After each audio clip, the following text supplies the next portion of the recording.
titled Global Catastrophic Risks Survey that he co-authored with Anders Sandberg. For everyone feeling the medical, psychological, and financial burden of this crisis, I'm sending love your way. Stay strong. We're in this together. We'll beat this thing. This is the Artificial Intelligence Podcast. If you enjoy it, subscribe on YouTube, review it with 5 stars on Apple Podcasts, support it on Patreon, or simply connect with me on Twitter at Lex Friedman, spelled Fridman. As usual, I'll do 1 or 2 minutes of ads now, but never any ads in the middle that can break the flow of the conversation. I hope that works for you. It doesn't hurt the listening experience. This show is presented by Cash App, the #1 finance app in the App Store. When you get it, use code LEXPODCAST. Cash App lets you send money to friends, buy Bitcoin, and invest in the stock market with as little as $1. Since Cash App does fractional share trading, let me mention that the order execution algorithm that works behind the scenes to create the abstraction of fractional orders is an algorithmic marvel. So big props to the Cash App engineers for solving a hard problem that in the end provides an easy interface that takes a step up to the next layer of abstraction over the stock market, making trading more accessible for new investors and diversification much easier. So again, if you get Cash App from the App Store or Google Play and use the code LEXPODCAST, get $10. Cash App will also donate $10 to FIRST, an organization that is helping to advance robotics and STEM education for young people around the world. And now, here's my conversation with Nick Bostrom. At the risk of asking the Beatles to play Yesterday or the Rolling Stones to play Satisfaction, let me ask you the basics. What is the simulation hypothesis? That we are living in a computer simulation. What is a computer simulation? How are we supposed to think about that? Well, so the hypothesis is meant to be understood in a literal sense. Not that we can kind of metaphorically view the universe as an information processing physical system, but that there is some advanced civilization that built a lot of computers, and that what we is an effect of what's going on inside one of those computers, so that the world around us, our own brains, everything we see, perceive, think, and feel would exist because this computer is running certain programs. Do you think of this computer as something similar to the computers of today, these deterministic sort of Turing machine type things? Is that what we're supposed to imagine, or we're supposed to think of something more like a quantum mechanical system, something much bigger, something much more complicated, something much more mysterious from our current perspective? So the ones we have today would be quite a bit bigger. Certainly, you need more memory, more processing power. I don't think anything else would be required. Now, it might well be that they do have, maybe they have quantum computers and other things that would give them even more. It's kind of possible, but I don't think it's a necessary assumption in order to get to the conclusion that a technologically mature civilization would be able to create these kinds of computer simulations with conscious beings inside them. So do you think the simulation hypothesis is an idea that's most useful in philosophy, computer science, physics? So where do you see it having valuable kind of starting point in terms of a thought experiment of it? Is it useful? I guess it's more informative and interesting, and maybe important. But it's not designed to be useful for something else. Well, okay, interesting, sure. But is it philosophically interesting, or is there some kind of implications of computer science and physics? I think not so much for computer science or physics per se. Certainly it would be of interest in philosophy. I think also to, say, cosmology or physics, in as much as you're interested in the fundamental building blocks of the world and the rules that govern it. If we are in a simulation, there is then the possibility that, say, physics at the level where the computer running the simulation could be different from the physics governing phenomena in the simulation. So I think it might be interesting from hidden or just for kind of trying to figure out what the heck is going on. So we mentioned the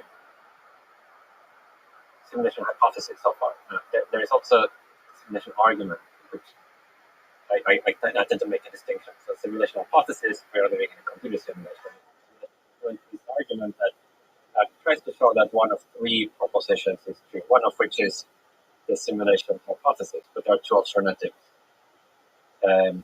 in the original simulation argument, which we can get to. Yeah, let's go there. By the way, confusing terms. Yeah. Because, people, I think, probably naturally think simulation argument equals simulation hypothesis. Yeah. Terminology-wise, but let's go there. So simulation hypothesis means that we are living in a simulation. Yeah, the hypothesis of living in a simulation, simulation argument has these three complete possibilities that cover all possibilities. So yeah, so it's like a disjunction. It says at least one of these three is true, although it doesn't on its own tell us which one. So the first one is that almost all civilizations at our current stage of technological development go extinct before they reach technological maturity. So there is some great filter that makes it so that basically none of the civilizations throughout, maybe vast cosmos will ever get to realize the full potential of technological development. And this could be, theoretically speaking, this could be because most civilizations kill them easily or destroy themselves easily, or it might be super difficult to build a simulation. So that the span of time, theoretically, it could be both. Now, I think it looks like we would technologically be able to get there in a time span that is short compared to, say, the lifetime of planets and other sort of astronomical processes. your intuition is to build simulations, not. Well, so there's this interesting concept of technological maturity.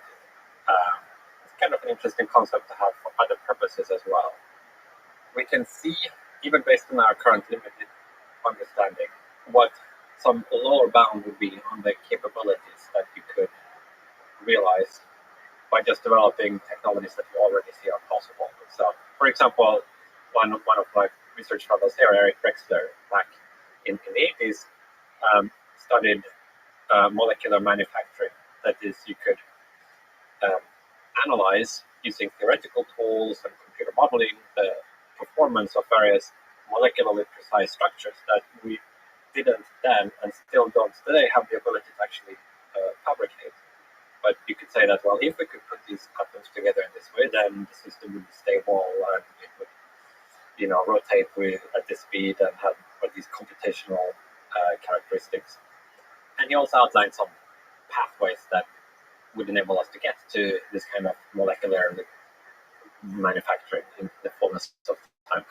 You can do other studies we've done. You can look at the speed at which, say, it would be possible to colonize the galaxy if you had mature technology. We have an upper limit, which is the speed of light. We have sort of a lower current limit, which is how fast current rockets go. We know we can go faster than that by just, making them bigger and have more fuel and stuff.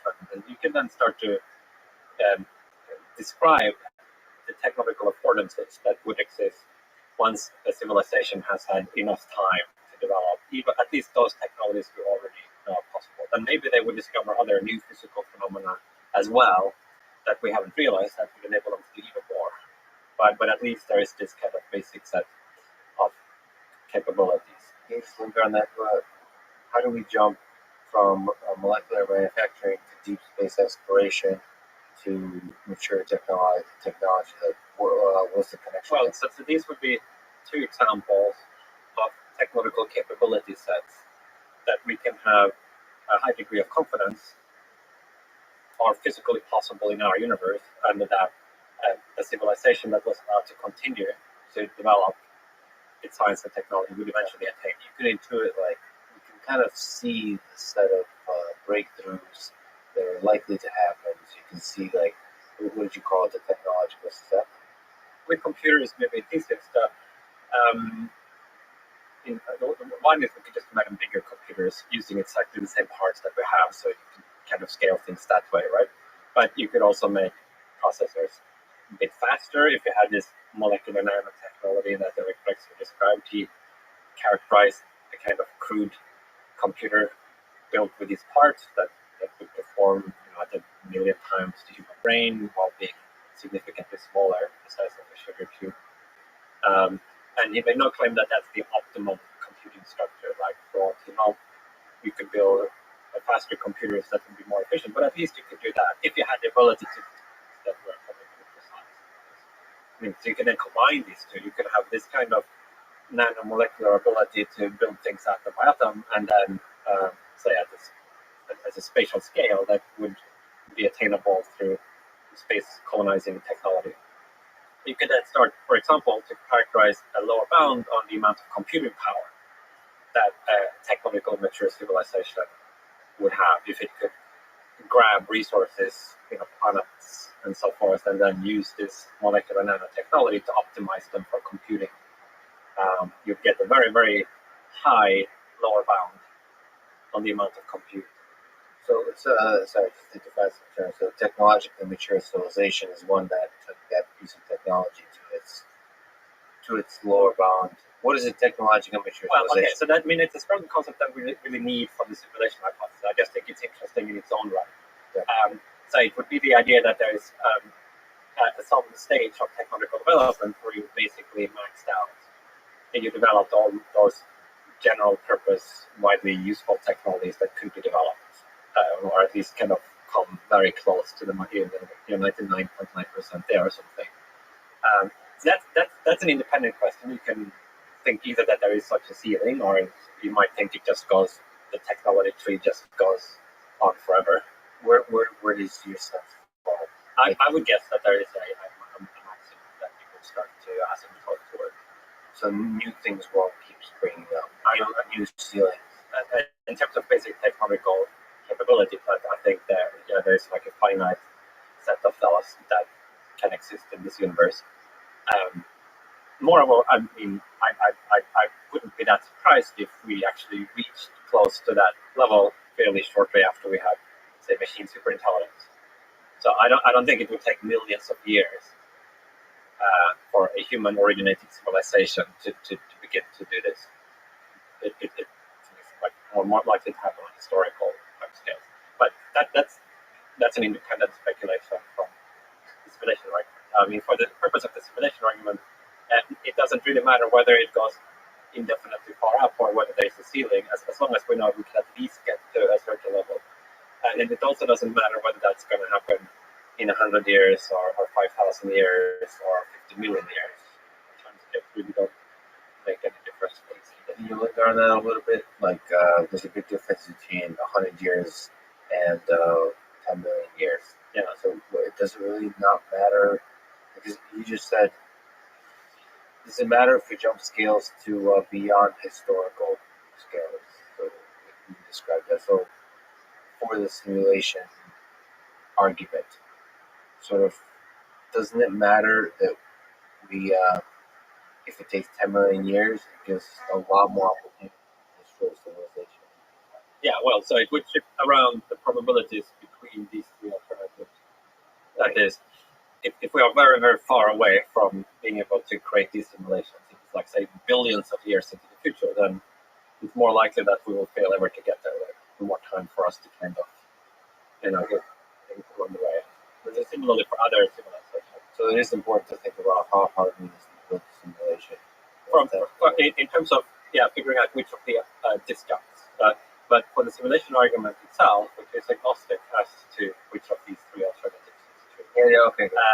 It's like you don't have to assume, like the simulation argument would be true whether or not we thought this could be done in 500 years or it would take 500 million years. No, for sure. The simulation argument stands. I'm sure there might be some people who oppose it, but it doesn't matter. I mean, it's very nice those three cases covered. But the fun part is at least not saying what the probabilities are, but kind of thinking about, kind of intuiting reasoning about like what's more likely, what are the kind of things that would make some of the arguments less and more. So like, but let's actually, I don't think we went through them. So number one is we destroy ourselves before we ever create simulation.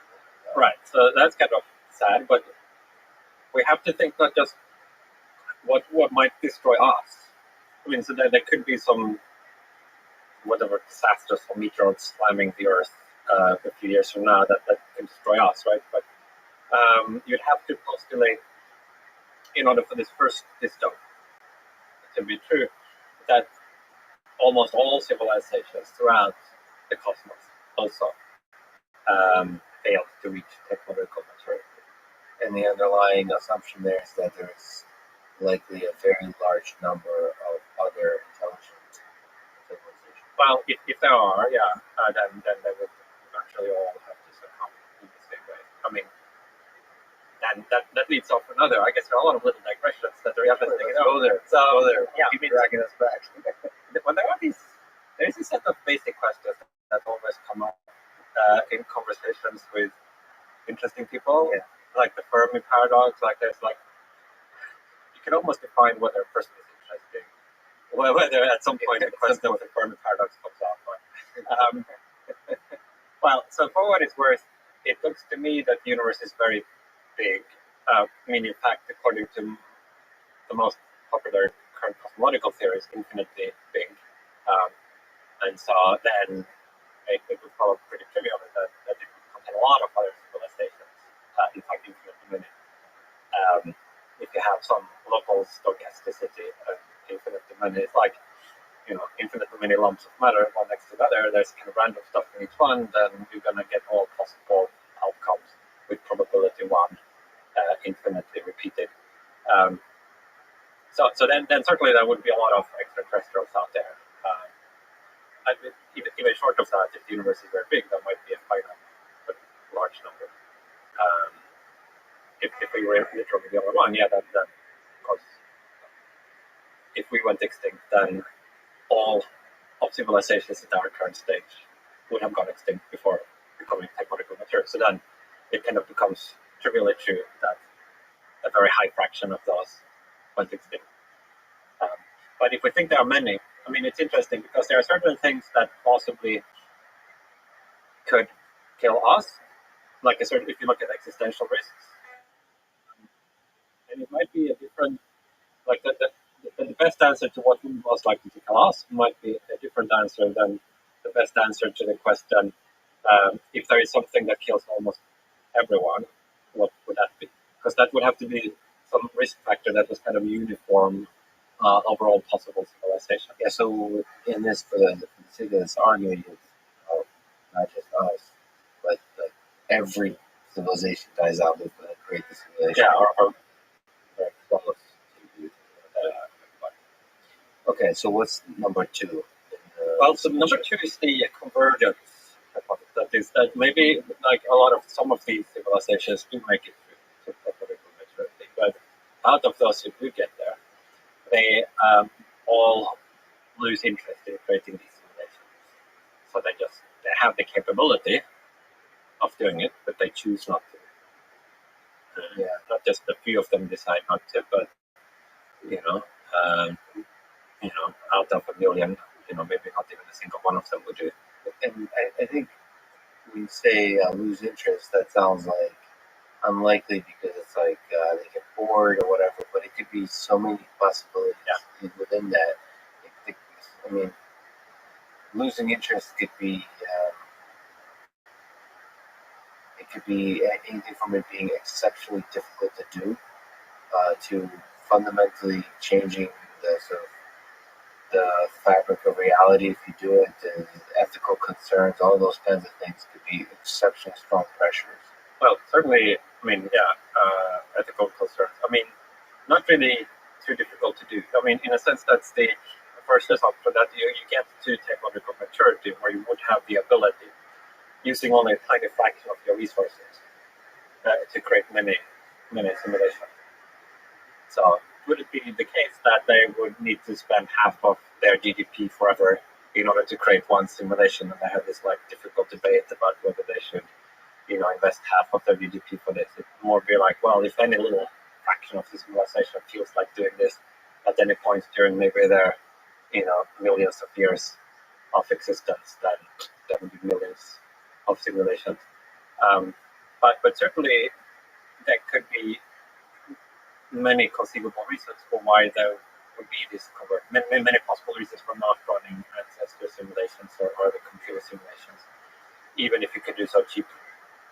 By the way, what's an ancestor simulation? Well, that would be the type of computer simulation that would contain people like those we think have lived on our planet in the past and like ourselves in terms of the types of experiences they have. And where those simulated people are conscious.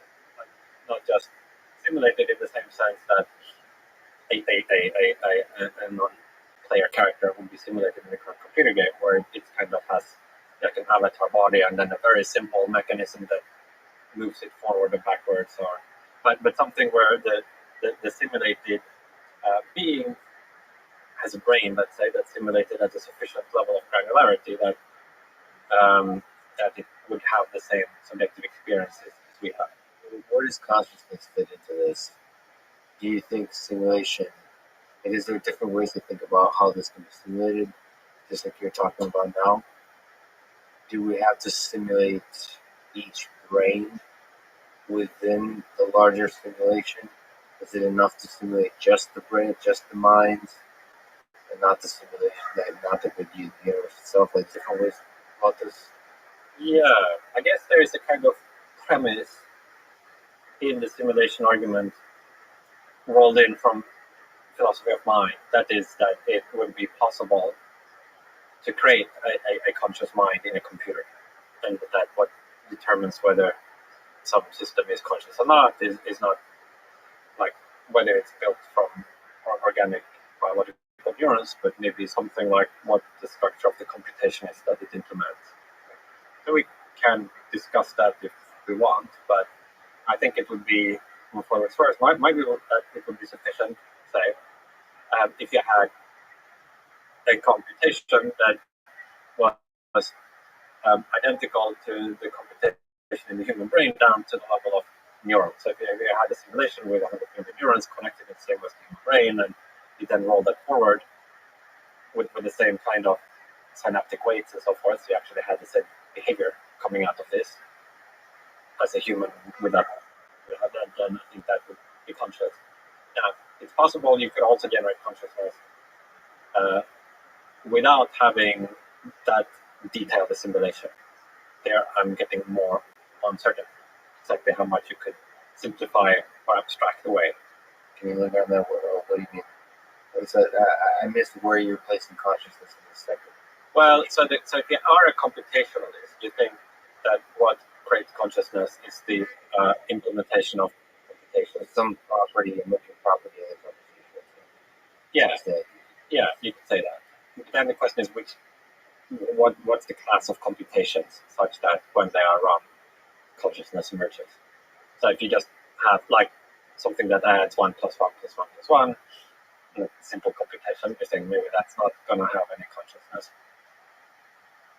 If on the other hand the computation is one like our brain circuit, where as part of the computation there is like a global workspace, a sophisticated attention mechanism, there is like self-representations of other cognitive processes and a whole lot of other things that possibly would be conscious. And in fact, if it's exactly like ours, I think definitely could. But exactly how much less than the full computation that the human brain is performing would be required is a little bit, I think, of an open question.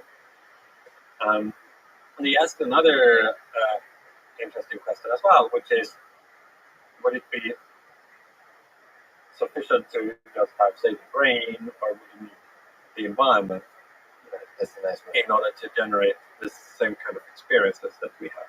And there is a bunch of stuff we don't know. I mean, if you look at, say, current virtual reality environments, one thing that's clear is that we don't have to simulate all details of them all the time in order for, say, the human player to have the perception that there is a full reality, and that you can have, say, procedurally generated, where you might only render a scene when it's actually within the view of the player character. And so similarly, if this environment that we perceive simulated, it might be that all of the parts that come into our view are rendered at any given time. And a lot of aspects that never come into view, say the details of this microphone I'm talking into, exactly what each atom is doing at any given point in time, might not be part of the simulation, only a more coarse-grained representation.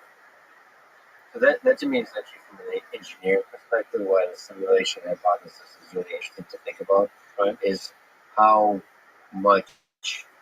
difficult is it to fake, sort of in a virtual reality context, I don't know if fake is the right word, but to construct a reality that is sufficiently real to us to be immersive in the way that the physical world is. I think that's actually probably an answerable question of psychology, of computer science.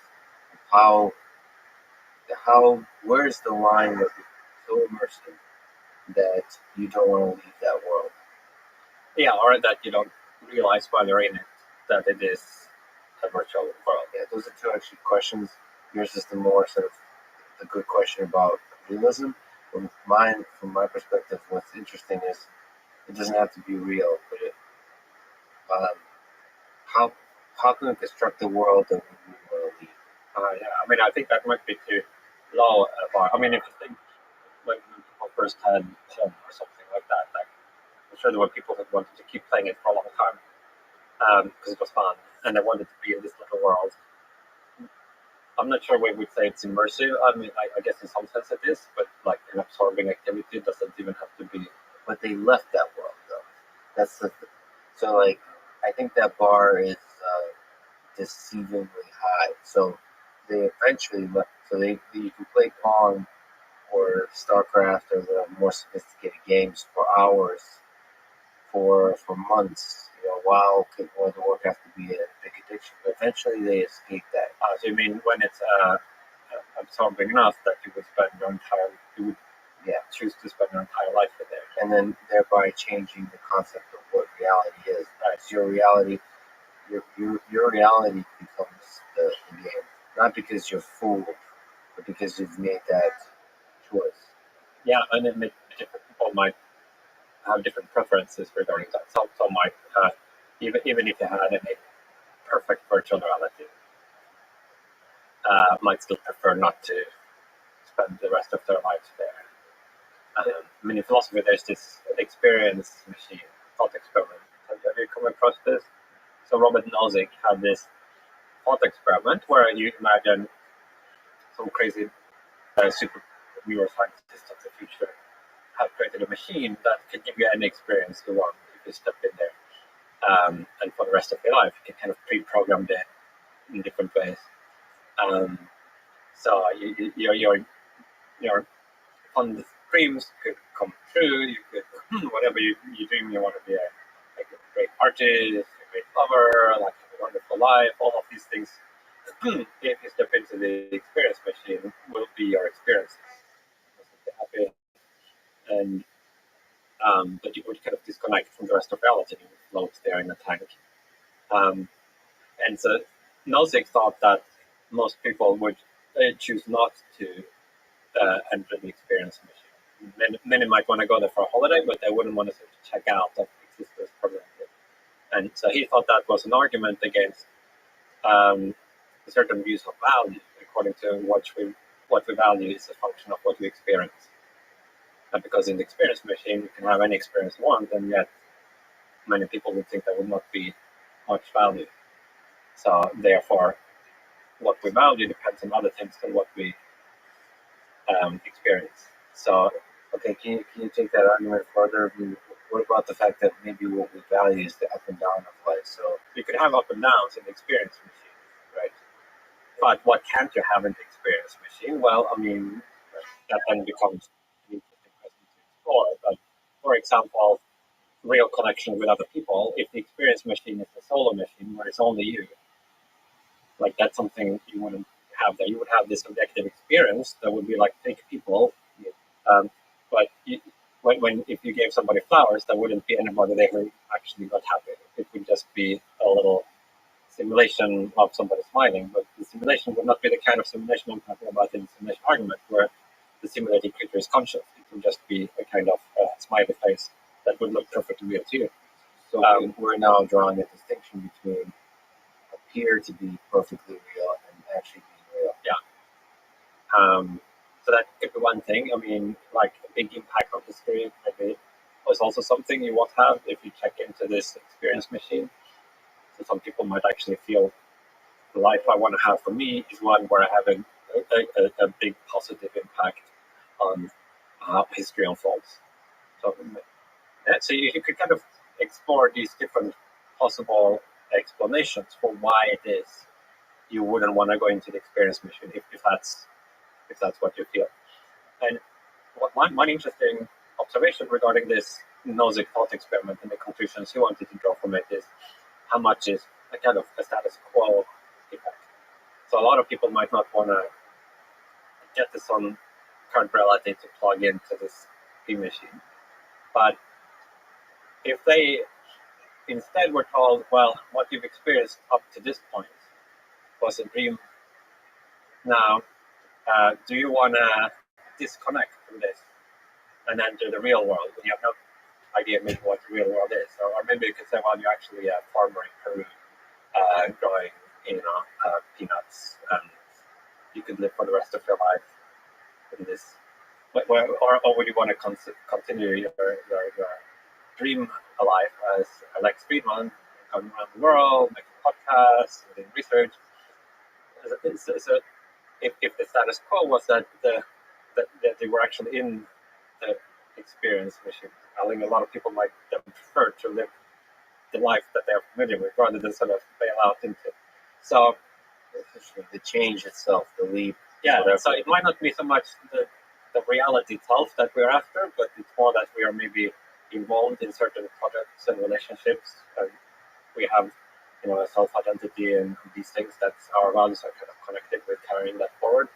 And then whether it's inside a tank or outside a tank in Peru, or whether inside the computer or outside the computer, that's kind of less important to tell, but what we ultimately care about. Yeah, but still, so just to linger on, it is interesting. I find maybe people are different, but I find myself quite willing to take the leap to the farmer in Peru, especially as the virtual reality system become more realistic. I find that possibility, and I think more people will take that leap. But so in this topic, just to make sure we are on the same. So in this case, the farmer in Peru would not be a virtual reality. That would be the real your life, like before this whole machine started. Well, I kind of assumed from that description that you're being very specific, but that kind of idea just like washes away the concept of what's real. I'm still a little hesitant about your kind of distinction between real and illusion, because when you can have an illusion that looks real, what I don't know how you can definitively say something is real or not. Like, what's a good way to prove that something is real in that context? Well, so I guess in this case it's more a stipulation. In one case, you're floating in a tank with these wires by the super duper neuroscientist plugging into your head, giving you Lex Friedman experiences. In the other, you're actually tilling the soil in Peru, growing peanuts, and then those peanuts are being eaten by other people all around the world and buying the exports. And so these are two different possible situations in the one and the same real world that you could choose to occupy. But just to be clear, when you're in the vat with wires, neuroscientists, you can still go farming in Peru, right? Mm-hmm. But no, well, you could if you wanted to, you could have the experience of farming in Peru, but there wouldn't actually be any peanuts grown. But what makes a peanut so a peanut can be grown, and you can feed things with that peanut, and why can't all of that be done in a simulation? I hope, first of all, that they actually have. I guess we'll get a lot of comments on that. I was maybe up until the point where you started talking about. You should know you can't realize grow peanuts in that climate. No, I mean, I think, I in the simulation, I think there's a sense, the important sense, in which it should all be real. Nevertheless, there's a distinction between inside the simulation and outside the simulation. Or in the case of Nozick's thought experiment, whether you're in the vat or outside the vat. And some of those differences may or may not be important. I mean, that comes down to your values and preferences. So if the experience machine only gives you the experience of drawing peanuts, but you're the only one in the experience machines. So there's other, you can, within the experience machine, others can plug in. Well, there are versions of the experience machine. So in fact, you might want to have distinguished different thought experiments, different versions of it. So in the original thought experiment, maybe it's only you, right? Just you. So, and you think, I wouldn't want to go in there. Well, that tells you something interesting about what you value and what you care about. Then you can say, well, what if you add the fact that there would be other people there and you would interact with them? Well, it starts to make it more attractive, right? Then you could add in, well, what if you could also have important long-term effects on human history in the world, and you could actually do something useful even though you were in there? And that makes it maybe even more attractive, like you could actually have a life that had a purpose and consequences. And so as you sort of add more into it, it becomes more similar to the baseline reality that you were comparing it to. Yeah, but I just think inside the experience machine, without taking those steps you just mentioned, you still have an impact on long-term history of the creatures that live inside that, of the quote-unquote fake creatures that live inside that experience machine. And that, like, at a certain point, if there's a person waiting for you inside that experience machine, maybe your newly found wife, and she dies, she has fears, she has hopes, and she exists in that machine. When you plug out, when you unplug yourself and plug back in, she's still there, going on about her life. Well, in that case, yeah, she starts to have more of an independent existence. Independent existence. But it depends, I think, on how she's implemented in the experience machine. Take one limit case where all she is a static picture on the wall, a photograph. You think, well, I can look at her, right? But that's it. There's no. But then you think, well, it doesn't really matter much what happens to that any more than a normal photograph if you tear it up, right? It means you can't see it anymore, but you haven't harmed the person whose picture you tore up.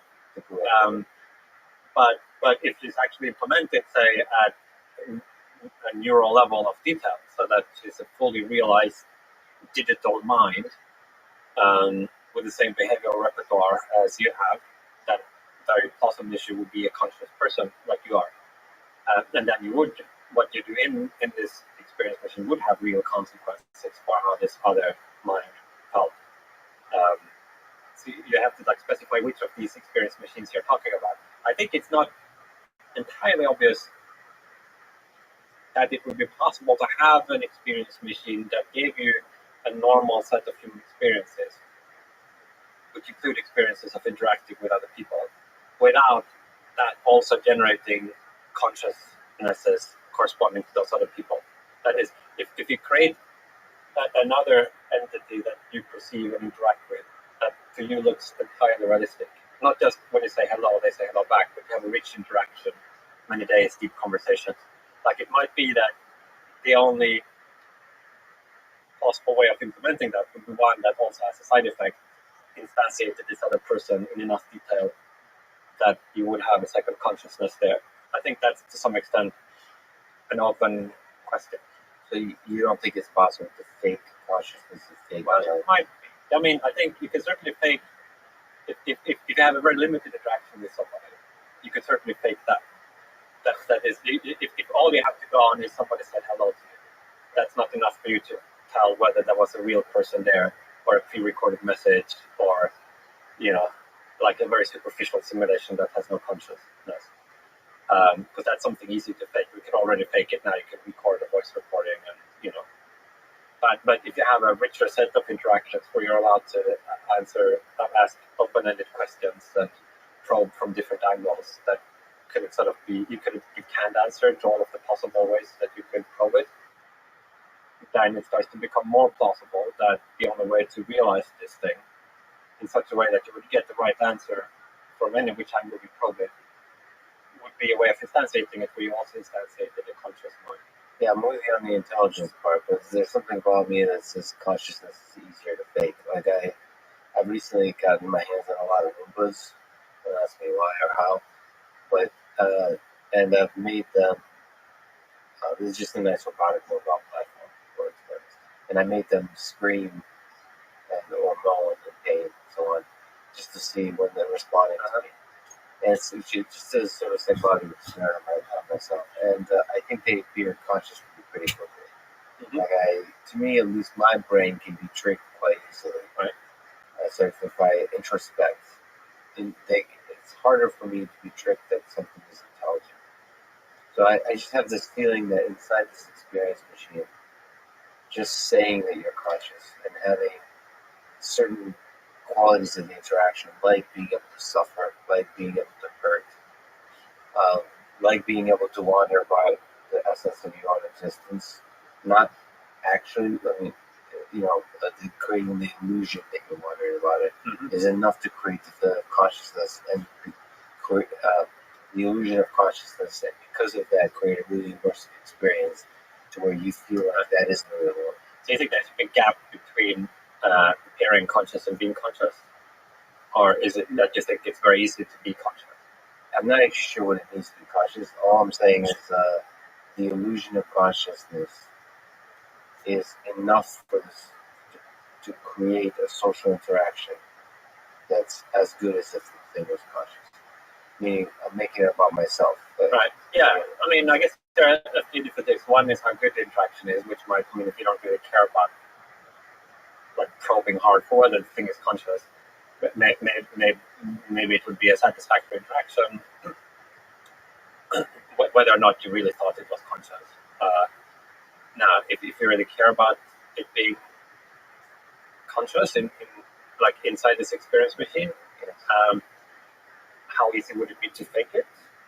And you say it sounds really easy. Yeah. But then the question is, would that also mean it's very easy to instantiate consciousness? Like it's much more widely spread in the world than we have thought. It doesn't require a big human brain with 100 billion neurons. All you need is some system that exhibits basic intentionality and can respond and already have consciousness. Like in that case, I guess you still have a close coupling. I guess then a case would be where they come apart, where you could create the appearance of there being a conscious mind without actually not being another conscious mind. I'm somewhat agnostic exactly where these lines go. I think one observation that makes it possible that you could have very realistic appearances relatively simply, which also is relevant for the simulation argument and in terms of thinking about how realistic would a virtual reality model have to be in order for the simulated picture not to notice that anything was awry. Well, just think of our own humble brains during the wee hours of the night when we are dreaming. Many times, well, dreams are very immersive, but often you also don't realize that you're in a dream. And that's produced by simple, primitive 3-pound lumps of neural matter effortlessly. So if a simple brain like this can create a virtual reality that seems pretty real to us, then how much easier would it be for a super intelligent civilization with planetary-sized computers optimized over the eons to create a realistic environment for you to interact with? Yeah, but by the way, behind that intuition is that our brain is not that impressive relative to us using the technology to brain. It's also possible that the brain is the epitome, is the ceiling. Like just the ceiling. How is that possible? Meaning, like this is the smartest possible thing that the universe can create. So that seems unlikely to me. Yeah, I mean, for some of these reasons we alluded to earlier, in terms of designs we already have for computers that would be faster by many orders of magnitude than the human brain. Yeah, but it could be that the constraints, the cognitive constraints in themselves, is what enables the intelligence. So the more powerful you make the computer, the less likely it is to become super intelligent. This is where I say dumb things to push back on you. Well, I'm not sure I follow you much. Yeah, I mean, so there are different dimensions of intelligence. A simple one is just speed. Like if you can solve the same challenge faster in some sense, you're like smarter. So there, I think we have very strong evidence for thinking that you could have a computer in this universe that would be much faster than the human brain, and therefore have speed superintelligence, like be completely superior, maybe a million times faster. Then maybe there are other ways in which you could be smarter as well, maybe more qualitative ways, right? And there, the concepts are a little bit less clear cut, so it's harder to make a very crisp, neat, firmly logical argument for why there could be qualitative superintelligence as opposed to just things that were faster, although I still think it's plausible. And for various reasons that are less than watertight arguments. But I mean, you can sort of, for example, if you look at animals and and even within humans, like there seems to be like Einstein versus random person. Like it's not just that Einstein was a little bit faster, but like how long would it take a normal person to invent general relativity?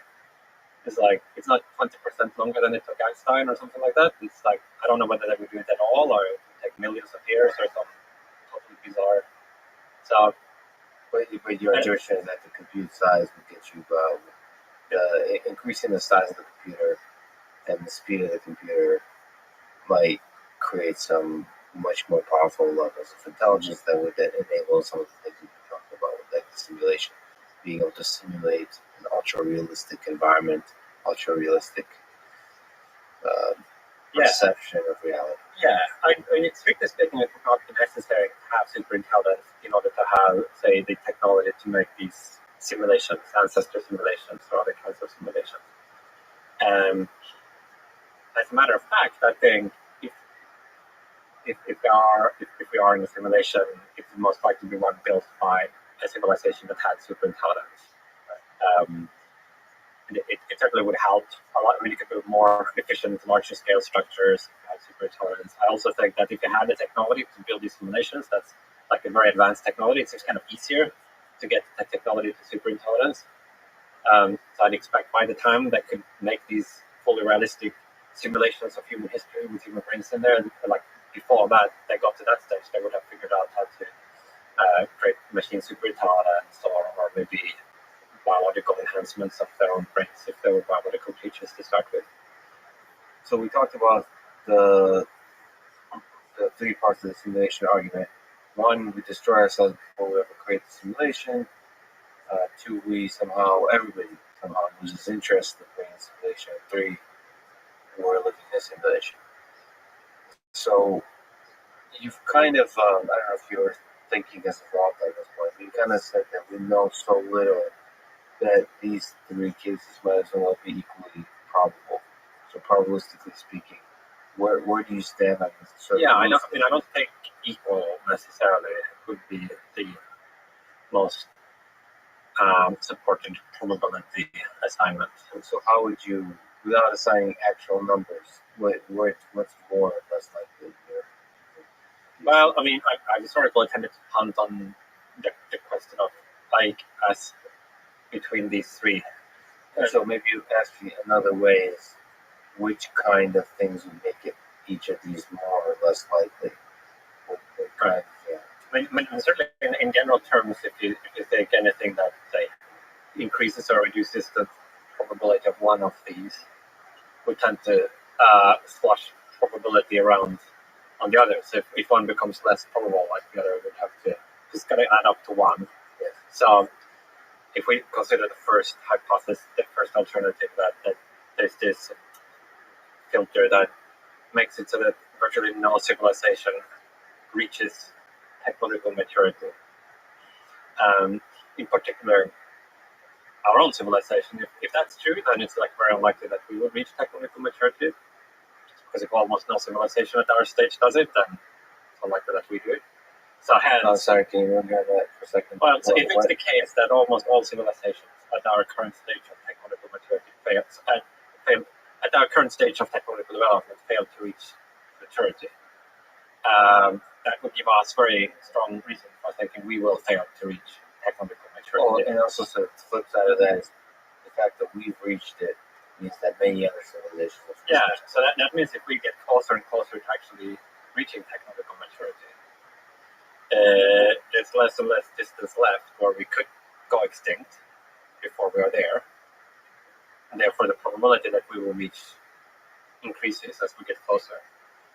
And that would make it less likely to be true that almost all civilizations at our current stage fail to get there. Like we would have this, the one case we studied ourselves would be very close to getting there. That would be strong evidence that it's not so hard to get to technological maturity. So to the extent that we, feel we are moving nearer to technological maturity, that would tend to reduce the probability of the first alternative and increase the probability of the other two. It doesn't need to be a monotonic change. Like if every once in a while some new threat comes into view, some bad new thing you could do with some novel technology, for example, that could change our probabilities in the other direction. But that technology, again, you have to think about as that technology has to be able to equally, in an even way, affect every civilization out there. Yeah, pretty much. I mean, that strictly speaking, it's not true. I mean, that could be two different existential risks, and every civilization, one or the other. But none of them kills more than 50%.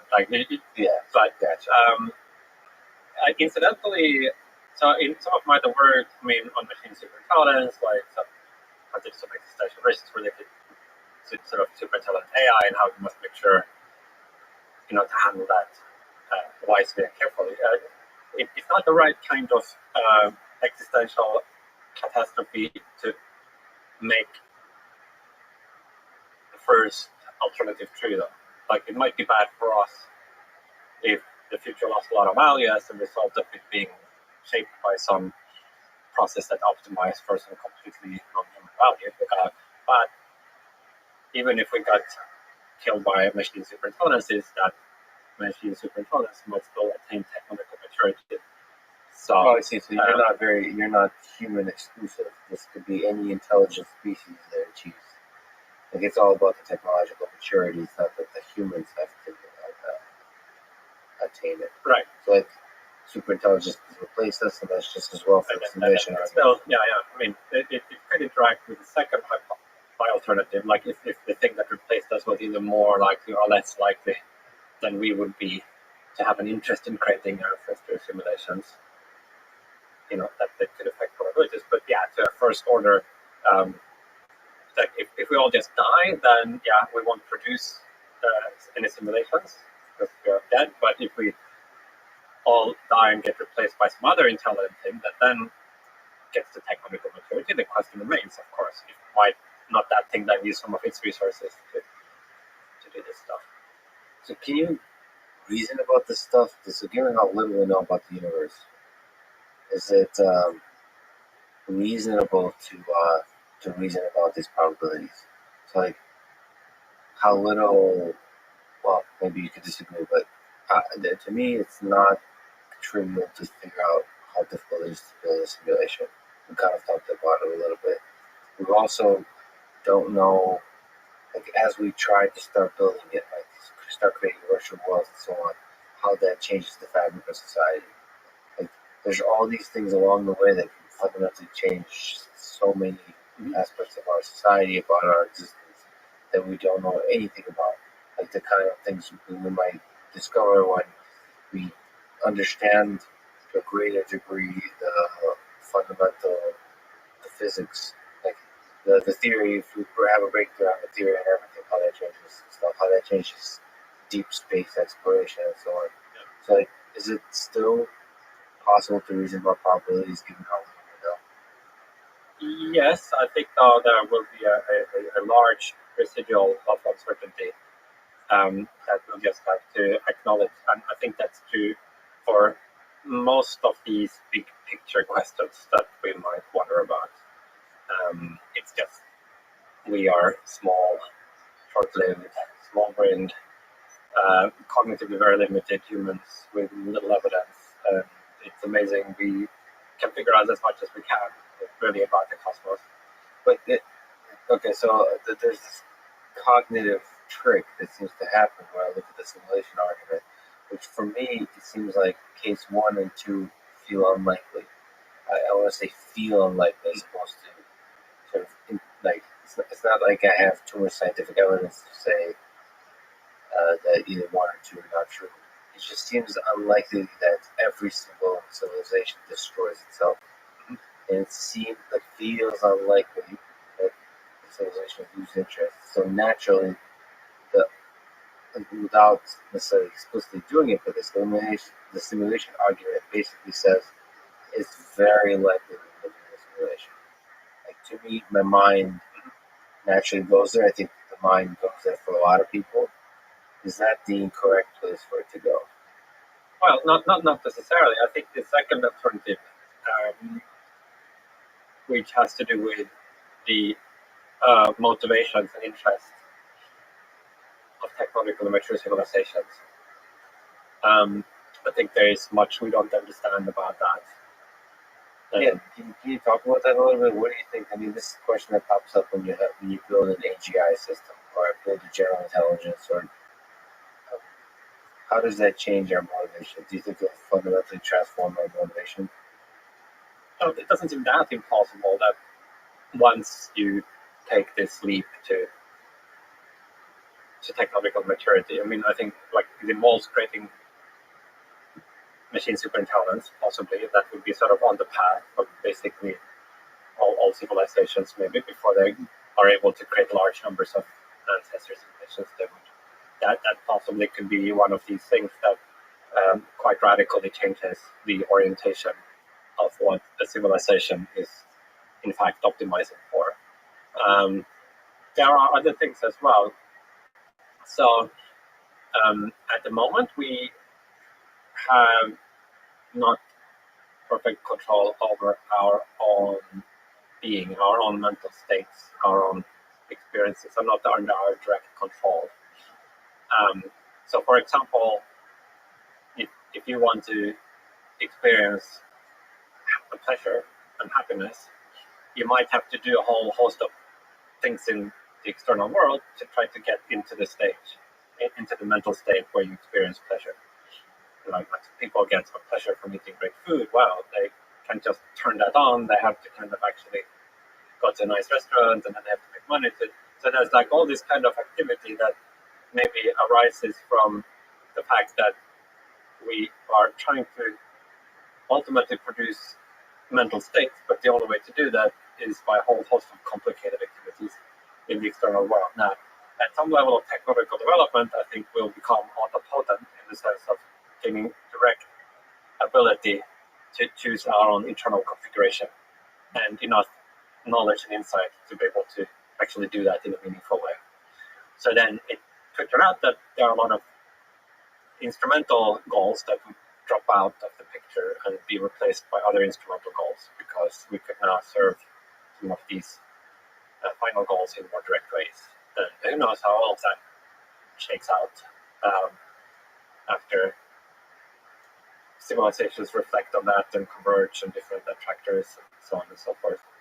And that could be new instrumental considerations that come into view as well, that we are just oblivious to, that would maybe have a strong shaping effect on actions, like very strong reasons to do something or not to do something. And we just don't realize they're there because we are so dumb, stumbling through the universe. But if almost inevitably en route to attaining the ability to create many answers and simulations, you do have this cognitive enhancement or advice from superintelligences or you yourself, then maybe there's like this additional set of considerations coming into view, and just realize, it's obvious that the thing that makes sense is to do X.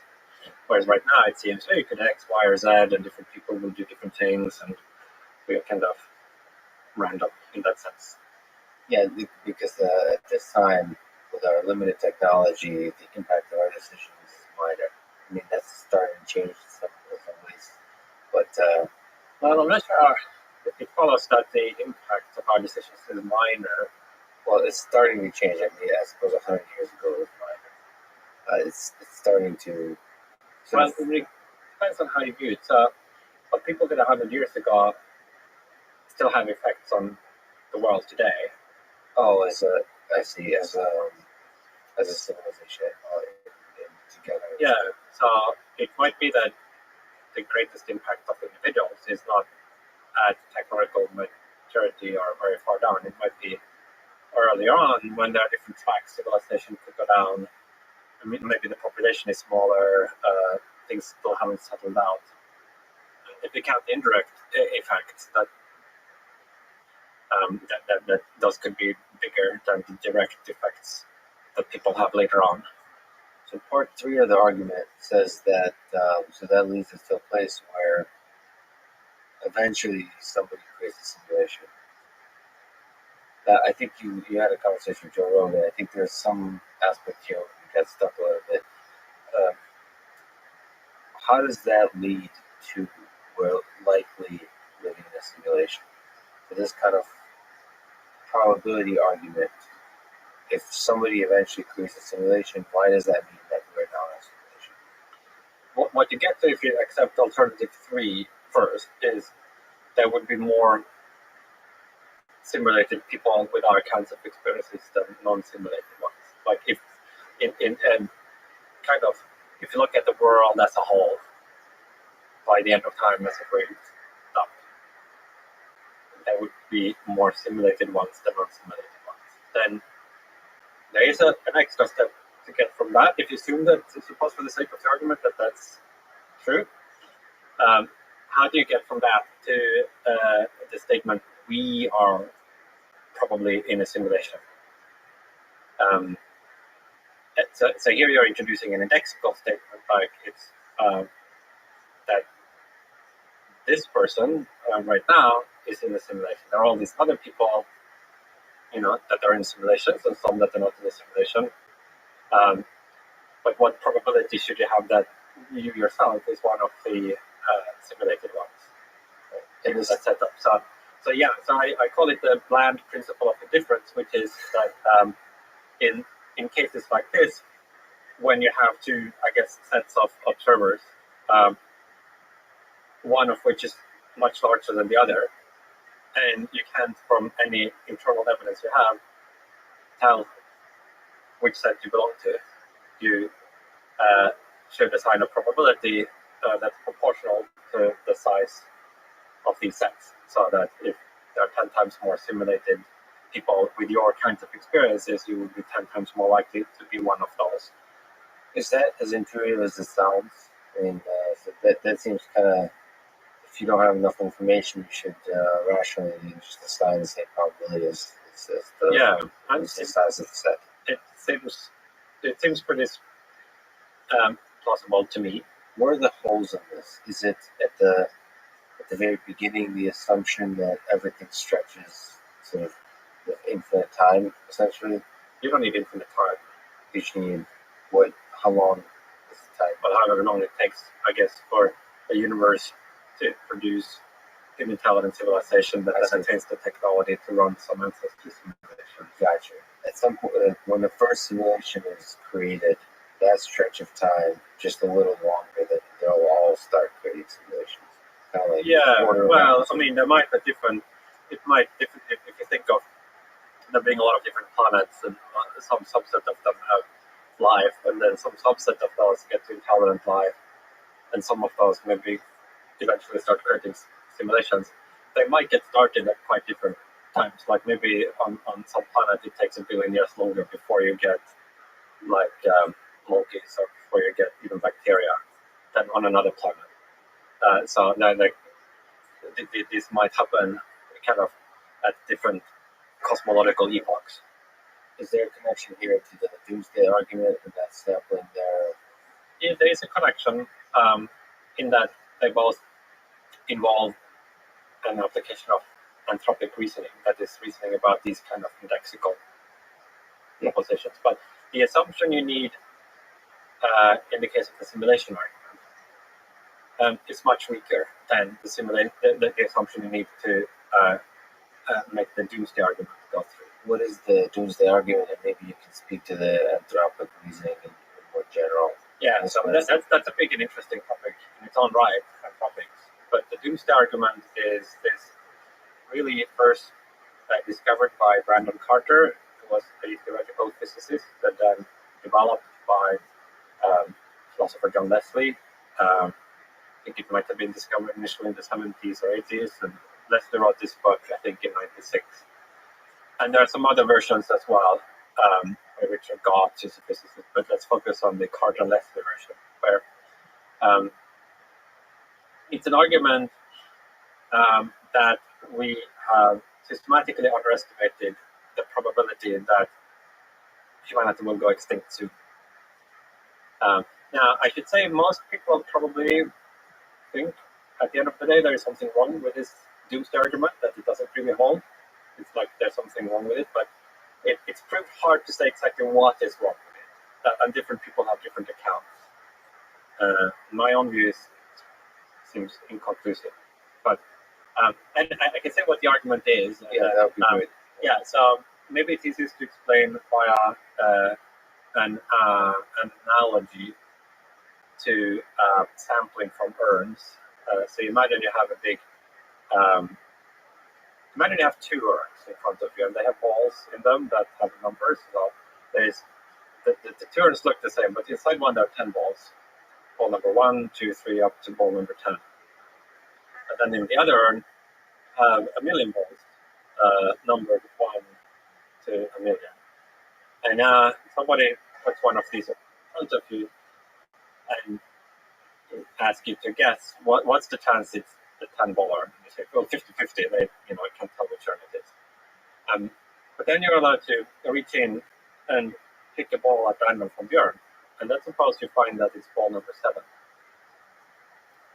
So that's strong evidence for the 10 ball hypothesis. Like, it's a lot more likely that you would get such a low numbered ball if there are only 10 balls in there. Like, it's in fact 10% then, right? Then if there are a million balls, it's very unlikely you will get number 7. So you perform a Bayesian update, and if your prior was 50-50 that it was the 10 ball urn, you become virtually certain after finding the random sample was 7 that it only has 10 balls in it. So in the case of the urns, this is uncontroversial with elementary probability theory. The doomsday argument says that you should reason in a similar way with respect to different hypotheses about how many balls there will be in the urn of humanity, etc. How many humans there will be by the time we go extinct. So to simplify, let's suppose we only consider two hypotheses. Either maybe 200 billion humans in total, or 200 trillion humans in total. Like you can fill in more hypotheses, but it doesn't change the principle. So it's easiest to see if we just consider these two. So you start with some prior based on ordinary empirical ideas about threats to civilization and so forth. And maybe you say it's a 5% chance that we will go extinct by the time there will have been 200 billion only. You're kind of optimistic, let's say. I think probably we'll make it through, colonize the universe. But then, according to this doomsday argument, you should think of your own birth rank as a random sample. So your birth rank is your sequence in the position of all humans that have ever existed. And it turns out you're about human number 100 billion. Give or take. That's like roughly how many people have been born before you. I was going to say, because probably we each have a number. We would each have a number. Obviously, the exact number would depend on where you started counting, like which ancestors was human enough to count as human. But those are not really important. They're relatively few of them. So, so you're roughly 100 billion. Now, if they're only going to be 200 billion in total, that's a perfectly unremarkable number. You're somewhere in the middle, right? One of the mill human, completely unsurprising. Now, if they're going to be 200, you would be remarkably early. Like what are they? Out of these 200 trillion humans, that you should be human number 100 billion. That seems it would have a much lower conditional probability. And so, analogous to how in the urn case, you thought after finding this low numbered random sample, you updated in favor of the urn having few balls. Similarly, in this case, we should update in favor of the human species having a lower total number of members that is doomed soon. You said doom soon? That's, Yeah. that's Well, that with the hypothesis in this case that it will end I just like 100 billion. I just like that term for that hypothesis. So what it kind of crucially relies on, the doomsday argument, is the idea that you should reason as if you were a random sample from the set of all humans that will ever have existed. If you have that assumption, then I think the rest kind of follows. The question then is, why should you make that assumption? In fact, you know you're 100 billion, so where do you get this prior? And then there's like a literature on that with different ways of supporting that assumption. That's just one example of the type of reasoning, right? That seems to be kind of convenient when you think about humanity, when you think about sort of even like existential threats and so on, as it seems that quite naturally that you should assume that you're just an average case. Yeah, that you're a kind of a typical random sample. Now, in the case of the doomsday argument, it seems to lead to what intuitively we think is the wrong conclusion, or at least many people have this reaction. That's got to be something fishy about this argument, because from very, very weak premises, it gets this very striking implication that we have almost no chance of reaching size 200 trillion humans in the future. And how can we possibly get there just by reflecting on when we were born? It seems you would need sophisticated arguments about the impossibility of space colonization, blah, blah. So one might be tempted to reject this key assumption. I call it the self-sampling assumption. The idea that you should reason as if you are a random sample from all observers, or in your some reference class. However, it turns out that in other domains, it looks like we need something like this self-sampling assumption to make sense of bona fide scientific inferences. In contemporary cosmology, for example, we have these multiverse theories. And according to a lot of those,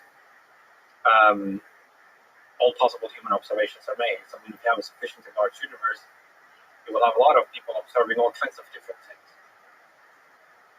So if you have two competing theories, say about the value of some constant, it could be true according to both of these theories that there will be some observers observing the value that corresponds to the other theory, because there will be some observers that have hallucinations, so there's a local fluctuation or a statistically anomalous measurement. These things will happen. And if enough observers make enough different observations, there will be some that sort of by chance make these different ones. And so what we would want to say is, well, many more observers, a larger proportion of the observers will observe as it were the true value. And a few will observe the wrong value. If we think of ourselves as a random sample, we should expect with overwhelming probability to observe the true value, and that will then allow us to conclude that the evidence we actually have is evidence for the theories we think are supported. It kind of then is a way of making sense of these inferences that clearly seem correct, that we can make various observations and infer what the temperature of the cosmic background is, and the fine structure constant and all of this. But it seems that without rolling in some assumption similar to the self-sampling assumption, this inference just doesn't go through. And there are other examples. So there are these scientific contexts where it looks like this kind of anthropic reasoning is needed and makes perfect sense. And yet, in the case of the doomsday argument, it has this weird consequence, and people might think there's something wrong with it there. So there's then this project that would consist in trying to figure out what are the legitimate ways of reasoning about these indexical facts when observer selection effects are in play. In other words, developing a theory of anthropics. And there are different views of looking at that, and it's a difficult methodological area. But to tie it back to the simulation argument, the key assumption there, this bland principle of indifference, is much weaker than the self-sampling assumption. So if you think about, in the case of the doomsday argument, it says you should reason as if you are a random sample from all humans who ever live, even though in fact you know that you are about number 100 billionth human and you're alive in the year 20, whereas in the case of the simulation argument, you tested, well, if you actually have no way of telling which one you are, then you should assign this kind of uniform probability. Yeah. Your role as the observer in the simulation argument is different, it seems like. Who's the observer? I keep assigning the individual consciousness. Yeah. I mean, when you say you, but there are a lot of observers in the simulation, in the context of the simulation argument. they're all The relevant observers would be A, the people in original histories, and B, the people in simulations. So this would be the class of observers that we need. I mean, there are also maybe the simulators, but we can set those aside for this. So the question is, given that class of observers, a small set of original history observers and a large class of simulated observers, which one should you think is you? Where are you amongst this set of observers? I'm maybe having a little bit of trouble wrapping my head around the intricacies of what it means to be an observer in the different instantiations of the anthropic reasoning cases that we mentioned. It's like the observer. No, I mean, it may be an easier way of putting it is just like, are you simulated or are you not simulated? Given this assumption that these two groups of people exist. Yeah, in the simulation case, it seems pretty straightforward. So the key point is the methodological assumption you need to make to get the simulation argument to where it wants to go is much weaker and less problematic than the methodological assumption you need to make to get the Doomsday argument to its conclusion. Maybe the Doomsday argument is sound or unsound, but you need to make a much stronger and more controversial assumption to make it go through. In the case of the Doomsday argument, the simulation argument, I guess one maybe way intuition hook to like support this bland principle of a difference is to consider a sequence of different cases where the fraction of people who are simulated to non-simulated approaches 1. So in the limiting case, where everybody is simulated, obviously you can deduce with certainty that you are simulated. Right? If everybody with your experiences is simulated, then you know you're going to be one of those. You don't need a probability at all. You just kind of logically conclude it, right? Right. So then, as we move out from a case where, say, 90% of everybody is simulated, 99.9%, it should seem possible that the probability aside should sort of approach 1 certainty as the fraction approaches the case where everybody is in a simulation. Yeah, and like you wouldn't like expect that to be a discrete. Well, if there's one non-simulated person, then it's 50-50. But if we move that, then it's 100%. Like it should kind of. There are other arguments as well one can use to support this blind principle of indifference, but that might be enough too. But in general, when you start from time equals 0, go into the future, the fraction of simulated, if it's possible to create simulated worlds, the fraction of simulated worlds will go to 1. Well, I mean, it won't probably go all the way to 1. In reality, there will be some ratio, although maybe a technological mature civilization could run a lot of simulations using a small portion of its resources. It probably wouldn't be able to run infinitely. I mean, if we take, say, the observed, the physics in the observed universe, if we assume that that's also the physics at the level of the simulators, there would be limits to the amount of information processing that any one civilization could perform in its future trajectory. Right. And there's like, well, first of all, there's a limited amount of matter you can get your hands off because with the positive cosmological constant, the universe is accelerating.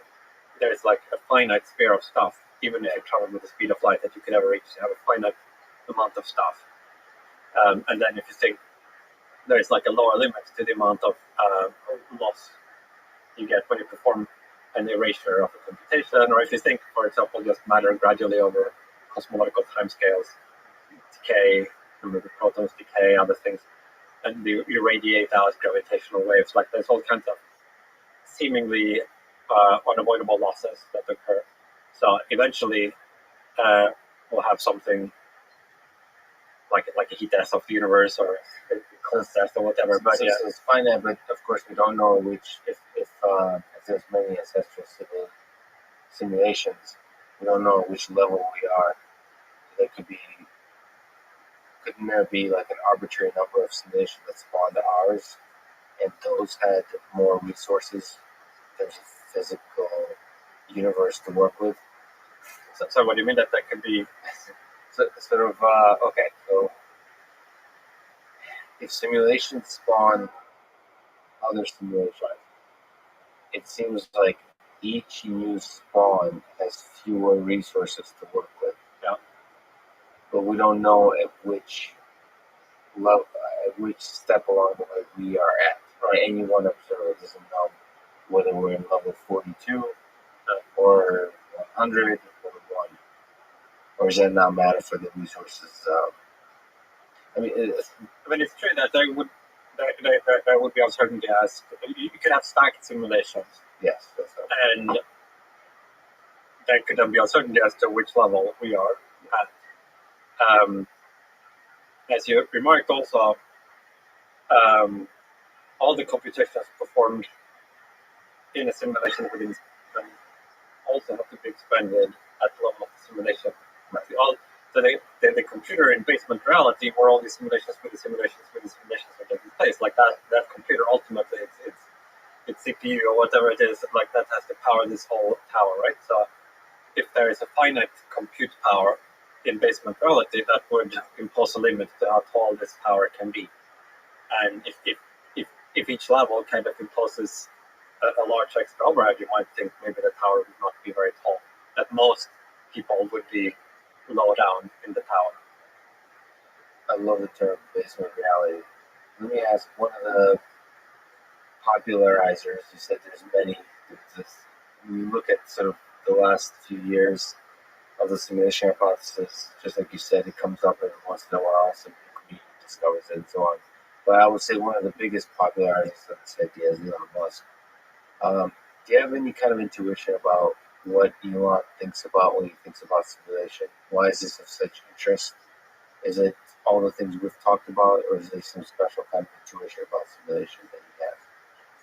I mean, you might have a better. I think. I mean, why it's of interest. I think it's like seems pretty obvious why, if to the extent that one thinks the argument is credible, why it would be of interest. It would, if it's correct, tell us something very important about the world, one way or the other, whichever of the three alternatives for simulation. That seems like arguably one of the most fundamental discoveries, right? Now, interestingly, in the case of someone like Elon, so there's like the standard arguments for why you might want to take the simulation hypothesis seriously, the simulation argument, right? In the case that if you're actually Elon Musk, let us say, there's a kind of an additional reason in that what are the chances he would be Elon Musk? Like, it seems like maybe there would be more interest in simulating the lives of very unusual and remarkable people. So if you consider not just the simulations where all of human history or the whole of human civilization are simulated, but also other kinds of simulations which only include some subset of people. Like in those simulations that only include a subset, it might be more likely that they would include subsets of people with unusually interesting or consequential lives. You're Elon Musk. You gotta wonder, right? It's more likely. Yeah, or if you're Donald Trump, or if you are Bill Gates, or you're like some particularly like distinctive character, you might think that. I mean, if you just think of yourself into the shoes, right? It's got to be like an extra reason to think. That's kind of so interesting. Right. So on a scale of like farmer in Peru to Elon Musk, the more you get towards the Elon Musk, the higher the probability. You'd imagine that would be some extra boost from that. There's an extra boost. So he also asked the question of what you would ask an AGI, saying the question being, what's outside the simulation? Do you think about the answer to this question? If we are living in a simulation, what is outside the simulation? Is it the programmer of the simulation? Yeah, I mean, I think it connects to the question of what's inside the simulation in that if you had views about the creators of the simulation, it might help you make predictions about what kind of simulation it is, what might happen, what happens after the simulation if there is some after, but also like the kind of setup. So these two questions will be quite closely intertwined. But do you think it would be very surprising to is the stuff inside the simulation, is it possible for it to be fundamentally different than the stuff outside? Yeah. Another way to put it, can the creatures inside the simulation be smart enough to even understand or have the cognitive capabilities or any kind of information processing capabilities enough to understand the mechanism that created them? I might understand some aspects of it. It's a level of, it's kind of, levels of explanation, like the degrees to which you can understand. So does your dog understand what it is to be human? Well, it's got some idea, like humans are these physical objects that move around and do things. And a normal human would have a deeper understanding of what it is to be a human. And maybe some very experienced psychologist or great novelist might understand a little bit more about what it is to be human. And maybe superintelligence could see right through your soul. So similarly, I do think that we are quite limited in our ability to understand all of the relevant aspects of the larger context that we exist in. But there might be hope for some. I think we understand some aspects of it, but how much good is that? If there's like one key aspect that changes the significance of all the other aspects, we understand maybe 7 out of 10 key insights that you need, but the answer actually varies completely depending on what number 8, 9, and 10 insight is. It's like whether you wanna so suppose that the big task were to guess whether a certain number was odd or even, like a 10-digit number. And if it's even, the best thing for you to do in life is to go north, and if it's odd, the best thing for you is to go south. Now we are in a situation where maybe through our science and philosophy we figured out what the first 7 digits are. We have a lot of information, right? Most of it we figured out, but we are clueless about what the last 3 digits are. So we are still completely clueless about whether the number is odd or even, and therefore whether we should go north or go south. I feel that's an analogy, but I feel we're somewhat in that predicament. We know a lot about the universe. We've come maybe more than half of the way there to kind of fully understanding it, but the parts we're missing are possibly ones that could completely change the overall upshot of the thing, and including change our overall view about what the scheme of priorities should be or which strategic direction would make sense to pursue. Yeah, I think your analogy, us being the dog, trying to understand human beings, is an entertaining one. I'm probably correct. The closer the understanding tends from the dog's viewpoint to us from the psychologist's viewpoint, the steps along the way there will have completely transformative ideas on what it means to be human. So the dog has a very shallow understanding. It's interesting to think that to analogize that the dog's understanding of the human being is the same as our current understanding of the fundamental laws of physics in the universe. Man. Okay, we spent an hour and 40 minutes talking about the simulation. I like it. Let's talk about superintelligence, at least for a little bit. And let's start at the basics. What to you is intelligence? Yeah, I tend not to get too stuck with the definitional question. I mean, the common sense understanding, like the ability to solve complex problems, to learn from experience, to plan, to reason, some combination of things like that. Is consciousness mixed up into that, or no? Is consciousness mixed up into that? Or is it I don't think. I think you could be fairly intelligent at least without being conscious, probably. And so then, what is superintelligence? So, yeah, that would be like something that was much more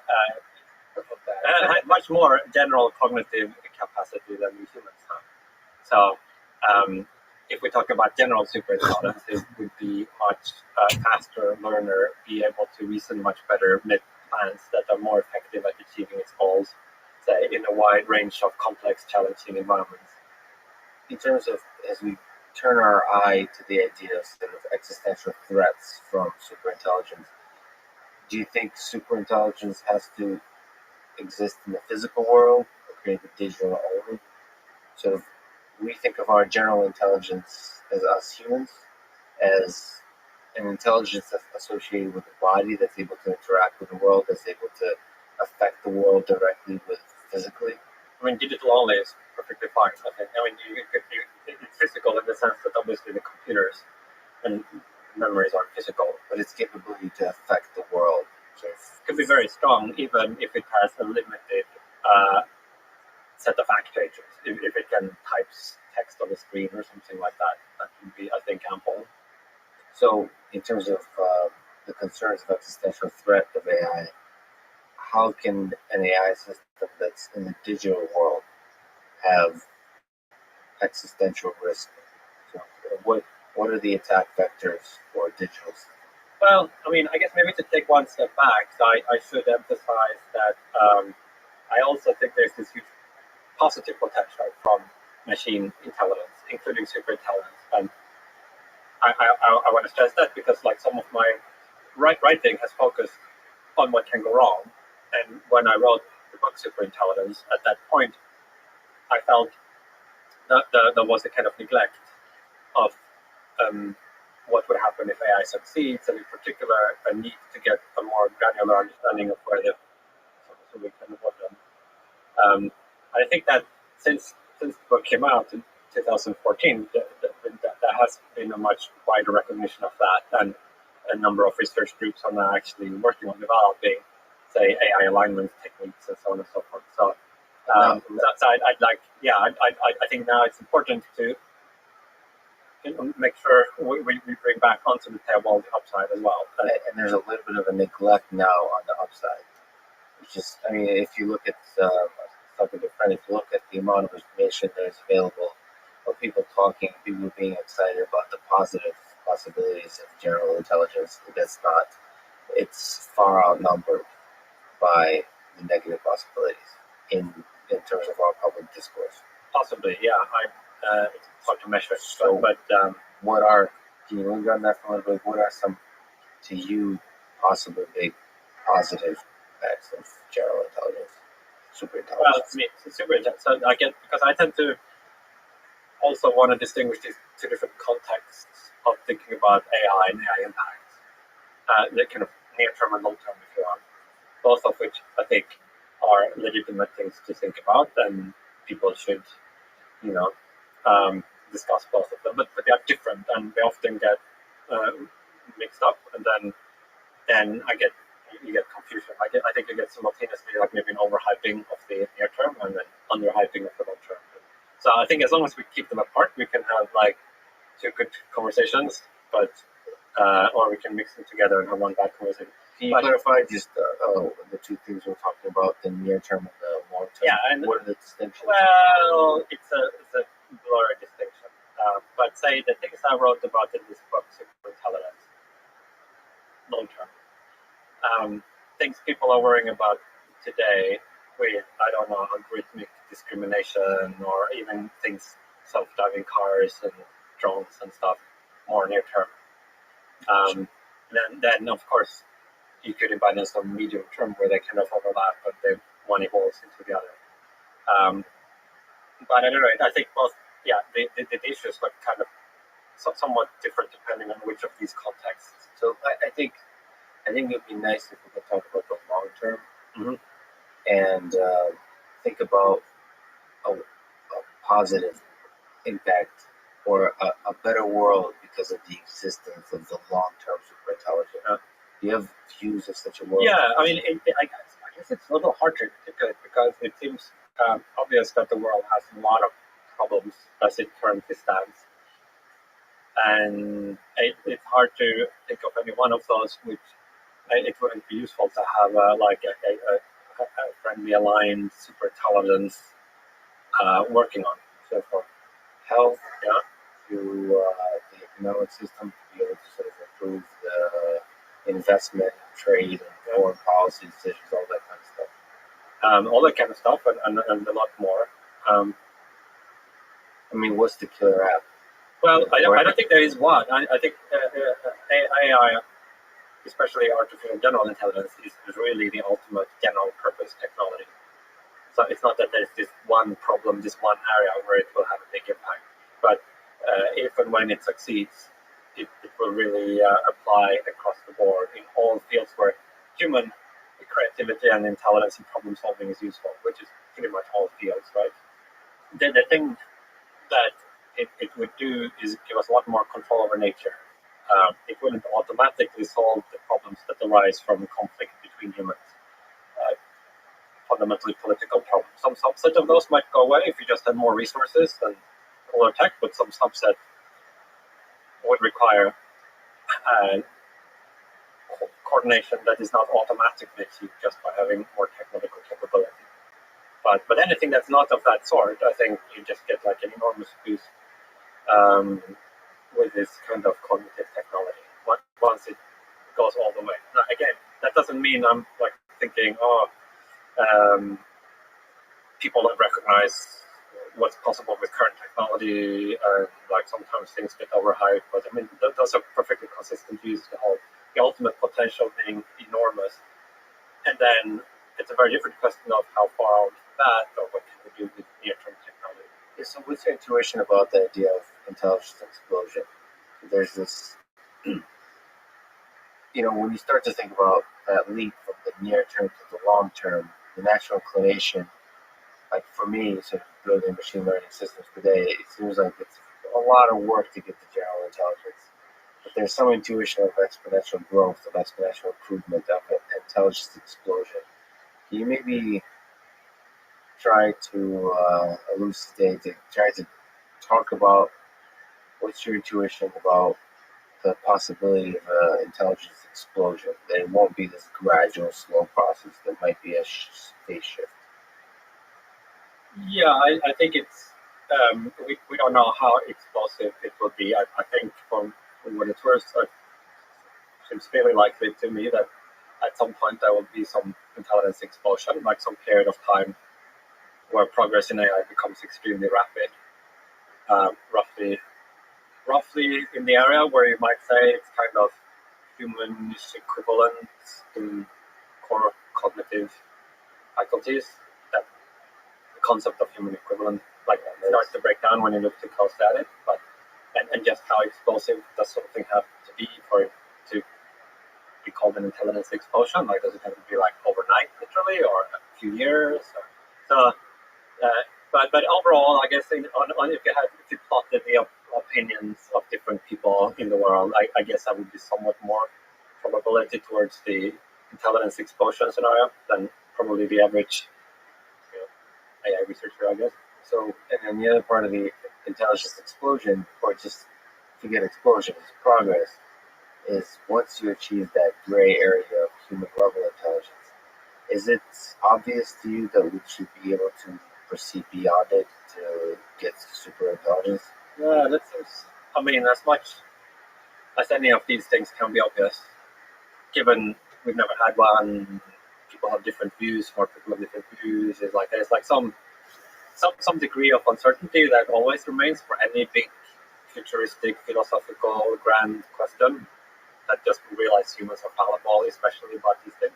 But it does seem, as far as I'm judging things based on my own impression, that it seems very unlikely that there would be a ceiling at or near human cognitive capacity. And that's such a, I don't know, that's such a special moment. It's both terrifying and exciting to create a system that's beyond our intelligence. So maybe you can step back and let's say, like, how does that possibility make you feel that we can create something? It feels like there's a line beyond which it steps. You'll be able to outsmart you, and therefore it feels like a step where we lose control. Well, I don't think the latter follows.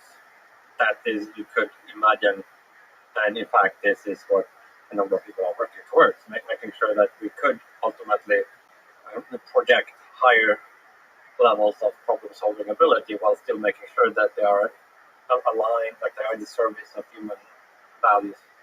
I mean, so losing control, I think, is not a given that would happen. Now, you asked how it makes me feel. I mean, to some extent, I've lived with this for so long, since as long as I can remember being an adult or even a teenager. It seemed to me obvious that at some point AI will succeed.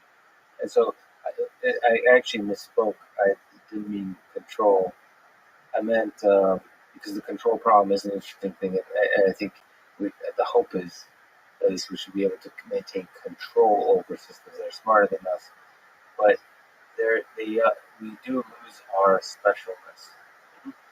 It's sort of we lose our place as the smartest, coolest thing on Earth, and there's an ego involved that humans are very good at dealing with. I mean, I value my intelligence as a human being. It seems like a big transformative step to realize there's something out there that's more intelligent. I mean, you don't see that as such a fundamentally. I think yes. I think it pretty small. I mean, I think there are already a lot of things out there that are. I mean, certainly if you think the universe is big, there's going to be other civilizations that already have super intelligences, or that just naturally have brains the size of beach balls and are like completely leaving us in the dust.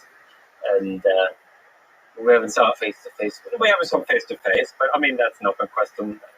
What would happen in a kind of post-human world? Like how much day to day would these super intelligences be involved in the lives of one another? I mean, you could imagine some scenario where it's more like a background thing that would help protect against some things, but you wouldn't, like, there wouldn't be this intrusive kind of, like, making me feel bad by, like, making clever jokes on your expert. Like, there's, like, all sorts of things that maybe in the human context would feel awkward about that. You don't want to be the dumbest kid in your class, everybody picks it. Like, a lot of those things maybe you need to abstract away from if you're thinking about this context where we have infrastructure that is in some sense beyond any or all humans. I mean, it's a little bit like, say, the scientific community as a whole, if you think of that as a mind. It's a little bit of a metaphor, but I mean, obviously it's going to be like way more capacious than any individual. So in some sense, there's this mind-like thing already out there that's like just vastly more intelligent than any individual is. And we think, okay, you just accept that as a fact. That's the basic fabric of our existence. It's super intelligent. Yeah, you get used to a lot of. I mean, there's already Google and Twitter and Facebook, these recommender systems that are the basic fabric of our. I could see them becoming. I mean, do you think of the collective intelligence of these systems as already perhaps reaching super intelligence level? Well, I mean, so here it comes to just the concept of intelligence and the scale. And what human level means. The kind of vagueness and indeterminacy of those concepts starts to dominate how you would answer that question. So, like, take the Google search engine has a very high capacity of a certain kind, like remembering and retrieving information. Particularly, like text or images that are a kind of string, a word string key, that obviously superhuman at that, but a vast set of other things it can't even do at all, not just not do well, but so you have these current AI systems that are superhuman in some limited domain and then like radically subhuman in all other domains.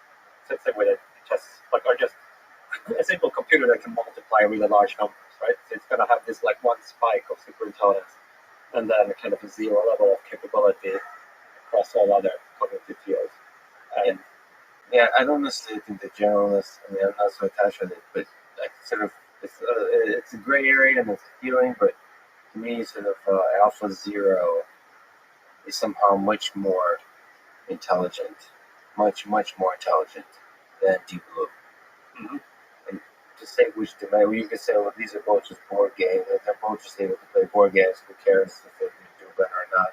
But there's something about the learning, the self-play that makes it crosses over into that land of intelligence that doesn't necessarily need to be general. In the same way, Google is much closer to Deep Blue currently in terms of its search engine than it is to sort of the AlphaZero. And the moment these recommender systems really become more like AlphaZero, but being able to learn a lot without the constraints of being heavily constrained by human interaction, that seems like a special moment in time.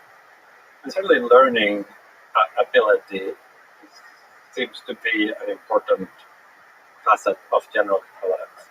That you can take some new domain that you haven't seen before and you weren't specifically pre-programmed for, and then figure out what's going on there and eventually become really good at it. So that's something AlphaZero has much more of than Deep Blue had. And in fact, I mean, systems like AlphaZero can learn not just Go, but other, in fact, probably Deep Blue in chess and so forth, right? So actually, you do this is general, and it matches the intuition. You feel it's more intelligent, and it also has more of this general purpose learning ability. And if we get systems that have more general purpose learning ability, it might also trigger an even stronger intuition that they're actually starting to get smart. So if you were to pick a future, what do you think a utopia looks like with AGI systems? Sort of, is it the Neuralink brain computer interface world where we're kind of really closely interlinked with AI systems? Is it possibly where AGI systems replace us completely while maintaining the values and the consciousness?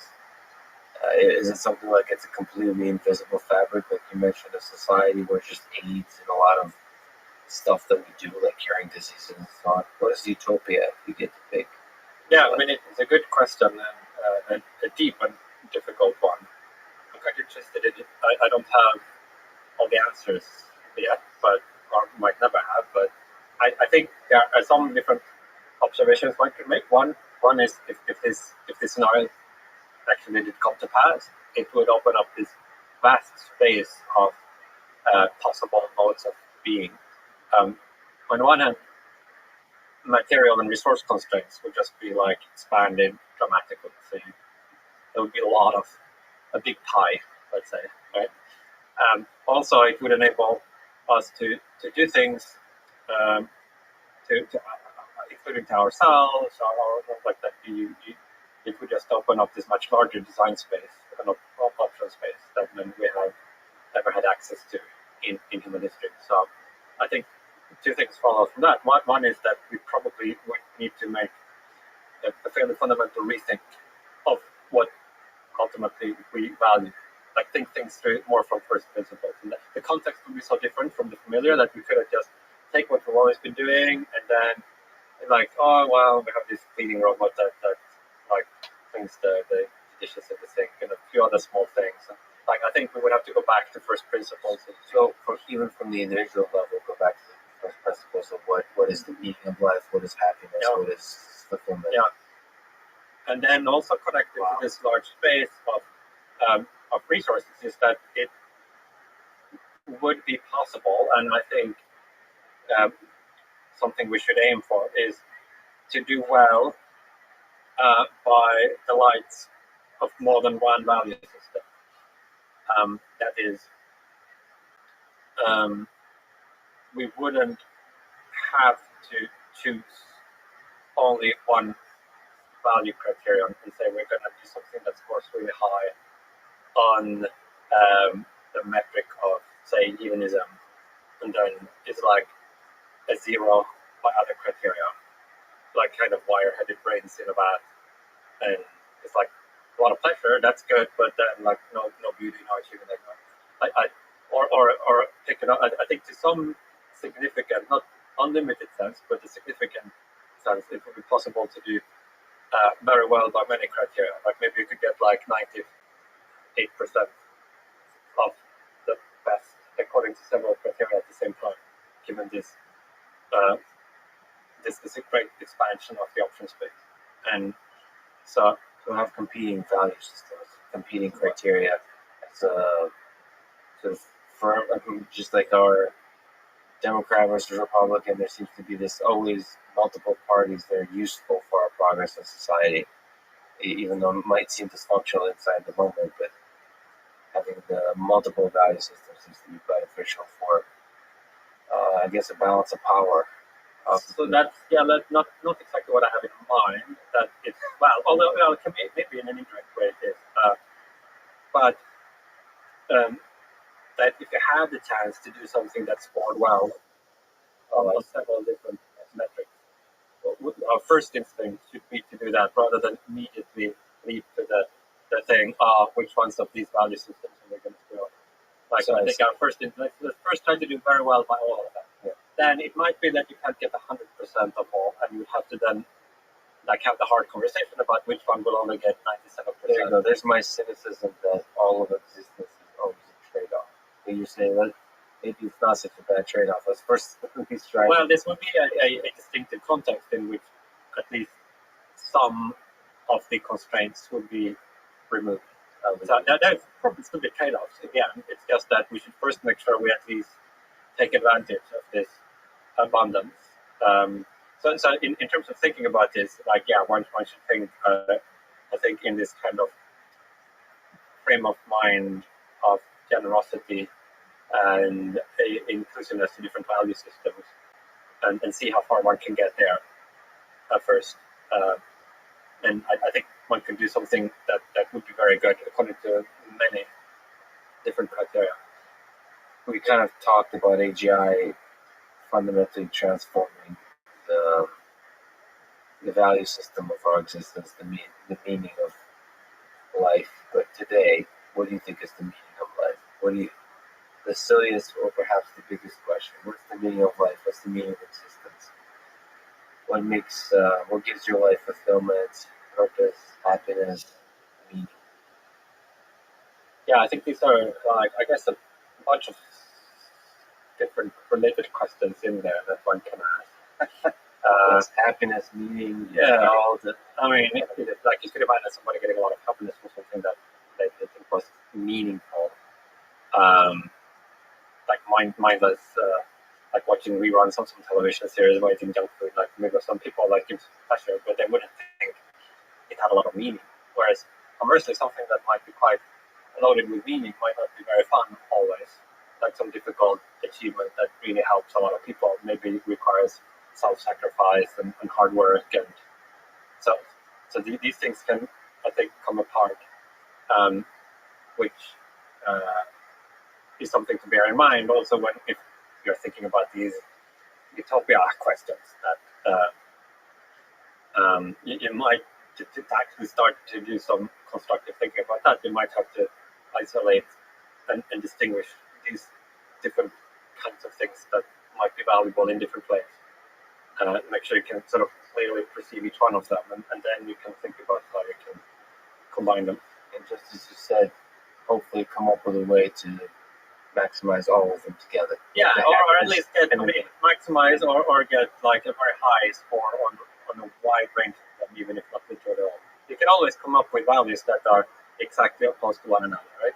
But I think for many values, they're kind of opposed with, if you place them within a certain dimensionality of your space, there are shapes that are kind of, you can't untangle, in a given dimensionality, but if you start adding dimensions, then it might, in many cases, just be that they're easy to pull apart and decrypt. So we'll see how much space there is for that, but I think that there could be a lot in this context of radical abundance, if ever we get to that. I don't think there's a better way to end it, Nick. You've influenced a huge number of people to work on what could very well be the most important problems of our time. So it's a huge honor. Thank you so much for talking. Well, thank you for coming by, Lex. That's fun. Thank you. Thanks for listening to this conversation with Nick Bostrom. And thank you to our presenting sponsor, Cash App. Please consider supporting the podcast by downloading Cash App and using code LEXPODCAST.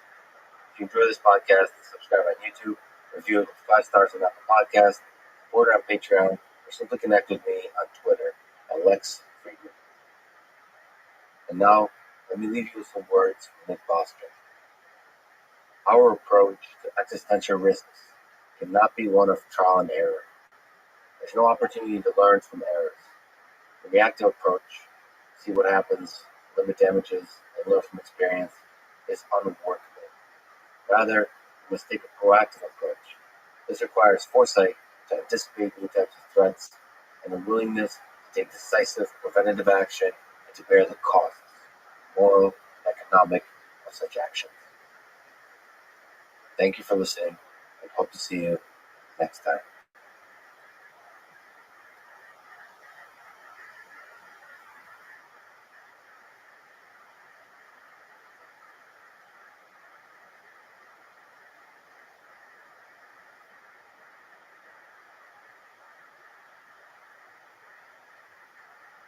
The following is a conversation with Sean Carroll.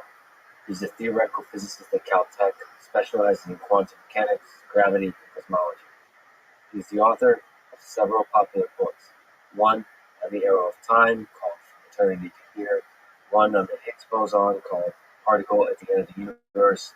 One on science and philosophy, called The Big Picture, on the origins of life, meaning, and the universe itself. He has an upcoming book on quantum mechanics that you can pre-order now called Something Deeply Hidden. He writes one of my favorite blogs on the website, ROTHSCHILD.com. I recommend clicking on the greatest hits link that lists accessible, interesting posts on the Arrow of Time, dark matter, dark energy, Big Bang, general relativity, string theory, quantum mechanics, and the big meta questions about the philosophy of science, God, ethics, politics, academia, and much, much more. Finally, and perhaps most famously, he is the host of a podcast called Mindscape, that you should subscribe to and support on Patreon. Along with the Joe Rogan Experience, Sam Harris's Making Sense, and Dan Carlin's Hardcore History, Sean's Mindscape podcast is one of my favorite ways to learn new ideas or explore different perspectives and ideas that I thought I understood. It was truly an honor to meet and spend a couple hours with Sean. It's a bit heartbreaking to say that for the first time ever, the audio recorder for this podcast died in the middle of our conversation.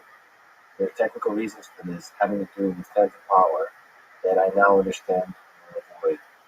It took me 1 hour to notice and fix the problem. So, much like the universe's 68% dark energy, roughly the same amount from this conversation was lost, except in the memories of the two people involved and in my notes. I'm sure we'll talk again and continue this conversation on this podcast or on Sean's. And of course, I look forward to it. This is the Artificial Intelligence Podcast. If you enjoy it, subscribe on YouTube, iTunes, support it on Patreon, or simply connect with me on Twitter at LexFriedman. And now, here's my conversation with Sean Carroll. What do you think is more interesting and impactful? Understanding how the universe works at a fundamental level, or understanding how the human mind works?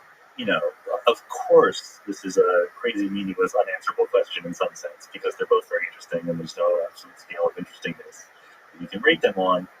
There's the glib answer that says the human brain is part of the universe, right? And therefore, understanding the universe is more fundamental than understanding the human brain.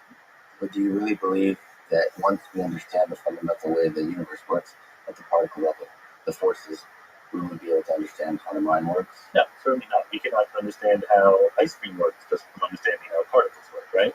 So I'm a big believer in emergence. I'm a big believer that there are different ways of talking about the world beyond just the most fundamental microscopic one.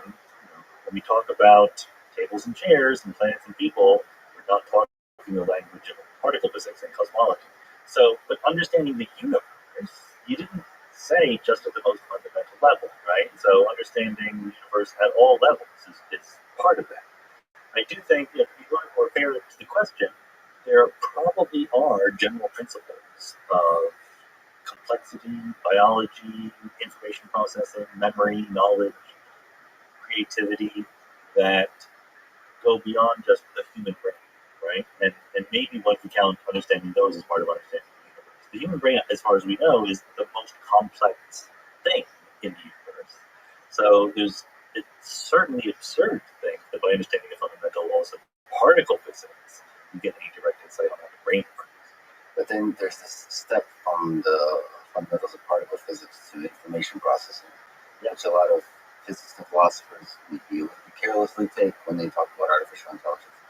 Do you think of the universe as a kind of a computational device? No. Like the honest answer there is no. There's a sense in which the universe processes information, theoretically. There's a sense in which the universe is like a computer, theoretically. But sometimes I think I tried to say this once on my blog and no one agreed with me, but the universe is more like a computation than a computer. Because the universe happens once. A computer is a general purpose machine, right? That you can ask it different questions, even about the calculator, right? It's set up to answer certain kinds of questions. The universe isn't that. So information processing happens in the universe, but it's not what the universe is. And I know your MIT colleague Seth Lloyd feels very differently about this, right? Well, you're thinking of the universe as a closed system. I am. So what makes a computer more like a PC, like a computer machine, is that there's a human that once comes up to it and moves the mouse around. So input gives it input, and and that's why you're saying it's just a computation, a deterministic thing that's just unrolling. But the immense complexity of it is nevertheless like processing. There's a state, and then it changes with with rules. And there's a sense for a lot of people that if the human brain operates within that world, then it's simply just a small subset of that.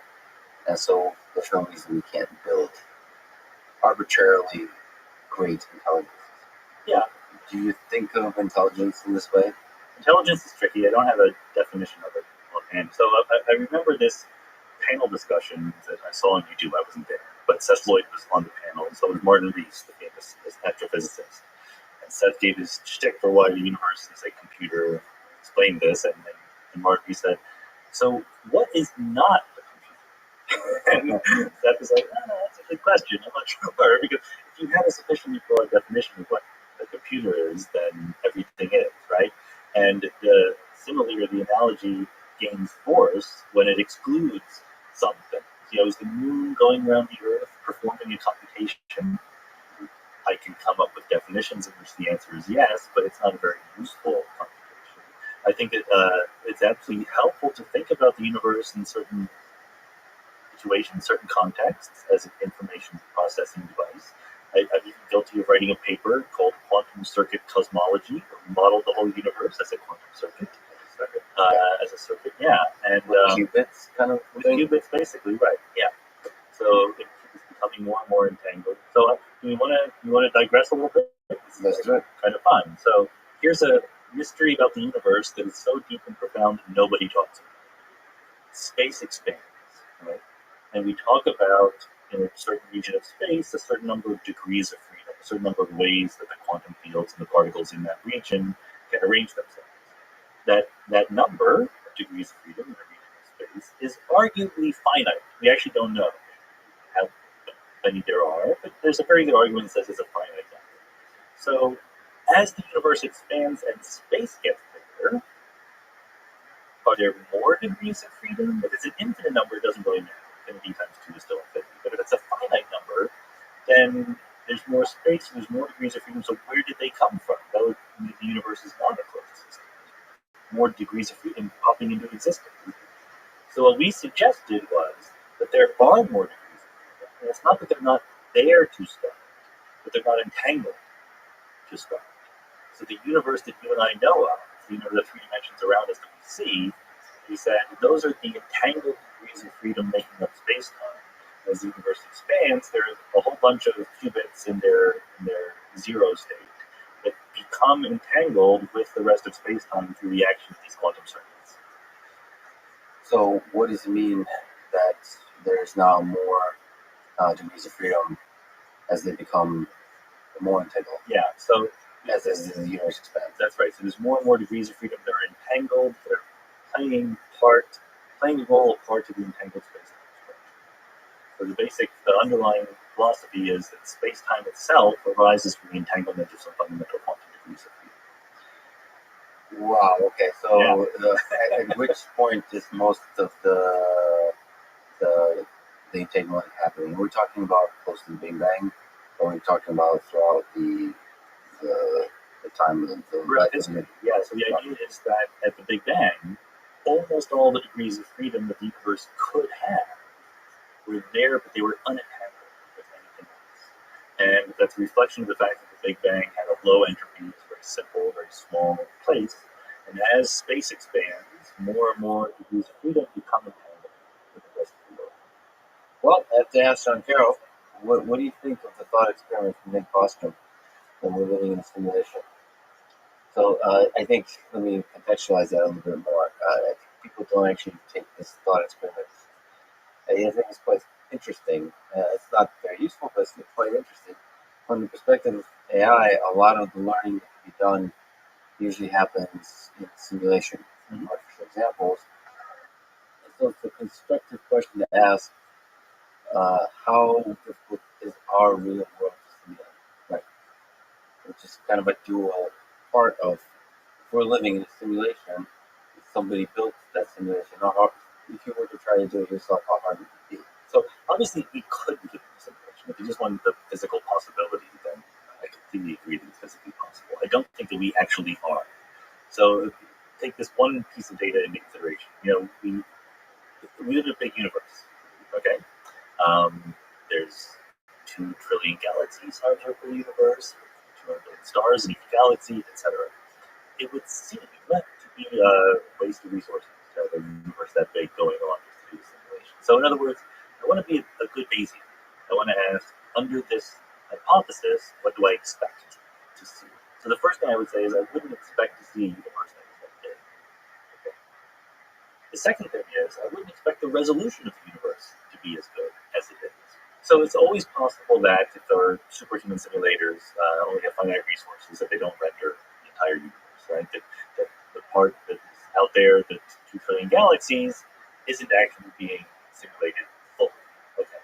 But then the obvious extrapolation of that is that only I am being simulated fully. Like the rest of you are just non-player characters, right?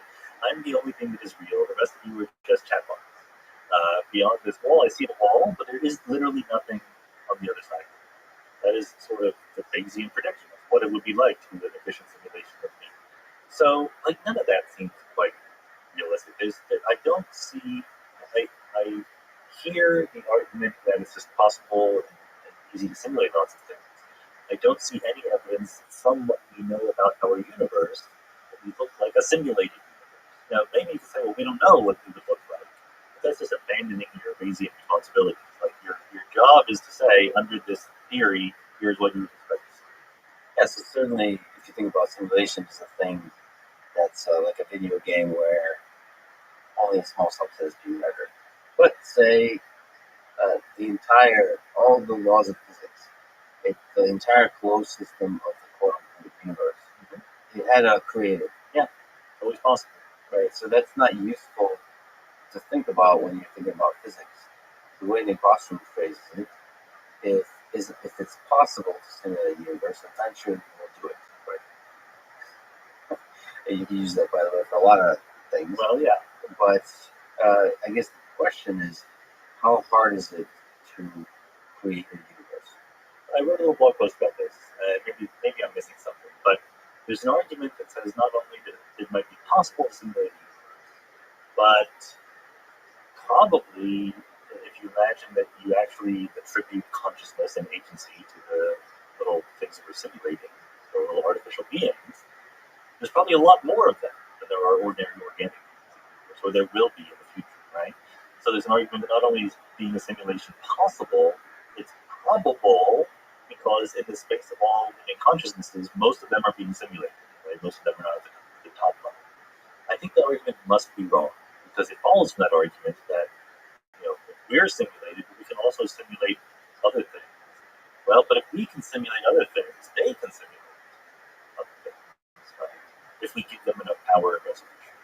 And ultimately, we'll reach a bottom, because the laws of physics in our universe have a bottom, or made of atoms and so forth. So there will be the cheapest possible simulations.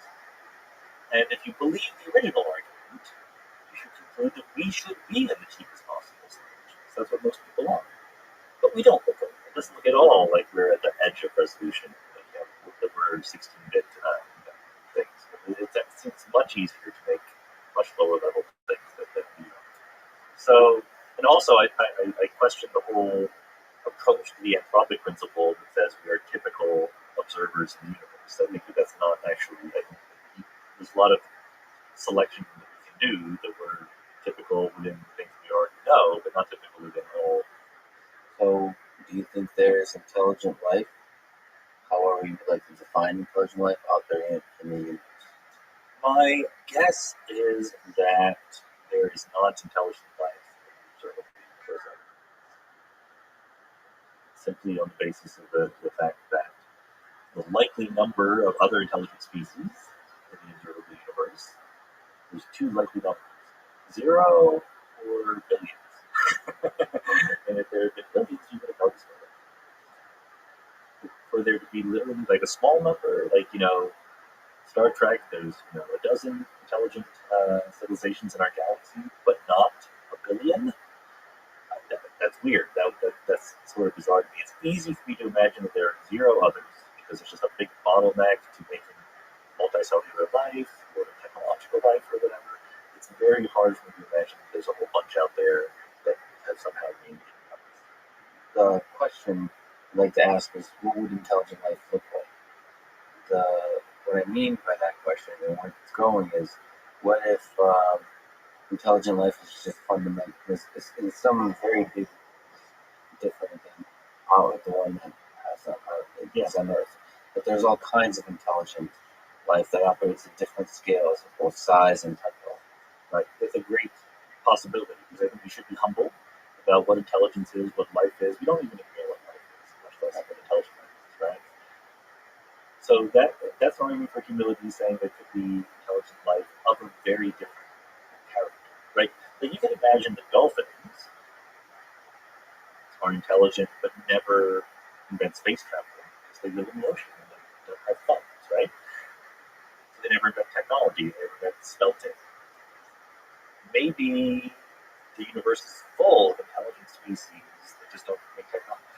Right? That's compatible with the data.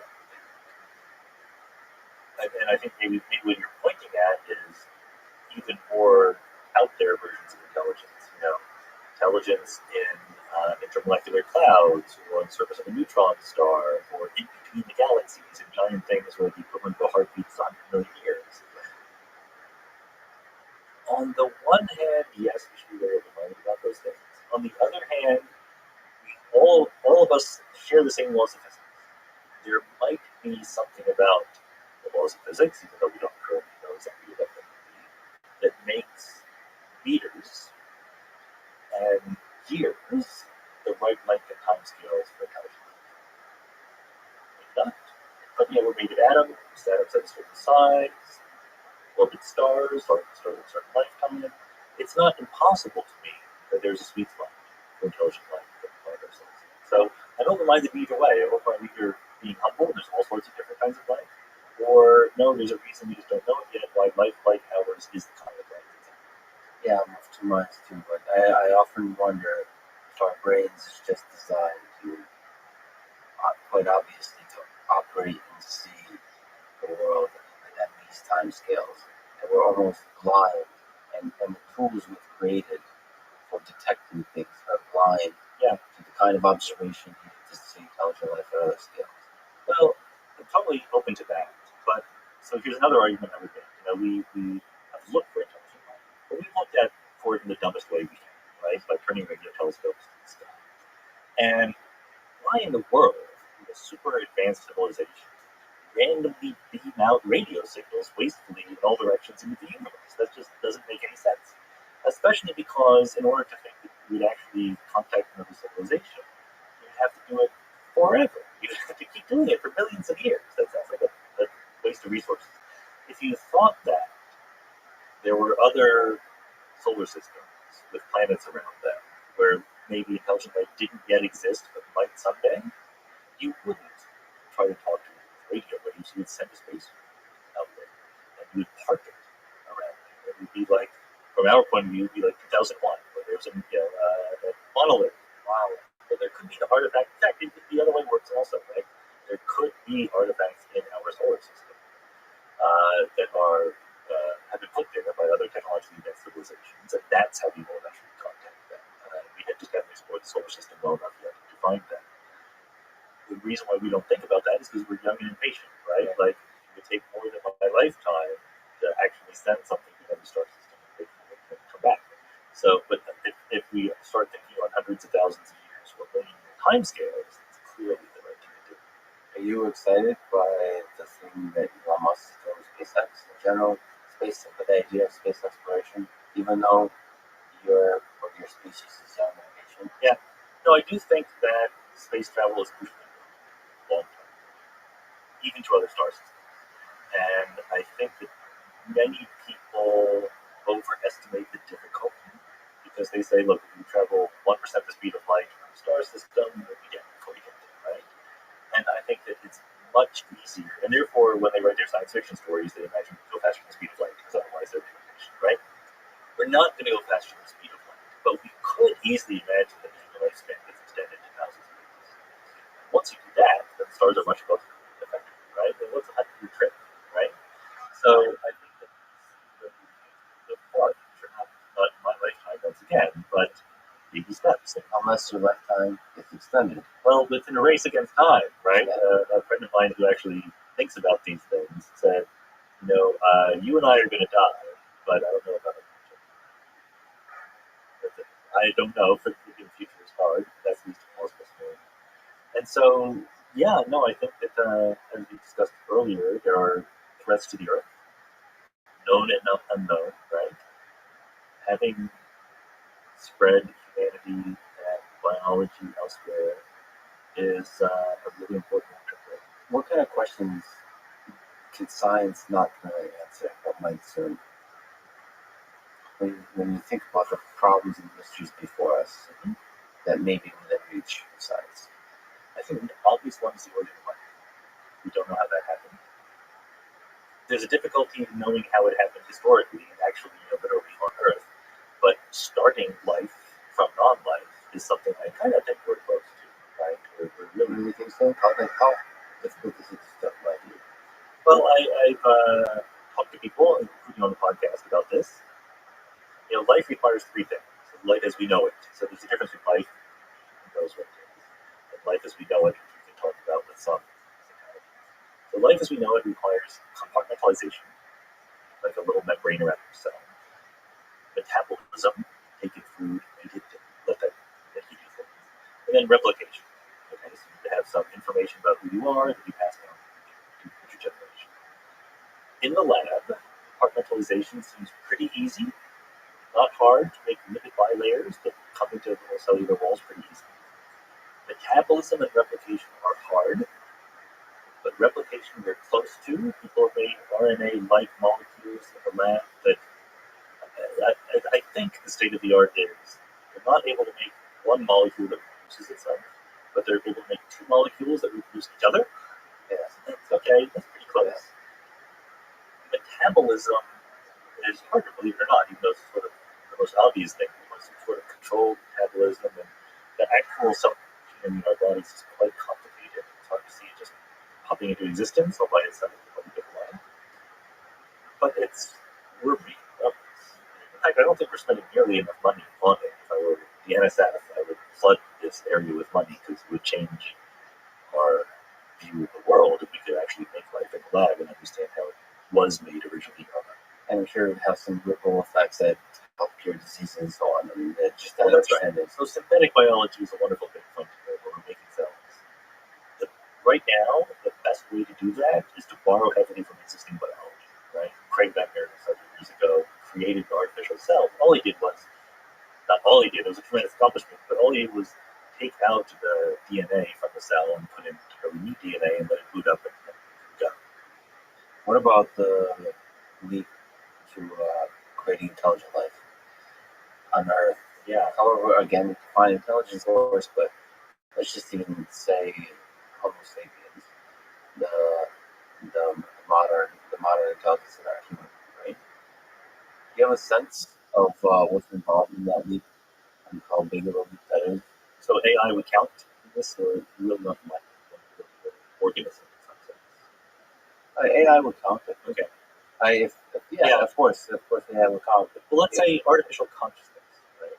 So I do not think we are on the threshold of creating artificial consciousness. I think it's possible. I'm not, again, very educated about how close we are, but my impression is that we're really close because we understand how little we understand of consciousness and what it is. So if we don't have any idea what it is, it's hard to imagine we're on the threshold of making it ourselves. But it's doable, it's possible. I don't see any obstacles in principle, so yeah, some interest in that happening eventually.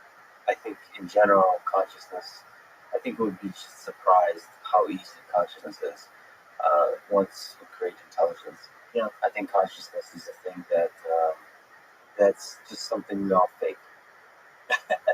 Well, good. No, actually, I like this idea, but in fact, consciousness is way less mysterious than we think. Yeah. Because we're all at every time, at every moment, less conscious than we think we are, right? We can prove things. And I think that plus the idea that you not only have artificial intelligent systems, you put them in a body, right? Give them a robot body. That will help the faking a lot.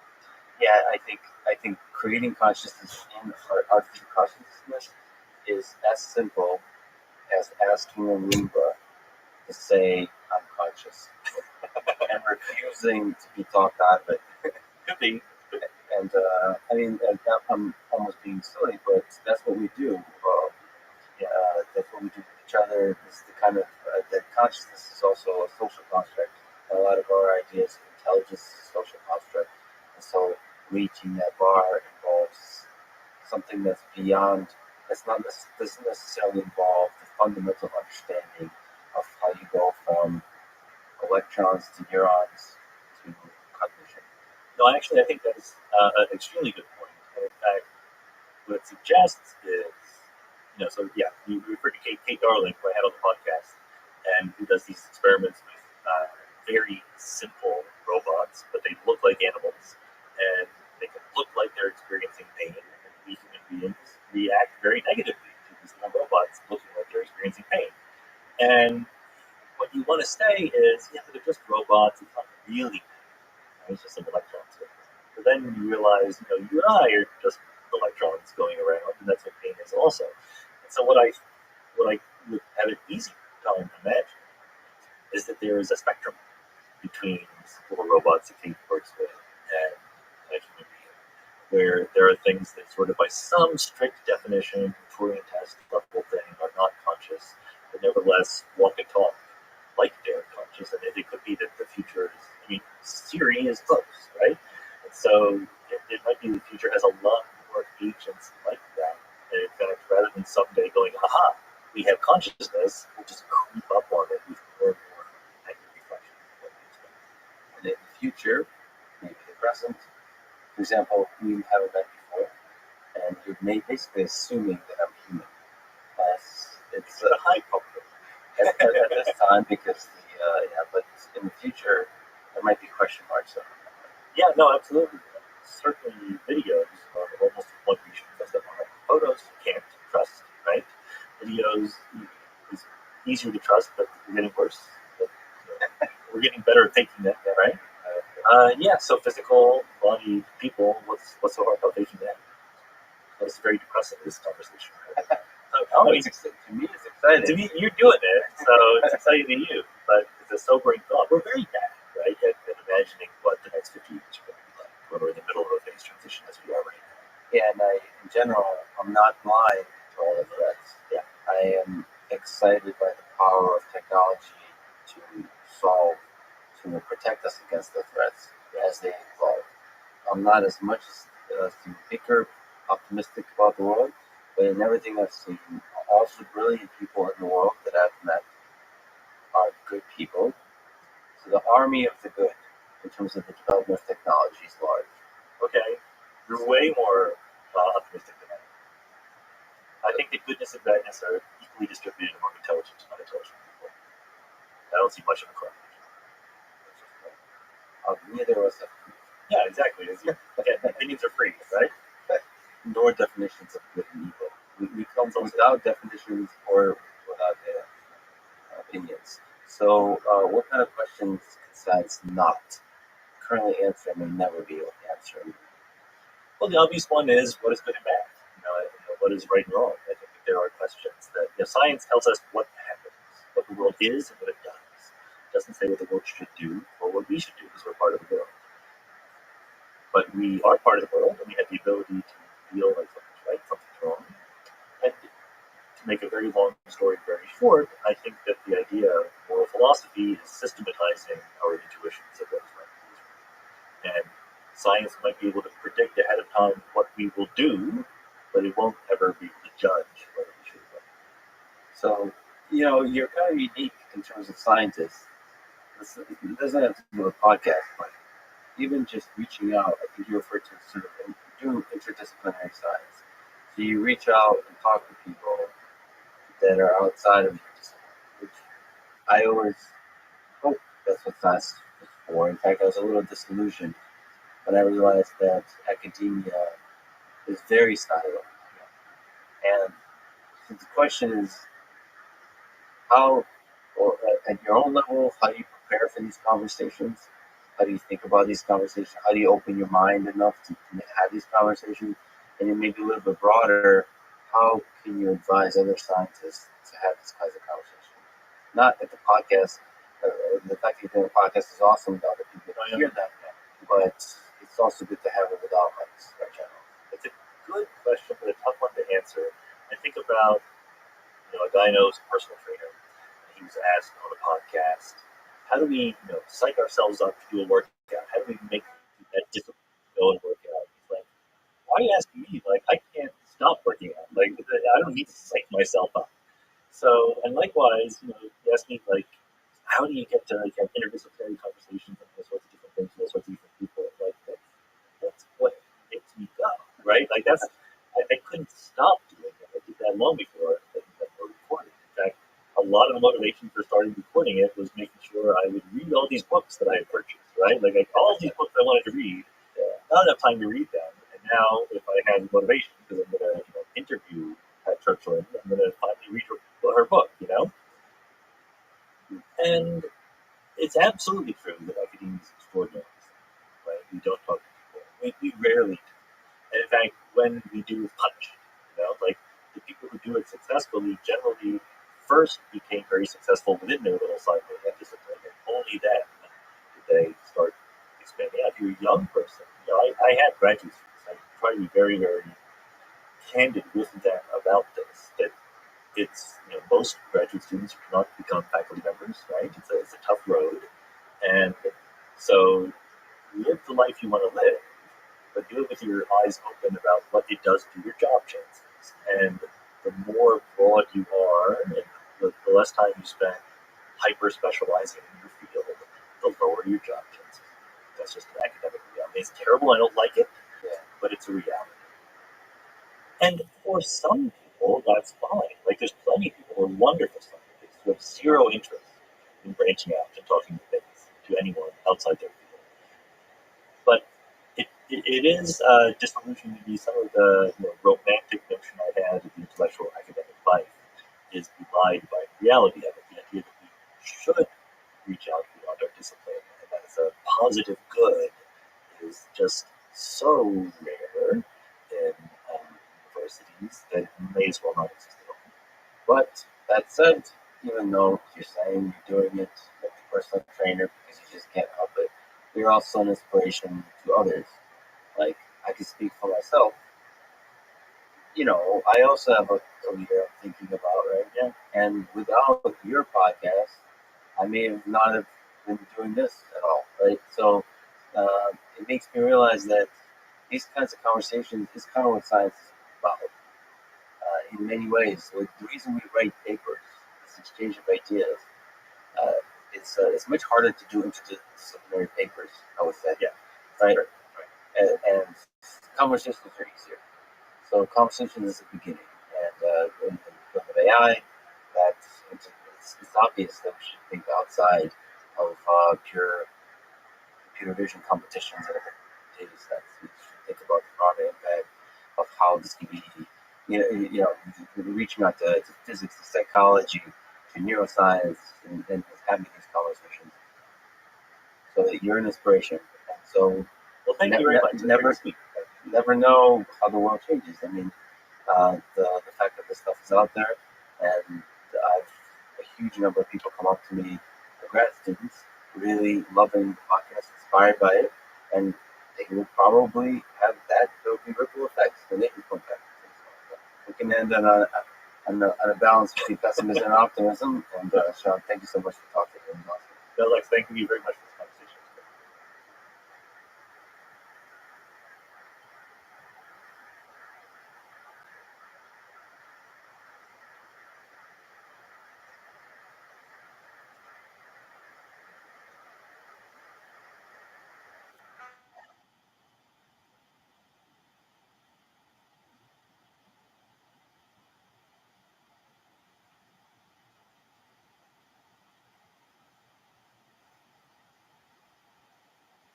The following is a conversation with Raja Manga. He's an engineering director at Google, leading the TensorFlow team. TensorFlow is an open source library at the center of much of the work going on in the world of deep learning, both the cutting edge research and the application of knowledge-based approach. But it's quickly becoming much more than a software library. It's now an ecosystem of tools for the deployment of machine learning in the cloud, the phone, the browser, on both generic and specialized hardware, CPU, GPU, and so on. Plus, there's a big emphasis on growing a passionate community of developers. Raja, Jeff Dean, and a large team of engineers at Google Brain are working to define the future of machine learning with TensorFlow 2.0, which is now in alpha. I think the decision to open source TensorFlow was a definitive moment in the tech industry. It showed that open innovation can be successful and inspired many companies to open source their code, to publish, and in general engage in the open exchange of ideas. This conversation is part of the Artificial Intelligence Podcast. If you enjoy it, subscribe on YouTube, iTunes, or simply connect with me on Twitter at Lex Friedman, spelled F-R-I-D. And now, here's my conversation with Raja Manga. You were involved with Google Brain since its start in 2011 with Jeff Dean. It started with this belief, the proprietary machine learning library, and turned to TensorFlow in 2014, the open source library. So what were the early days of Google Brain like? What were the goals, the missions? How do you even proceed forward when there's so much possibilities before you? It was interesting back then, when I started, when you were even just talking about it. The idea of deep learning was interesting and intriguing in some ways. It hadn't yet taken off, but it held some promise and it showed some very promising and early results. I think that the idea where Andrew and Jeff had started was, what if we can take this, what people are doing in research, and scale it to what Google has in terms of the compute power, and also put that kind of data together? What does it mean? And so far, the results have been, if you scale the compute, scale the data, that's better, right? With that work. And so that was the first year to, can we prove that out? And with this belief, when we started the first year, we got some early wins, which is always great. What were the wins like? What was the wins where there's some promise to this is going to be good? I think the two early wins were, one was speech, that we collaborated very closely with the speech research team, who's also getting interested in this.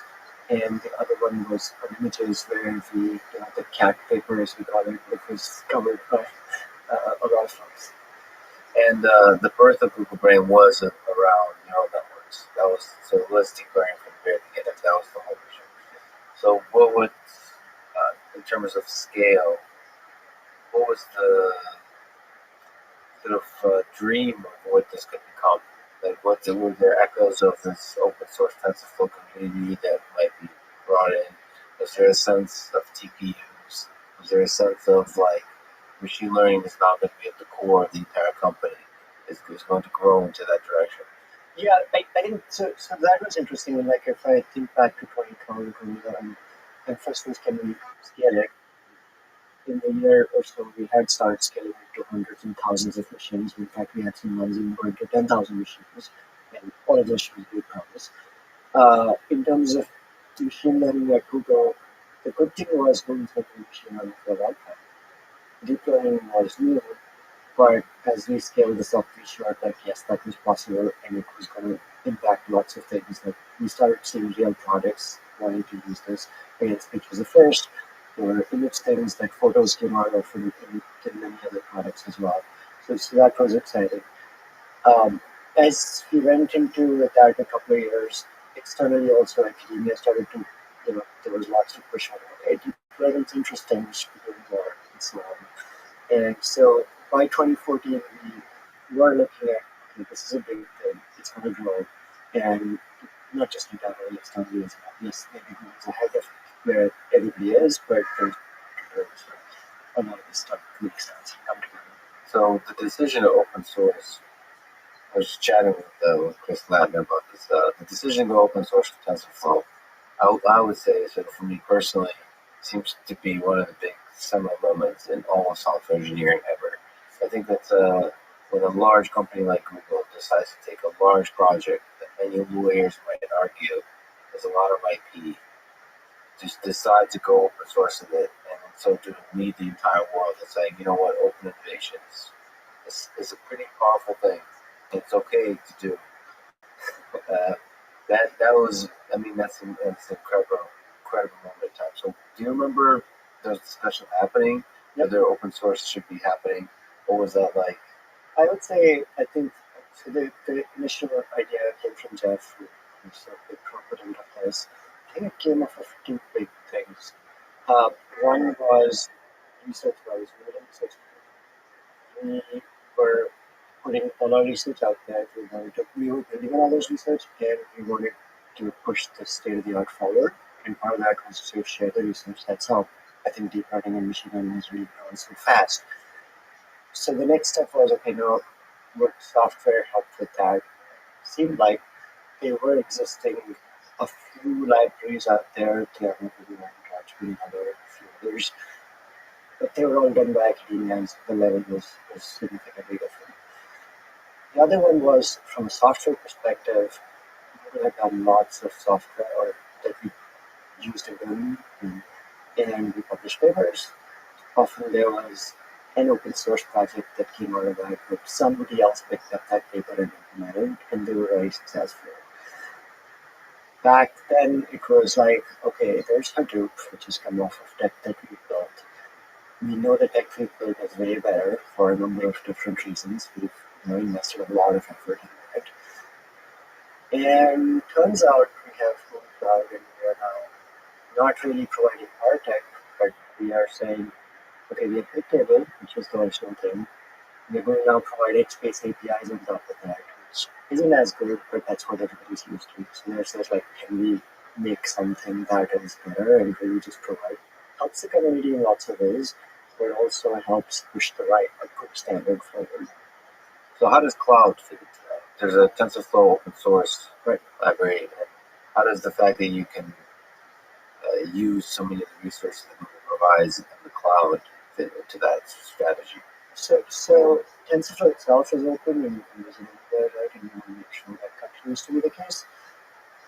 On Google Cloud, we do make sure that there's lots of integrations with everything else, and want to make sure that it works really well there. So you're leading the TensorFlow effort. Can you tell me the history and the timeline of the TensorFlow project in terms of major design decisions like the open source decision, but really, what to include and not? There's this incredible ecosystem that I'd like to talk about. There's all these parts, but what if just some sample moments that defined what TensorFlow eventually became? I don't know if you're allowed to say history, but it's just by deep learning, everything moves so fast that just a few years is already history. Yes. So looking back, we were building TensorFlow as we open sourced it in 2015, November 2015. We started on it in summer of 2014, I guess. And somewhere like late 2014, and we decided that it was a highlight of open source. So we started thinking about that and making sure we were heading down that path. By that point, we'd seen a few, lots of different use cases at Google. So there were things like, okay, best we want to run at large scale in the data center. Yes, we need to support different kind of hardware. GPUs at that point, we had our first GPU at that point was about to come out roughly around that time. So the design sort of included those. We had started to push on mobile, so we were running models on mobile. At that point, we were customizing code, so we wanted to make sure TensorFlow could support that as well, so that sort of became part of that overall design. When you say mobile, you mean like pretty complicated algorithms running on the phone? That's correct. So when you have a model that you deploy on the phone and run it there, So already at that time, there was ideas of running machine learning on the phone. that's good. We already had a couple of and in those cases, we had basically customized and crafted code or some libraries. So I was actually at Google during this time, parallel with this universe, but we were using Piano and Cafe. Yep.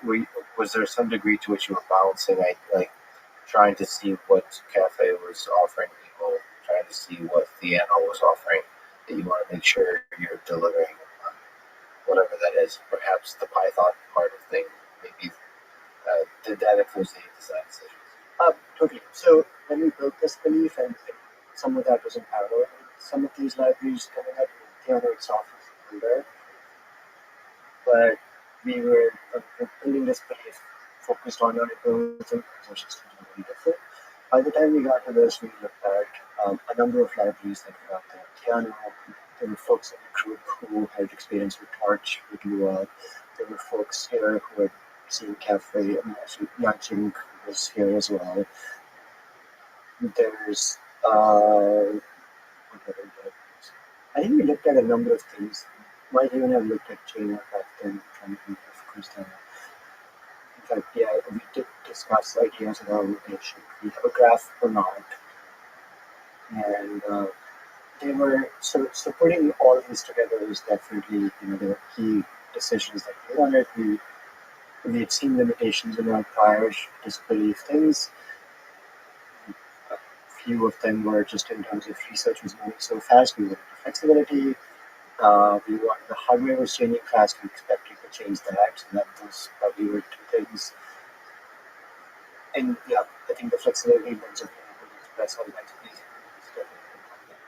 So what the graph decisions, now we're moving towards TensorFlow 2.0, there's more, by default, there'll be eager execution, just sort of hiding the graph a little bit, because it's less intuitive in terms of the way people develop and so on. But what was that discussion like in terms of using graphs? It seemed it's kind of the way. Did it seem the obvious choice? So I think where it came from was our this belief had a graph-like thing as well. A much more simple. It wasn't a general graph, it was more like a straight line thing. More like what you might think of Cafe, I guess, in that sense. But the graph was, and we always cared about the collection stuff. Even with disbelief, you would find a whole bunch of stuff in collection.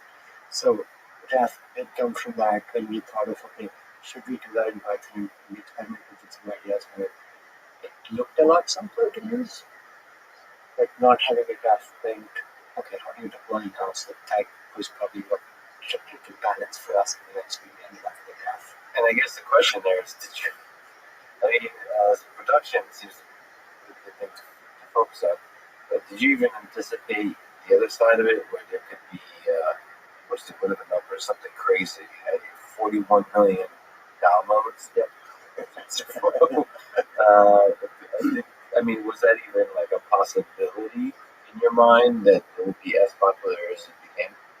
So I think we did see a need for this a lot from the research perspective in early days of deep learning in some ways.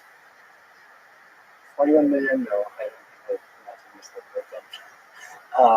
the it seemed like there's a potential future where lots more people would be doing this and having people there. I would say this kind of growth probably started seeing somewhat after the open source thing, where it was like, okay, deep learning is actually growing way faster for a lot of different reasons, and really just the right place to push on that and leverage that and deliver lots of things that people want. So what's changed once you open source? Like how, this incredible amount of attention from a global population of developers. How did the project start changing? I don't even actually remember it during those times. I know looking now, there's really good documentation, there's an ecosystem of tools, there's a community, there's a YouTube channel, right? Yeah, very community driven. Back then, I guess 0.1 version. Is that the version? I think we call it 0.6 or 5, something like that. I forget. What changed leading into 1.0? It's interesting. I think we've gone through a few things there. When we started out, when we first came out, people loved the documentation we had because it was just a huge step up from everything else. Because all of those were academic projects people doing and don't think about documentation. I think what that changed was instead of deep learning being a research thing, some people who were just developers could now suddenly take this out and do some interesting things with it, right? Who had no clue what machine learning was before then. And that hasn't really changed how things started to scale up in some ways, pushed on it. Over the next few months, as we looked at how do we stabilize things, as we look at not just researchers, now we need stability, more deploy things. That's how we started planning for the model. And there's some needs for that perspective, and so again, documentation comes out, designs, all kinds of things to put that together. And so that was exciting to get that to a stage where more and more enterprises wanted to buy in and to get behind that. And I think post 1.0 and the next few releases, their enterprise adoption is starting to take off. Right, so between the initial release and 1.0, there was, okay, researchers, of course. There are a lot of hobbies, similarly, interest, people excited about this who started to get on board and overdoing the next thing, lots of enterprises. I imagine anything that's below 1.0 is pressured to be enterprise probably wants something that's stable. Exactly. And you have a sense now that that's a flow.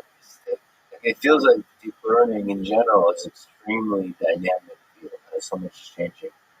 Do you have and TensorFlow has been growing incredibly. Do you have a sense of stability at the helm of it? I mean, I know you're in the midst of it, but yeah, it's. I think in the midst of it, it's often easy to forget what an enterprise wants and what some of the people on that side want. There's still people running models that are 3 years old, 4 years old. So inception is still used by tons of people.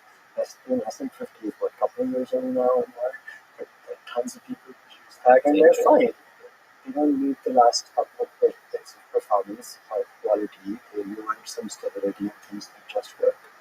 And so there is value in providing that with that kind of stability and making it really simple because that allows a lot more access. And then there's the research crowd, which wants, okay, they want to do these crazy things exactly like you're saying, right? Not just deep learning in the straight up models that used to be there. They want RNNs, and even RNNs are really what they're transformers now, and it needs to combine with RL and YAMs and so on. So there's definitely that area that the boundary that's shifting and pushing to state of the art.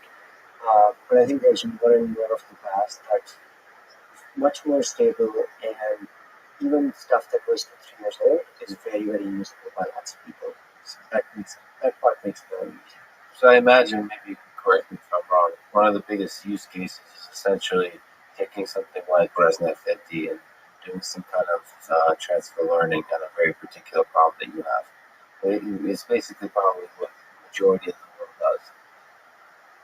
And you want to make that as easy as possible. That's it. So I would say, for the hobbyist perspective, that's the most common case, right? In fact, the apps on phones and stuff that you'll see, the early ones, that's the most common case. I would say there are a couple of reasons for that. One is that everybody talks about that. It looks great on slides.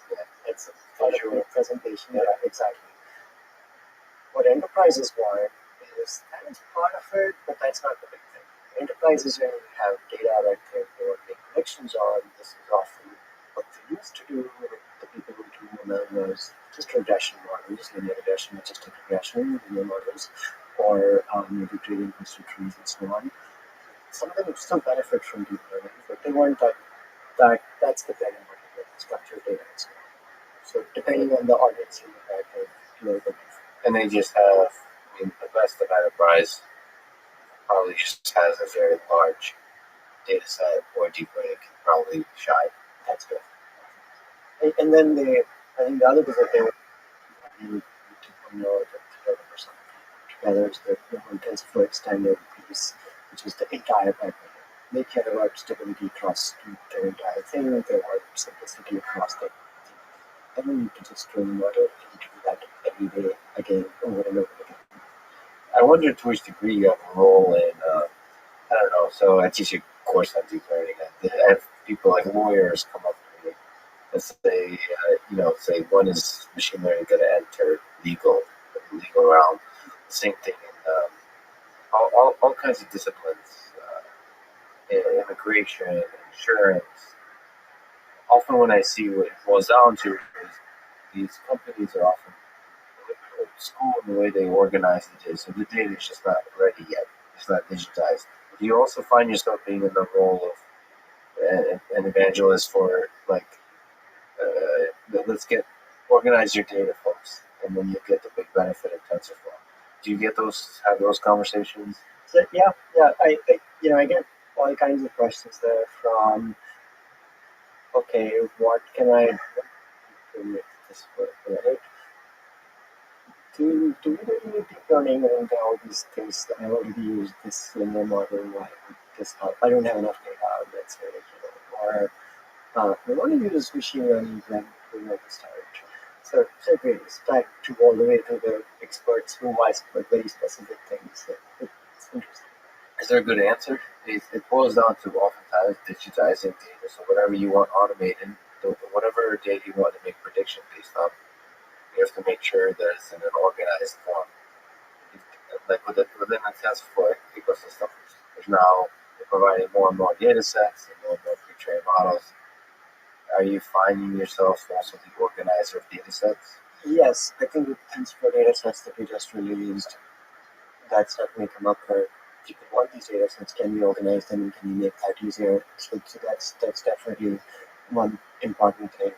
The other related thing I would say is I often tell people, what, don't think of the most fanciest thing, that the newest model that you see.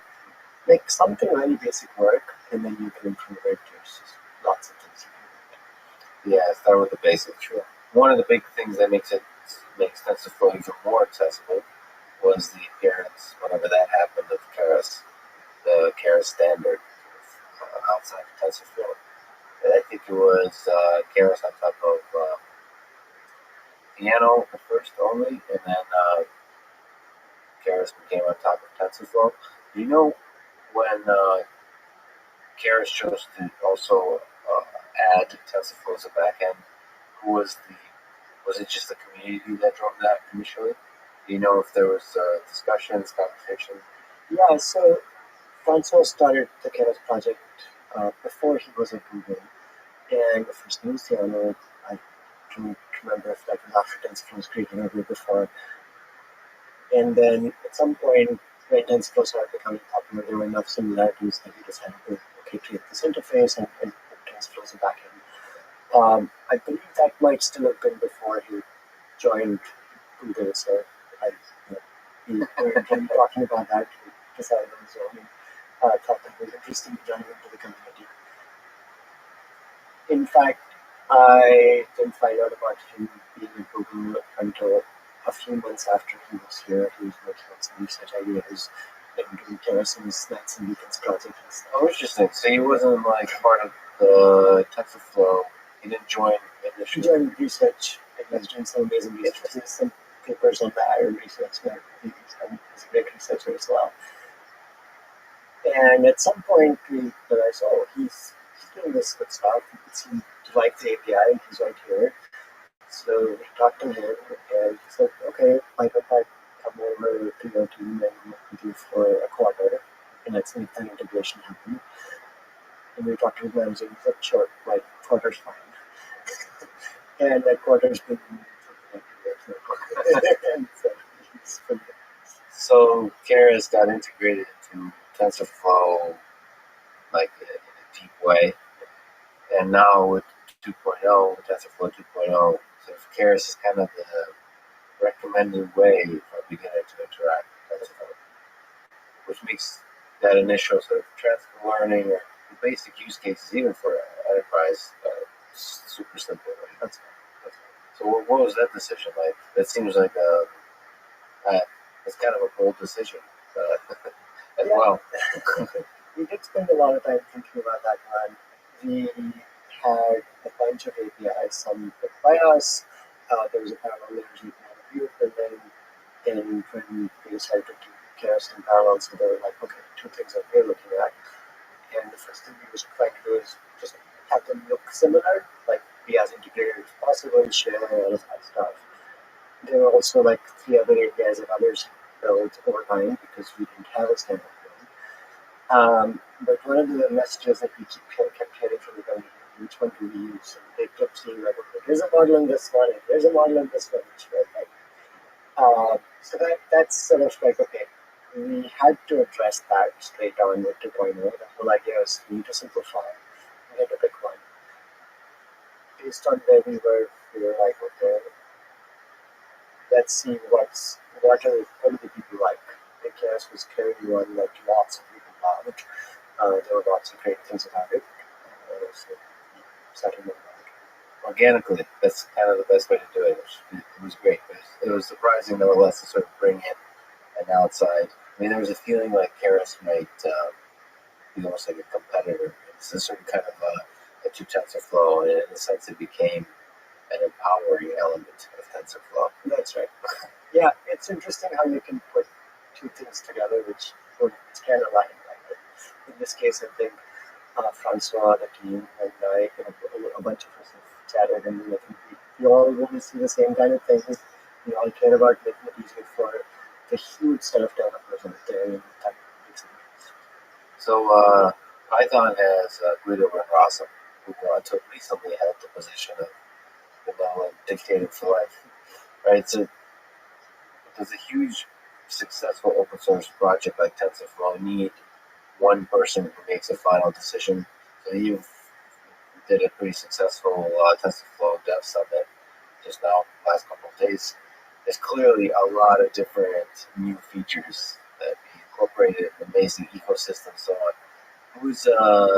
How are those design decisions made?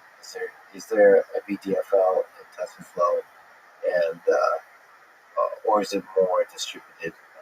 Again, I think it's somewhat different. I would say I've always been involved in the key design directions, but there are lots of things that are distributed there. The number of people might be like being one who's really driven a lot of open source stuff, a lot of APIs, and there are a number of other people who've been, pushed and been responsible for different parts of it. We do have regular design reviews over the last, spent a lot of time being up to the community and adding transparency. We're setting more processes in place, so RFCs, special interest groups, really grow that community and scale that. I think the kind of scale that ecosystem is in, I don't think we could scale with having me as the single point of decision maker. So I got it. So yeah, the growth of that ecosystem. Maybe you could talk about it a little bit. First of all, when we started with Andre Karpathy when he first did .NET.js, the fact that you can train a neural network in the browser in JavaScript was incredible. Yep. So now TensorFlow.js is really making that a serious, like a legit thing, a way to operate, whether it's in the back end or the front end. And there's the TensorFlow Extended, like you mentioned. There's TensorFlow Lite for mobile. And all of it, as far as I can tell, is really converging towards being able to, save models in the same kind of way. You can move around, you can train on the desktop and then move it to mobile and so on. There's that cohesiveness.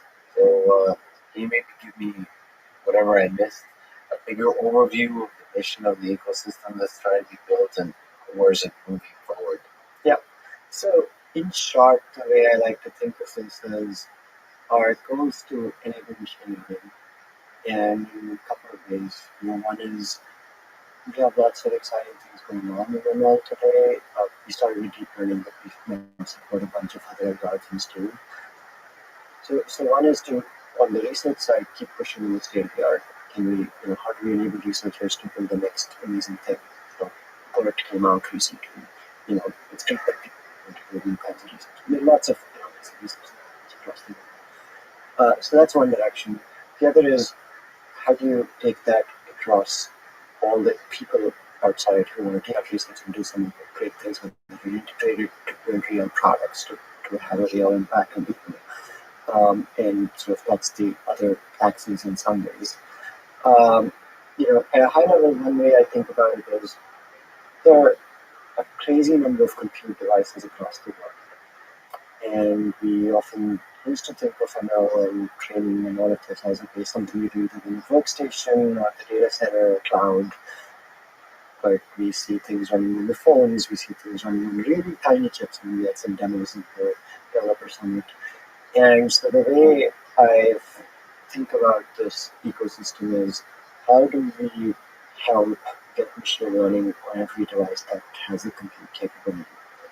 And that continues to grow. And so in some ways, this ecosystem is looked at various aspects of that and grown over time to cover more of those, and we continue to push the boundaries. In some areas, we built more tooling and things around that to help you. And the first tool we started was TensorBoard. You wanted to run just the training piece. The effects for TensorFlow extended to really do the entire ML pipelines if you're, care about all that production stuff. But then going to the edge, going to different kinds of things.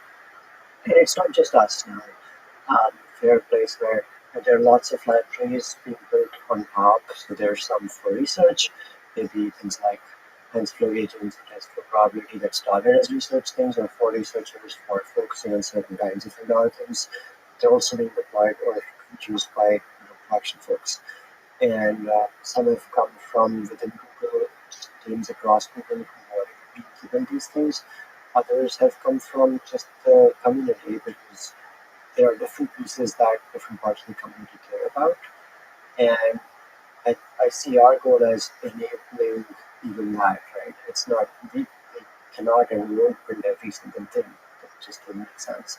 But if you can enable others to build the things that they care about, and there's a broader community that cares about that, and we can help encourage that, and that's great. That really helps the entire ecosystem, not just those. One of the big things about 2.0 that we're pushing on is, okay, we have these so many different pieces, right? How do we help make all of them work well together? So there are a few key pieces there that we're pushing on. One being the core format, and then how we share the models themselves through stable model and models for hub and so on. And a few of the pieces that we put this together. I was very skeptical that that's, when TensorFlow JS came out, I didn't see, or Deep Learning JS. Yeah, that was first. It seemed like technically a very difficult project. As a standalone, it's not as difficult, but as a thing that integrates into the ecosystem, it's very difficult. So, yeah, there's a lot of aspects of this to make it easy, but on the technical side, how many challenges have to be overcome here? A lot. And still have to be overcome. Yes. That's the question here. There are lots of steps to it. I think we've iterated over the last few years. There's a lot we've learned. Often when things come together well, things look easy. That's exactly the point. It should be easy for the end user, but there are lots of things that come behind that. If I think about still challenges ahead, there are, we have a lot more devices coming on board, for example, from the hardware perspective. How do we make it really easy for these vendors to integrate with something like TensorFlow? So there's a lot of compiler stuff that others are working on. There are things we can do in terms of our APIs and so on that we can do. As we, TensorFlow started as a very monolithic system, and to some extent it still is. There are lots of tools around it, but the core is still pretty large and monolithic. One of the key challenges for us to scale that out is how do we break that apart with clearer interfaces. It's, in some ways it's software engineering 101, but for a system that's now 4 years old, I guess, or more, and that's still rapidly evolving and that we're not slowing down with, it's hard to change and modify and really break apart. It's sort of like, as people say, right? It's like changing things in the car running perfect kind of is that. That's exactly what we're doing. So there's a challenge here because the downside of so many people being excited about TensorFlow and coming to rely on it for many of their applications is that you're kind of responsible, it's the technical debt. You're responsible for previous versions to some degree still working. So when you're trying to innovate, I mean, it's probably easier to just start from scratch every few months. Absolutely. So do you feel the pain of that? 2.0 does break some back compatibility, but not too much. It seems like the conversion is pretty straightforward. Do you think that's still important given how quickly deep learning is changing? Can you just the things that you learn, can you just start over, or is there pressure to not? It's a tricky balance. So if it was just a researcher writing a paper who a year later will not look at that code again, sure, it doesn't matter. There are a lot of production systems that rely on TensorFlow, both at Google and across the world, and people worry about this. I mean, these systems run for a long time. So it is important to keep that compatibility and so on. And yes, it does come with a huge cost. We have to think about a lot of things as we do new things and make new changes. I think it's a trade-off, right? You might slow certain kinds of things down, but the overall value you're creating because of that is much bigger, because it's not just about breaking the person yesterday.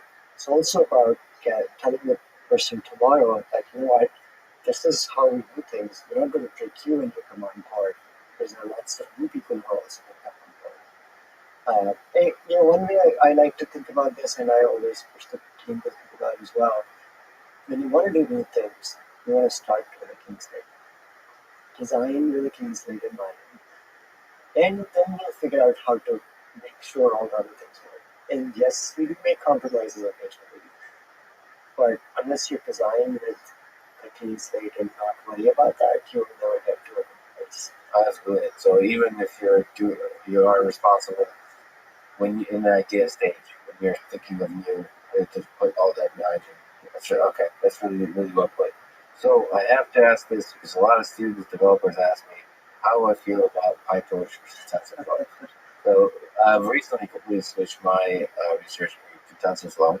I wish that everybody would just use the same thing, and TensorFlow is as close to that, I believe, as we have. But do you enjoy competition?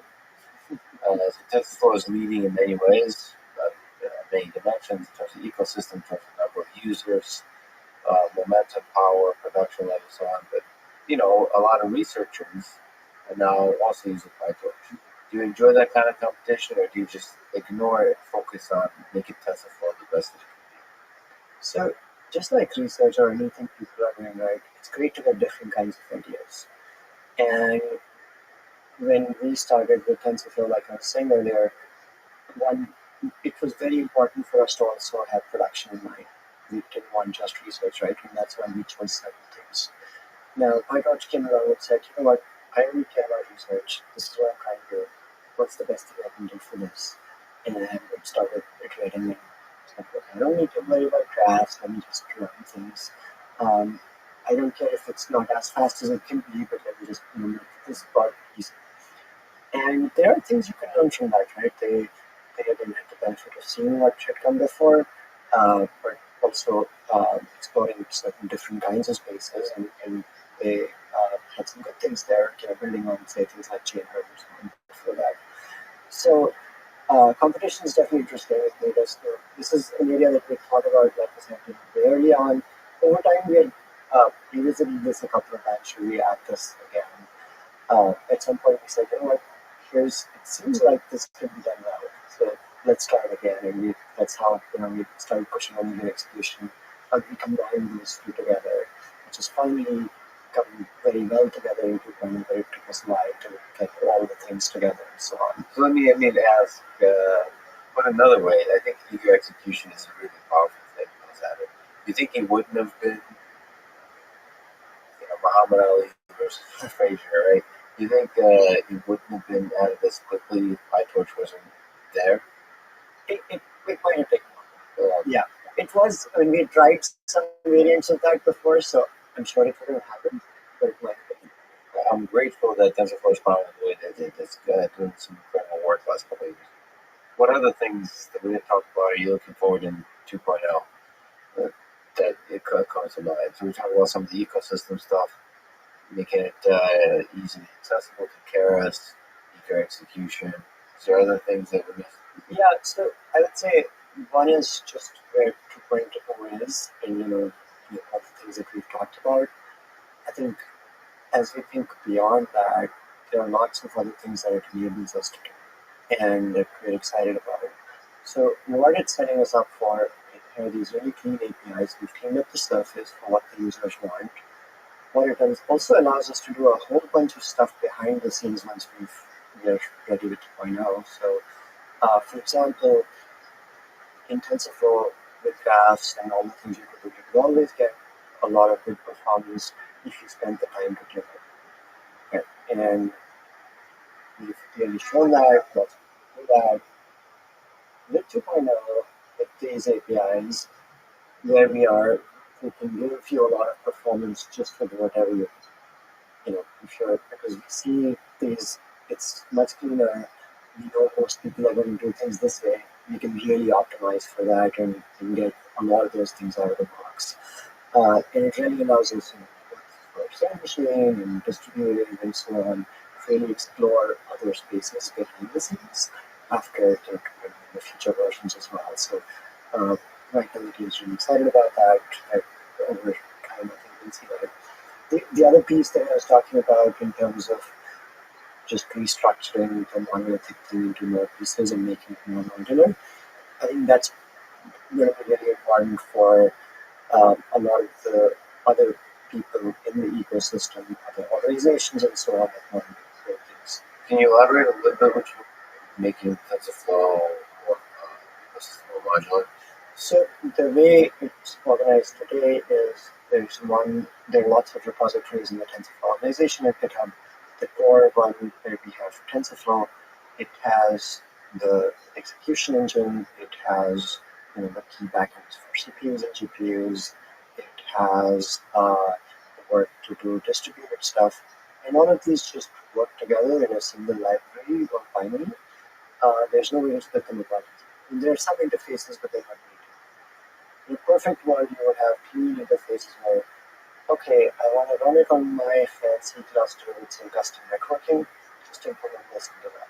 I mean, we kind of support that, but it's hard to implement. I think as we are starting to see more interesting things in some of these cases, having that clean separation will really start to help. And again, going into the large size of the ecosystem and the different groups involved there, enabling people to evolve and push on things more independently just allows it to scale up. And by people, you mean individual developers and organizations. So the hope is that everybody, sort of major, Pepsi or something, uses, like major corporations go to TensorFlow to this kind of thing. Yeah. If you look at enterprises like Pepsi or these, a lot of them are already using TensorFlow. They are not the ones that do the development or changes. Some of them do, but a lot of them don't. Like small pieces. There are lots of these. Some of them being, let's say, hardware vendors who are building their custom hardware. They want their own pieces, or some of them being bigger companies, say IBM. And they're involved in some of our special interest groups, and they see a lot of users who want certain things, and they want to optimize for that. So folks like that. Autonomous vehicle companies, perhaps. Exactly. Yes.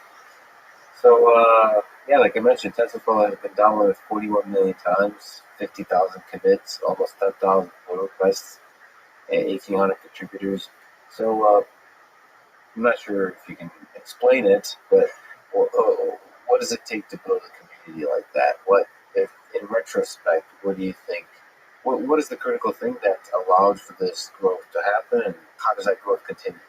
Yeah. Yeah, that's an interesting question. I wish I had all the answers there, I guess, so you could replicate it. I think there are a number of things that need to come together, right? One, just like any new thing, there's a sweet spot of timing, what's needed, you know, does it grow with what's needed? So in this case, for example, TensorFlow is not just grown because of another good tool, it's also grown with the growth of deep learning itself. So those factors come into play. Other than that,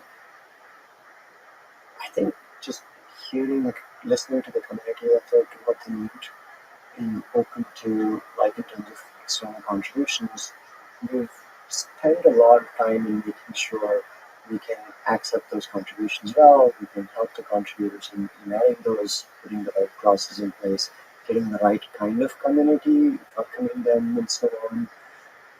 Like over the last year, we've really pushed on transparency. That's important for an open source project. People want to know where things are going, and we're like, okay, here's a process where you can do that, here are RFCs and so on. So thinking through, there are lots of community aspects that come into that you can really work on. As a small project, it's maybe easy to do because there's like 2 developers and you can do those. As you grow, putting more of these processes in place, thinking about the documentation, thinking about what do developers care about, what kind of tools would they want to use, all of these come into play. So one of the big things I think that feeds the TensorFlow fire is people building something on TensorFlow, and implement a particular architecture that does something cool or useful, and they put it on GitHub, and so it just feeds uh, this growth. Do you have a sense that the 2.0 and 1.0 that there may be a little bit of a partitioning, like there's with Python 2 and 3, that there'll be a code base in the older versions of TensorFlow that will not be as compatible easily, or are you pretty confident that kind of conversion is pretty natural and easy to do? So we're definitely working hard to make that very easy to do. There's lots of tooling that we talked about at the Developer Summit this week, and we continue to invest in that tooling.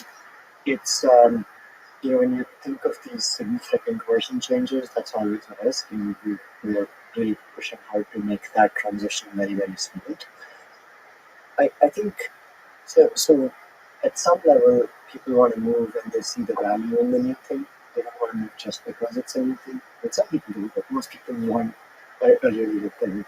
And I think over the next few months, as people start to see the value, we'll definitely see that shift happening. So I'm pretty excited and confident that we'll see people moving. As you said earlier, this field is also growing rapidly, so that will help because you can do more things, and the new things will clearly happen in 2.x. So people will have lots of good reasons to move.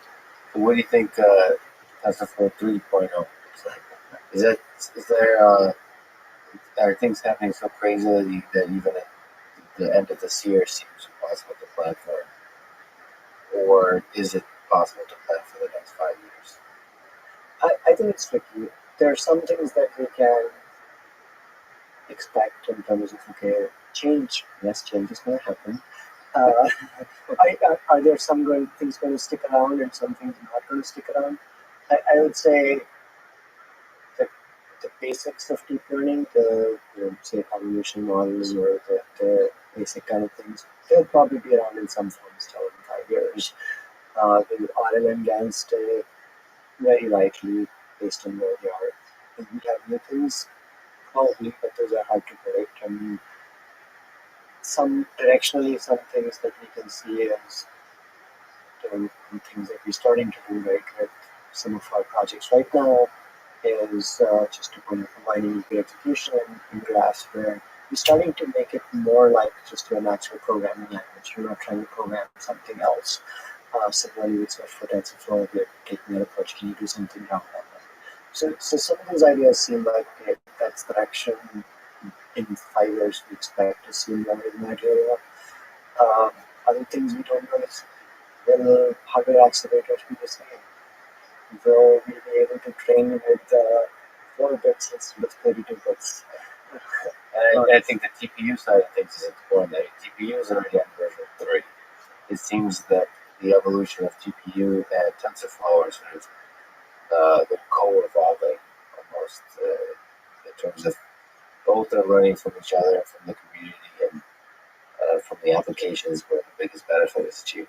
So you've been trying to, even with Keras, to make TensorFlow as accessible and easy to use as possible.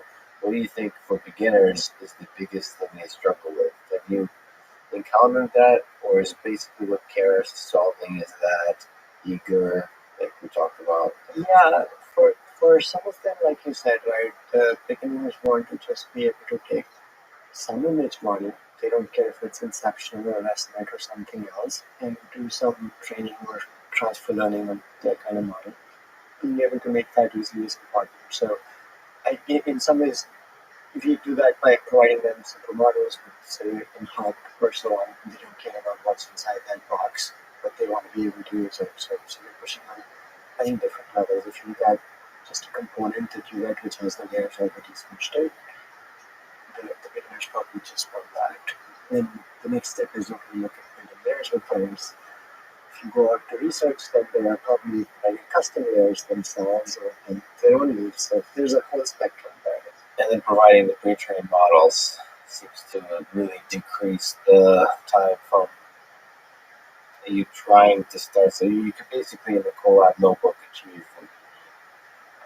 So I'm basically answering my own question because I think what TensorFlow delivered on recently is trivial for beginners. So I was just wondering if there was other pain points you tried to ease, but I'm not sure there would be. No, those are probably the big ones. I mean, I see high schoolers doing a whole bunch of things now, which is pretty amazing. It's both amazing and terrifying. So, yes. In a sense that when they grow up, it's some incredible ideas that be coming from them. So there's certainly a technical aspect to your work, but you also have a management aspect to your role with TensorFlow, leading the project, a large number of developers and people. So what do you look for in a good team? What do you think? Google has been at the forefront of exploring what it takes to build a good team, and TensorFlow is one of the most cutting-edge technologies in the world. So in this context, what do you think makes for a good team? It's definitely something I think a fair bit about. I think in terms of the team being able to deliver something well, one of the things that's important is a cohesion across the team. So being able to execute together, doing things. It's not like at this scale, an individual engineer can only do so much. There's a lot more that they can do together. And we have some amazing superstars across Google in the team, but there's, often the way I see it is the product of what the team generates is way larger than the whole of each individual put together. And so how do we have all of them work together, the culture of the team itself? Hiring good people is important. But part of that is it's not just that okay, we hire a bunch of smart people and keep them together and do good things. It's also people have to care about what they're building. People have to be motivated for the right kind of things. That's often an important factor.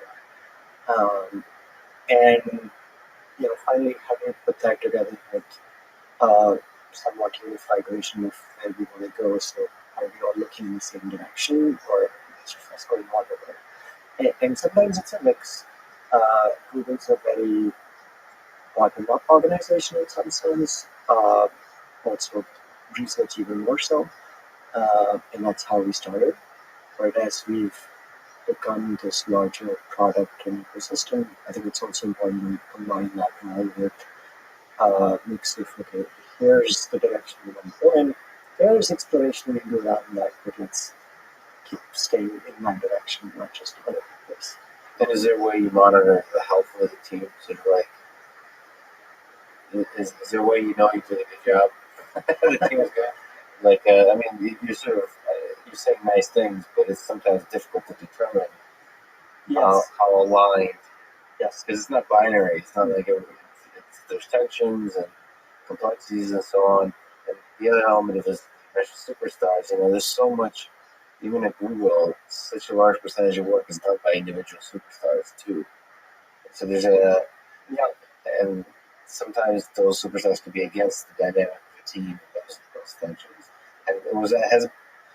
And I'm sure TensorFlow might be a little bit easier because the mission of the project is so sort of beautiful. You're at the cutting edge, so it's exciting. Yeah. But then you have struggle with that because of the challenges. There are always people talented in different kinds of things. That said, Yes. I think what's good about getting people who care and are, have the same kind of culture, and that's good in general to a large extent. But also, like you said, given that the project has had so many exciting things to do, there's been room for lots of people to do different kinds of things and grow, which does make the problem a bit easier, I guess. If it allows people to bring what they're doing. If there's room around them, then that's fine. But yes, we do care about whether a superstar or not, that they need to work well with the team across Google. And that's interesting to hear. So it's like superstar or not, the productivity broadly is about the team. Yeah. They might add a lot of value, but if they're hurting the team, then that's So in hiring engineers, it's so interesting, right? The hiring process. What do you look for? How do you determine a good developer or a good member of a team from just a few minutes or hours together? So again, no magic answers, I'm sure. Yeah. And Google has a hiring process that we've refined over the last 20 years, I guess, and that you probably haven't seen a lot about. So we do work with the same hiring process, and that's really helped. For me in particular, I would say, in addition to the core technical skills, what does matter is their motivation in what they want to do. Because if that doesn't align well with their goal, that's not going to lead to long-term success for either them or the team. And I think that becomes more important the more senior the person is, but it's important at every level. Like even the junior most engineer, if they're not motivated to do what they're trying to do, however smart they are, it's going to be hard for them to succeed. Does the Google hiring process touch on that passion? So like trying to determine, because I think as far as I understand, maybe you can speak to it, I think the Google hiring process sort of helps in the initial, like determines the skill set there, is your puzzle solving ability, problem solving ability good, but like I'm not sure, but it seems that the determining whether the person is like fire inside them, that burns to do anything. Really, it doesn't really matter. It's just some cool stuff. I'm going to do it. That I don't know. Is that something that ultimately ends up with when they have a conversation with you, or once it gets closer to? So one of the things we do have as part of the process is just a culture fit, like part of the interview process itself, in addition to just the technical skills. Each engineer or whoever the interviewer is supposed to rate the personal culture and culture fit for company as well. So that is definitely part of the process. Now, there are various kinds of projects and different kinds of things, so there might be variants of the kind of culture you want there and so on. Yes, that does vary. So, for example, TensorFlow has always been a fast-moving project, and we want people who are comfortable with that. But at the same time, now, for example, we are at a place where we are also a very full-fledged product, and we want to make sure things that work really, really work. Like you can't cut corners on them. So, that balancing that out and finding the people who are the right fit for those is important. And I think those kind of things do vary a bit across projects and teams and product areas across Google, and so you'll see some differences there in the final checklist. But a lot of the core culture, it comes along with just engineering excellence and so on. What is the hardest part of your job? I think I guess. It's fun, I would say. Like hard, yes. I mean, lots of things at different times. I think that does vary. So let me clarify that difficult things are fun. Yeah. When you solve them, right? So Yes. it's fun in that sense. I think the key to a successful thing across the board, and in this case, it's a large ecosystem now, but even a small product, is striking that fine balance across different aspects of it. Sometimes it's how fast you go versus how perfect it is. Sometimes it's how do you involve this huge community? Who do you involve, or do you decide, okay, now it's not a good time to involve them because it's not the right fit? Or sometimes it's saying no to certain kinds of things. Those are often the hard decisions. Some of them you make quickly because you don't have the time. Some of them you make time to think about them, but they're always hard. So when both choices are pretty good. It's those decisions. What about deadlines? Is this you find TensorFlow to be driven uh, by deadlines to a degree that a product might, or is there still a balance to where it's less deadline? You had the Dev Summit. Yeah. They came together incredibly. It looked like there's a lot of moving pieces and so on. So that did that deadline make people rise to the occasion, releasing TensorFlow 2.0 Alpha? I'm sure that was done last minute as well. I mean, like the ended up to the Yes. up to the point. Again, it's one of those things that's you need to strike a good balance. There's some value that deadlines bring.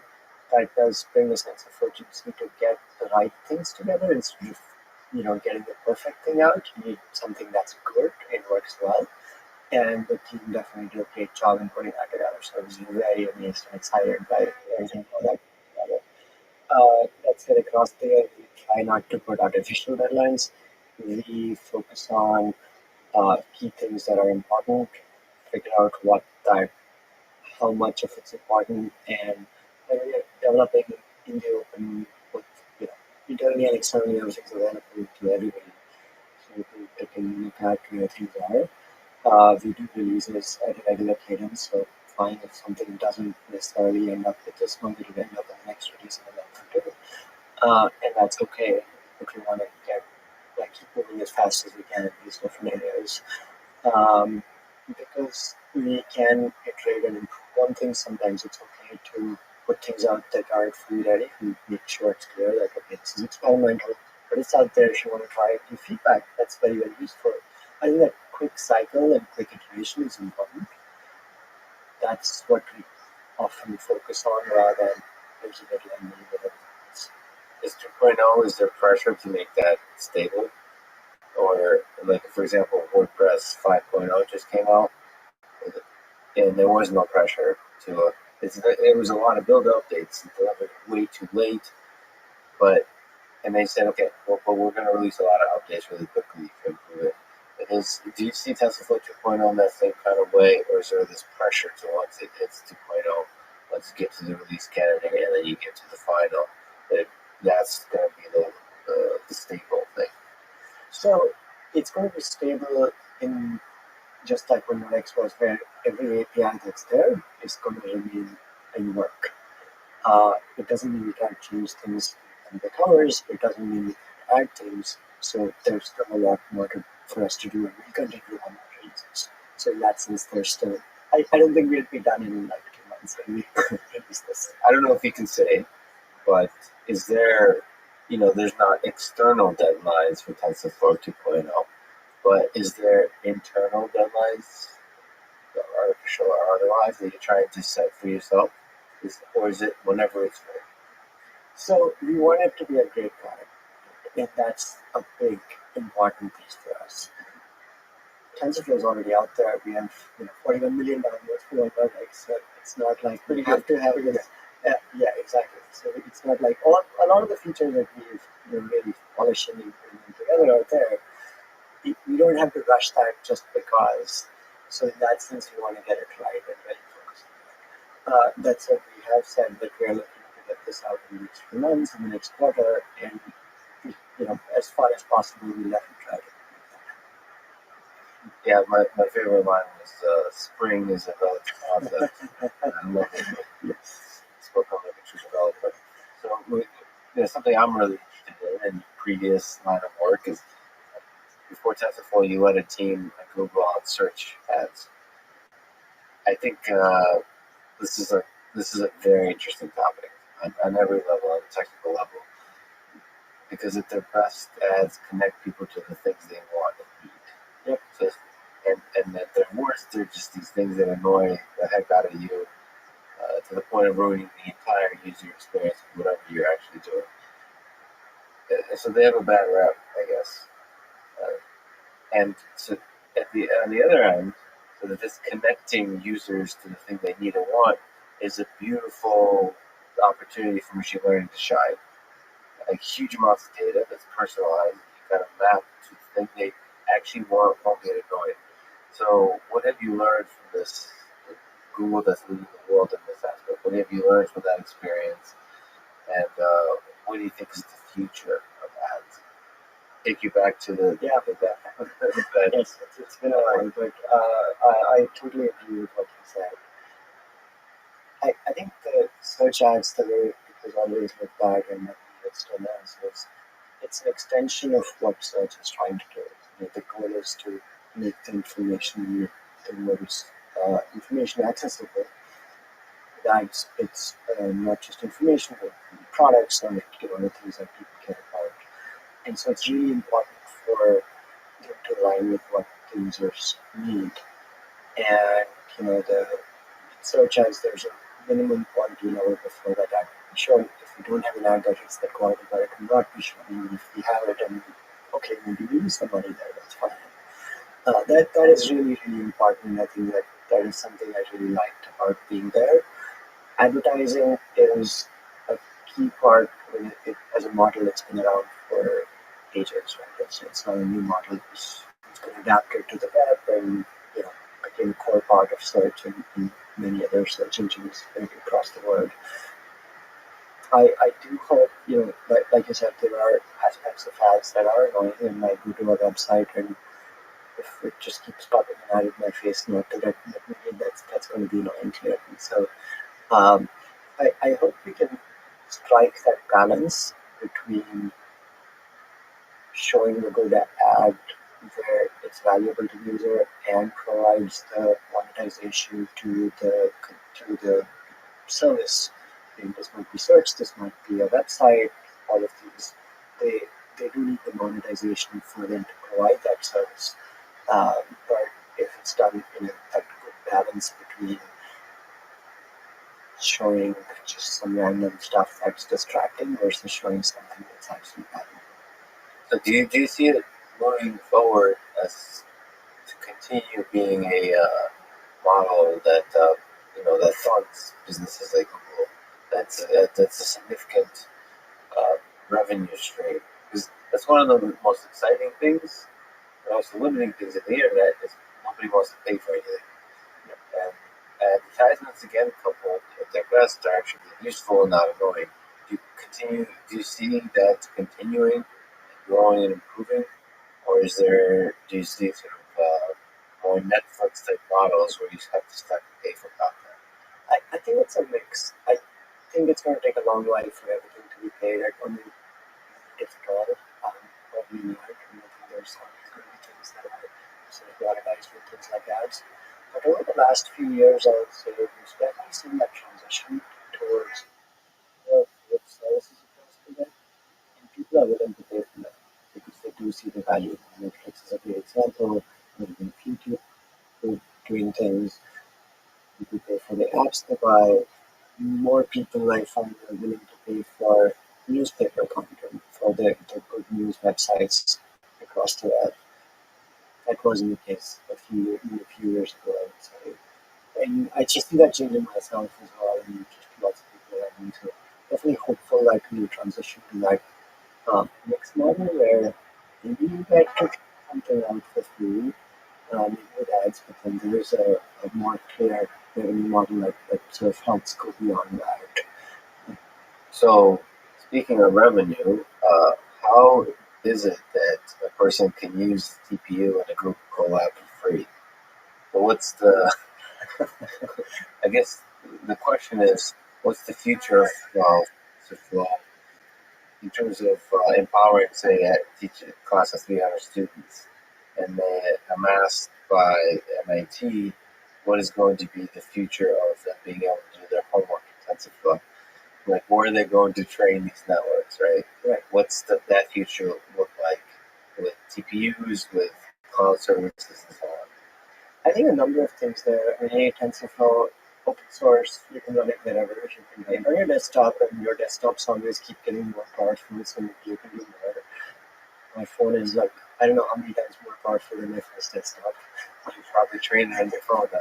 Right. So in that sense, the power you have in your hand is a lot more. Clouds are actually very interesting from, say, students or courses perspective because they make it very easy to get started. In Colab, the great thing about it is go to a website and it just works. No installation needed, nothing. It's just there and things are working. Well, that's really the power of cloud as well. And so I do expect that to grow. Again, Colab is a free service. It's great to get started, to play with things, to explore things. That said, with free you only get so much. Yeah. So just like we were talking about, free subscription, there are services you can pay for.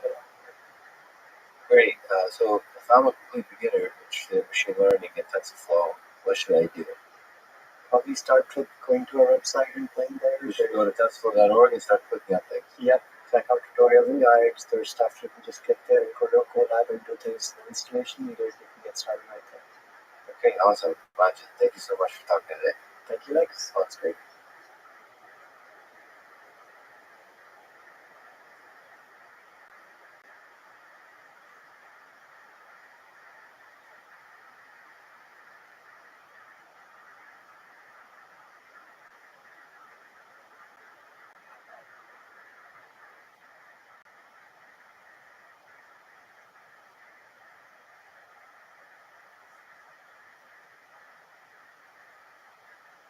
The following is a conversation with Peter Rabbi.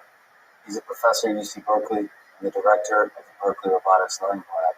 He's one of the top researchers in the world working on how we make robots understand and interact with the world around them, especially using imitation and deep reinforcement learning.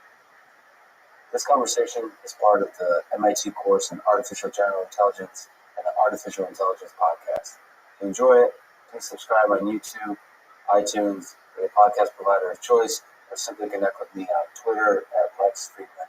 It's spelled F-R-I-D. And now, here's my conversation with Peter Rabbi.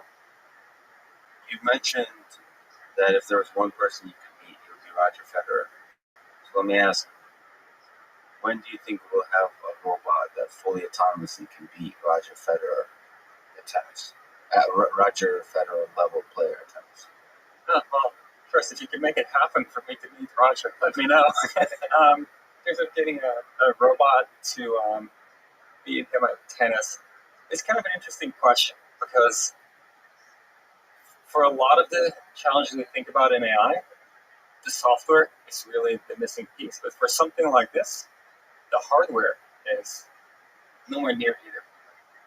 To really have a robot that can physically run around, the Boston Dynamics robots are starting to get there, but still not really human level. The ability to run around and then swing a racket. So you think that's a hardware problem? I don't think it's a hardware problem only. I think it's a hardware and a software problem. I think it's both. And I think they'll have independent progress. So I'd say the hardware maybe in 10, 15 years. The clay, not grass. I mean, grass with the is sliding. Yeah. Oh, the clay. I'm not sure what's harder, grass or clay. The clay involves sliding, which might be harder to master, actually. Yeah. But you're not limited to bipedal. I mean, I'm sure there's Well, if we can build a machine, it's a whole different question, of course. If you can say, okay, this robot can be on wheels, it can move around on wheels, and can be designed differently, then I think that can be done sooner probably than a full humanoid type of setup. What do you think swing a rack? So you've worked at basic manipulation. how hard do you think is the task of swinging a racket with be able to hit a nice backhand or a forehand?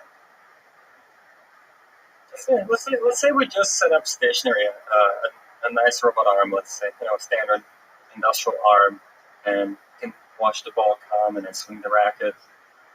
It's a good question. I'm not sure it would be super hard to do. I mean, I'm sure it would require a lot. If we're doing with reinforcement learning, it would require a lot of trial and error. It's not going to swing it right the first time around, but yeah, I don't see why I couldn't. So you think it's Swing it the learnable? right way. I think it's learnable. I think if you set up a ball machine, let's say on one side, and then a robot with a tennis racket on the other side, I think it's learnable, and maybe a little bit of pre-training and simulation. Yeah, I think that's feasible. I think the swinging the racket is feasible. It'd be very interesting to see how much precision it can get, because I mean that's where some of the human players can hit it on the lines, which is very high precision With spin. The spin is an interesting. What the RL could learn to put a spin on the ball. Well, you got me interested. Maybe someday we'll set this Someday, up. sure. You got me intrigued. Your answer is basically, okay, for this problem it sounds fascinating, but for the general problem of a tennis player, we might go a bit farther away. What's the most impressive thing you've seen a robot do in the physical world? So, physically, for me, it's the Boston Dynamics videos. Always just bring home and just super impressed. Recently, the robot running up the stairs, doing the parkour type thing. I mean, yes, we don't know what's underneath. They don't really write a lot of detail, but even if it's hard-coded underneath, which you might or might not be, just the physical abilities of doing that parkour, that's very impressive. So, Right there. have you met Spot Mini or any of those robots in person? With Spot Mini last year in April at the Mars event that Jeff Bezos organizes. They brought it out there, and it was nicely following around Jeff. When Jeff left the room, they had it following him along, which was pretty impressive. So, I think there's some confidence to know that there's no learning going on amongst robots. The psychology of it. So, while knowing there's not, if there's any learning going on, it's very limited. I met Spot Mini earlier this year, and knowing everything that's going on, having one-on-one interaction, so I got to spend some time alone. And there's immediately a deep connection on the psychological level. Even though you know the fundamentals, how it works, there's something magical. So, do you think about the psychology of interacting with robots in the physical world? Even you just showed me the robot, and there was a little bit something like a face, and a little bit something like a face. There's something that immediately draws you to it. Do you think about that aspect of the robotics problem? Well, it's very hard with Brent here. We give him a name, Berkeley Robot for the Elimination of Tedious Tasks. It's very hard to not think of the robot as a person, and it seems like everybody calls him a he for whatever reason, but that also makes it more a person than if it was a it. And it seems pretty natural to think of it that way. This past weekend really struck me. I've seen Pepper many times on videos, but then I was at an event organized by Fidelity, and they had scripted Pepper to help moderate some sessions. And yet scripted Pepper had the personality of a child a little bit. And it was very hard to not think of it as its own person in some sense, because it was just kind of jumping. It would just jump into conversation, making it very interactive. Moderator would be saying, Pepper would just jump in. Hold on, how about me? Can I participate in this too? And you're just like, okay, this is like a person, and that was 100% scripted. And even then, it was hard not to have that sense of somehow there is something there. So, as we have robots interact in this physical world, is that a signal that could be used in reinforcement learning? You've worked a little bit in this direction, but do you think that psychology can be somehow pulled in? Yes, that's a question I'd say a lot of people ask. And I think part of why they ask it is they're thinking about how unique are we really still as people. Like after they see some results, they see a computer play code, they say computer do this, that, they're like, okay, but can it really have emotion? Can it really interact with us in that way?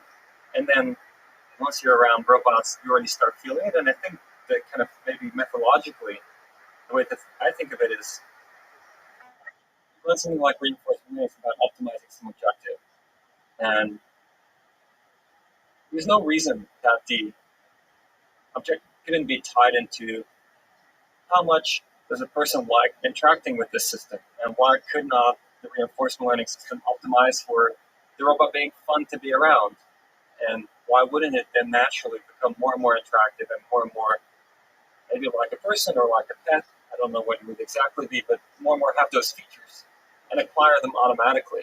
As long as you can formalize an objective of what it means to like something, how you exhibit, what's the ground truth? How do you get the reward from human? Because you have to somehow collect that information. But you're saying if you can formulate it as an objective, it can be learned.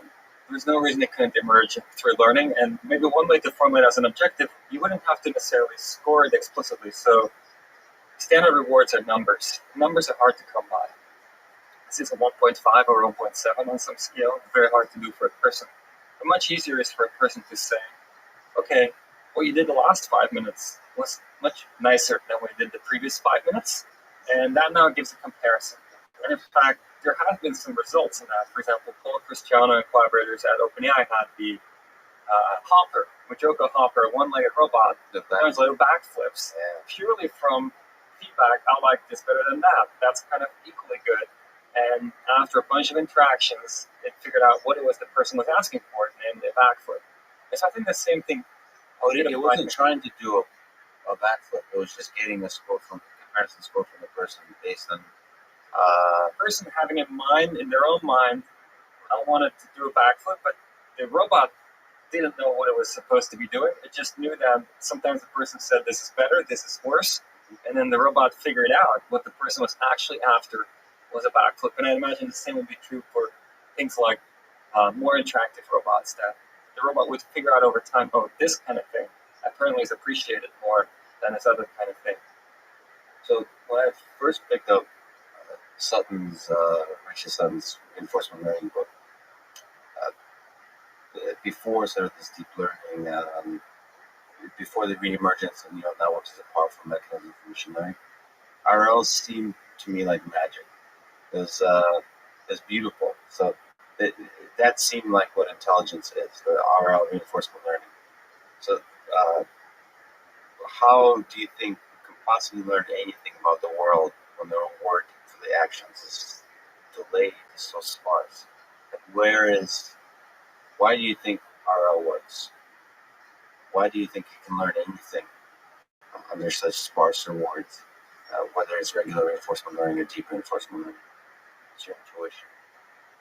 The counterpart of that is, why is RL, why does it need so many samples, so many experiences to learn from? Because really what's happening is when you have a sparse reward, you do something, maybe for like, I don't know, you take 100 actions and then you get a reward. Or maybe you get like the score of 3. And I'm like, okay, 3, not sure what that means. You go again and now you get 2. And now you know that that sequence of 100 actions that you did the second time around somehow was worse than the sequence of 100 actions you did the first time around. But that's tough to now know which one of those were better or worse. Some might have been good and bad in either one. And so that's why you need so many experiences. But once you have enough experiences, effectively RL is teasing that apart. It's trying to say, okay, what is consistently there when you get a higher reward, and what's consistently there when you get a lower reward? And then kind of the magic of sometimes the policy gradient update is to say, now let's update the neural network to make the actions that were kind of present when things are good more likely, and make the actions that are present when things are not as good less likely. So that is the counterpoint, but it seems like you would need to run it a lot more. Even though right now people could say that RL is very inefficient, but it seems to be way more efficient than one would imagine on paper. That the simple updates to the policy gradient, that somehow you can learn exactly as you just said, what are the common actions that seem to produce some good results, that somehow can learn anything. It seems counterintuitive at least. Is there some intuition behind it? Yeah, so I think there's a few ways to think about this. The way I tend to think about it mostly originally when we started working on deep reinforcement learning here at Berkeley, maybe 2011, 12, 13, around that time, John Schulman was a PhD student initially kind of driving it forward here. And the way we thought about it at the time was, if you think about rectified linear units or kind of rectified type neural networks, what do you get? You get something that's piecewise linear feedback control. And if you look at the literature, linear feedback control is extremely successful. It can solve many, many problems surprisingly well. I remember, for example, when we did helicopter flight, if you're in a stationary flight regime, not a non-stationary, but a stationary flight regime like hover, you can use linear feedback control to stabilize a helicopter, a very complex dynamical system, but the controller is relatively simple. And so I think that's a big part, is that if you do feedback control, even though the system you control can be very, very complex, often relatively simple control architectures can already do a lot, but then also just linear is not good enough. And so one way you can think of these neural networks is that sometimes they tile the space, which people were already trying to do more by hand or with finite state machines. Say, this linear controller here, this linear controller here. Neural network learns to tile the space and say linear controller here, another linear controller here, but it's more subtle than that. And so it's benefiting from this linear control aspect, it's benefiting from the tiling, but it's somehow tiling it one dimension at a time. Because if, let's say, you have a two-layer network, even that hidden layer, you make a transition from active to inactive or the other way around. That is essentially one axis, but not axis aligned, but one direction that you change. And so you have this kind of very gradual tiling of the space where you have a lot of sharing between the linear controllers that tile the space. And that was always my intuition as to why to expect that this might work pretty well. It's essentially leveraging the fact that linear feedback control is so good, but of course not enough. And this is a gradual tiling of the space with linear feedback controls that share a lot of expertise across them. So that's really nice situation. Do you think that scales to the more and more general problems of we start going up with the number of control dimensions, when you start going down in terms of how often you get a clean reward signal? Does that intuition carry forward to those crazier, weirder worlds that we think of as the real world? So I think where things get really tricky in the real world compared to the things we've looked at so far with great success in reinforcement learning is the time scales, which takes us to an extreme. So when you think about real world, I mean, I don't know, maybe some student decided to do a PhD here, right? Okay, that's a decision. That's a very high level decision. But if you think about their lives, I mean, any person's life, it's a sequence of muscle fiber contractions and relaxations, and that's how you interact with the world. And that's a very high frequency control thing, but it's ultimately what you do and how you affect the world. Until I guess we have brain readings, you can maybe do it slightly differently, but typically that's how you affect the world. And the decision of doing a PhD is like so abstract relative to what you're actually doing in the world. And I think that's where credit assignment becomes just completely beyond what any current RL algorithm can do. And we need hierarchical reasoning at a level that is just not available at all yet. Where do you think we can pick up hierarchical reasoning about which mechanisms? Yeah, so maybe let me highlight what I think the limitations are of what already was done 20, 30 years ago. In fact, you'll find reasoning systems that reason over relatively long horizons. The problem is that they were not grounded in the real world. So people would have to hand design some kind of logical, dynamical descriptions of the world, and that didn't tie into perception. And so it didn't tie into real objects and so forth. And so that was a big gap. Now with deep learning, we start having the ability to really see with sensors, process that, and understand what's in the world. And so it's a good time to try to bring these things together. And I see a few ways of getting there. One way to get there would be to say deep learning can get bolted on somehow to some of these more traditional approaches. Now, bolted on would probably mean you need to do some kind of end-to-end training where you say, my deep learning processing somehow leads to a representation that in turn uses some kind of traditional underlying dynamical systems that can be used for planning. And that's, for example, the direction a Aviv Tamar and Bernard Kurtach here have been pushing with causal infogam, and of course other people too. That's one way. Can we somehow force it into the form factor that is amenable to reasoning? Another direction we've been thinking about for a long time and didn't make any progress on was more information theoretic approaches. So the idea there was that what it means to take high-level action is to take and choose a latent variable now that tells you a lot about what's going to be the case in the future, because that's what it means to take a high-level action. So when I decide I'm going to navigate to the gas station to get gas in my car, well, that'll now take 5 minutes to get there, but the fact that I get there, I could already tell that from the high-level action I took much earlier. That we had a very hard time getting success with. Not saying it's a dead end necessarily, but we had a lot of trouble getting that to work. And then we started revisiting the notion of what are we really trying to achieve? What we're trying to achieve is not necessarily hierarchy per se. We can think about what does hierarchy give us? We hope it would give us is better credit assignment. Kind of what is better credit assignment is giving us? It gives us faster learning, right? And so faster learning is ultimately maybe what we're after. And so that's what we ended up with the RL squared paper on learning to reinforcement learn, which at the time Rocky Twan led. And that's exactly the meta-learning approach where you say, okay, we don't know how to design hierarchy. We know what we want to get from it. Let's just end-to-end optimize for what we want to get from it and see if it might emerge. And we saw things emerge. The maze navigation had consistent motion down hallways, which is what you want. A hierarchical control should say, I want to go down this hallway, and then when there is an option to take a turn, I can decide whether to take a turn or not and repeat. Even had the notion of where have you been before or not, to not revisit the places you've been before. It still didn't scale yet to the real world kind of scenarios I think you had in mind, but it was some sign of life that maybe you can meta-learn these hierarchical concepts. I mean, it seems like through these meta-learning concepts, you get at what I think is one of the hardest and most important problems of AI, which is transfer learning. So it's generalization. How far along this journey towards building general systems are we? Being able to do transfer learning well.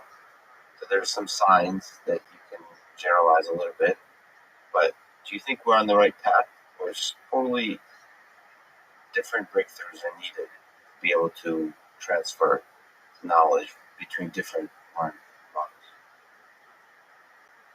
Yeah, I'm pretty torn on this. And I think there are some very impressive. There's just some very impressive results already, right? I mean, Yes. I would say even with the initial kind of big breakthrough in 2012 with AlexNet, right? The initial thing is, okay, great. This does better on ImageNet, hence image recognition. But then immediately thereafter, there was of course the notion that, wow, what was learned on ImageNet and you now want to solve a new task, you can fine-tune AlexNet for new tasks. And that was often found to be the even bigger deal, that you learned something that was reusable, which was not often the case before. Usually machine learning, you learn something for one scenario and that was it. And that's really exciting. I mean, that's a huge application. That's the biggest success of transfer learning today, in terms of scope. And then that was a huge breakthrough. And then recently, I feel like similar kind of, by scaling things up, it seems like this has been expanded upon. Like people training even bigger networks, they might train even better. If you looked at, for example, some of the OpenAI results on language models, and some of the recent Google results on language models, they're learned for just prediction, and they get reused for other tasks. And so I think there is something there where somehow if you train a big enough model on enough things, it seems to transfer some DeepMind results that I thought were very impressive, the Unreal results, where it was learning to navigate mazes in ways where it wasn't just doing reinforcement learning, but it had other objectives, was optimizing for. So I think there's a lot of interesting results already. I think maybe where it's hard to wrap my head around this, to which extent or when do we call something generalization? right? Or the levels of generalization involved in these different tasks, right? So You draw this, by the way, just to frame things. I've heard you say somewhere, it's the difference between learning to master versus learning to generalize. That it's a nice line to think about, and I guess you're saying it's a gray area of what learning to master and learning to generalize, where one is. So I think I might have heard this. I heard it somewhere else, and I think it might have been one of your interviews, maybe the one with Yoshua Benjamin. I'm not 100% sure, but I like the example. And I'm not sure who it was, but the example was essentially if you use current deep learning techniques, what we're doing to predict, let's say, the relative motion of our planets, it would do pretty well. But then now, if a massive new mass enters our solar system, it would probably not predict what will happen, right? That's a different kind of generalization. That's a generalization that relies on the ultimate simplest explanation that we have available today to explain the motion of planets, whereas just pattern recognition could predict our current solar system motion pretty well, no problem. And so I think that's an example of a kind of generalization that is a little different from what we've achieved so far. And it's not clear if just, regularizing more and forcing it to come up with a simpler explanation. Say, look, it's not simple, but that's what physics researchers do, right? They say, can I make this even simpler? How simple can I get this? What's the simplest equation that can explain everything, right? The master equation for the entire dynamics of the universe. We haven't really pushed that direction as hard in deep learning, I would say. Not sure if it should be pushed, but it seems the kind of generalization you get from that you don't get in our current methods so far. So I just talked to Vladimir Vatnik, for example, who's a statistician, statistical learning, and he kind of dreams of creating sort of the E equals MC squared for learning, right? The general theory of learning. Do you think that's a fruitless pursuit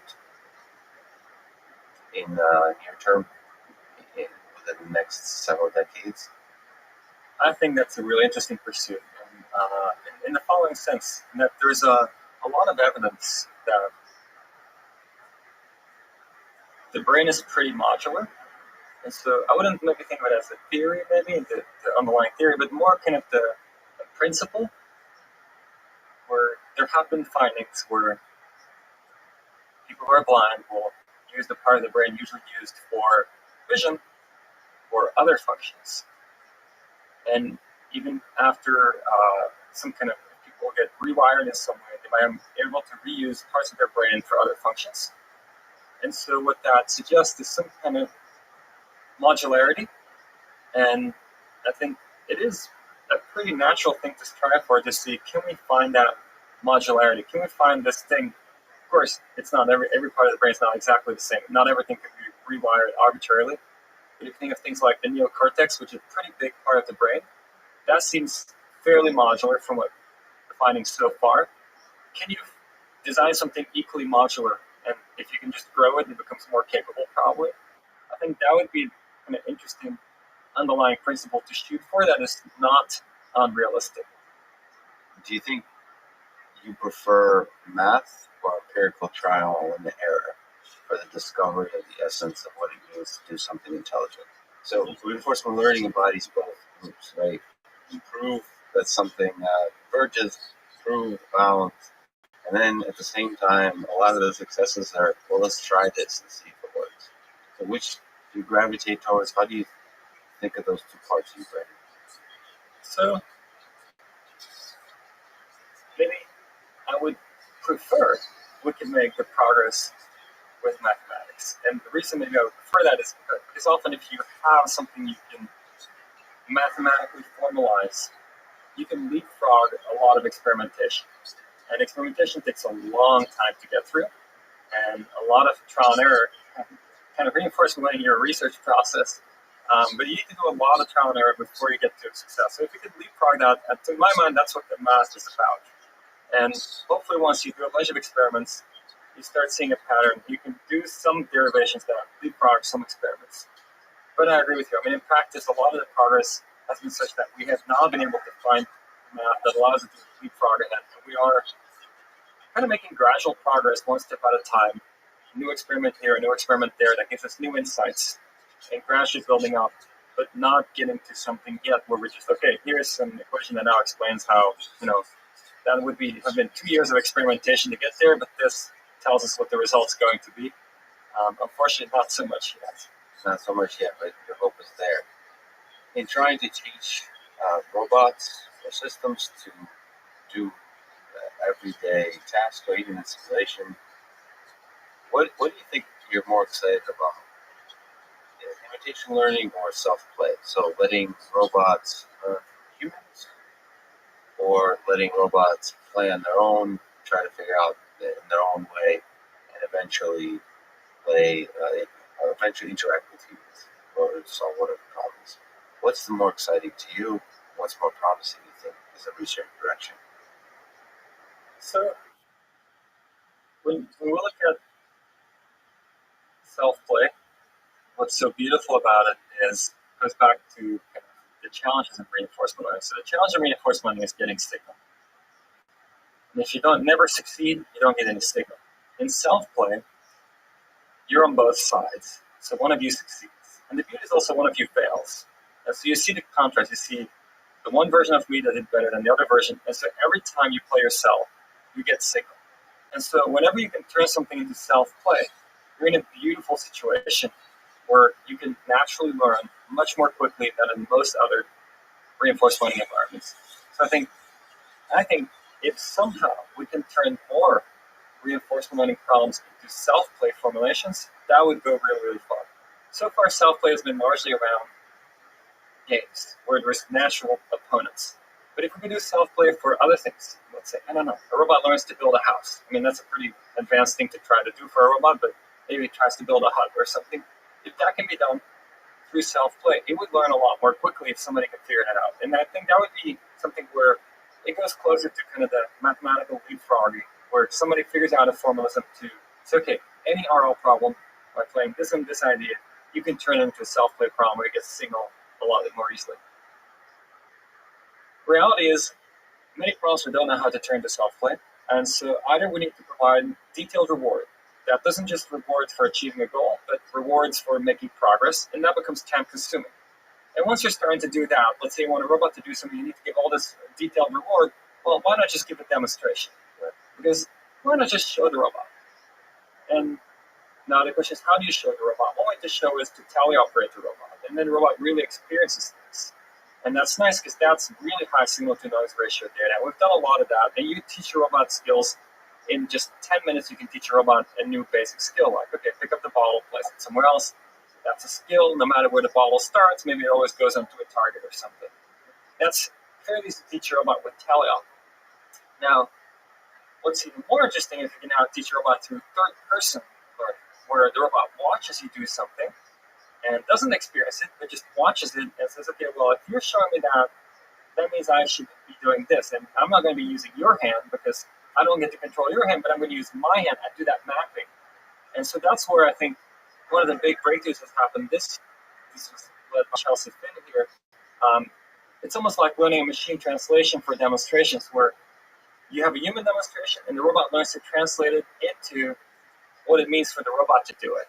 And that was a meta-learning formulation. Learn from one to get the other. And that, I think, opens up a lot of opportunities to learn a lot more quickly. So my focus is on autonomous vehicles. Do you think this approach of third-person watching, the autonomous driving, is amenable to this kind of approach? So for autonomous driving, I would say it's third person is slightly easier.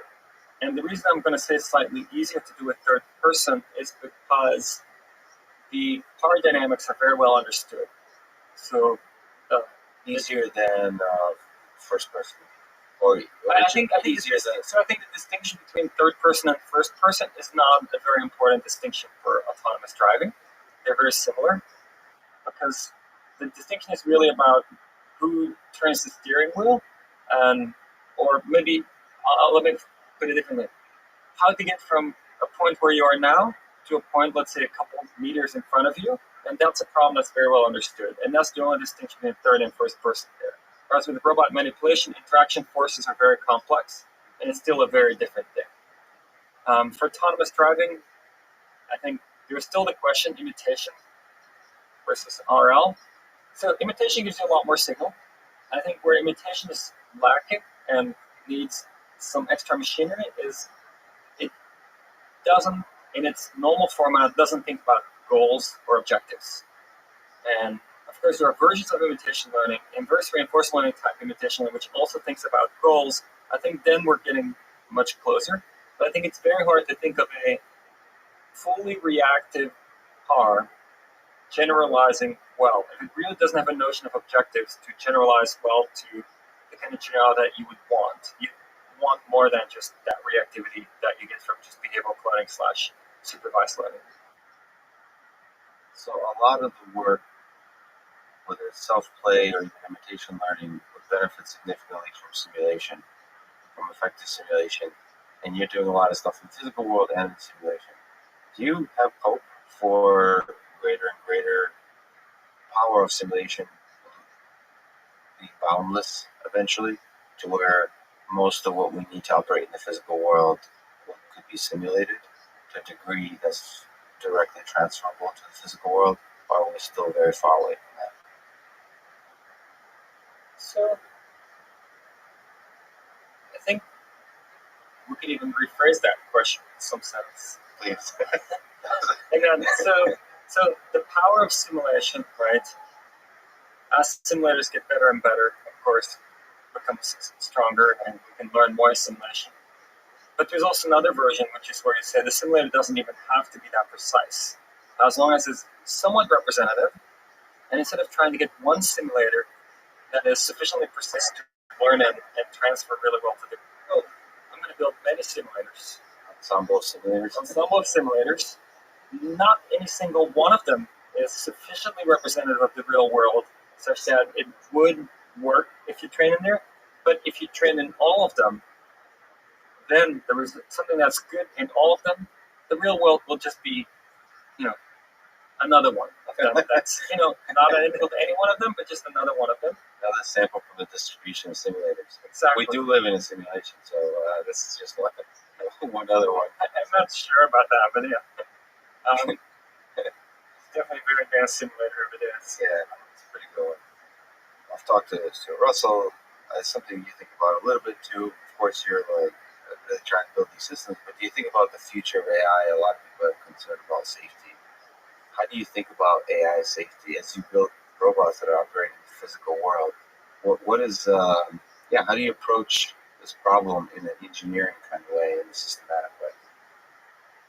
So, when a robot is doing things, you kind of have a few notions of safety to worry about. One is that the robot is physically strong and, of course, could do a lot of damage. Same for cars, which we think of as robots do in some way. And this could be completely unintentional. So it could be not the kind of long-term AI safety concerns that, okay, AI is smarter than us and now what do we do? But it could be just very practical. Okay, this robot, if it makes a mistake, what are the results going to be? Of course, simulation comes in a lot there to test in simulation. It's a difficult question. And I'm always wondering, if, let's say, you look at, let's go back to driving, because a lot of people know driving well, of course. What do we do to test somebody for driving, right? Did they get a driver's license? What do they really do? I mean, you fill out some tests, and then you drive. And I mean, in suburban California, a driving test is just you drive around the block, pull over, you do a stop sign successfully, and then you pull over again, and you're pretty much done. And you're like, okay, if a self-driving car did that, would you trust it that it can drive? And I'd be like, no, that's not enough for me to trust it. But somehow for humans, we figured out that somebody being able to do that is representative of them being able to do a lot of other things. And so I think somehow for humans, we figured out representative tests of what it means if you can do this, what you can really do. Of course, testing humans don't want to be tested at all times. Self-driving cars or robots could be tested more often, probably. You can have replicas that get tested and are known to be identical because they use the same neural net and so forth. But still, I feel like we don't have this kind of unit tests or proper tests for robots, and I think there's something very interesting to be thought about there, especially as you update things. Your software improves. You have a better self-driving car suite. You update it. How do you know it's indeed more capable on everything than what you had before, that you didn't have any bad things creep into it? So I think that's a very interesting direction of research that there is no real solution yet, except that somehow for humans we do. So we say, okay, you have a driving test you passed. You can go on the road now, and humans have accidents every like million or 10 million, something pretty phenomenal compared to that short test that is being done. So let me ask, you mentioned that Andrew Yang, by example, showed you the value of kindness. And do you think the space of good policies for humans and for AI, is populated by policies that with kindness or ones that are the opposite? Exploitation, even evil. So if you just look at the sea of policies we operate under as human beings, or if AI system had to operate in this real world, do you think it's really easy to find policies that are full of kindness that can naturally fall into them? Or is it like a very organization? I mean, there's kind of two optimizations happening for humans, right? So for humans, there's kind of the very long-term optimization, which evolution has done for us, and we're kind of predisposed to like certain things. And that's in some sense what makes our learning easier, because we know things like pain and hunger and thirst. And the fact that we know about those is not something that we were taught. That's kind of innate. When we're hungry, we're unhappy. When we're thirsty, we're unhappy. When we have pain, we're unhappy. And ultimately, evolution built that into us to think about those things. So I think there is a notion that it seems somehow humans evolved in general to prefer to get along in some ways, but at the same time also to be very territorial and kind of centric to their own tribe. It seems like that's the kind of space we converged onto. I mean, I'm not an expert in anthropology, but it seems like we're very kind of good within our own tribe, but we need to be taught to be nice to other tribes. Well, if you look at Steven Pinker, he highlights this pretty nicely in Better Angels of Our Nature, where he talks about violence decreasing over time consistently. So whatever tension, whatever teams we pick, it seems that the long arc of history goes towards us getting along more and more. So I hope so. So do you think it's possible to teach RL-based robots this kind of kindness, this kind of ability to interact with humans, this kind of policy? Even to let me ask one more. Do you think it's possible to teach RL-based robot to love a human being and to inspire a human to love the robot back? So to like a RL-based algorithm that leads to happy marriage. That's an interesting question. Maybe I'll answer it with another question, right? I mean, but I'll come back to it. So another question it has, okay, I mean, how close does some people's happiness get from interacting with just a really nice dog? Dogs, you come home, that's what dogs do. They greet you. They're excited. It makes you happy when you come home to your dog. You're just like, okay, this is exciting. They're always happy when I'm here. I mean, if they don't greet you because maybe whatever, your partner took them on a trip or something, you might not be nearly as happy when you get home, right? And so it seems like the level of reasoning a dog has is pretty sophisticated, but then it's still not yet at the level of human reasoning. And so it seems like we don't even need to achieve human level reasoning to get like very strong affection with humans. And so my thinking is, why not, right? Why couldn't, with an AI, couldn't we achieve the kind of level of affection that humans feel among each other or with friendly animals and so forth? It's a question, is it a good thing for us or not? But that's another thing, right? Because, but I don't see why not. Why not? Yeah. So Elon Musk says love is the answer. Maybe he should say love is the objective function, and then RL is the answer. Right? Yeah, well, maybe. Peter, thank you so much. I don't want to take up more of your time. Thank you so much for talking today. Well, Lex, For thanks for coming by. Great to have you visit.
following is a conversation with Peter Rabbi.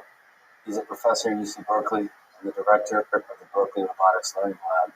He's one of the top researchers in the world looking at how we make robots understand and interact with the world around them, especially using imitation and deep reinforcement learning. This conversation is part of the MIT course on Artificial General Intelligence and the Artificial Intelligence podcast. If you enjoy it, please subscribe on YouTube, iTunes, or your podcast provider of choice, or simply connect with me on Twitter at Lex Friedman, spelled F-R-I-D. And now, here's my conversation with Peter Rabbi. You mentioned that if there was one person you could meet, it would be Roger Federer. So let me ask, when do you think we'll have a robot that fully autonomously can beat Roger Federer at tennis? At Roger Federer level player at tennis? Well, first, if you could make it happen for me to meet Roger, let me know. In terms of getting a robot to beat him at tennis, it's kind of an interesting question because for a lot of the challenges we think about in AI, the software is really the missing piece. But for something like this, the hardware is nowhere near either.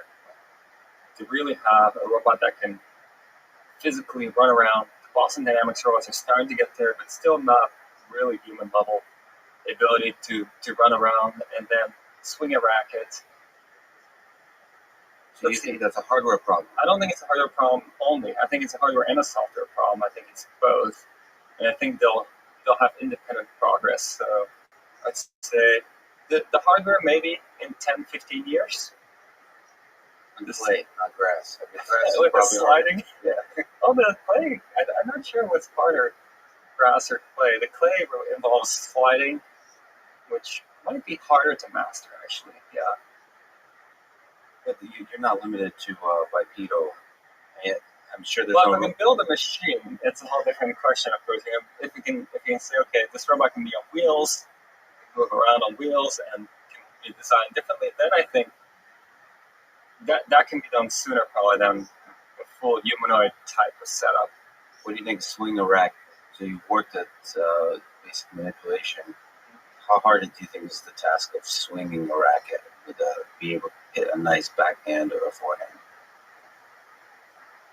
Let's say we just set up stationary, a nice robot arm. Let's say standard industrial arm, and can watch the ball come and then swing the racket.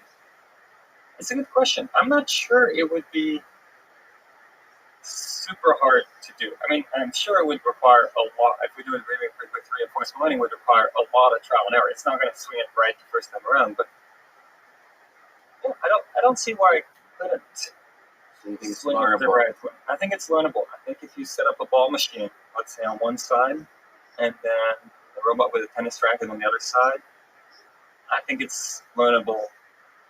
And maybe a little bit of pre-training and simulation. Yeah, I think that's feasible. I think the swinging the racket is feasible. It'd be very interesting to see how much precision it can get. Because I mean that's where some of the human players can hit on the lines, which is very high precision With spin. The spin is interesting. Whether RL can learn to put a spin on the ball. Well, you got me interested. Maybe someday we'll set this Someday, up. sure. You got me intrigued. Your answer is basically, okay, for this problem it sounds fascinating, but for the general problem of a tennis player, we might be a little bit farther away. What's the most impressive thing you've seen a robot do in the physical world? So, physically, for me, it's the Boston Dynamics videos. Always just bring home and just super impressed. Recently, the robot running up the stairs, doing the parkour type thing. I mean, yes, we don't know what's underneath. They don't really write a lot of detail, but even if it's hard-coded underneath, which it might or might not be, just the physical abilities of doing that parkour, that's very impressive. So, Robot right there. have you met Spot Mini or any of those robots in person? Met Spot Mini last year in April at the Mars event that Jeff Bezos organizes. They brought it out there, and he was nicely following around Jeff. When Jeff left the room, they had it following him along, which was pretty impressive. So I think there's some confidence to know that there's no learning going on in those robots. the psychology of it. So while knowing there's not, if there's any money going on, it's very limited. I met Sputnik earlier this year, and knowing everything that's going on, having one-on-one interaction, so I get to spend some time alone. And there's immediately a deep connection on the psychological level. Even though you know the fundamentals, how it works, there's something. So, do you think about the psychology of interacting with robots in the physical world? Even you just showed me with regard to the robot, and there was a little bit something like a face, and a little bit something like a face. There's something that immediately draws you to it. Do you think about that aspect of robotics problem? Well, it's very hard with Brent here. We give him a name, Berkeley Robot for the elimination of tedious tasks. It's very hard to not think of the robot as a person. And it seems like everybody calls him a he for whatever reason, but that also makes it more a person than if it was a it. And it seems pretty natural to think of it that way. This past weekend really struck me. I've seen Pepper many times on videos, but then I was at an event organized this was by Fidelity, and they had scripted Pepper to help moderate some sessions, and they had scripted Pepper to have the personality of a child a little bit. And it was very hard to not think of it as its own person in some sense, because it was just going to it would just jump into conversation and make it very interactive. Moderator would be saying, Pepper would just jump in, hold on, how about me? Can I participate in this doing it? It's like, okay, this is like a person. And that was 100% scripted. And even then it was hard not to have that sense of somehow there is something there. So as we have robots interact in this physical world, is that a signal that could be used in reinforcement learning? You've worked a little bit in this direction, but do you think that psychology can be somehow pulled in? Yes, that's a question, let's say, a lot of people ask.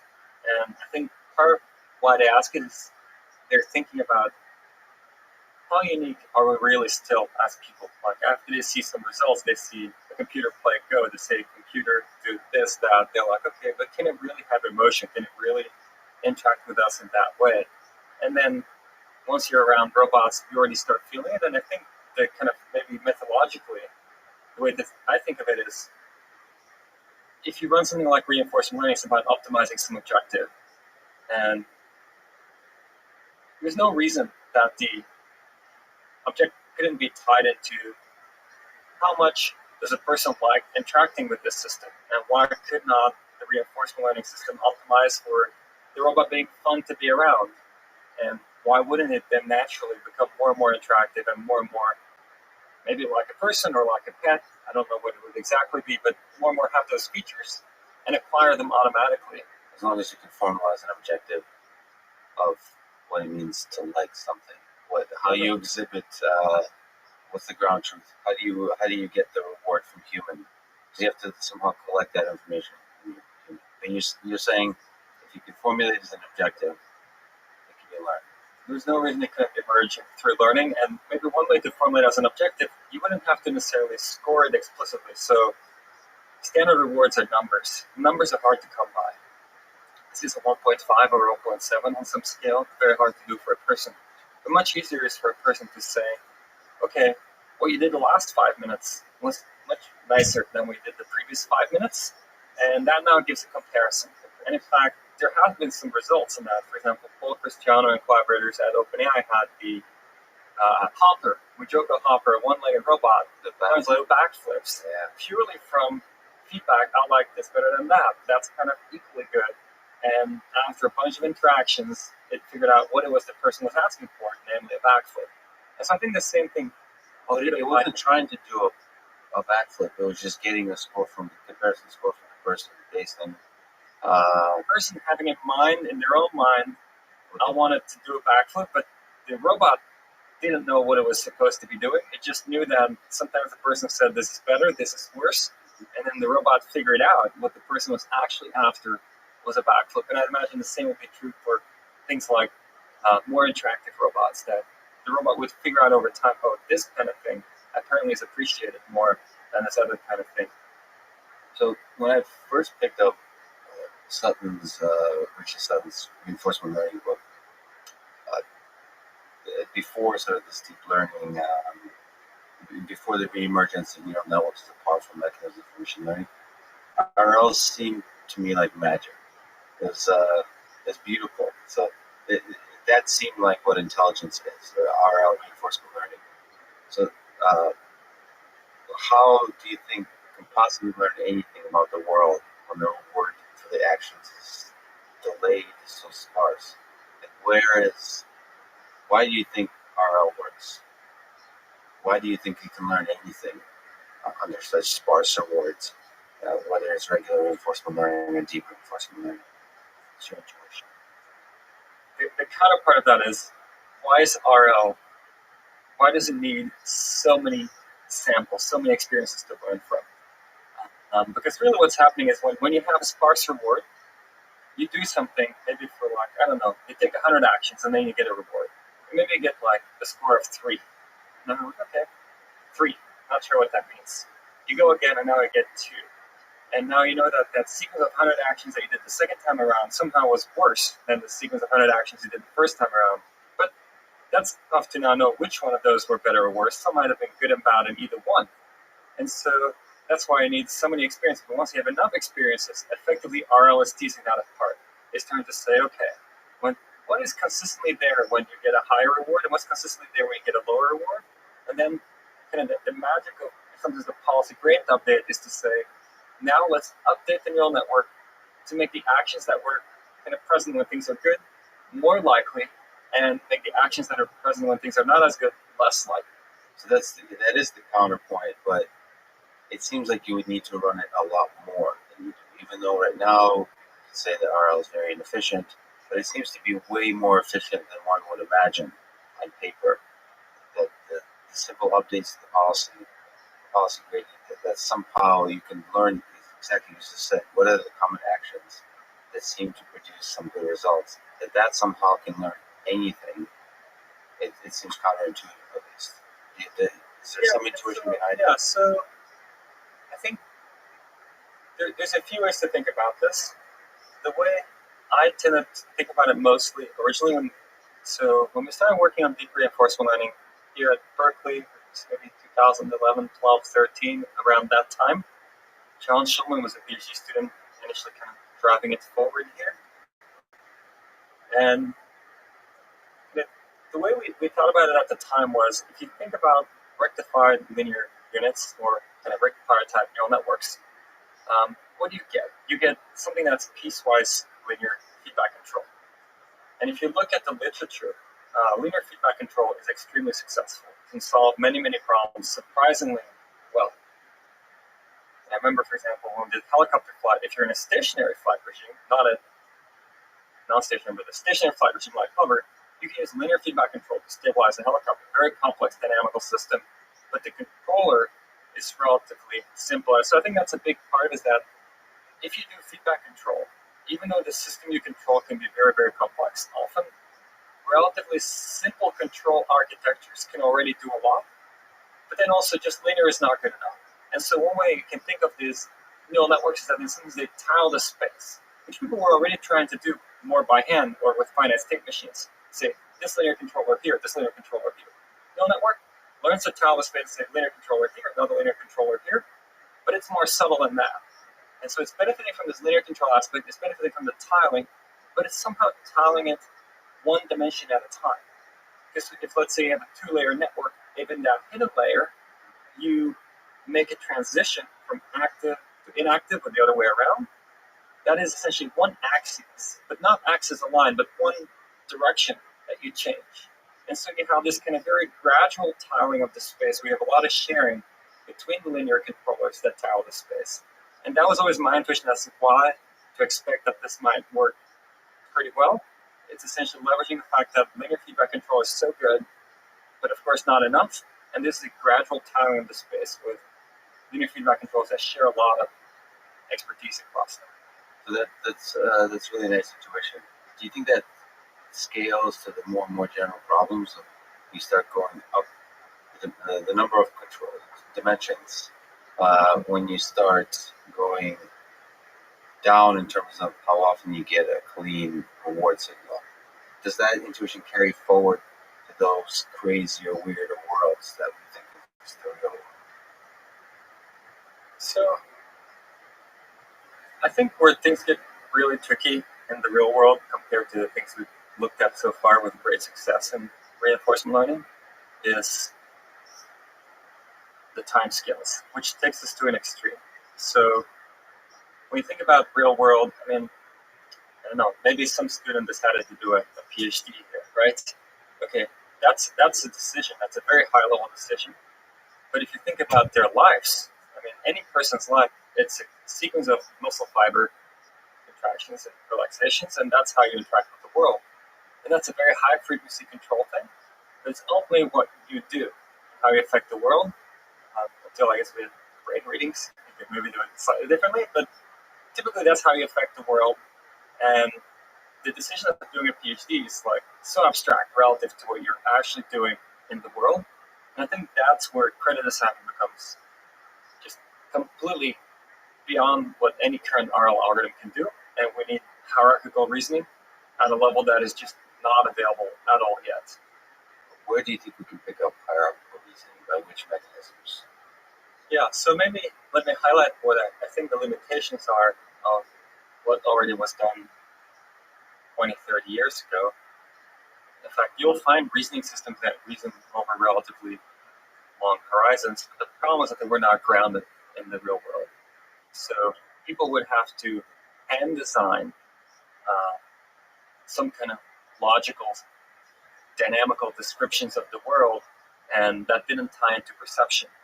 And so it didn't tie into real objects and so forth. And so that was a big gap. Now with deep learning, we start having the ability to really see with sensors, process that, and understand what's in the world. And so it's a good time to try to bring these things together. I see a few ways of getting there. One way to get there would be to say deep learning can get bolted on somehow to some of these more traditional approaches. Now, bolted on would probably mean you need to do some kind of end-to-end training where you say, my deep learning processing somehow leads to a representation that in turn uses some kind of traditional underlying dynamical systems that can be used for planning. And that's, for example, the direction Aviv Tamar and Benoit Kurtaj here have been pushing with causal infogram, and of course other people too. That's one way. Can we somehow force it into the form factor that is amenable to reasoning? Another direction we've been thinking about for a long time and didn't make any progress on was more information theoretic approaches. So the idea there was that what it means to take high-level action is to choose a latent variable now that tells you a lot about what's going to be the case in the future, because that's what it means to take a high-level action.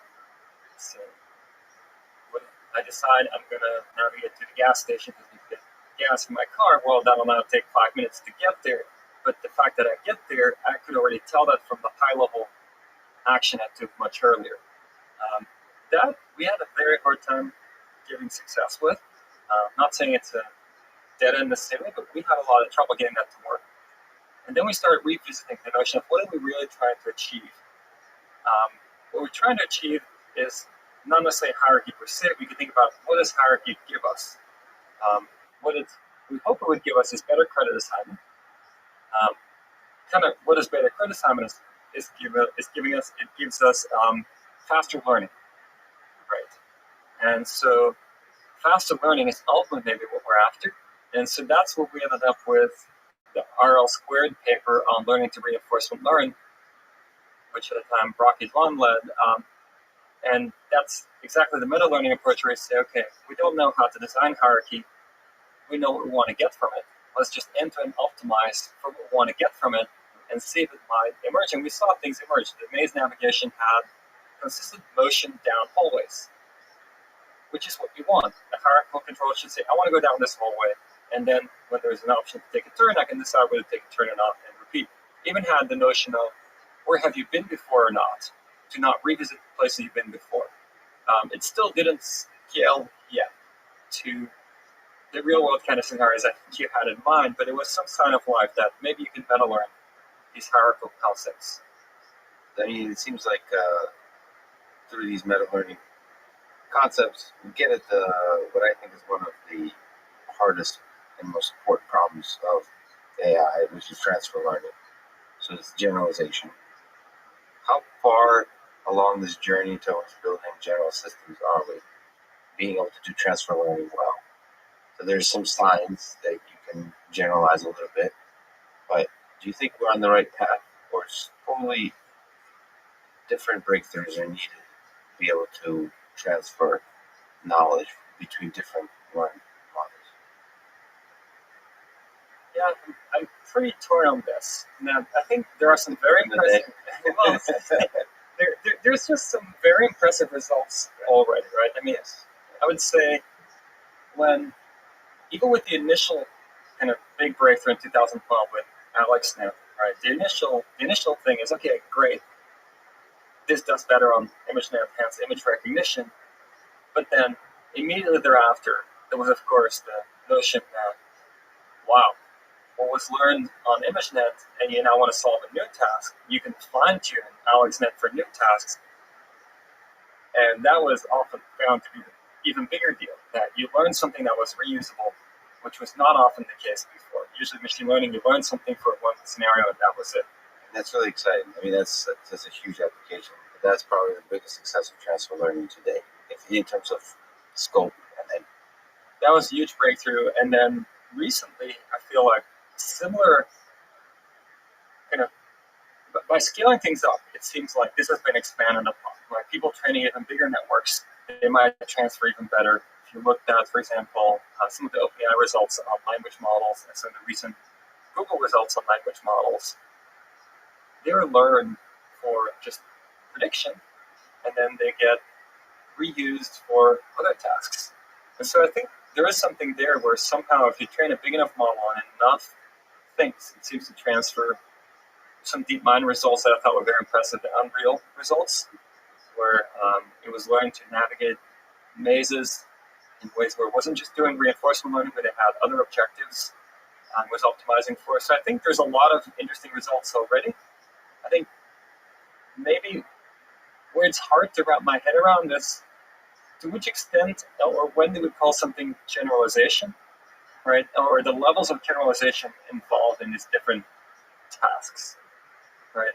So you draw this, by the way, just to frame things. I've heard you say somewhere, it's the difference between learning to master versus learning to generalize. That it's a nice line to think about, and I guess you're saying it's the gray area of what learning to master and learning to generalize, where one I starts. think I might have heard this. I heard it somewhere else, and I think it might have been one of your interviews, maybe the one with Yoshua Benjamin. Not 100% sure, but I like the example, and I'm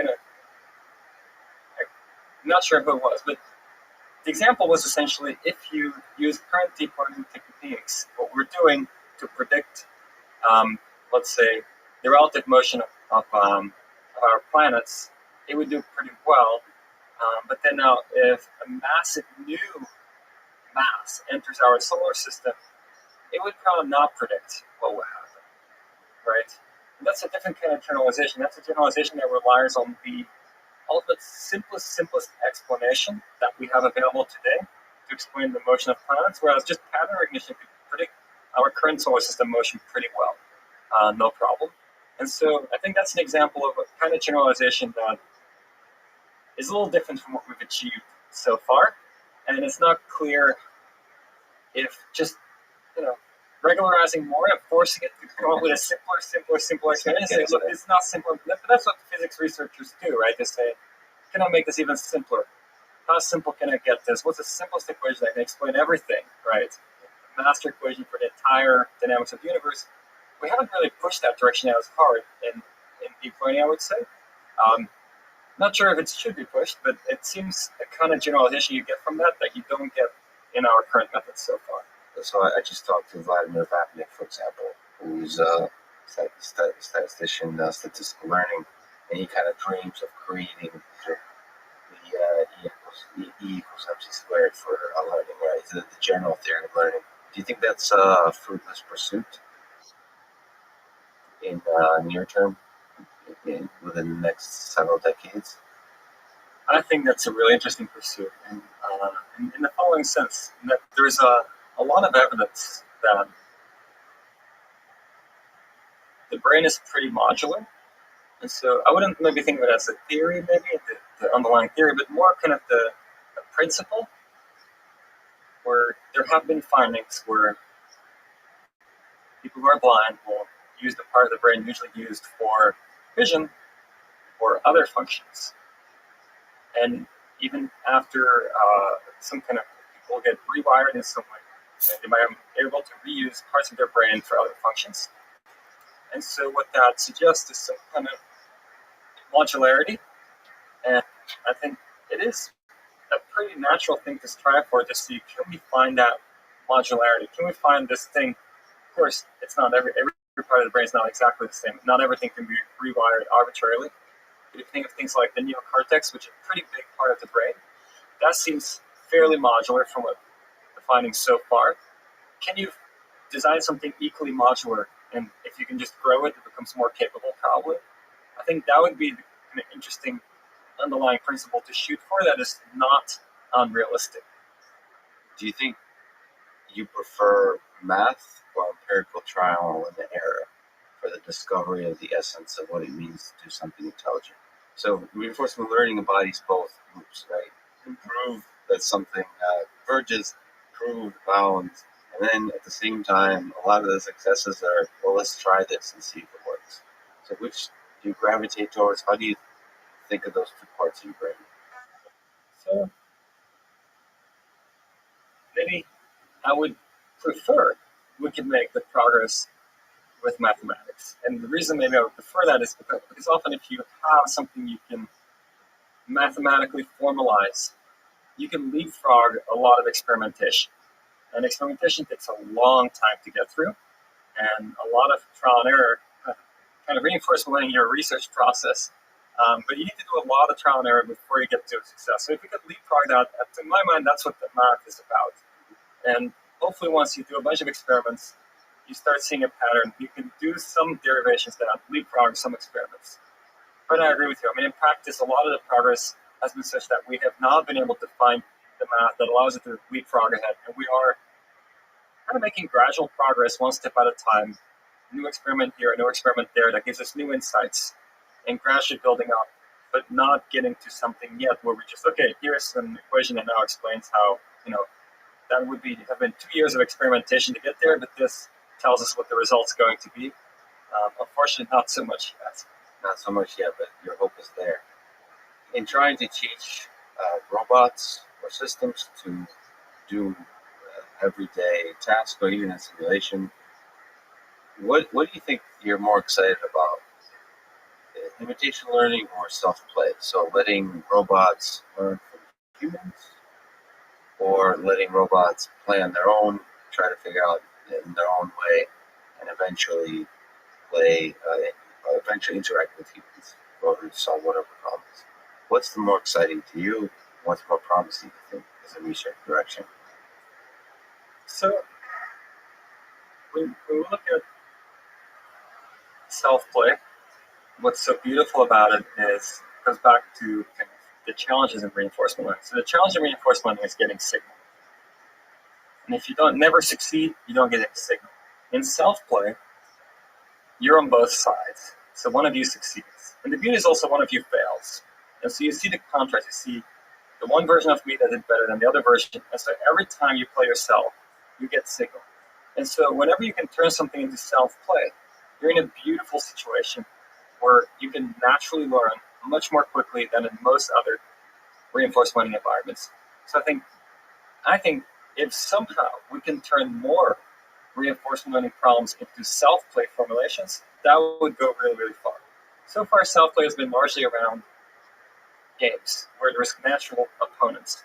But if we do self-play for other things, let's say, I don't know, a robot learns to build a house. I mean, that's a pretty advanced thing to try to do for a robot, but maybe it tries to build a hut or something. If that can be done through self-play, it would learn a lot more quickly if somebody can figure it out. And I think that would be something where it goes closer to kind of the mathematical leapfrogging, where somebody figures out a formalism to say, okay, any RL problem by playing this and this idea, you can turn it into a self-play problem where you get signal a lot more easily. reality is many programmers don't know how to train the software, and so either we need to provide detailed reward that doesn't just reward for achieving a goal, but rewards for making progress, and that becomes time consuming. And once you're starting to do that, let's say you want a robot to do something, you need to give all this detailed reward. Well, why not just give a demonstration? Because why not just show the robot? And now the question is, how do you show the robot? One way to show is to teleoperate the robot, and then the robot really experiences things. And that's nice because that's really high signal-to-noise ratio data. And we've done a lot of that. And you teach your robot skills in just 10 minutes. You can teach your robot a new basic skill, like, okay, pick up the bottle, place it somewhere else.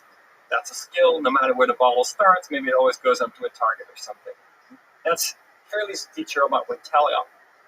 Now, what's even more interesting is you can now teach your robot through third-person learning, where the robot watches you do something and doesn't experience it, but just watches it and says, okay, well, if you're showing me that, that means I should be doing this. And I'm not going to be using your hand because I don't get to control your hand, but I'm going to use my hand. I do that mapping. And so that's where I think one of the big breakthroughs has happened this year. This was led by Chelsea Finn here. It's almost like running a machine translation for demonstrations where you have a human demonstration and the robot learns to translate it into what it means for the robot to do it. And that was a meta-learning formulation, learn from one to get the other. And that, I think, opens up a lot of opportunities to learn a lot more quickly. So my focus is on autonomous vehicles. Do you think this approach of third-person watching, the autonomous driving is amenable to this kind of approach? So for autonomous driving, I would say it's third person is slightly easier. And the reason I'm going to say it's slightly easier to do with third person is because the power dynamics are very well understood. So easier than first person, or I think easier than. So I think the distinction between third person and first person is not a very important distinction for autonomous driving. They're very similar because the distinction is really about who turns the steering wheel, or maybe let me put it differently: how to get from a point where you are now to a point, let's say, a couple of meters in front of you. And that's a problem that's very well understood. And that's the only distinction between third and first person there. Whereas with robot manipulation, interaction forces are very complex, and it's still a very different thing. For autonomous driving, I think there's still the question, imitation versus RL. So imitation gives you a lot more signal. I think where imitation is lacking and needs some extra machinery is it doesn't, in its normal format, doesn't think about goals or objectives. And of course, there are versions of imitation learning, inverse reinforcement learning type imitation learning, which also thinks about goals. I think then we're getting much closer. But I think it's very hard to think of a fully reactive car generalizing well. If it really doesn't have a notion of objectives to generalize well to the kind of general that you would want. You want more than just that reactivity that you get from just behavioral. That's good.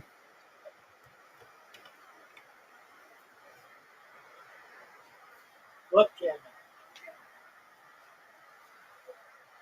Yo, bro. How you living, Tim? How are you?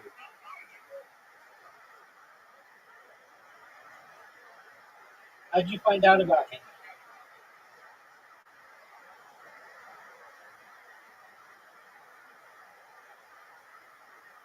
How'd you find out about him? Yeah, we met like a month ago or something like that. How'd you find out about him?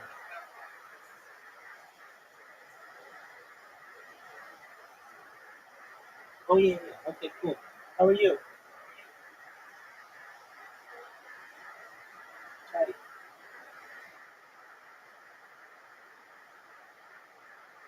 What's new?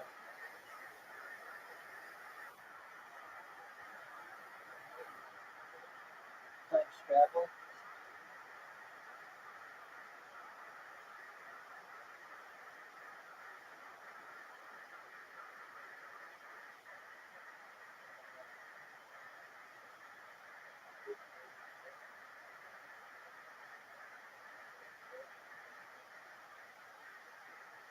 You have a medicine?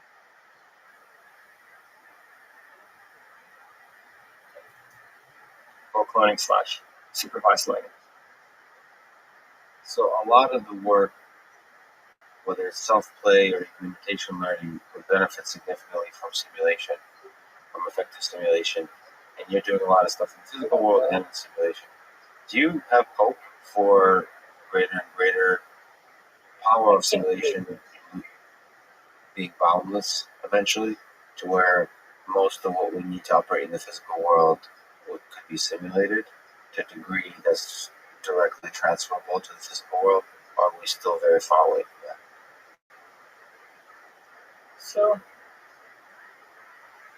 I think we could even rephrase that question in some sense. Please. And so the power of simulation, right?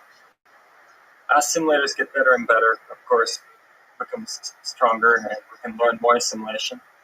But there's also another version, which is where you say the simulator doesn't even have to be that precise. As long as it's somewhat representative, and instead of trying to get one simulator that is sufficiently precise to learn it and transfer really well to the real world, I'm going to build many simulators. Ensemble simulators. Ensemble of simulators. Not any single one of them is sufficiently representative of the real world such that it would work if you train in there.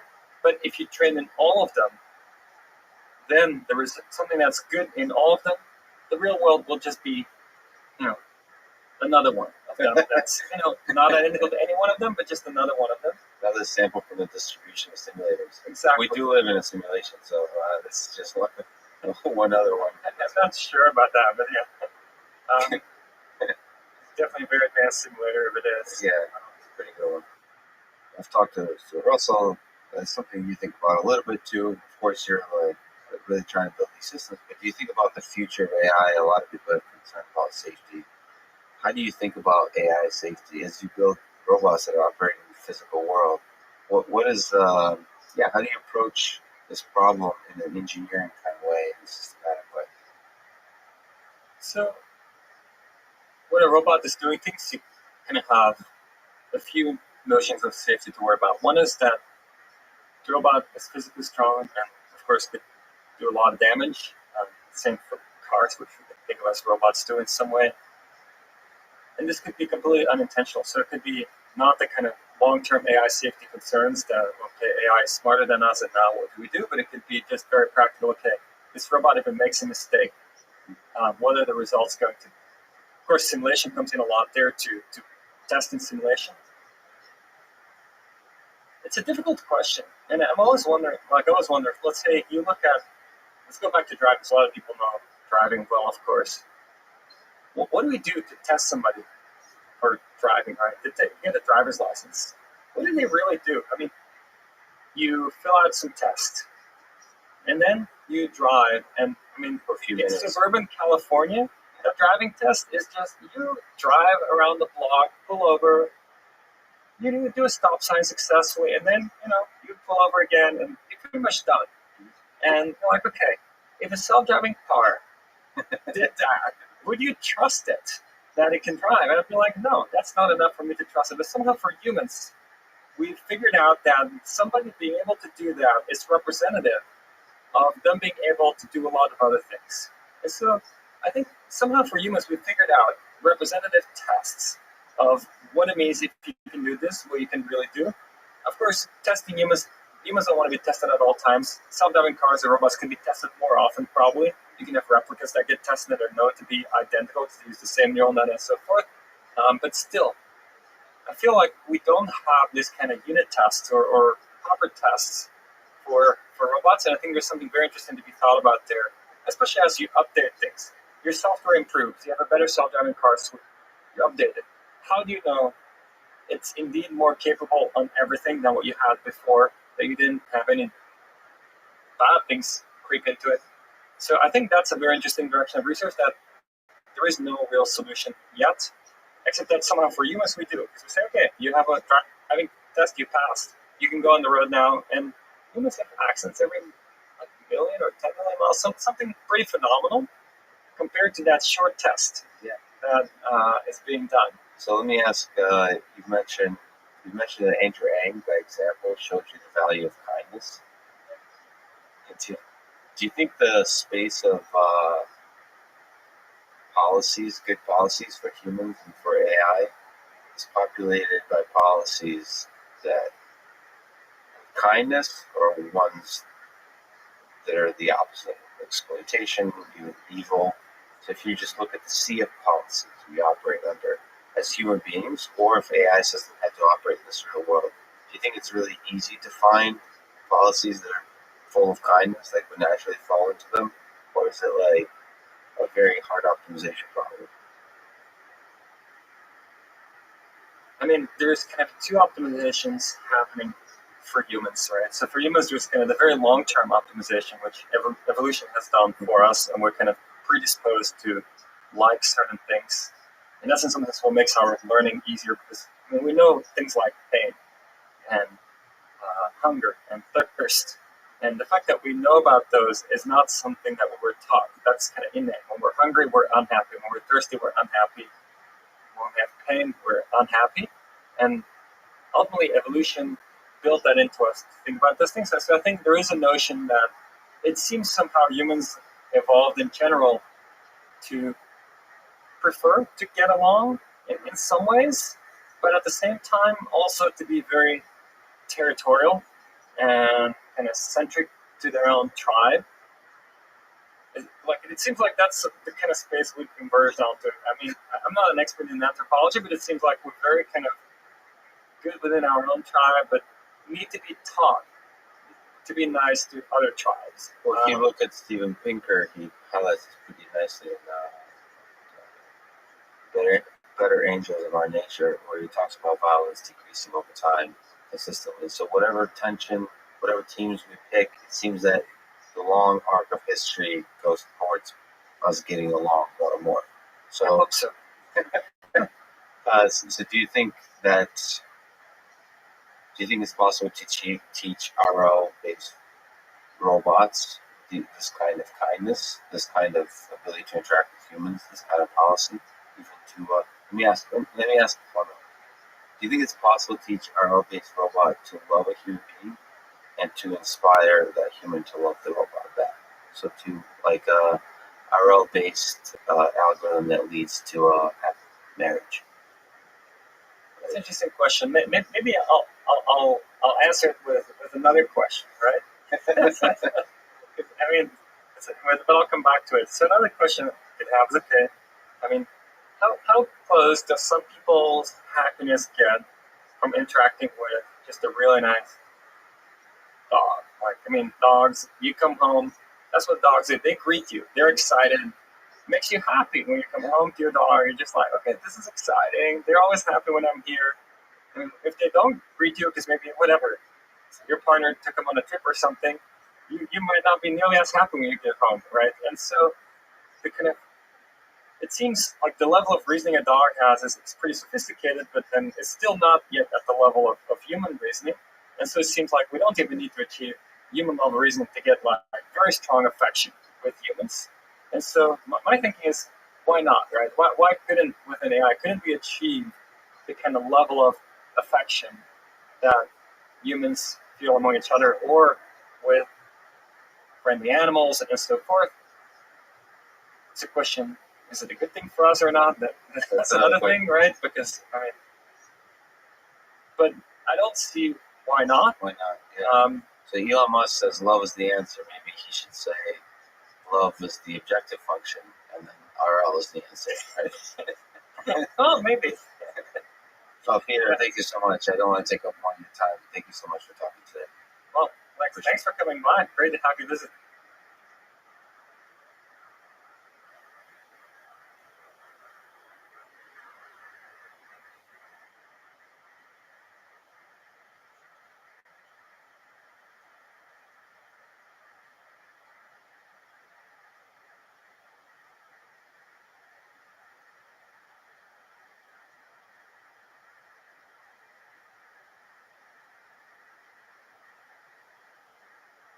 The following is a conversation with Thomas Sandholm. He's a professor at CMU and co-creator of Vibratus, which is the first AI system to beat top human players in the game of Heads Up, No Limit, Texas Hold'em. He has published over 450 papers on game theory and machine learning, including the best paper in 2017 at NIPS. Now renamed to New Reps, which is where I caught up with him in this conversation. His research and companies have had wide-reaching impact in the real world, especially because he and his group not only propose new ideas, but also build systems to prove that these ideas work in the real world. This conversation is part of the MIT course on Artificial General Intelligence and the Artificial Intelligence podcast. If you enjoy it, subscribe on YouTube, iTunes, or simply connect with me on Twitter at Lex Friedman, spelled F-R-I-D. And now, here's my conversation with Thomas Stenholm. Can you describe at a high level the game of poker, Texas Hold'em, heads up Texas Hold'em, for people who might not be familiar with this card game? Yeah, happy to. So heads up not with Texas Hold'em has really emerged in the AI community as a main benchmark for testing these application-independent algorithms for imperfect information games. And this is a game that's actually played by humans. We don't see that much on TV or casinos because, well, for various reasons, but you do see it in some expert-level casinos, and you see it in the best poker movies of all time. It's actually an event in the World Series of Poker, but mostly it's played online, and typically for big sums of money. And this is a game that usually only experts play. So if you go to your home game on a Friday night, it probably is not going to be Heads Up No Limit Texas Hold'em. It might be No Limit Texas Hold'em in some cases, but typically for a big group, but it's not as competitive. While Heads Up means it's two players, so it's really like me against you. Am I better or are you better? Much like chess or Go in that sense, but then imperfect information game, which makes it much harder because I have to deal with issues of you knowing things that I don't know and I know things that you don't know, instead of pieces being nicely laid on the board for both of us to see. So in Texas Hold'em, there's two cards that you only see that belong to you, and they gradually lay out some cards that have to 5 cards that everybody can see. Yeah. So the imperfect nature of the information is the 2 cards that you're holding up front. Yeah. So as you said, you first get 2 cards in private each, and then you there's a betting round. Then you get 3 cards in public on the table. Then there's a betting round. Then you get the 4th card in public on the table. There's a betting round. Then you get the 5th card on the table. There's a betting round. So there's a total of 4 betting rounds and 4 tranches of information revelation, if you will. Only the first tranche is private, and then it's public from there. And this is probably by far the most popular game in AI and just the general public in terms of imperfect information. So it's probably the most popular spectator game to watch, right? So, which is why it's a super exciting game to tackle. So it's on the order of chess, I would say, in terms of popularity, in terms of AI setting it as the bar of what is intelligence. So in 2017, Lebradas beats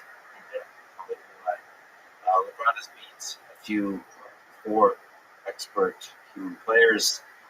Can you describe that event? What you learned from it? What was it like? What was the process in general for people who have not read the papers and the study? Yeah, so the event was that invited 4 of the top 10 players. These are specialist players in Heads Up No Limit Texas Hold'em, which is very important because this game is actually quite different than the multiplayer version. We brought them in to Pittsburgh to play at the Rivers Casino for 20 days. We wanted to get 120,000 hands in because we wanted to get statistical significance. So it's a lot of hands for humans to play, even for these top pros who play very quickly normally. So we couldn't just have one of them play so many hands.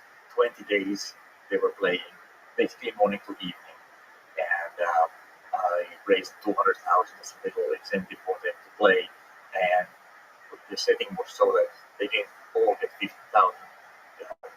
We actually paid them out based on how they did against the AI each. So they had an incentive to play as hard as they could, whether they're way ahead or way behind or right at the mark of beating the AI. And you don't make any money, unfortunately. Right. No, we can't make any money. So originally, a couple of years earlier, actually explored whether we could actually play for money, because that would be, of course, interesting as well. To play against the top people for money, but the Pennsylvania Gaming Board said no. So we couldn't. So this is much like an exhibit, like for a musician or a boxer or something like that. Nevertheless, they were keeping track of the money, and it brought us one close to $2 million, I think. So if it was for real money, if you were able to earn money, that was quite impressive and inspiring and achievement. Just a few details. What were the players looking at, and were they behind the keyboard? Or was it's like They were playing much like they normally do. These top players, when they play this game, they play mostly online.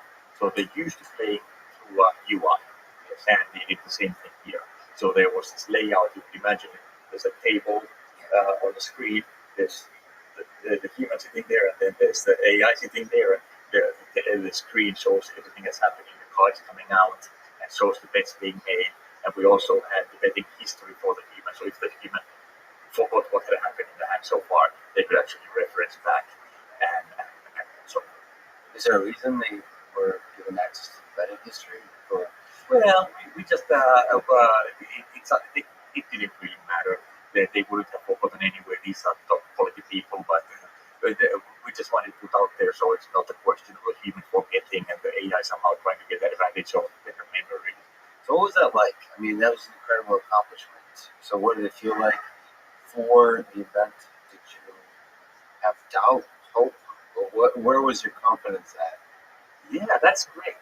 Great question. So 18 months earlier, I had organized a similar Breaks versus AI competition with our previous AI called Cloudical, and we couldn't beat the humans. This time around, it was only 18 months later, and I knew that this new AI, Vibratos, was way stronger. But it's hard to say how you'll do against the top humans before you try. So I thought we had about a 50-50 shot. And the international betting sites put us as a 4-1 or 5-1 underdog. So it's kind of interesting that people really believe in people and over AI.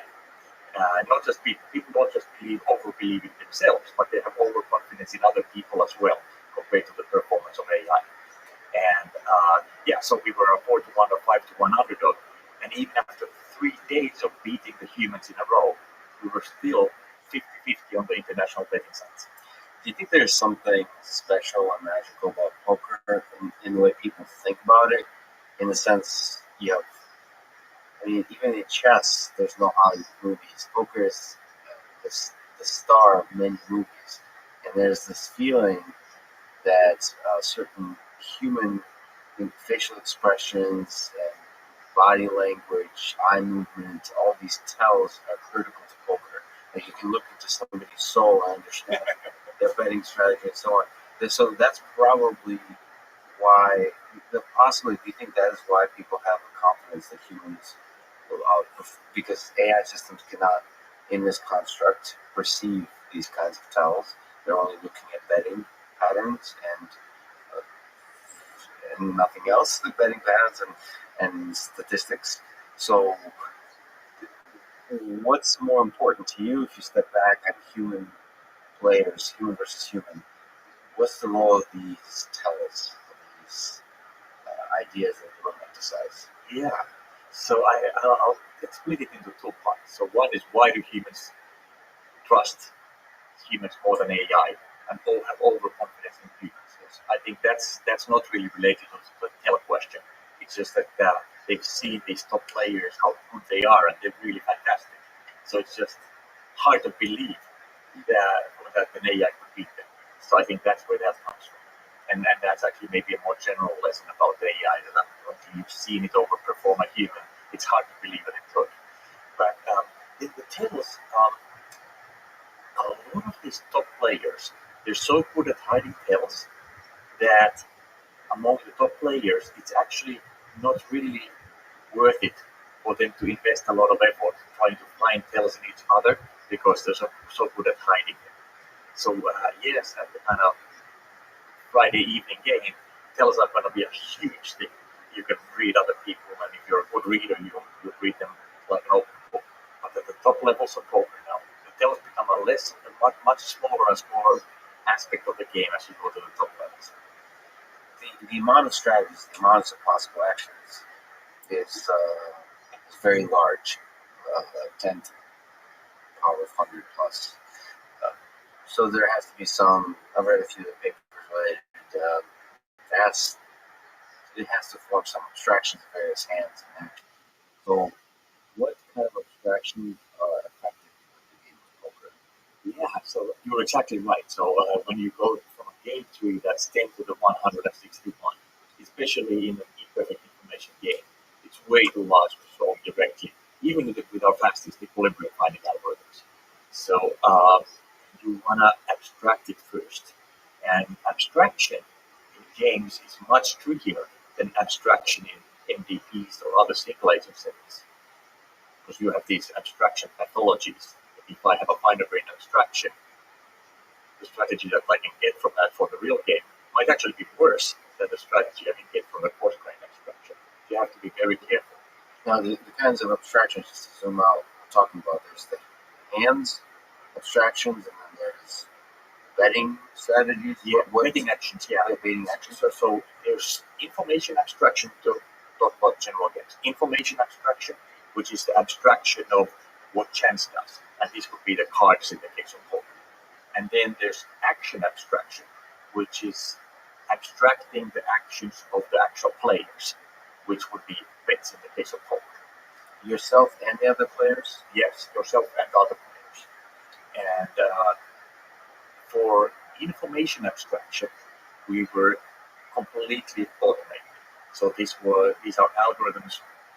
They do what we call potential aware abstraction, where we don't just look at the value of the hand, but also how it might materialize into good or bad hands over time.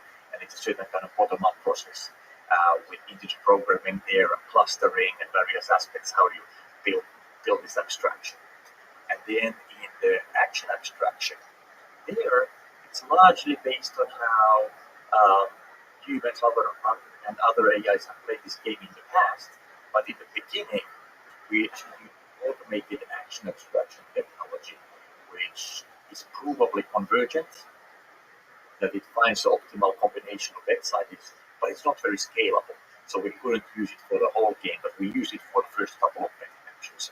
So what's more important, the strength of the hand, so the information abstraction, or how you play them, the actions? Does it, the romanticized notion again is that it doesn't matter what hands you have, that the actions, the betting, maybe the way you win, no matter what hands you have. Yeah, so that's why you have to play a lot of hands, so that the roll of luck gets small. So you could otherwise get lucky and get some good hands, and then you're going to win the match. Even with thousands of hands, you can get lucky. Because there's so much variance in knowledge in Texas Hold'em. Because if we both go all in, it's a huge stack of variance. So there are these massive swings in knowledge in Texas Hold'em. So that's why you have to play not just thousands, but over 100,000 hands to get statistical significance. So let me ask another way this question. If you didn't even look at your hands, but they didn't know that, your opponents didn't know that, how well would you be able to do? That's a good question. There's actually, I heard the story that there's this Norwegian female poker player called Annette Oberstein, who's actually won a tournament by doing exactly that. But that would be extremely rare. So you cannot really play well that way. Oh, okay. So the hands do have some role to play. Yes. So Lebradas does not use, as far as I understand, they use learning methods of deep learning. Is there room for learning in the, there's no reason why Lebradas doesn't, combine with an AlphaGo type approach for estimating the quality or function estimator. What are your thoughts on this? Maybe as compared to another algorithm. I'm not that familiar with DeepStack, the engine that does use deep learning. It's unclear how well it does, but nevertheless uses deep learning. So what are your thoughts about learning methods to aid in the way that Lebradas plays the game of poker? Yeah, so as you said, Lebradas did not use learning methods. And played very well without. Since then, we have actually here we have a couple of papers on things that do use learning techniques. Excellent. And deep learning in particular, and sort of the way you're talking about, where it's learning an evaluation function, but in imperfect information games, unlike let's say in Go or now also in chess and shogi, it's not sufficient to learn an evaluation for a state, because the value of an information set depends not only on the exact state, but it also depends on both players' beliefs. Like if I have a bad hand, I'm much better off if the opponent thinks I have a good hand, and vice versa. If I have a good hand, I'm much better off if the opponent believes I have a bad hand. So the value of a state is not just a function of the cards. It depends on, if you will, the path of play, but only to the extent that is captured in the belief distributions. So that's why it's not as simple as it is in perfect information games. And I don't want to say it's simple there either. It's of course very complicated computationally there too. But at least conceptually, it's very straightforward. There's a state, there's an evaluation function, you can try to learn it. Here, you have to do something more. What we do is, in one of these papers, we're looking at where we allow the opponent to actually take different strategies at the leaf of the search tree, and that is a different way of doing it, and it doesn't assume therefore a particular way that the opponent plays, but it allows the opponent to choose from a set of different continuation strategies, and that forces us to not be too optimistic in a look ahead search. And that's one way you can do sound look ahead search in imperfect information games, which is very difficult. And in you were asking about deep stack. Yeah, what they did, they were very different than what we do, either in Legatus or in this new work. They were randomly generating various situations in the game. Then they were doing the look ahead from there to the end of the game, as if that was the start of a different game. And then they were using deep learning to learn those values of those states, but the states were not just the physical states, they include the belief distributions. When you talk about look ahead, with deep stack or with Legatus, does it mean considering every possibility that the game can evolve? Are we talking about extremely sort of like this exponentially go onto the tree? Yes. So we're talking about exactly that. Much like you do with alpha beta search or Monte Carlo research, but with different techniques. So there's a different search algorithm, and then we have to deal with the leaves differently. So if you think about what Legatus did, we didn't have to worry about this because we only did it at the end of the game. So we would always terminate into a real situation, and we would know what the payout is. It didn't do these depth limit overheads, but now in this new paper, which is called depth limited search for imperfect information games, we can actually do sound depth limited look ahead. So we can actually start to do the look ahead from the beginning of the game on, because that's too complicated to do for this whole long game. So in Legatus, we would just do it for the end. So, and then the other side is belief distribution. So is it explicitly modeled what kind of beliefs that the opponent might have? Yeah, it is explicitly modeled, but it's not assumed. The beliefs are actually output, not input.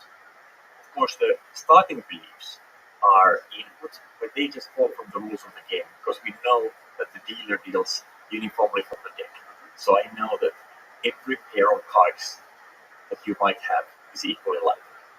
I know that for a fact. That just follows from the rules of the game. Of course, except the two cards that I have. I know you don't have those. Yeah. You have to take that into account. That's called card removal, and that's very important. Is the dealing always coming from a single deck? Like heads up, so you can assume single deck. So you know that if I have the ace of spades, I know you don't have an ace of spades. So in the beginning, your belief is basically the fact that it's fair dealing with hands, but how do you start to adjust that belief? Well, that's where this beauty of game theory comes in. So Nash equilibrium, which John Nash introduced in 1950, introduces what rational play is when you have more than one player. And these are pairs of strategies where strategies are contingency plans, one for each player, so that neither player wants to deviate to a different strategy, given that the other doesn't deviate. But as a side effect, you get the beliefs from base rule. So Nash equilibrium really isn't just deriving in these imperfect information games. Nash equilibrium, it doesn't just define strategies, it also defines beliefs for both of us. And it defines beliefs for each state. So each state, each called information sets. At each information set in the game, there's a set of different states that we might be in, but I don't know which one we're in. Nash equilibrium tells me exactly what is the probability distribution of those real-world states in my mind. How does Nash equilibrium give you that distribution? So why? I'll do a simple example. So you know the game rock, paper, scissors. So we can draw it as player 1 moves first, and then player 2 moves. But of course, it's important that player 2 doesn't know what player 1 moved. Otherwise, player 2 will win every time. So we can draw that as an information set where player 1 makes 1 or 3 moves first, and then there's an information set for player 2. So player 2 doesn't know which of those moves will see.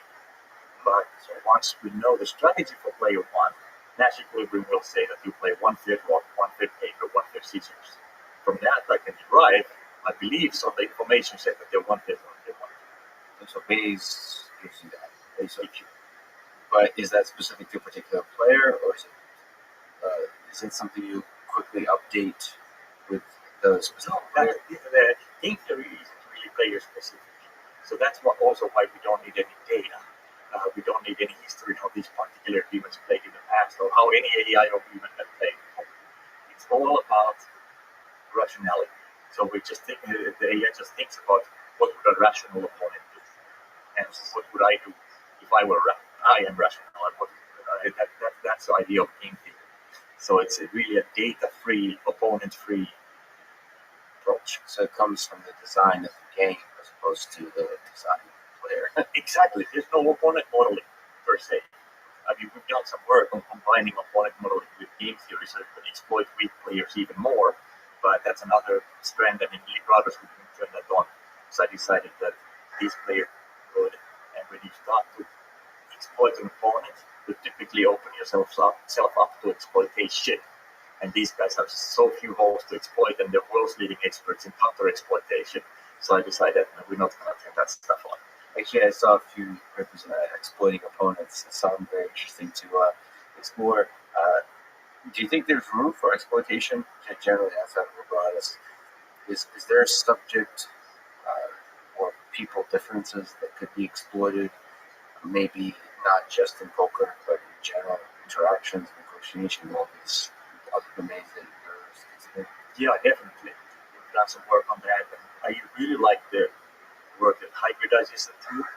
You figure out what would a rational opponent do. And by the way, that's safe in these zero-sum games, two-player zero-sum games, because if the opponent does something irrational, yes, it might throw off my beliefs, but the amount that the player can gain by throwing off my belief is always less than they lose by playing poorly. So it's safe. But still, if somebody's weak as a player, you might want to play differently to exploit them more. So that you can think about it this way: a game theoretic strategy is unbeatable, but it doesn't maximally beat the other opponent. So the winnings per hand might be better with a different strategy.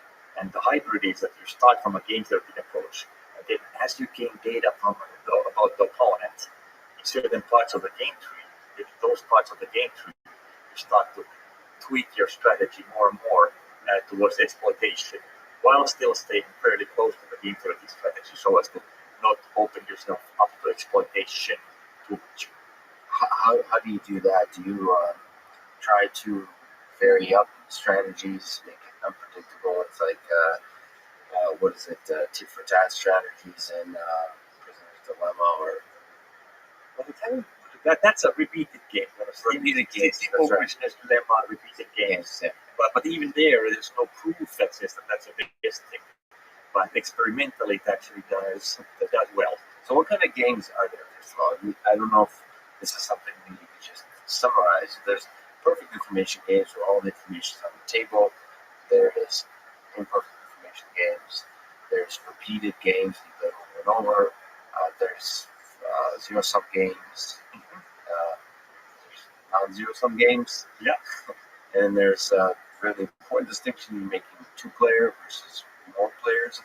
So what other games are there, and what's the difference, for example, with this two-player game versus more players? Yeah. What are the key differences? Right. So let me start on the basics. So a repeated game is a game where the same exact game is played over and over. In these extensive form games, whereas think about tree form, maybe with these information sets to represent incomplete information, you can have kind of repetitive interactions. Even repeated games are a special case of that, by the way. But the game doesn't have to be exactly the same. It's like in sourcing options. Yes, we're going to see the same supply base year to year. What I'm buying is a little different every time, and the supply base is a little different every time, and so on. So it's not really repeated. So to find a purely repeated game is actually very rare in the world. So they're really a very coarse model of what's going on. Then, if you up from just repeated matrix games, not all the way to extensive form games, but in between, there's stochastic games, where there's these think about it like these little matrix games, and when you take an action and your opponent takes an action, they determine not which next game I'm going to, but the distribution of the next games where I might be going to. So that's the stochastic game, but it's like matrix games repeated, stochastic games, extensive form games. That is from less to more general, and poker is an example of the last one. So it's really in the most general setting, extensive form games, and that's kind of what the AI community has been working on and being benchmarked on with these heads of knowledge Texas Hold. Can you describe extensive form games? What's the model here? Yeah, so if you describe with the tree form, so it's really the tree form. Like in chess, there's the search tree versus the matrix. Versus the matrix, yeah. And that matrix is called the matrix form or bimatrix form or normal form game. And here you have the tree form, so you can actually do certain types of reasoning there that you lose the information when you go to normal form. There's a certain form of equivalence, like if you go from tree form and you say every possible contingency plan is a strategy, then I can actually go back to the normal form, but I lose some information from the lack of sequentiality.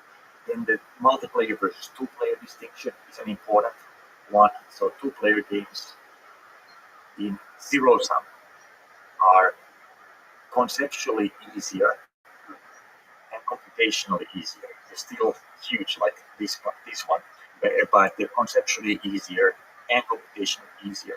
In that conceptually, you don't have to worry about which equilibrium result that I'm going to play when there are multiple, because any equilibrium strategy is a best response to any other equilibrium strategy.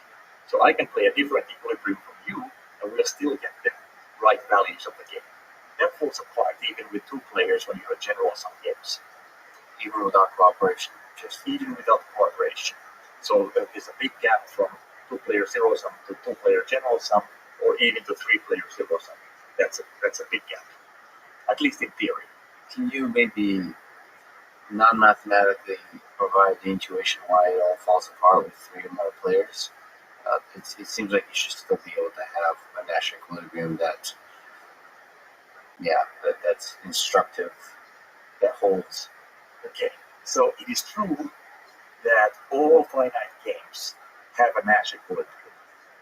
So this is what John Nash actually proved. So they do have a Nash equilibrium. That's not the problem. The problem is that there can be many. And then there's a question of which equilibrium to select.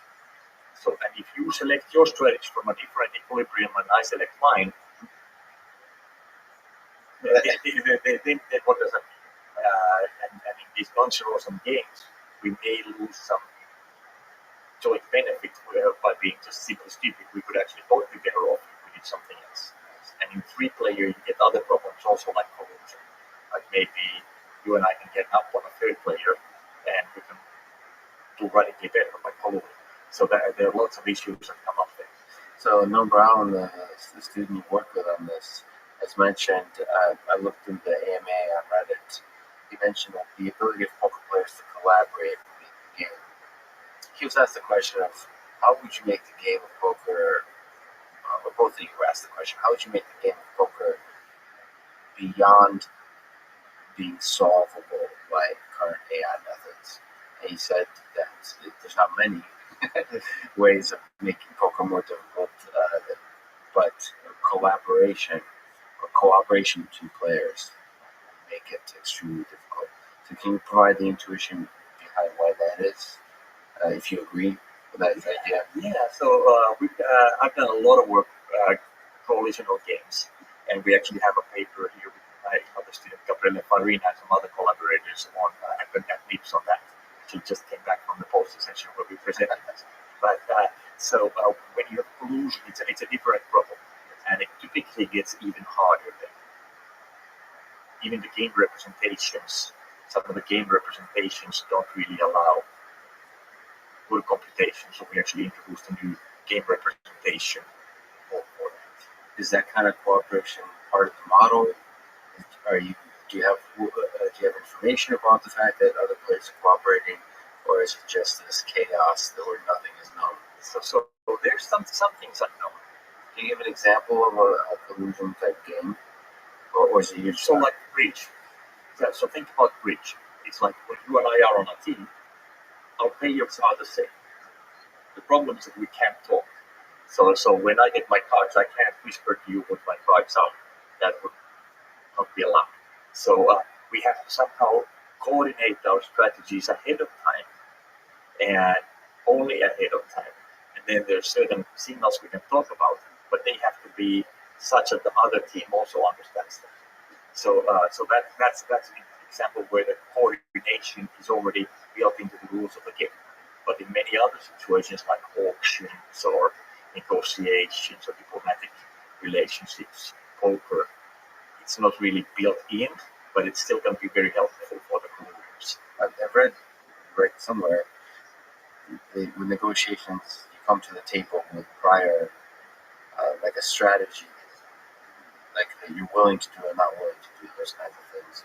So how do you start to now moving away from poker, moving beyond poker into other applications like negotiations? How do you start applying this to other domains? Yeah, even real world domains that you have worked on. Yeah, I actually have 2 startup companies doing exactly that. One is called Strategic Machine, and that's for kind of business applications, gaming, sports, all sorts of things like that. Any applications of this to business and to sports and to gaming, to various types of things, finance, electricity markets, and so on.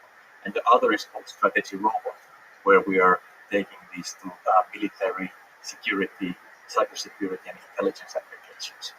I think you worked a little bit in how do you put it, advertisement, suggesting ads kind of thing. Yeah, auction. That's another company, Optimized Markets, but that's much more about like combinatorial market and optimization-based technology. That's not using these game theoretic reasoning technologies. I see. Okay, so what high level do you think about our ability to use game theoretic concepts to model human behavior? Do you think human behavior is amenable to this kind of modeling? So outside of poker games, and where have you seen it done successfully? I'm not sure the goal really is modeling humans.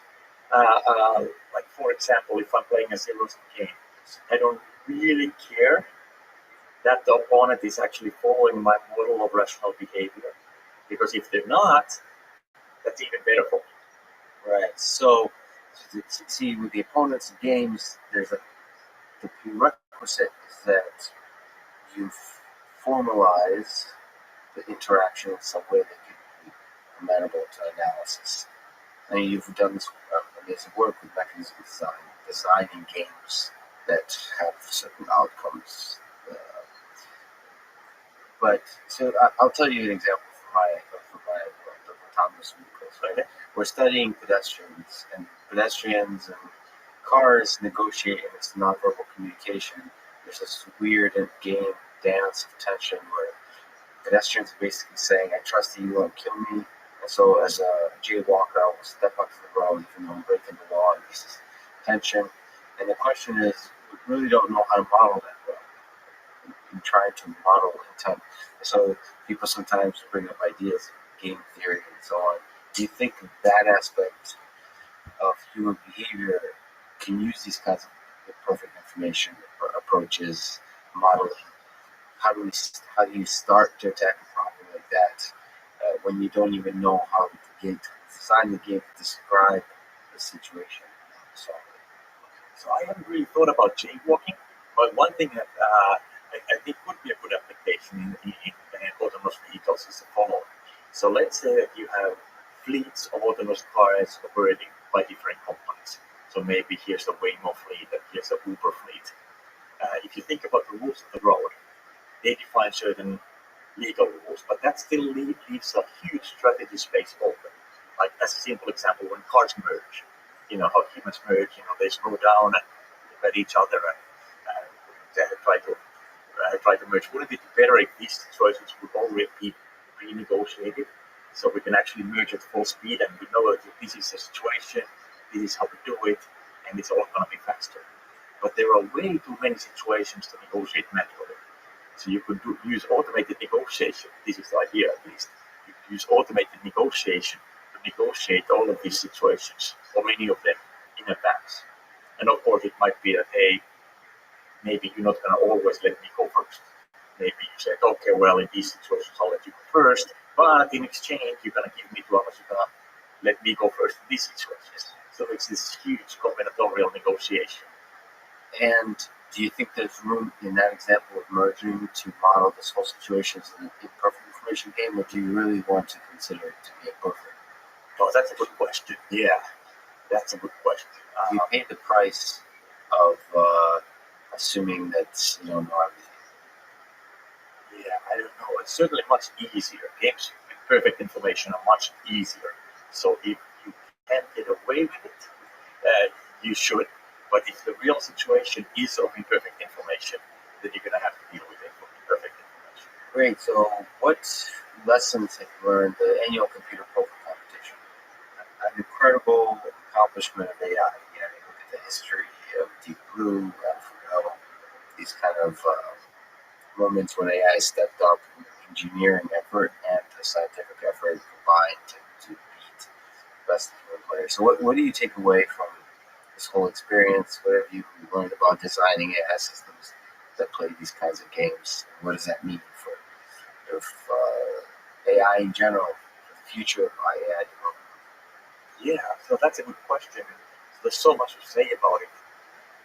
I do like this type of performance-oriented research. Although in my group we go all the way from idea to theory to experiments to big system building to commercialization. So we span that spectrum.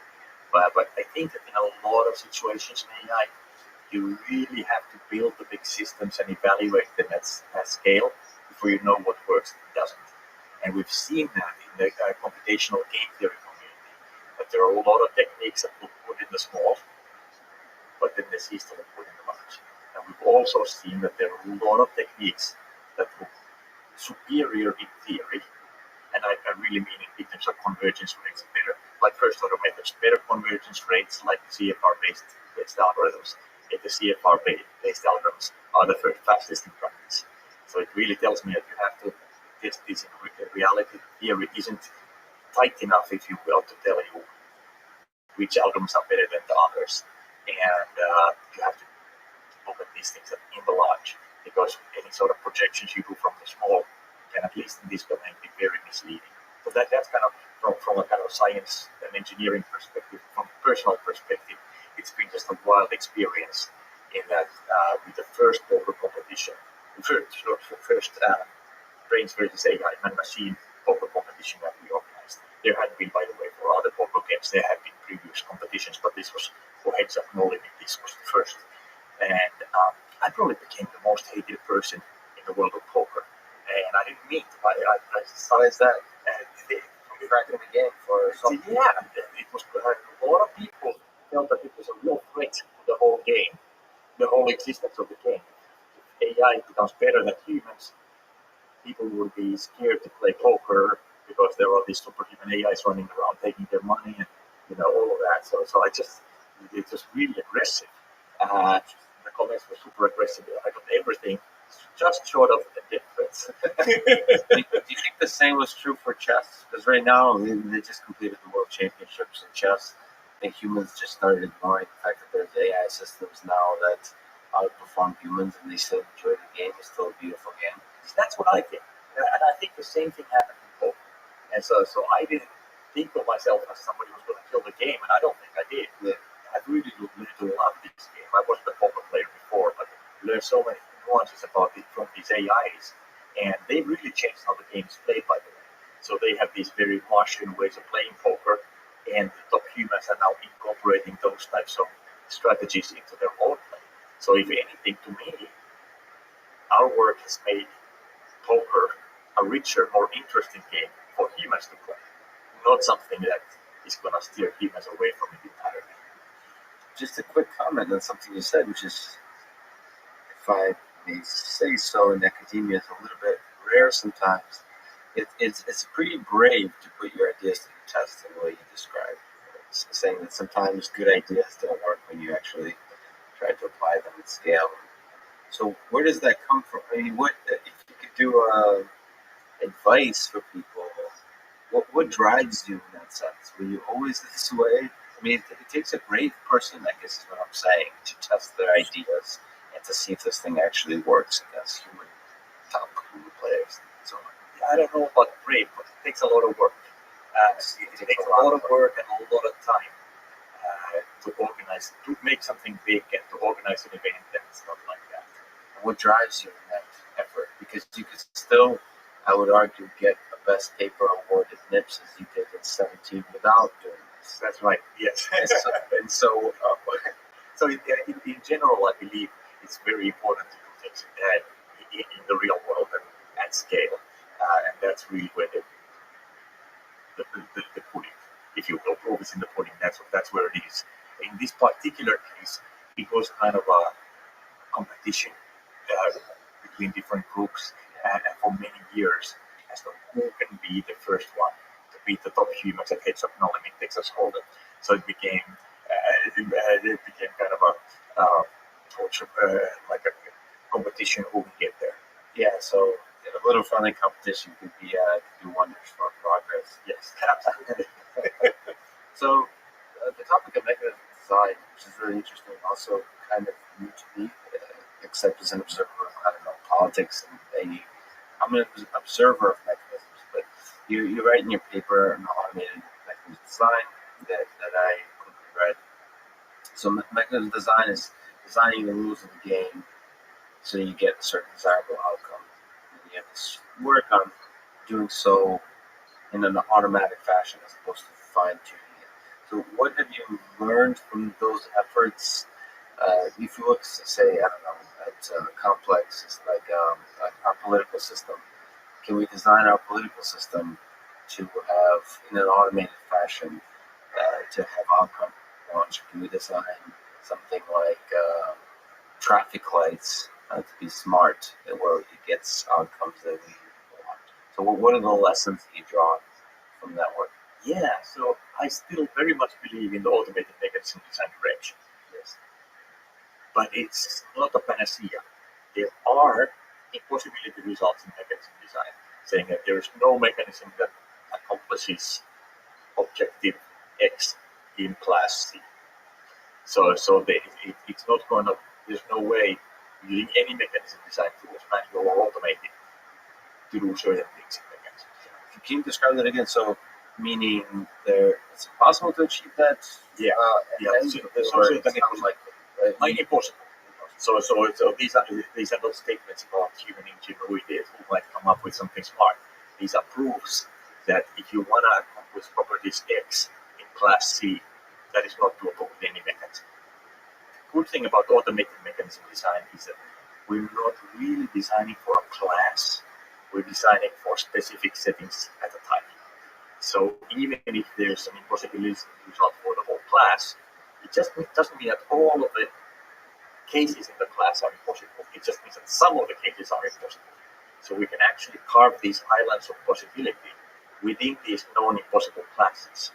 And we've actually done that. So one of the famous results in mechanism design is the Myers-Upside weight theorem by Roger Myerson and Mark Satterthwaite from 1983. It's an impossibility of efficient trade under imperfect information. We show that you can, in many settings, avoid that and get efficient trade everywhere. Depending on how you design the game. Okay, so Depending how you design the game, and of course, it doesn't in any way contradict the impossibility result. The impossibility result is still there, but it just finds spots within this impossible class where in those spots you don't have that possibility. sorry if I'm going a bit philosophical, but what lessons do you draw towards, like I mentioned, politics and human interaction and designing mechanisms for outside of just these kind of trading or auctioning or purely formal games, human interaction, like a political system? Do you think it's applicable to politics or to business, to negotiations, these kinds of things, designing rules that have certain outcomes? Yeah, I do think so. Have you seen that successfully done? Oh, you mean mechanism design or automated mechanism? Automated mechanism design. So mechanism design itself has had fairly limited success so far. There are certain cases, but most of the real-world situations are actually not sound from a mechanism design perspective. Even in those cases where they've been designed by very knowledgeable mechanism design people, the people are typically just taking some insights from the theory and applying those insights into the real world rather than applying the mechanisms directly. So one famous example of it is the FCC spectrum auctions. So I've also had a small role in that. Very good economists have been working, excellent economists have been working on that, no game theory. Yet the rules that are designed in practice there, they're such that winning truthfully is not the best strategy. Usually mechanism design we try to make things easy for the participants, so telling the truth is the best strategy. But even in those very high stakes auctions where they have tens of millions of dollars worth of spectrum in auction, truth telling is not the best strategy. and by the way, nobody knows even a single optimal winning strategy for those auctions. What's the challenge of coming up with an optimal? Because there's a lot of players and there's some It's not so a lot of players, but many items for sale, and these mechanisms are such that even with just two items or one item, bidding truthfully wouldn't be the best strategy. If you look at the history of AI, it's marked by several events. AlphaGo being a world champion, Go player. I would put Legatus winning that has a no limit holding the such event. And what do you think is the next such event? Whether it's in your life or in the broadly AI community that you think might be out there that would surprise the world? So that's a great question, and I don't really know the answer. In terms of game solving, Heads of No Limit Texas Hold'em really was the one remaining widely agreed upon benchmark. So that was the big milestone. Now, are there other things? Yeah, certainly there are, but there is not one that the community has kind of focused on. So what could be other things? There are groups working on StarCraft. There are groups working on Dota 2. These are video games. Yes. Or you could have like Diplomacy or Hanabi, things like that. These are like recreational games, but none of them are really acknowledged as kind of the main next challenge problem, like chess or Go or Heads of No Limit Texas Hold'em was. So I don't really know in the game solving space what is or what will be the next benchmark. I hope that there will be a next benchmark, because really the different groups working on the same problem really drove these application-independent techniques forward very quickly over 10 years. Do you think there's an open problem that excites you that Yeah, so that's kind of how I am. So I am probably not going to work as hard on these recreational benchmarks. I'm doing 2 startups on game solving technology, strategic machine, and strategy robot, and we're really interested in pushing this stuff into practice. What do you think would be really a powerful result that would be surprising, that would be, if you can say, in it's, 5 years, 10 years from now, something that statistically you would say is not very likely, but if there's a breakthrough, would achieve? Yeah, so I think that overall, we're in a very different situation in game theory than we are in, let's say, machine learning. So in machine learning, it's a fairly mature technology and it's very broadly applied and proven success in the real world. In game solving, there are almost no applications yet. We have just become superhuman, which machine learning, you could argue, happened in the 90s, if not earlier. And at least in supervised learning and certain complex supervised learning applications. Now, I think the next challenge problem, I know you're not asking about this, but you're asking about the technology breakthrough. But I think that the big breakthrough is to be able to show that, hey, maybe most of, let's say, military planning, most of business strategy will actually be done strategically using computational game theory. That's what I would like to see as a next 5 or 10 year goal. Maybe you can explain to me again, forgive me if this is an obvious question, but machine learning methods, neural networks suffer from not being transparent, not being explainable.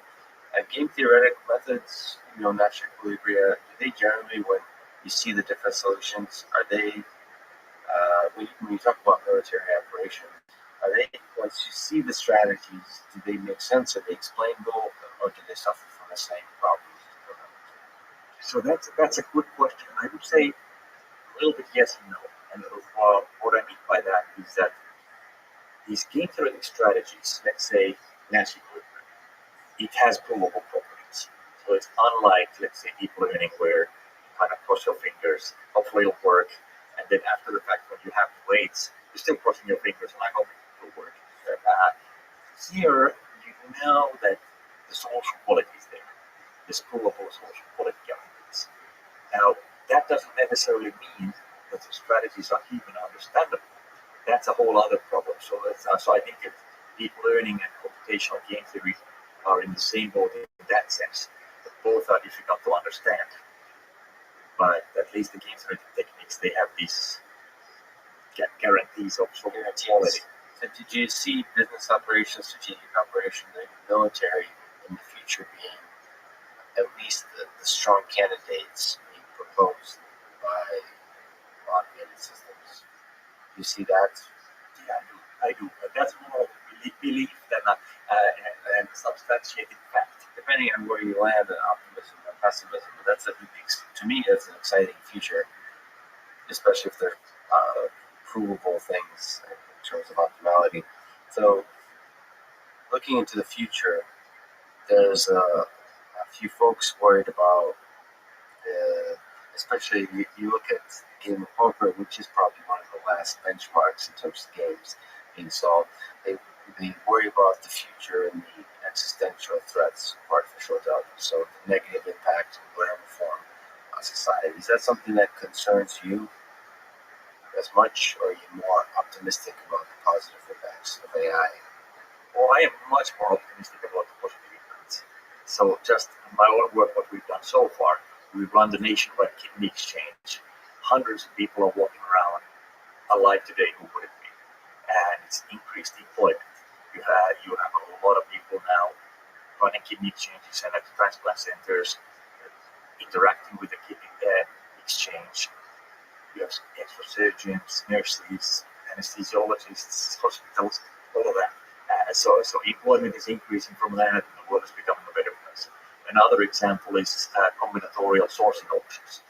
We did 800 large-scale combinatorial sourcing options from 2001 to 2010 in a previous startup of mine called Combined. And we increased the supply chain efficiency of that $60 billion of spend by 12.6%. 6%. So that's over $6 billion of efficiency improvement in the world. And this is also like shifting value from somebody to somebody else, just efficiency improvement. Like in trucking, less empty driving, so there's less waste, less carbon footprint, and so on. It's a huge positive impact in the near term, but sort of to stay in it for a little longer, because I think game theory has a role to play here. Well, let me actually come back to that. That's one thing. I think AI is also going to make the world much safer. So that's another aspect that often gets overlooked. Well, let me ask this question. Maybe you could speak to the safer. So I talked to Max Tegmark, Stuart Russell, who are very concerned about existential threats of AI, and often the concern is about value misalignment. So AI systems basically operating towards goals that are not the same as human civilization, human beings. So it seems like game theory has a role to play there to make sure the values are aligned with human beings. I don't know if that's how you think about it. If not, how do you think AI might help with this problem? How do you think AI might be more safer? Yeah, I think this value misalignment is a fairly theoretical worry, and I haven't really seen it in, because I do a lot of real applications. I don't see it anywhere. The closest I've seen it was following that of mental exercise really, where I had this argument in the late 80s when we were building these transportation optimization systems, and somebody had heard that it's a good idea to have high utilization of assets. So they told me, hey, why don't you put that as an objective? And we didn't even put it as an objective, because I just showed them, if you had that as your objective, the solution would be to load your trucks full and drive in circles. Nothing would ever be delivered. You'd have 100% utilization. So yeah, I know this phenomenon. I've known this for over 30 years, but I've never seen it actually be a problem in reality. And yes, if you have the wrong objective, the AI will optimize that to the hilt, and it's going to create more than some human who's kind of trying to solve it in a half-baked way with some human insight too. But I just haven't seen that materialize in practice. There's this gap that you actually put your finger on very clearly just now between theory and reality. It's very difficult to put into words, I think. It's what you can theoretically imagine, the worst possible case, or even, bad cases, and what usually happens in reality. So, for example, to me, maybe something you can comment on, having grown up, I grew up in the Soviet Union. There's currently 10,000 nuclear weapons in the world, and for many decades, it's theoretically surprising to me that the nuclear war is not broken out. Do you think about this aspect from a game theoretic perspective in general? Why is that true? Why, in theory, you can see how things would go terribly wrong, and somehow yet they have not. Yeah. How do you think so? So I do think about that a lot. I think the biggest two threats that we're facing as mankind, one is climate change, and the other is nuclear war. So those are my main two worries that I worry about. And I tried to do something about climate. I thought about trying to do something for climate change twice. Actually, for two of my startups, I've actually commissioned studies of what we could do on those things, and we didn't really find a sweet spot, but I'm still keeping an eye out on that. If there's something where we can actually provide a market solution or optimization solution or some other technology solution to problems. Right now, like for example, pollution trading markets was what we were looking at there, and it was much more lack of political will by those markets who were not so successful rather than bad market design. So I could go in and make a better market design, but that wouldn't really move the needle on the world very much if there's not political will. And in the US, the market, at least the Chicago market, was just shut down, and so on. So it doesn't really help how great your market design was. And on the nuclear side, it's more, so global warming is more encroaching the problem. Nuclear weapons have been here. It's an obvious problem that's just been sitting there. So how do you think about what is the mechanism design there that just made everything seem stable? And are you still extremely worried? I am still extremely worried. So you probably know the simple game theory of MAD. This was a mutually assured destruction, and it doesn't require any computation. With small matrices, you can actually convince yourself that the game is such that nobody wants to initiate. Yeah, that's a very coarse-grained analysis, and it really works in a situation where you have two superpowers or small number of superpowers. Now things are very different. You have a smaller group, so the threshold of is smaller, and you have smaller countries and non-nation actors who make it happen groups and so on. So I think it's riskier now than it was maybe ever before. And what idea, application of AI, we've talked about it a little bit, but what is the most exciting to you right now? I mean, you're here at NEPS, NeurIPS now. You have a few excellent pieces of work, but what are you thinking into the future? What type of companies are you doing? What's the most exciting thing, or one of the exciting things? The number one thing for me right now is coming up with these scalable techniques for game solving and applying them into the real world. I'm still very interested in market design as well, and we're doing that in optimized markets. But I'm most interested in number one right now is strategic machine strategy robot, getting that technology out there and seeing, as you were in the trench doing it, what needs to be actually filled, what technology gaps still need to be filled. So it's so hard to just put your feet on the table and imagine what needs to be done. But when you're actually doing real applications, the applications tell you what needs to be done. And I really enjoy that interaction. Is it a challenging process to apply some of the state-of-the-art techniques you're working on and having the various players in industry or military or people who could really benefit from it actually use it? What's that process like? Of, in autonomous vehicles, we work with automotive companies, and they're in many ways they're a little bit old-fashioned. It's difficult. They really want to use this technology. There's clearly will have a significant benefit, but the systems aren't quite in place to easily have them integrated in terms of data, in terms of compute, in terms of all these kind of things. So is that one of the bigger challenges that you're facing, and how do you tackle that challenge? Yeah, I think that's always a challenge. That's kind of slowness and inertia, really. Let's do things the way we've always done it.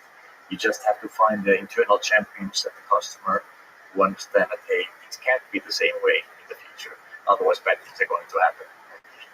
And it's in autonomous vehicles, it's actually very interesting. The car makers are doing that, they're very traditional.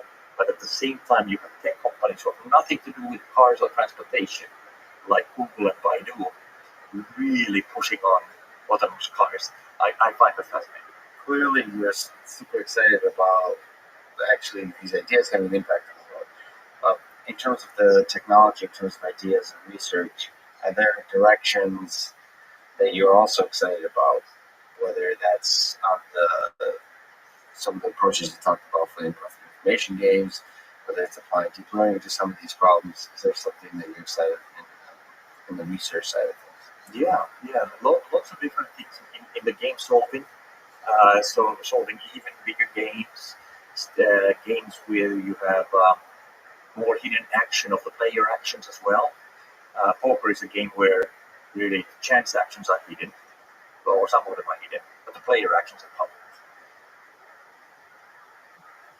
Multiplayer games of various sorts, collusion, opponent exploitation, and even longer games. Some games that basically go forever, but they're not repeated. So see extensive form games that go forever. What would that even look like? How do you represent that? How do you solve that?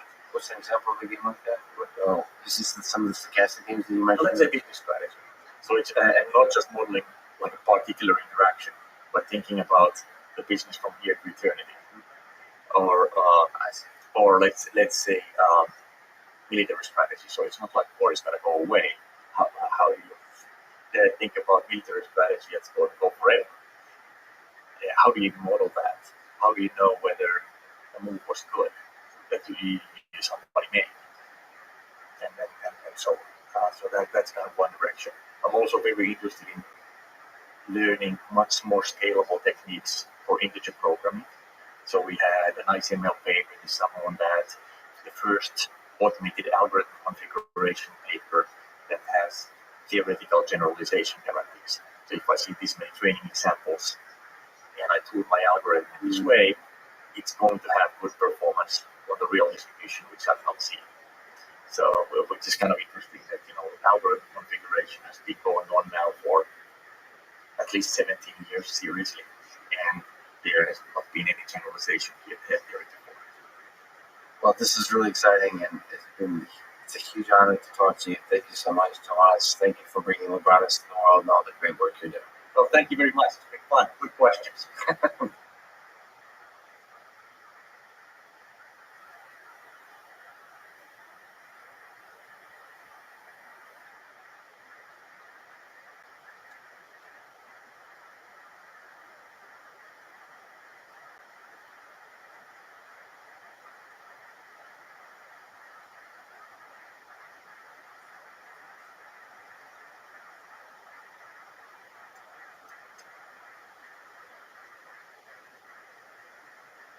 Following is a conversation with Thomas Sandman. He's a professor at SAMU, a co-creator of LeBronis, which is the first AI system to beat top humor players in the game of Heads Up, No Limit, Texas Hold'em. He has published over 450 papers on game theory and machine learning, including the best paper in 2017 at NIPS, now renamed to New Reps, which is where I caught up with him for this conversation.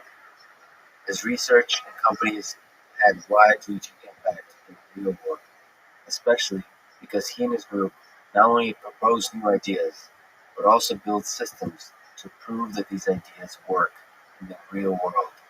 This conversation is part of the MIT course on Artificial General Intelligence and the Artificial Intelligence Podcast. If you enjoy it, subscribe on YouTube, iTunes, or simply connect with me on Twitter.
What's happened, you bad motherfucker?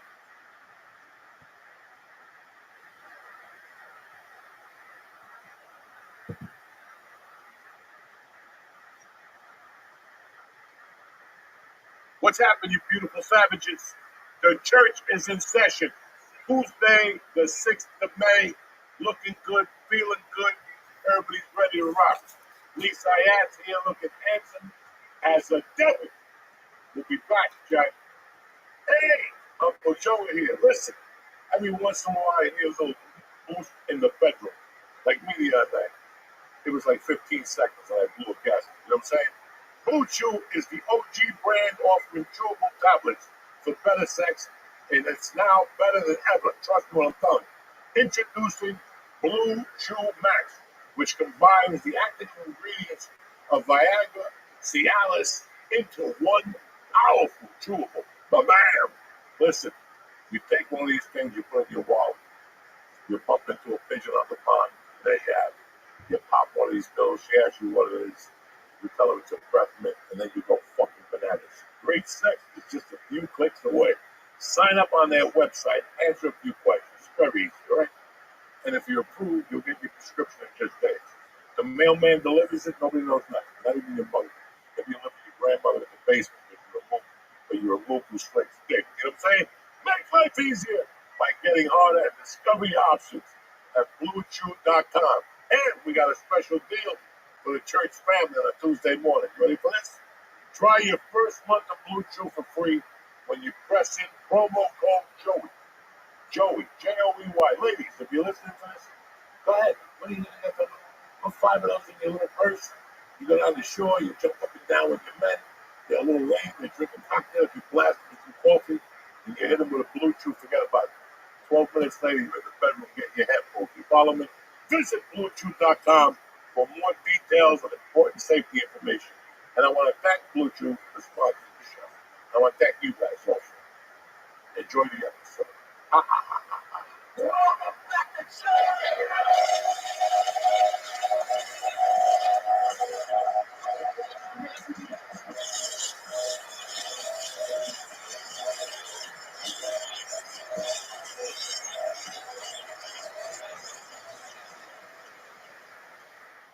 What's happening, beautiful people? We haven't seen you in a while. Where you been? I know. It's been fucking May. 14 days I haven't seen you. Something like 14 days. Well, close to it, Close to it, yeah. All 10 days, yeah. You know, I miss my little Dewey. But you know, You miss torturing somebody. yeah, you know I always miss you. I worry about it. It's gonna happen. I don't know if you got bugged yet. So, Trust me, that's like the biggest question on the internet. which is not. I What do know you it's the want? biggest People question. just brought it up. We want to bug you something like people like, you know what, we just want to bug them on an off state. Like next time you go away with John, we'll go bug you Virginia. Or one of those places. There you go. See, I can feel it. I can fucking feel it. Yeah, it's been a great couple of weeks. Last week I didn't do shit. I was not feeling it at all. Yeah, I wasn't feeling it last week. I didn't do nothing. I wrote a little bit, but basically just worked out, stayed home with the girls. I was pretty quiet all weekend. I didn't do anything until last night. Last night was the first night. I said, you know what? Let me wash my muffler and get out of the house. No, when you say you didn't do anything, how many milligrams? Oh. You feel like I didn't do shit. I did 1,000 milligrams a night. Friday night, I just did like mushroom chocolate though. Like I was saying. And I got a little giggly, but it was just like a passing. Right. You know what I'm saying? Nothing really stuck me. There was no anchors to the ground. It's Saturday after the community party started at 1. But I knew it was going to be good food. Oh, yeah. So I took 600 milligrams at about 11 o'clock in the morning. Just to be ready to top the room as soon as I walked in that one. No stories. And sure enough, I sat down. A couple of sangrias just to loosen up the fucking whatever. But then, like, none of the, like, whenever, if I ever am that high and there's food there, like, I'm not gonna say hi to people. No, I just go walk straight to the food. No. I walked in, sat down, said hello, gave the kid his fucking envelope, and then I attacked. You know, maybe white fucking around. Dude, you saw me at their house a couple years ago. I walked in, didn't say a word, and then bagels appeared, and it, like, saved my life. But Those are good fucking things. yeah, if they come in a brown paper bag, I've never seen bagels come in a brown paper bag. That's the old school way. That's what you know they're real. But you never delivered in a fucking silver container. But you shows up with a brown paper bag he's been carrying for years now. There's everything in there. From no powder, everything, just to keep everything alive. You know what I'm saying? Well, that's What? God damn it. What's up? I had some bagels like in Maine, and because before people would be like, oh, I had like something. I didn't know what they meant. It was my first like not New York bagel, and I was like, oh yeah, this is what they're talking You've about. been eating New York bagels since I fucking knew you. Yeah, but then I used to buy the Sara Lee bagels, the ones you bring home and put in the toaster. I'm like, please, you can't do that shit. Again, you live in the great. This is what I'm talking about. Even when you're in the greatest city, you still take I did it in Maine. You should start hanging out with my brother George more. Both these. I don't know what's going on. The circuitry. You don't need a bagel. You live on fucking, where do you live? Times Square. Right? A couple blocks from Times Square, you live. Okay. You don't eat, and all of a sudden you go to Maine, and now you decide you want a fucking bagel. Like a bagel. I eat bagels here, I'm just What saying. is Maine known for? Grapes. So, They're known for blueberries, I didn't know that. blueberries, yeah, maybe grapes or something like that. You know, so what makes you want to eat those things? They brought it to the office. Well, then, just because they brought it, if I brought a piece of shit in a fucking hot dog, will you eat it? No. You're Jewish, you want to save me $10. So you have to eat on the food they brought in. I gotta be honest, not even the money You don't even need breakfast. You're fucking. I unless it's free in there. Oh, okay. If it's free, that was that big. You're in New York now. Maintain it. You're a fucking Marine now. Maintain it. No more puffy bagels, no more Sara Lee bagels. None of that shit. You're in New York, you're a Jew. That's what you So what should I like? Pick it up and throw it away? When you see, don't even pick it up. Just go, I gotta go get a bagel. I go, why? This bagel's here. No. This is Mushak. This is dog shit. This is dog shit. I'm on the East Coast. I don't deserve to do this to myself anymore. I did it for fucking 23 years in California. I'm not doing it. Right. I'm not doing this. And you walk out and slam the door with a fuck like police. They see you start doing it. That's when they know you fucking mean business. I should start wearing a scarf. Why don't I wear a scarf? Listen, I don't know. You wear a scarf, I'll stand you. But yeah, I went to this fucking thing. I was stumbling over real estate. And it's a place. I got some good weed. 39, 38, 36%. What the fuck is going on? This shit. Sounds good? Oh my god, this fucking yellow. I want to get with the yellow. At first I started off slow. I did the tomatoes off the roots around. Because I love the tomatoes, so I just take the tomatoes and peppers. I wanted to start off slow. The base mask and put this fucking too many breadcrumbs in there. I don't know what's going on with people. How many breadcrumbs? There's a clam this big. And you put 2 teaspoons of breadcrumbs. Yeah, you want to hide the food. Yeah, no. Hide the clam in what? In breadcrumbs. That's like eating a 400-pound chicken. You gotta find the clip. You gotta you know, nobody wants to do that. Nobody wants to find the clip. You know, it's the same fucking thing, right? Nobody wants to play that game. Okay? It's tough enough to find the G string. And then it gets cupped in between the fat leg over here. And you gotta pull it out with a fucking scissor and cut it like a biblical cord. None of the chubby girls I had ever worked on. I was very sad. You're not a waitress. Listen, the thong is it's a size small. Yeah. But he listen to donuts so they fucking ass.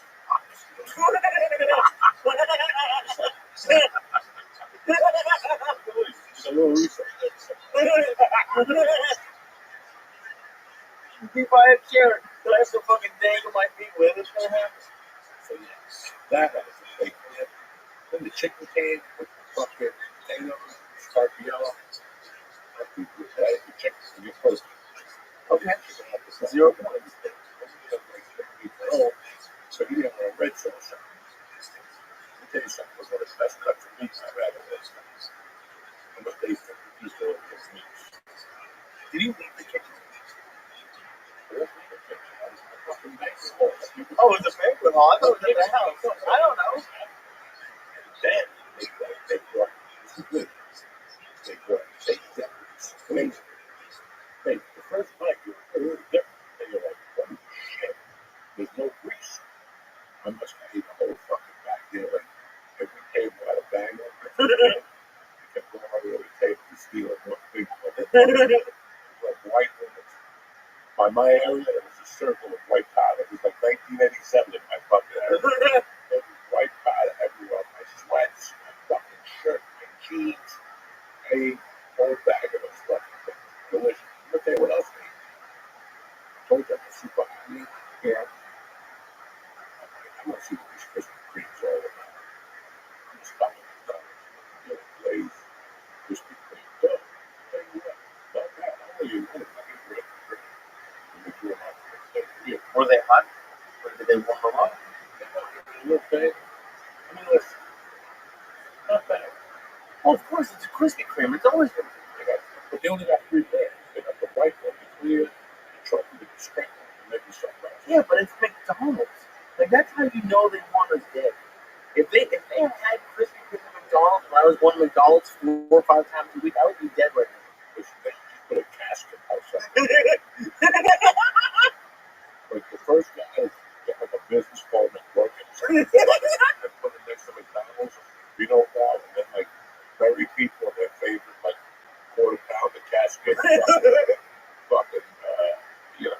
nuggets. nugget casket, the whole fucking thing. And like right now, you fucking open up the feet open.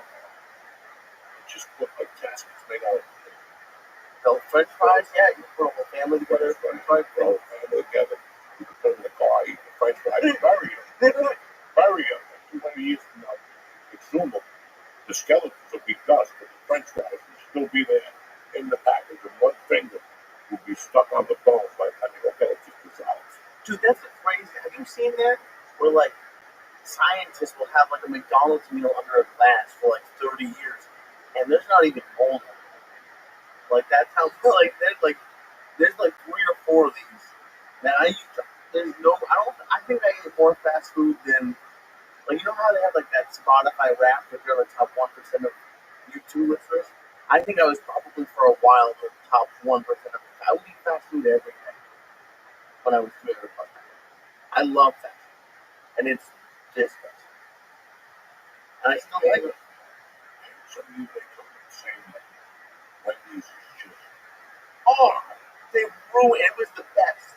Wendy's was number 1 when I was growing up. When the cups were yellow, and they had it was more. They were talking about this already, Barbie. They had a salad bar that had pudding and jello on it for free, and then and then the spiced chicken sandwich. This sandwich used to be big, and now it looks like a microwave. I hate them. Wendy's was number 1, and now it's chili. I never had chili. Wendy's had chili. chili kept me together from 1997. Now, maybe 2000, the chili or something else was on the dollar menu. Italian burger, the little pack of baked potato. So it's bought for $6. And I get the chili, the baked potato, which you eat the skin even back then. I like the skin, right? I always eat the skin first, but not this. The skin looks a little fucked up. Potatoes up there. Then I eat the cheeseburgers. I'm surprised you did the chili. Isn't that just like available cheeseburgers? And they just put it in there? It's so fucking the most favorite thing. So whatever I got, was on that job. Like this, turkey burger, Josh Wolf, like this. So I went to one of the places I went to Wendy's and the other places, a bunch of Chinese food. It's well known. It's been there for fucking. Oh, like an LA place. Yeah, right now, the brand and Sunset is a Chinese. Oh, is it it's not the Chinese theater, is it? Oh, it's like a little fucking brand. I don't know where it is. Sunset Old Boy has a Chinese place on the corner. I went to see. Kept it the fucking name. I would go there, get lunch, at the same time get my headshots done. There was like 20 things in that area. Dude, there was 1,000 things in that mall. They fought karate upstairs. They fucking then across the street with the other headshot. And she was really evil. Her husband was like Saturday. And we were going there every day to get coffee. And then somebody told me that she was up. She was over there dibs on it. It must have been like 1989. That was when me and my friend Ricky had the biggest crush on that Asian woman. He was over every day trying to. She wasn't budging. She was like, nah. No food. She was hot. So we would go over there and make those printing copies. That whole neighborhood was like an actor neighborhood. So everything you needed was in those couple streets. Fuck it. When they took me, I saw the name of that shit. Well, we'll look up during the break. But so you go there and you can get like the lunch special. Lunch special is huge. How good is it? Do you get anxiety about that? Like, 'cause I know it didn't seem like you minded being hard when you were back then. Like I was used to it. It's just, listen, after a while, you get used to it, and you think you're going to be there for the rest of your life. So nothing really matters. You look at your credit card bill, you go, minimum payment, 300, good luck. You used to look at the credit card and go, I know it's 60,000. And you look at the bill and go, I'm never going to get out of that. Like that number could be $6 million. At 60 grand. I'm never going to get out of that. there's a number that you could always get yourself out of an extra job. Pray that your tire doesn't blow up, your engine doesn't blow up, your cat doesn't swallow a needle. You know, I'm gonna be broke. My cat swallowed a fucking needle. And we had to scrape up $600 and 10 credit cards. Like 32 off one, 18 off the other. You know, that's the things that set you back. When you're trying to get better off the fucking mark, it's that fucking flat tire. And they can't get it now. It's $250 tire. That destroys you. And it always happened, at least to me, it would always happen like right when I thought I was doing well. Like it would be like a couple weeks or a month of like, okay, I'm ahead now. Good. I put up my cat, groceries, and then you got to fucking, you hit a pole. I remember one day I hit something. I had to go around people. Yeah. There was no way. I just called them and told them the truth. I don't have a dime. I got no tires. And there ain't no way I can make a living and get anything beat if I go over to Goodyear, whatever, tell them I sent you. Tell them to call me up with my credit card. I thought I had to do that. It was just going to go home. There was no way I was going to get 4 tires. Even if I went to Las Filas and went to those little Mexican shops where tires were $20. Even at that, I couldn't afford $80. Right. I've thought about that a lot. I've been very blessed. Like, you know, things get expensive and, you know, money gets tight. But you think about that, like a single mom or anybody who's like, hey, you got towed, it's $200. I'm like, I would. Yeah. The car's done. There's no way I'm going to get it. $200, the car's done. I'll never see that thing again. Because if I do get $100, and then I'm looking for another 100, I'll probably grab a Coke because I'm depressed. Because I didn't get $100. There's always, guys, there's always something. You know, there comes a time in your life and you go, okay, I'm in this debt. You know, college, like I have 4 friends and she has been out of college 10 years maybe, even longer. And she decided she's the last one to get on. Oh, yeah. You walk around every day. It's too late. I'm not judging. That's probably You low. walk around with better $400. I'm not answering my phone. I couldn't even get a phone. It took me 12 years to get credit. I started with Sprint. That's why I'm very loyal to Sprint. Sprint side me for $200 a month. My package is $1 million. So every time I went over, they shut my fucking phone off. I had to run down and pay $2.25. You know, but Sprint built me back up. I took it a loan, paid it back. There was just so many things. I disappeared for some. Those cards started collapsing in '92. I disappeared. I was like, give me a page. If these credit card people get a number of the pages, I'm hired. They're fucking the best. Because they would call me anyway. They go to the back with me. The phone will call you, Joe, yeah, come on, let's talk. Hey, it's Visa. Tom from Visa. Where you been? You were supposed to send that check last week. We never got it. Listen, your card's going to get cut down this Friday. You got to get a minimum payment and real quick to keep it here. You're like, minimum payment. It's Friday. I got to make rent. Yeah. But your minimum payment is going to fucking land. And they're like, they don't work with you at all. I've noticed. No, we're going to work with you. You're a bum. You didn't pay the rent bill. No, but even if you do pay, like, You didn't pay the water bill. You're a bum.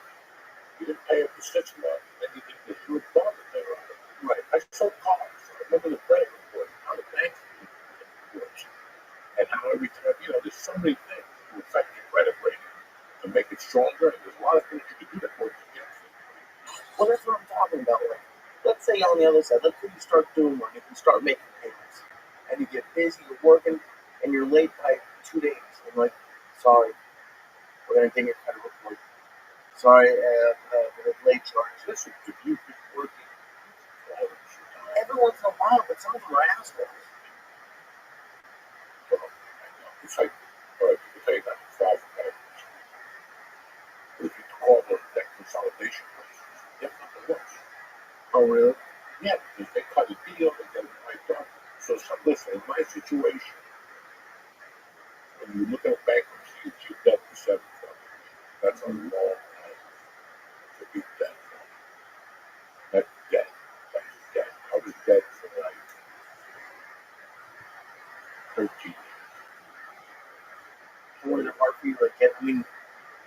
weren't even. I had a credit card that was $2.50. Okay. That was 82%. Jesus. I put a sandwich on at the airport. It was just a trap. My wife got me a $2 online. Just a trap. But it was 30%. So if I got a cheeseburger, it was $42. And that shit was ticked.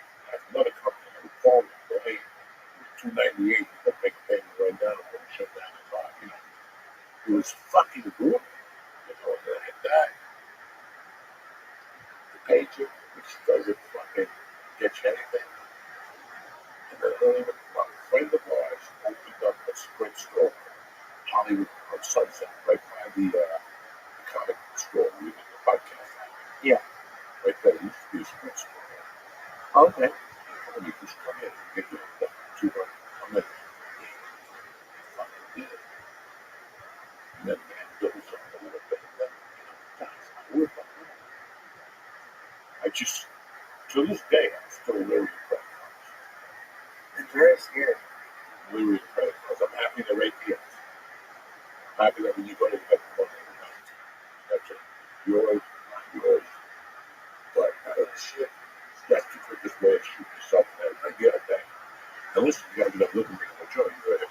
No, I'm gonna tell you the truth. The other day I was watching this fucking sporting event. And my wife goes, that's just weird that there's a sports betting line on the TV. And I go, Terry, this is it. Listen, when you grew up in this area as a child, guys fought down all the time. So eventually you put in that first prime time, which was $5 to win 25 or lose 30. You know, and you can't. And I grew up with 3 or 4 people that could gamble cards. But I predict in the next 10 years, 5 years, the gambling cards will be worse than it's ever been. Because it's introduced to these kids in young age. When I was 18, I got a call about a black cat over here. Now, you just put 200 on your books. You know, at 18, 19, little Joey. The kid in the corner had 3 or 4 cats. He's fucking 10. He's 10. FanDuel and another one, you know.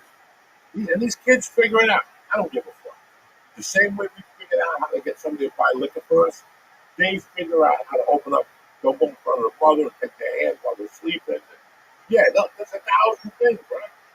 And even then, like, I'm sure kids get credit cards on their phones now, and all you have to do is attach it to a bank account. When, like, luckily, a lot of these major people they verify everything, but you never know, they could get into their parents' account and place bets. I'm sure that happens. It's the whole, like, even just everything the phone brings to kids is crazy. Everything in your world is on your fucking phone. Like, somebody steals your phone and crap, you're done. You're done because they've allowed that. They've allowed it to put Apple Pay, this Pay, with the Food Pay. I don't pay nothing. I got my phone. I got an ATM card I got a pocket. And that's where I pay. I don't need to. Like a fucking idiot to be cool in front of your phone. I don't need that. I don't need to order ahead. You don't order ahead? No, I don't want them to know I'm coming. Why are you gonna call somebody? Let them know I'm coming. You know, shoot. I'm coming right into your hand. You want a voice, text, coffee, whatever. Nobody gonna know. I don't do none of that. I show up and you put the order in and you watch it. You look at your black dog because they're not gonna know. Who's the order for? A leak. We don't have to go there every day. You start a relationship with them, but today, that becomes. They go to a counter, right? There's the food, they put a bag on the thing, but you walk in, you look at it, thank you, you walk out. You don't know, they don't know you from Adam. No, people steal that stuff all the time. Yeah, I would go. Can you imagine in my day, shit, I'd be for free like a motherfucker. Like the Starbucks fucking Lipton. I see it all the time. And people just, they leave it there. They wait for the Uber. How many times have I been at Starbucks with my daughter? And there's a couple of drinks and fucking cherry treats. And all of a sudden some fucking dude walks in like he just ran out of the track. You know, like he just get chased out of the racetrack in Freehold, which is closed. But he comes out and he's like, he's Uber. So Uber picks up coffee Uber will pick up anything you want. I'm too old school. I can't do it. No, I don't. Unless I like, if I have to order, like, there's 2 or 3 things I can order from my favorite restaurant. I can order chicken parm. They'll cook it for me. I can order anything. They'll pick it up. I trust that. But everybody else, I'm gonna go there and order and see what they do and how they act. Like in a Chinese restaurant, right? I want to see them make it. Try their kitchen. But you can't usually see into the kitchen. There's 2 restaurants in my neighborhood you can see the kitchen in Chinese places. I had no idea that was part of like the. Yeah, that's the whole thing. When they get the food on the block, the cat, they throw gasoline on that motherfucker. They close out. They say, yelling, "Ow, ow!" Do they ever get mad at you for just staring at them? Like, No, I'm fucking amazed by it. Listen, if I go to how many restaurants you go to there? I'm a resto, whatever the fuck. Where the kitchen's wide open. The chef. I would never work for it. No? Like if I was a chef, listen, this is what I need is a bunch of fucking jerk-offs looking at me. Fuck yourself. El Nino has 3 tables with VIPs that you just look in the kitchen. yeah, they No. look at the kitchen. No, I'm not doing that. I gotta perform like a seal now. It's hard enough I gotta cook. Now I gotta have 3 of these like looking at me with a fucking glass of their whole. I forgot it was Cinco de Mayo yesterday. What a fucking fucked up holiday. You know, let's take it out. Well, it's like a bullshit holiday because even Mexicans don't do it. It's for white people. It's just margarita. Like right now, if you go anywhere on Route 22, there's Mexican explosion. That's what you're gonna see. A bunch of white girls about to get raped. You know what I'm saying? With that fucking tequila and shit, letting themselves off. Somebody slips a roofie with a tequila, you're done. You wake up, what happened? Yeah, I'll tell you what happened. You know what? You should have stayed home. It is kind of amazing how like there's so many holidays that if you boil them down, They're people want to bullshit. get fucked up. But you don't know. You only know 1 year when you puke on that. When you puke on Cinco de Mayo, you wake up the next day like, what? I went to a bar with no Mexicans. There was not one Mexican jumping up and down. The only Mexican was the buffalo. And they treated him like shit. They were whipping him the whole fucking thing. Yeah, and like, what about like St. Patrick's Day? Isn't that really not like 2 Irish people really care about that? Listen, you don't put the thing with the Irish. What happened with the Irish? So St. Patrick's is a town, right? That's how fucked up it is. So just don't worry about it. If they offer you a drink, you take it. Like Mother's Day is bullshit. It just makes me sentimental. Mother's Day is everything. Right? In your world, Mother's Day is every other night. Call them, thinking about it, whatever. Right? You hope so. And the Father's Day, that's the worst. That's the worst of all fucking holidays. You don't like it? No! I fight hard every day for that little fucking watch. So what? You want? I don't know. It's not nice. I just go to a park with the way. You get to grill. Happy Father's Day. Let's go eat. There's nothing there. It's a homemade holiday. That's true. It's like I think they're going to change a bunch of holidays back. They want to bring back Columbus Day, something else. No more President's Day. That shit got cut. That's it. There's one change that I saw that I wanted to get your opinion on. Which is, They're opening Alcatraz. okay. Let's just say they do. Can you imagine like being sent there? That's fucked up. After a guy mugs you, you go send him there. Have you been to Alcatraz? Yeah. Me too. You take that good like 2 times. It's tremendous. You take the fucking boat out there. I don't think people would survive out there now. Yeah. I think it's going to be a big difference in weather, climate. That's a cold motherfucker out there. Probably. I'm going to repeat it. That's a cold motherfucker out there. I'm going to repeat it. That's a cold motherfucker. September, you go to those stadiums, you freeze. I can't even think about October when Barry Bonds was into the ocean, whatever the fuck, right? Those games were fucking, you freeze to death. You would see those people out there like freezing. I know in California, I knew it was a little cold. I didn't know it was that cold. I mean, it's No, never know went up there with Felicia. I left her right there for 100 degrees. I had a white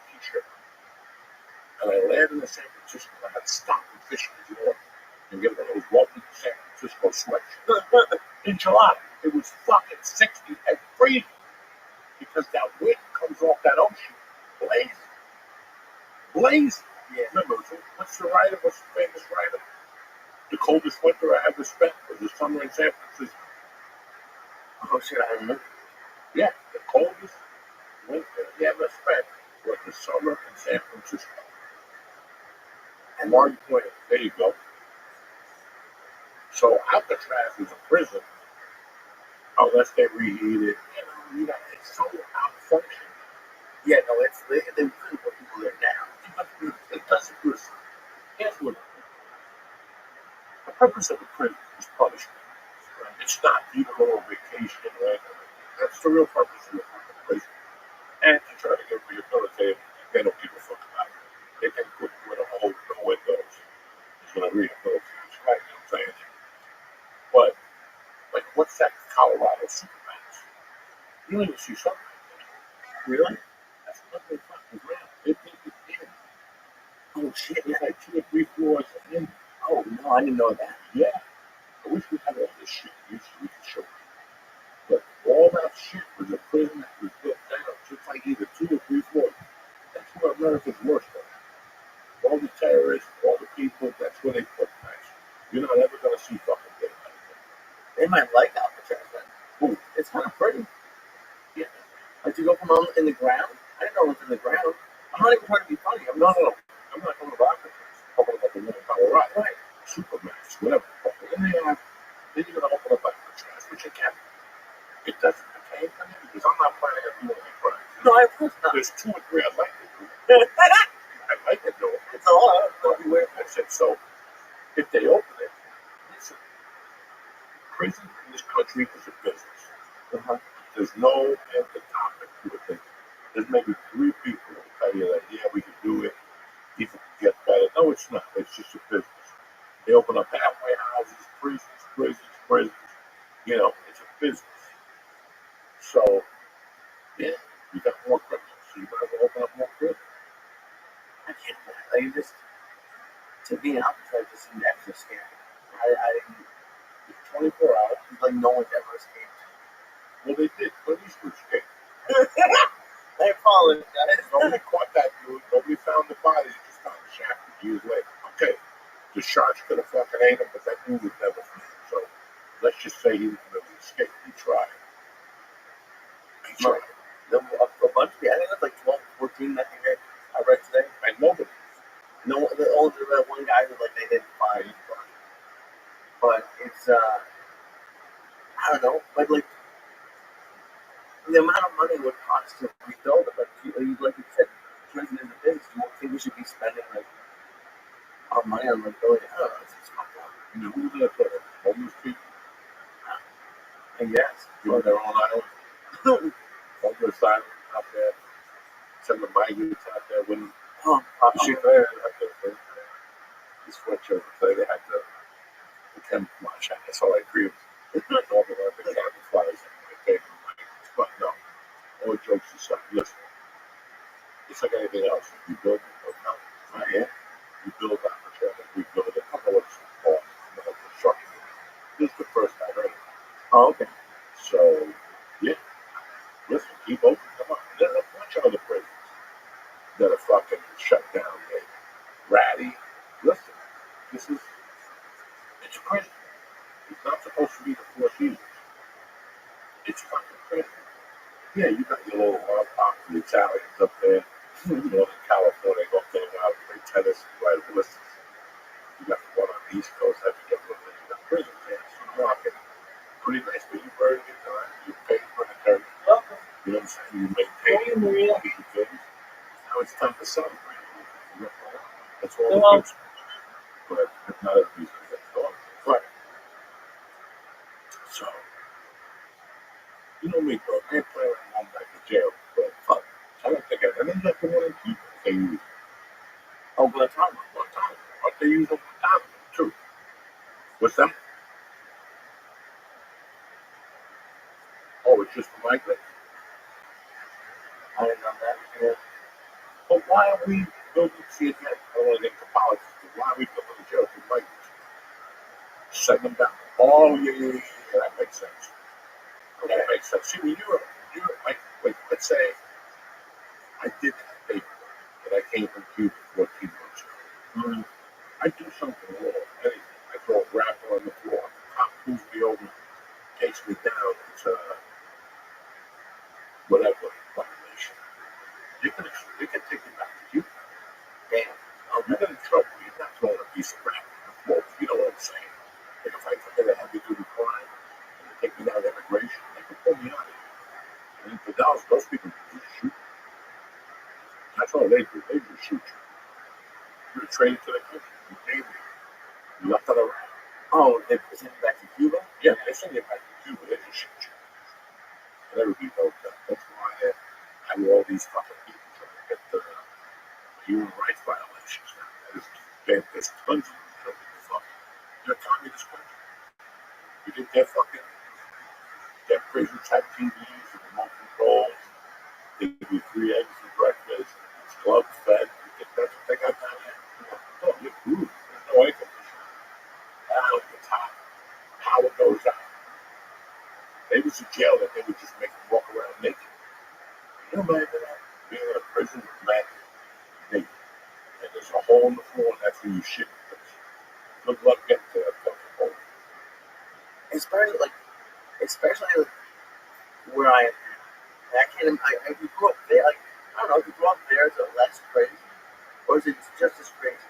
You grew up in Cuba. Yeah. Well, half the people in Cuba prison aren't there because they're real prisoners, because they broke the political policy. Oh, they're going to do like that and that kind of thing. I thought this was like Superman. No. They have a couple prisons in Cuba. They have many detention centers and shit like that. But in every province, as they call it, they have one. But if you don't go to school, I forget what the rules are. If you don't go to work like 3 days a week, they put you in jail. They do a ton of shit to you that we don't know about. The settlements do. But what I know when I met people 40 years ago that would just get out of Cuba from around Yale, we do it. On Saturdays and Sundays, when I go to meetings, at the dust smoke for 8 to 10 hours. And you have to stand in the heat. And there's people watching in the audience. You see people fall asleep. You have to clap after everything you said. You have to do all that shit. People saw you not clapping, they come over, get you, throw you in fucking jail, give you a beat. It's fucking brutal. Think that we're 90 miles from that. It's been close to 60 years, that nobody has done shit. Right? I mean, and that's like it's a hard question because I don't want to get political either. But like, there has to be some kind of like you are an immigrant, like so like, you understand where these people are coming from. Like, a lot of people are in tough situations. Like that's kind of what America was built on, but it obviously went like a little like a lot too far. It's really weird how I feel about all that stuff. When I first moved to Jersey, a couple miles away is the club that we found. And you got triple X. It's a club that my friends own. So just a strip club that's buck wild. But the first time I went in there to see him, he said, one of those girls you put cute. So after a couple minutes, one of them always come up and spoke to me, and I started talking to her like I was young and nice. She was about 25. I'm looking at this girl, and she was beautiful on these streets. He dressed her up, shaved her eyebrows, fucking tanked up. She's a fucking lady. She's blonde, she's funny. And, I would do it like 30 bucks to sit here. I would ask her people questions. And she waited for somebody. She looks like they, the whole thing, I don't know. Ever since the club pulled down, I've never had this fucking people anybody. But I would talk to her about it, and it would make me really fucking sad. Why? And that place is still doing it. Like, yeah, now you can leave. Now if you do paperwork, you can leave, you gotta leave somebody down there. This girl has a mother. My father lived in Miami, my mother was down there. And she was taking 6 months of life down there. That's why she's free. The damn hookers. The damn hookers.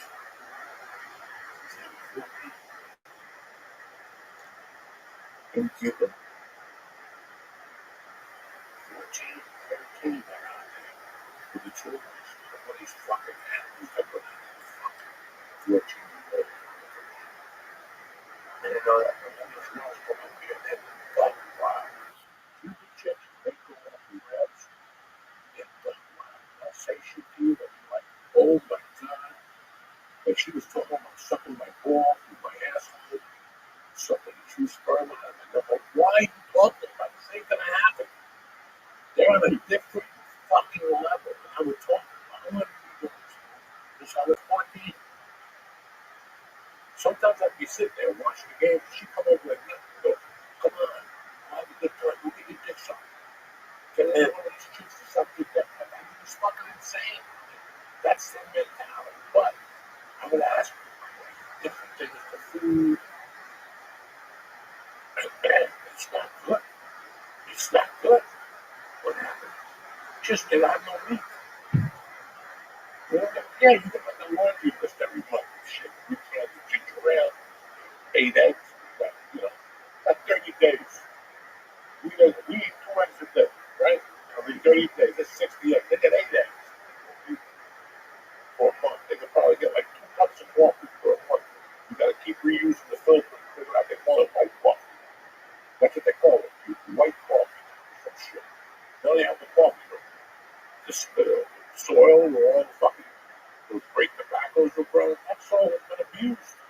There's no good soil left. They've been banking on that soil since fucking 1920. It's 2025. That soil is fucking. That's why they're coming from the Dominican Republic, are they not? Because the Dominican cigars are big. Really? You know, that's, you know, they got a grid that hasn't been built. There's been, I think, a pirate built the electrical grid. Every time there's a storm, they lose power for 3 or 4 days. And it's still a communist country. It's still a communist country, but on the other side of that, again, I'm talking hypocrisy because my cousin's there. Okay? My cousin's belong to the National Cuban Band. And guess what? They don't suffer. They don't suffer. They have beautiful homes, swimming pools. They get great money. My cousin performs every. I'm not talking shit about it. I'm just telling you the realities of that fucking communist country. These people, they barely eat. They have no shoes. You see the cars in Cuba? Fucking Cuban can fucking fix a car up there. Right, they're all like 70-year-old cars, Yeah. right? Yeah, 70-year-old fucking cars. They still got them on the road. Elbow. And I just don't know. But our problem is the communists are like, we don't let anything go in. It's like, is that the deal? We have them bug. We have them bug. There's nothing Americans can go in there. We can't help them. We can't do anything. So they were maintained for years off of Russia. And then Russia went broke, and then they cut them off. So I think the only thing Cuba has is sugar. Yeah. They trade, but no, not sufficient. The government takes all the big packages. You know what I'm saying? They just give you little bugs. Oh, yeah. You know, but then again, we're not listen. We can sit here and talk about Cuba. There's places in Africa that are like that. I mean, listen, man, we do fly a lot and all that. What's Palestine? You know, think about all these places now on Earth. Think about what our fucking freedoms are. We get up, look at our dog. We get up, fucking go smoke pot and stuff like that. Man, that's these fucking people that, and they have to think about how lucky was I that God let me be born in the United States. Oh yeah. If you ever think about it, you could be born in Africa with flies on you, and people come up to you with a dish in their mouth, like talking to you and shit. I don't know what the, and I'm not saying that's bad. They might be looking at us. Yeah. Well, look at those Billy Goats in America with everything. But you ever think of that? That's what it really gets scary.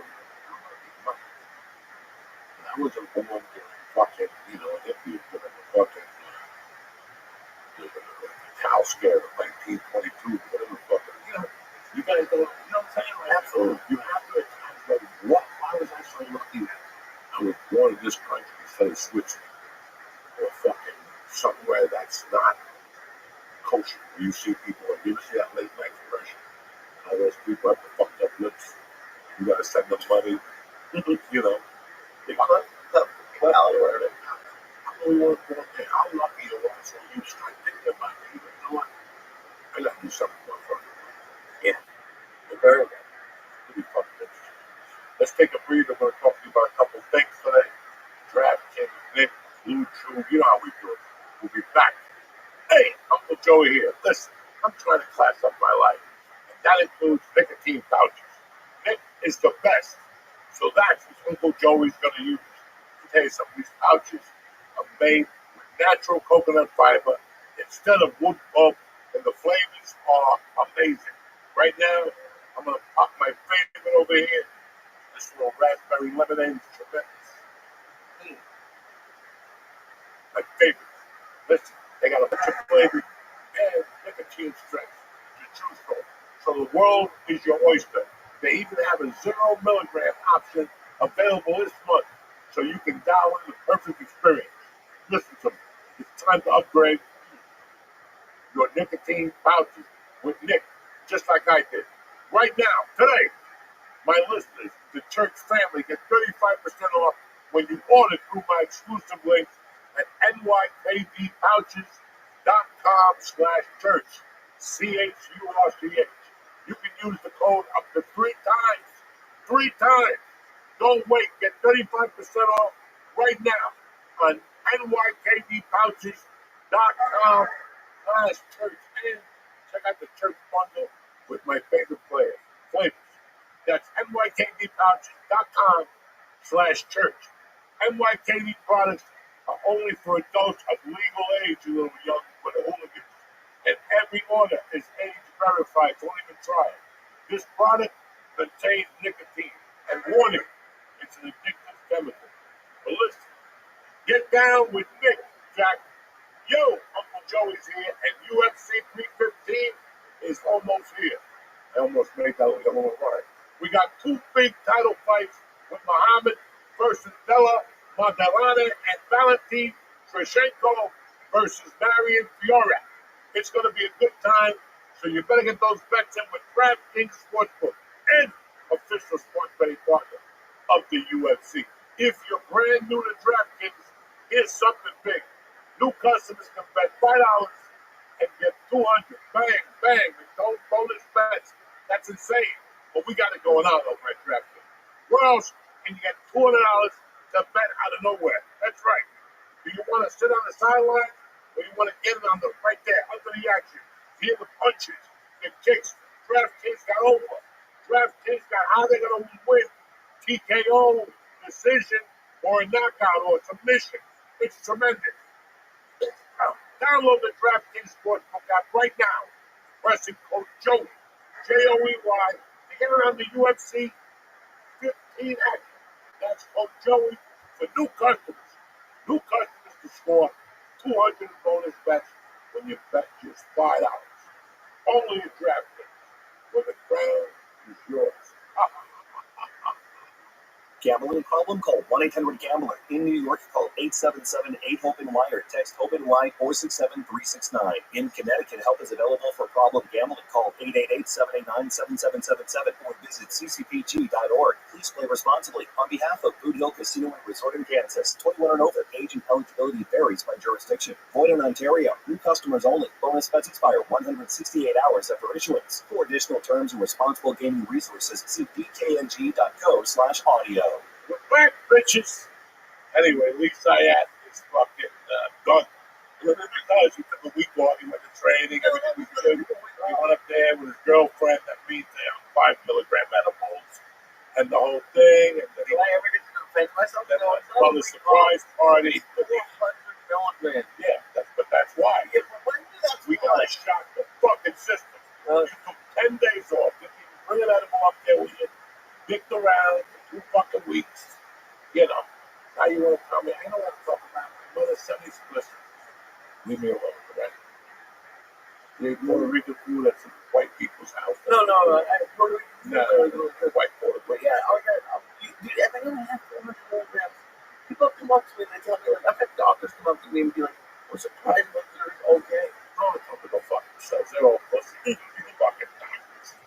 They're a bunch of fucking pussies. They don't know dick about dick. They know something. I'm surprised they're still alive. I mean, they knew so much. I come when I took 800 milligrams in the hospital, and my heart rate was up above the floor. They couldn't figure it out. And they looked at my eyes. They were looking at my eyes. They had lights in there. I'm like, you find the fucking helmet in the fucking. They couldn't find it, so don't believe it. They don't know anything about the THC world. I've been involved in the team. I'm 62 years old. You gotta. At this point, you gotta say he's been doing something for 50 fucking years. He's 12 is usually the start. I've been doing this shit for 50 years. Nobody's died. Nobody's OD. No. There's a couple people that have done. But God loves them too. You know what I'm saying? God loves the retards too, and I'm one of them. I know it's affected me, but you know, you're not gonna come to me with some Chinese story about me. Maybe anything else, pills, or whatever. Not reefer. I've been living reefer all across the country. All across the country. From Taik in 83 here, all the way over there to the shit from the Golden Triangle before it was even the Golden Triangle. What's the Golden Triangle? I'm not gonna tell you. Those four cities up in Northern California, Humboldt, the other one, Rabbi up there. Okay. You look like fucking coke in the 80s. There's so many white powders in the fucking back. So now people are like, come tell me about THC. I don't fucking think so. That's why when I go to weed stores, I just get aggravated. People tell me that, oh, 29%, but you got terpenes. Listen, these terpenes don't do nothing. I need torpedoes, not terpenes. Terpenes are the faggots. I need torpedoes to shoot in my fucking. You know, we don't even get high on 29, 30%. I don't. No. I gotta put it up there that but we get used to it. Fucking, we've worked hard for this tolerance, and I'm fucking proud of it. So fuck you and fuck them. And fuck the doctor too, I'm gonna tell you. I hate when people listen. You're not gonna tell me that you got a license to smoke weed because your foot hurts. Listen, I'm too old. I'm too old. Okay. I'll tell you that. Thank you. No, I know. Thank you. Fucking, people want to rather that. And you just fucking talk. I'm sick and tired of people blaming everything for fucking drugs. You know, maybe you don't repop when you started and you should have done drugs. Did you ever think of that? Because I know that was my problem. I wasn't ready for drugs. I had loads of them and never went deep. And I wasn't ready for them to broke me. And somehow I made it back. I don't know where the fuck I made it back. I'm not all there, but I'm not fucked up either and everything. I live a very normal life. It's not like I'm fucking, what do I care? If the weed keeps my powder dry, so be it. You gotta figure out in life what keeps your powder dry. For some people, it's reading a book. For some people, it's jumping off a fucking building. For some people, it's getting their dick sucked. And for some people, like me, I'm very content when I get smoke weed. Very content. Very content. And is it something you see yourself doing for the rest of your life? Fuck yeah. Because I'm in that fucking recovery room. You can't say fucking, you can't smoke in here. Go fuck yourself. I'm blowing the whole place up. Yeah, I'm blowing the whole fucking place up. I'm not going sour, right? I'm like the Joey bitch. Speaking of which, we've discussed this person on the show again over the last couple of months because it's my entertainment right now. I don't have much entertainment. My form of entertainment is to torture certain people. I've been waiting 8 months to torture this girl, and she finally gave me the answer. This morning, I wake up Monday morning like I do every fucking Monday at 6:15. And I just picked up my phone. I have my room on there to sleep. So I usually do that when I'm going to get coffee to do. I hit the root button and it tells me how hours I slept and when I woke up in the middle of the night. And usually, because I don't do drugs anymore, I don't have anybody call me. Every once in a while, I get somebody from California. There's a guy that's a writer that picks me up. He fucking forgets. Like I get the text message at 3 in the morning. This guy's a fucking, he's from New York. That's a really good enough. He still texts me at 12 o'clock thinking it's 9 here. That's how retarded he is. So I gotta hit him up every once in a while. What the fuck? Yeah, so this morning I looked at the 3 texts. One of them is crazy. Now, she goes, good morning. Just want to let you know. I went to see Reader on the street. And he said that you should be in LA. And he told me that she told me that I was from a different planet. And I always knew that I was from a different planet. Then I went and told my mother, and she said that she's honored that that planet let her raise this girl.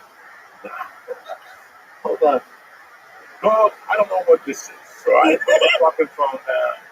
I get my glass of water with 22 ice cubes. I drink like 3 glasses of water. I go outside. It was raining this morning, but I still went outside. I had a little sweatshirt. So I went outside. I thanked God for giving me another day. Thankful for what I got, for what I don't got. And then I deal with the Lord. And after I finish that cup of coffee, I deal with the Lord. I didn't even deal with them. I went downstairs and I sprayed the shit in my lungs. Fucking red Yahoo or something. I wanted to see if last night. I was looking through all that. And I finally went out and I smoked and I came and I go down. I'm ready to look at this fucking text message. Because sometimes I think I can't read. Sometimes I get text messages and I don't even know who sent them. Like sometimes I can't see them. It's dark at night when I get up and I just go to the bathroom deep and my sweat's on. So I look at this message and I got a message from a buddy of mine, some other lunatic. And I look at her message. This is the one I wanted to see. And again, I went to see a hand reader and wrote fuck. And he says that we should stay friends. And fucking, I'm from another planet. And I always know from another planet. Something just breaks me off. I put my glasses and I said, look at it. And then she told her mother, and her mother said she's honored that the planet gave her to raise. And I'm like, wow, this is fucked up. I didn't even answer. I just erased it. It was too heavy, but I can't do it. I can't do it. Well, I'm not 12-year-old. And she's going to come down the stairs any minute with some fucking nonsense. And I sit there and take it. You know, at that point, I just turn the chair around and sit there and watch her. Just speaking about something that I have no idea what you're talking about. Yeah, and that's. But then I go to my God, man, this is so important. I got like one of those lights that you put up in one of those pubs in front of New York. You know what I'm saying? When you pull up in your limo and the lights going around, right? One of those things in front of the 50 yards, like a beam of light that just shines through the window. And you got TV, you'll settle and a little by little, like washing the sheet off the car or something. You're gonna go like, oh, she's gonna go nuts. So who cares? She's already nuts. If somebody goes to a party, if I went to a party as a group, this motherfucker told me I was from another planet. How do you think? Yeah. I don't know. I don't fucking know, but I wouldn't believe it. I mean, I like it's crazy. It's just fucking weird what's happening. It really he just had his hand up like Chiller Peter, remember? He had that little julep up when he was skating, couldn't even know it. This is 400 million. I ain't like 6, motherfucker. Nothing. I ain't doing here with you. I on the way up, and I smoked a blunt on the way up to the fucking traffic.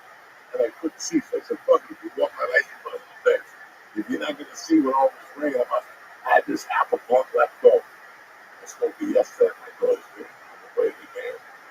You know, I'm going away from the house. My wife went and got McDonald's for it, but I killed that shit. Me and her were both sick last night. We had stomach aches. I had like 6 of those McNuggets and some fries. Then I got Dr. Pimp, and I was fucking fucked up. Mr. Pimp, and I was Dr. Pepper. I don't know. I had to be like that even the hand. Yeah, the hook. Ooh, the right, yeah. Those they ain't fucking around with them. We're adults now. You know what I'm saying? The church in LA was something different. You took 2-3 years ago. I told you, you pick it back up again.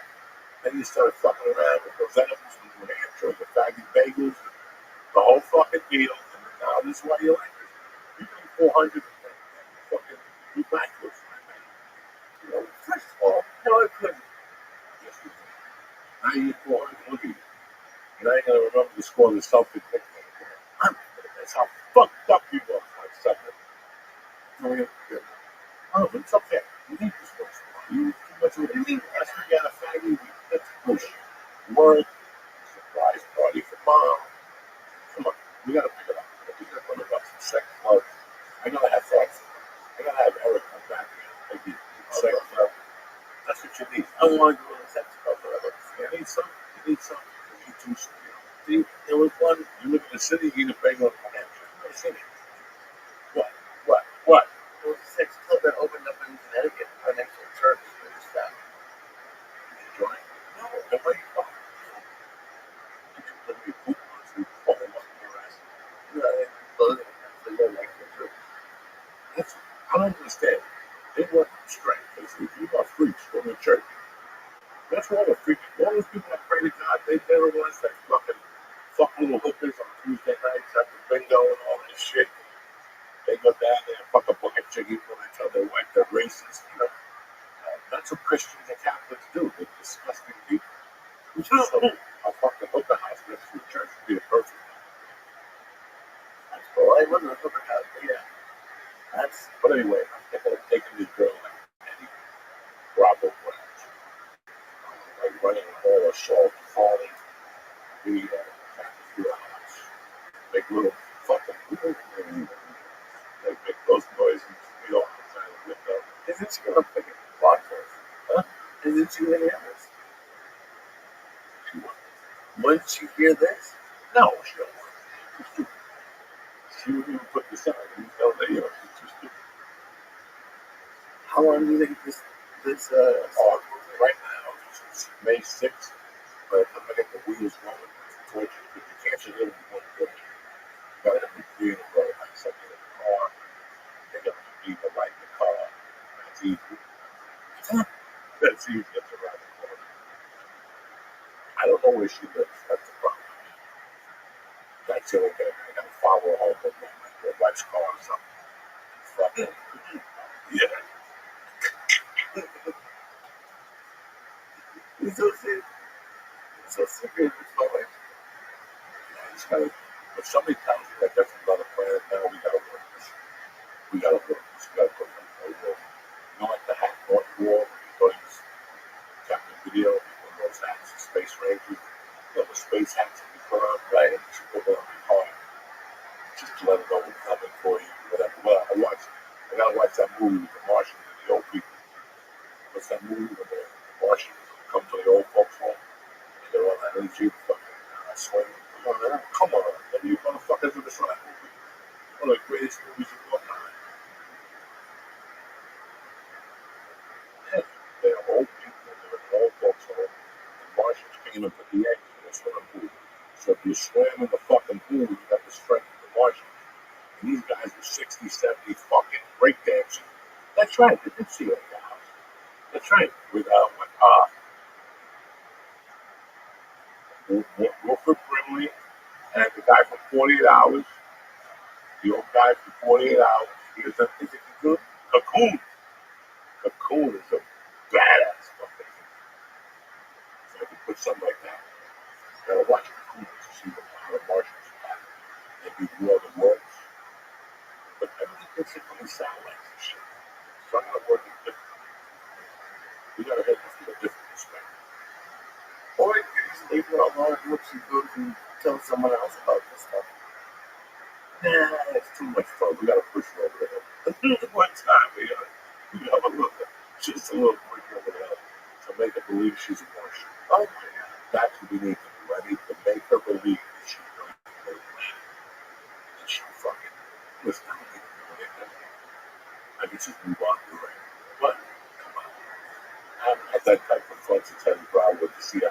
You know what I'm saying? When I told Ellie about the Joe with the CIA, that was my best work. When I used to call you, pay nothing to the phone, that's the counselor. When I call you, don't say a word. Yeah. I ain't going to see it. They're all done because I'm going to the house and steal one of his shoes.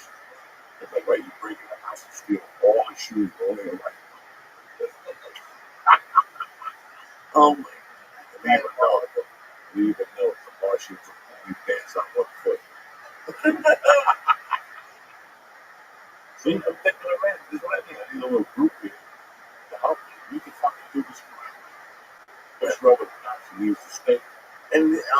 Mexico, like from Mars. Is that the goal? Like the goal to get a league? Oh man, I just want to keep it slow go. It's fucking insane. Friday night, I didn't want to try to fast. I was really upset. I told my wife, I told her right in the face, I did this, I did that. Went to the weed store, I did a couple of things. She was like, they want to see you today. She was like, you go out. Why didn't you? And like I sat down, thinking about what I was going to do. And I said, you know what? I got Patreon. Patreon money that I never spent. I got my cash out. And what was true? Let me just throw a bunch of singles up in the air. Right? Like people thought of that. I'm like, nah. And I was thinking about only if I go up north. If I just walk with disco, I was thinking about going for that fight. Now I took myself in the air. You know, which is that fight at Planet Street. Where it was fucked up. And Tyson's there. Where I was not just, I was, there's a VIP seat. I was just sat next to a burger and picked his fucking mind. He loves talking Spanish, whatever he can remember. Yeah. Huh? Garcia Garcia. What do you think it's fucking? That was Monday, not Sunday. You know, got birds right now came over and helped me. Garcia lost. But you know, I just felt bad. I can see weekends I used to lose my rapping lady upstairs. The lady upstairs was a Sunday. Because I get bored on the weekends. I listen. You know, I mean, on Wednesday, no problem. I just go out on Wednesday, no problem. But on Friday, Saturday, Sunday, you got people on Sunday. You got to smoke some cold, some food, and that's when I would just run. Like, by Friday, I did my worst run on Friday, Saturday, Sunday, and I didn't get reservations. Like, enough of this shit. I'm eating the steak, I'm getting Chinese, Szechuan beef. All I wanted was Szechuan beef, pork fried rice, and egg roll, and a $20 bag of weed. I don't ask for much. I see how they want to go to Club Venetian, walk with a helicopter. No, I don't want all that shit. I just want shredded beef from that Chinese restaurant in Fort Lee, pork fried rice, and egg roll, a little wonton soup and some food. And I walk across the bridge. How's that? I walk across the bridge to save that bus money, burn the calories out of fucking Chinese food. But after a while, and this Friday, it hit me. My wife came home and just closed it. She goes, what type of man? That's 60. And I told him I was going to Bourbon Street and took singles up in the air. That money's not going anywhere. It's just sitting there. I could just throw it up in the air like 1,800 bucks and just go, ooh, make believe I'm a big show. I'm like, no. Why would I want to do that? I mean, nothing saved it. It's nothing like, what about? No, Serbia doesn't pay. You know what? So on a Friday night at 8 o'clock, at 7:30 at night, there's no fucking trip. I'm talking about immediately. What can I do to get my fucking whistle on and to keep my powder dry on a Friday night? There was really nothing. I mean, I'm not going to one of those Jersey restaurants with the chubby chick with smoke around it, and she's doing some belly dance routine, and then the John Wick comes in and the chubby Italian chick. Oh, at the back. I don't want to see that shit. Like, what's her name? Lori? What's it? The chick from Upburger that goes out every week with the hairpiece. She's got the fucking hairpiece and the whole thing. She goes to some, yeah, they go to some club with like teen actors. There's always that chubby Arab dancing. I don't want to see no chick dancing with her stomach out when I'm trying to eat fucking food. And they got that creepy John Wick music in the back. All these New Jersey people that are fucking basically white trash. I sit there and make believe there's a bunch of mokes walking around with giant shirts on a Friday night with hats, jet hats, and tattoos. I'm like, nobody got pussy. Like, look at the shape of that fucking place. Ain't nobody got the fucking piece of dog there. You know? So I was like, I carried out, could you do that? You know, it's just like, get myself, there's some place where I love to eat it. You guys, I fucking love it. If I did not be there, I'd be the happiest man in the world. But every time I go to a restaurant, it's drunk. Except we go to all the restaurants. Maybe like we go to the chicken goose. What am I? 80? 52. fucking give me some love. But every time if you go to the restaurant, it's the order you want a cocktail, just give me the fucking food. Yeah, I got a selfie. You know what, man? I'm just trying to fucking eat my food, you know? So I mean, Friday nights is a shit night to go out of here, but all the restaurants are packed. There's a wait list. You want to go fight people, it's not even worth it. The food comes late. They don't come at all. Yeah, what happened to my fucking steak? You want a steak? No. I'm sitting here, fucking, close, making a comeback. You know, what the fuck is wrong with people? And it would be better to do it on a slower night because I went when it was busy. It was really loud, so it was hard to hear people and stuff. Yeah, you know, with 80 people, you don't know you fuck. Anyway. You're saying it's hard to hear, so we want to. Sure, I can't hear anything in the thing. Right? If you have a conversation with somebody, I can't hear you. I'm lost. So never mind music and John Wick music. Oh, whatever that shit they listen to. I'm supposed to be impressed. Oh, I love this. You're from fucking Cardi. Okay? Knock it off. You're from Cardi. You've been sucking dick since you were 8. You know, and now you want to tell me about fucking, the fucking wrong with people.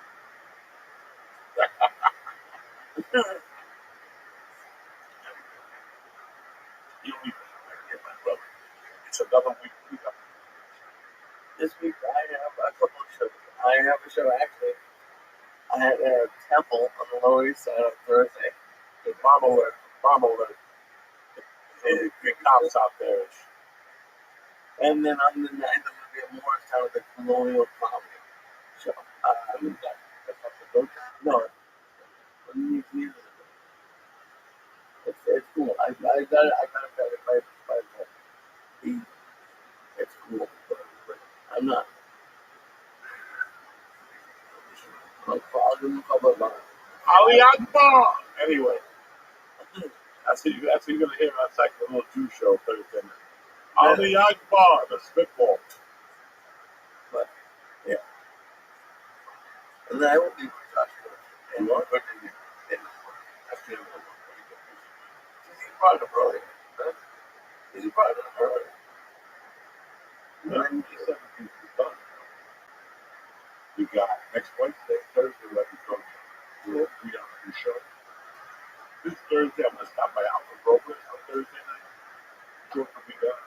We'll stretch my see my brother out. Wednesday, maybe it's going to slip. So last week was just the stitches got loose.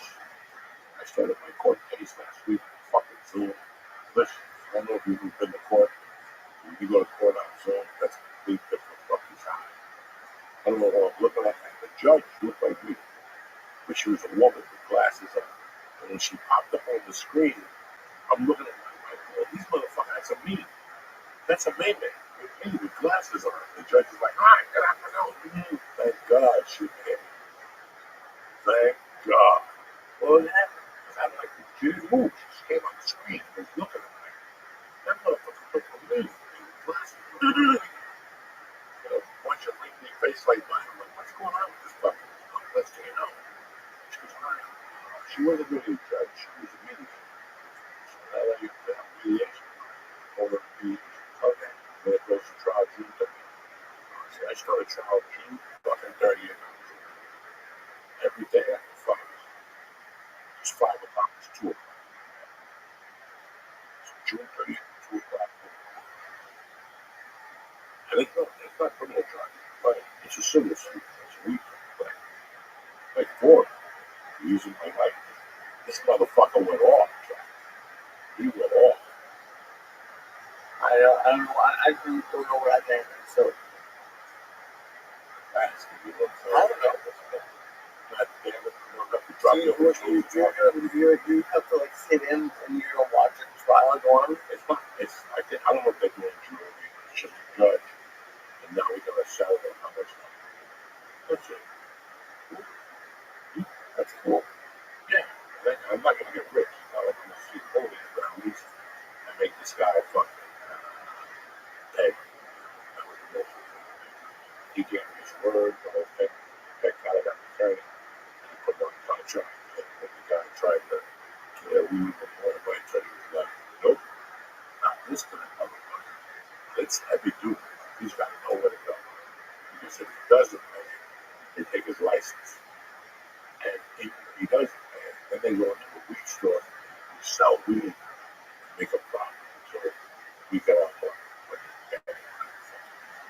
But this is taxes.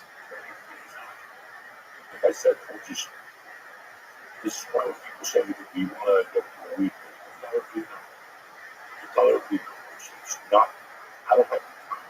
If I had the time, and if I knew what I was doing, I had a scientist next to me that was growing the weed, we just combined forces and be it. But I'm not. And people, first of all, I hate when people ask me to go into business because they show up with like 25%. Obviously, you never listen. So, you failed. You failed it. Right. I've been around 12 years preaching the same shit, smoking the same amount of weed anybody, except I can eat in Jersey City. That gave us that fucking that fertilizer. 20 bags for 23%. You know, unless you didn't know. You didn't know, so I don't even want to do business. Because you didn't even take the time to study that my tolerance is off the chain. And you're showing up with that bad breath of 23%. That don't do nothing to fucking nobody. I gotta give it away. Right? And they're all trying to say, well, this stuff's like, listen, this stuff ain't gonna do a fucking thing. I'm up there. My tolerance is up there. You know, I was telling the chick at the weed store when they gave me the RSO, first thing I put on was edibles that joined 2,500. Really going to talk about. They wanted me to put out a 5 milligram. I'm like, the 5 milligram doesn't even go in my mouth. Just out of principle. Because I failed myself. So I would break the introduce would be 1250, and I put that thing on it, and then I get the s'mores crunch. I put another piece on it, and a fucking another layer, and I ate it one afternoon. Oh my God. Was it a fucking mistake? It was a mistake and a half an inch. A big one. How's it a mistake? You like purposely made this sandwich. That's so stupid. Let me ask you a question. What? When you went to McDonald's at the fish thing, and you looked at it and said, fish, okay, whatever, it's the same thing. I choose to edible myself to death and didn't think about it. You looked at a Whopper and said, okay, this is my third Whopper. This ain't gonna do nothing to me. See? Dude, yeah. But I've never heard of RSO sandwich. That's what you put in. Why not bring it into this? MLB. Right? Because you can't walk on one leg. Pretty soon we're gonna be dead. Did you ever think about that? I'm fucking pissed off. I'm 62. I got a bunch of life left. So I have a bunch of life. Seriously, like I have a bunch of life. I feel like having a party. I feel like 10 hookers, stack native, and pull their hands, fucking and sucking. You know, but I can't. I'm a fucking old man. I can't. I have a hard on for 8 minutes. And then it disappears for 2 hours. The chicks are sitting around biting their nails. I'm my fucking money. So good boy. I got a lot of fucking things going on. I feel good about it. I never thought that I would have to do it. I thought I'm wise to keep it there. I have nothing. I have a podcast. I'm a show. But I have a lot of things going on in my house. And I really like that. This is a whole new set of life. I always ask myself, what would I want to be doing? That's my game. I'm playing that. Bottle rockets out of my house. That's the thing. What's more? I'm really happy. I can't believe I'm telling you. I remember when I was a friend, why do you do that? Bro, it's war. You got everything. You got everything. You read, you young. This is back in like 2000, 90. It used to drive me crazy. Now you so we sat down to have a house. You never see my people. And that's exactly what's happening. Why would you want to leave your house? Everything you like, no matter what it is. I'm a lazy fuck in the sense that I come up here to I don't, it's 2 hours out of my life. I don't have, it's not like going up, I come up and one 18 people. not right. But at the same time, I don't know my house. I'm lazy. That's all. Everything could be 10 minutes from my house, 15 minutes. But you know, like that's where we were talking about like, the deliveries. Don't do that. Like, that's one of the because there's people who don't eat out for that. No. Listen, that's stupid. Okay? That is stupid. I'm talking about getting up at 7, reading, drinking coffee, writing a little bit, you have to go to work, whatever. You have to leave the fucking house. Okay? Those are losers.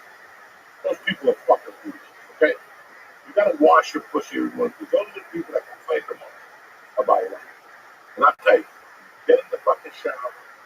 You know, I look at the country. I look at the difference. I think about 94 when I would wake up without a dime in my mouth. Not a dime. Hungry, puking the night before, did everything I did in coke, sold every CD I got. So before I get started, I gotta walk to the hill and steal a Bruce Springsteen out and then walk into the store and sell it for $12 so I can eat that. Now it's a different story. Now I wake up and I whatever. But every morning, the first sign of depression starts when you don't shower. That's number one. Get up, don't shower, walk over to a rowboat, and that's 3 days. Like you have 3 days. You know, the first thing I do after I eat that dog is I wash my pussy. You open up that curtain and go, God, thank you. Give me a fucking dog. I'm going to be better than I was yesterday. I'm going to be stoned than I was yesterday. My case. You thought I was high yesterday, God? Wait till you see me tonight. This forest with a guy, be all the way down by 6:30. I give 0 fucks, Jack. But it's crazy. Like, then you do what you got to do. For me, listen, I always have a good day when I go to the gym. If I have good numbers at the gym, my tickets are The numbers in terms of what you work out with. like a boxing play. My thing was 14.5. It's never been 14.5. The year I've been, or on your move or something, yeah, move, just to strain. Just because I'm moving, I see the exercise and then I can get my heart rate. So what I did was I wanted to get my heart at 175 and stay there. Why is that? Because that's what doubles. I should be at 150, but I want to improve my cardiac intake, so I go to 175 and keep it over 20 minutes. It's like a long pace, you know. So that's what I did. That's my best thing. I stop. I get a fucking freshly made juice. I go home. I take the garbage out. I do whatever everything my wife needs me to do. Sometimes I go to the food shop. Sometimes I go to fucking CVS and get 18. You know, I do shit at my house too. That's not bad. I mean, after like 3 o'clock, if I go home and I'm like, nursery's home, my wife is home, I'm home, exactly. And I got 2 things a week. There we go. And it's chicken with biscuit. I got those cookies last week, those food chicken with biscuit. You put that fancy cheese on it. Oh, I should be getting a lump on my neck any fucking day now. So that used to be so fucking good joy. You know? And listen, I have a home, I have a computer that I have 4 TVs. People watch TV anyway, old TVs. You get the TV I bought with Terry in 2001. Is my bedroom. Fuck yeah, bro. That's the first TV we brought together. The fuck? We don't throw that shit out. That's the first thing we ever bought together. Took a year. You got a new TV. 250.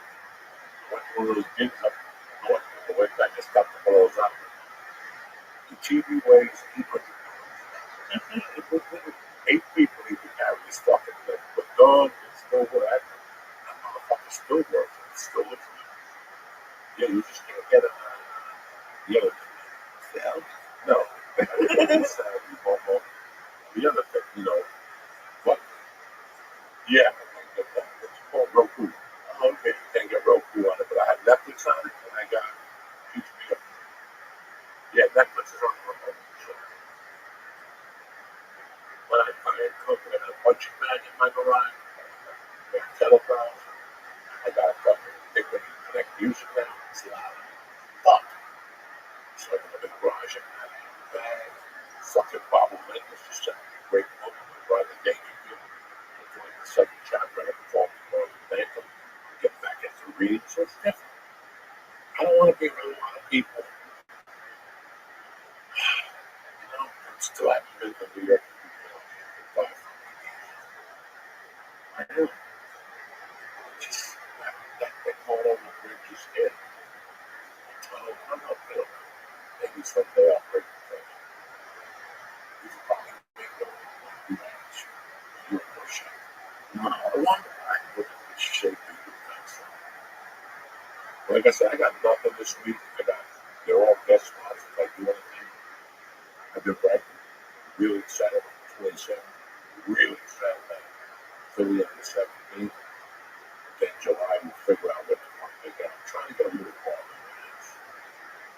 Something close to my house. City something.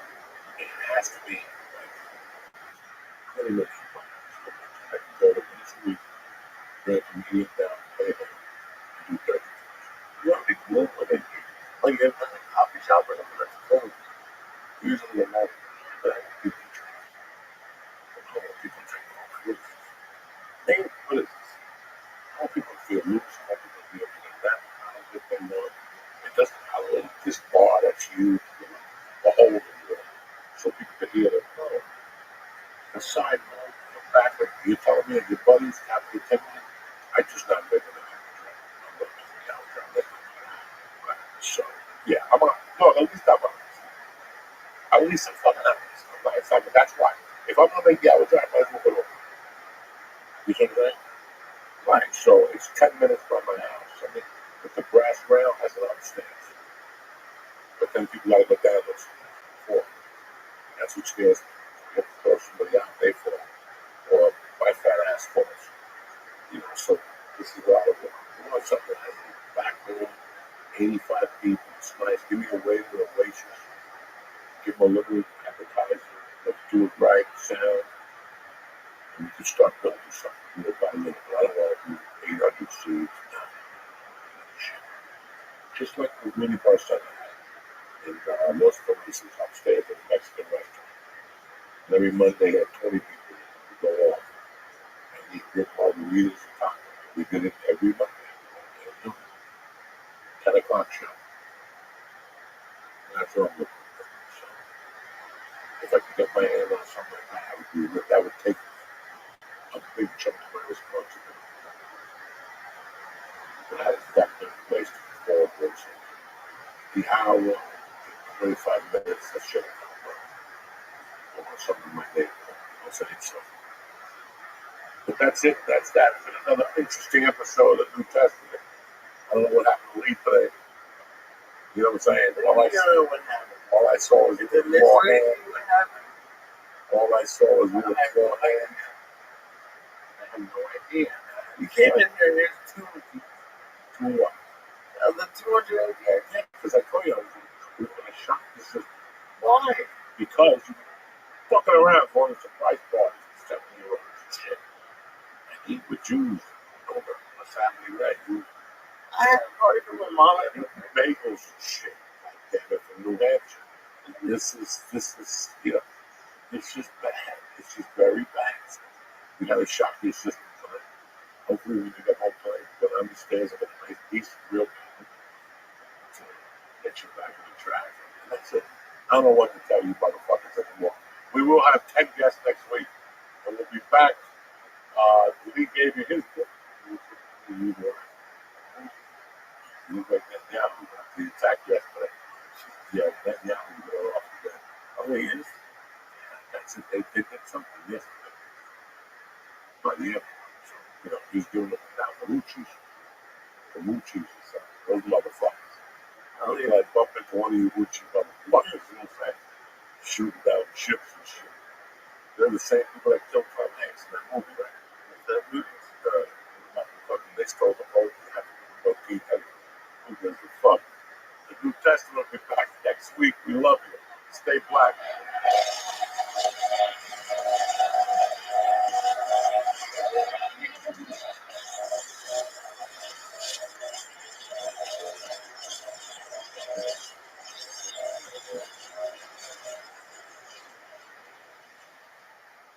Hey, Uncle Joey here. Listen, every once in a while I hear a little boost in the bedroom.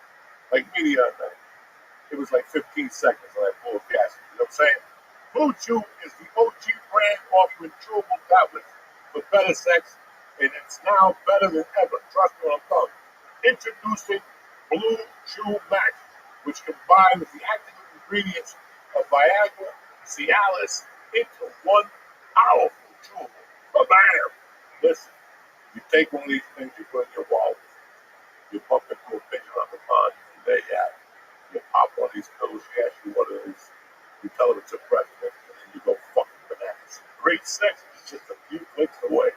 Sign up on their website, answer a few questions. It's very easy, correct? And if you're approved, you'll get your prescription in just days. The mailman delivers it, nobody knows nothing, not even your mother. Maybe you live with your grandmother in the basement because you're a vocal swing's dick. You know what I'm saying? Make life easier by getting harder and discover your options at BlueChew.com. And we got a special deal for the church family on a Tuesday morning. You ready for this? Try your first month of Blue Chew for free when you press in promo code Joey. Joey, Joey. Ladies, if you're listening to this, go ahead. What are you going to get? Put 5 of those in your little purse. You go down the shore, you jump up and down with your men. They're a little lame, they drink a cocktail, you blast with some coffee, and you hit them with a Blue Chew, forget about it. 12 minutes later, you better get your head full. You follow me? Visit BlueChew.com for more details and important safety information. And I want to thank Blue Chew for sponsoring the show. I want to thank you guys also. What's happening, beautiful people? It's Tuesday, the 29th of April. We're almost done with this month, baby. Bring out the dancing girls.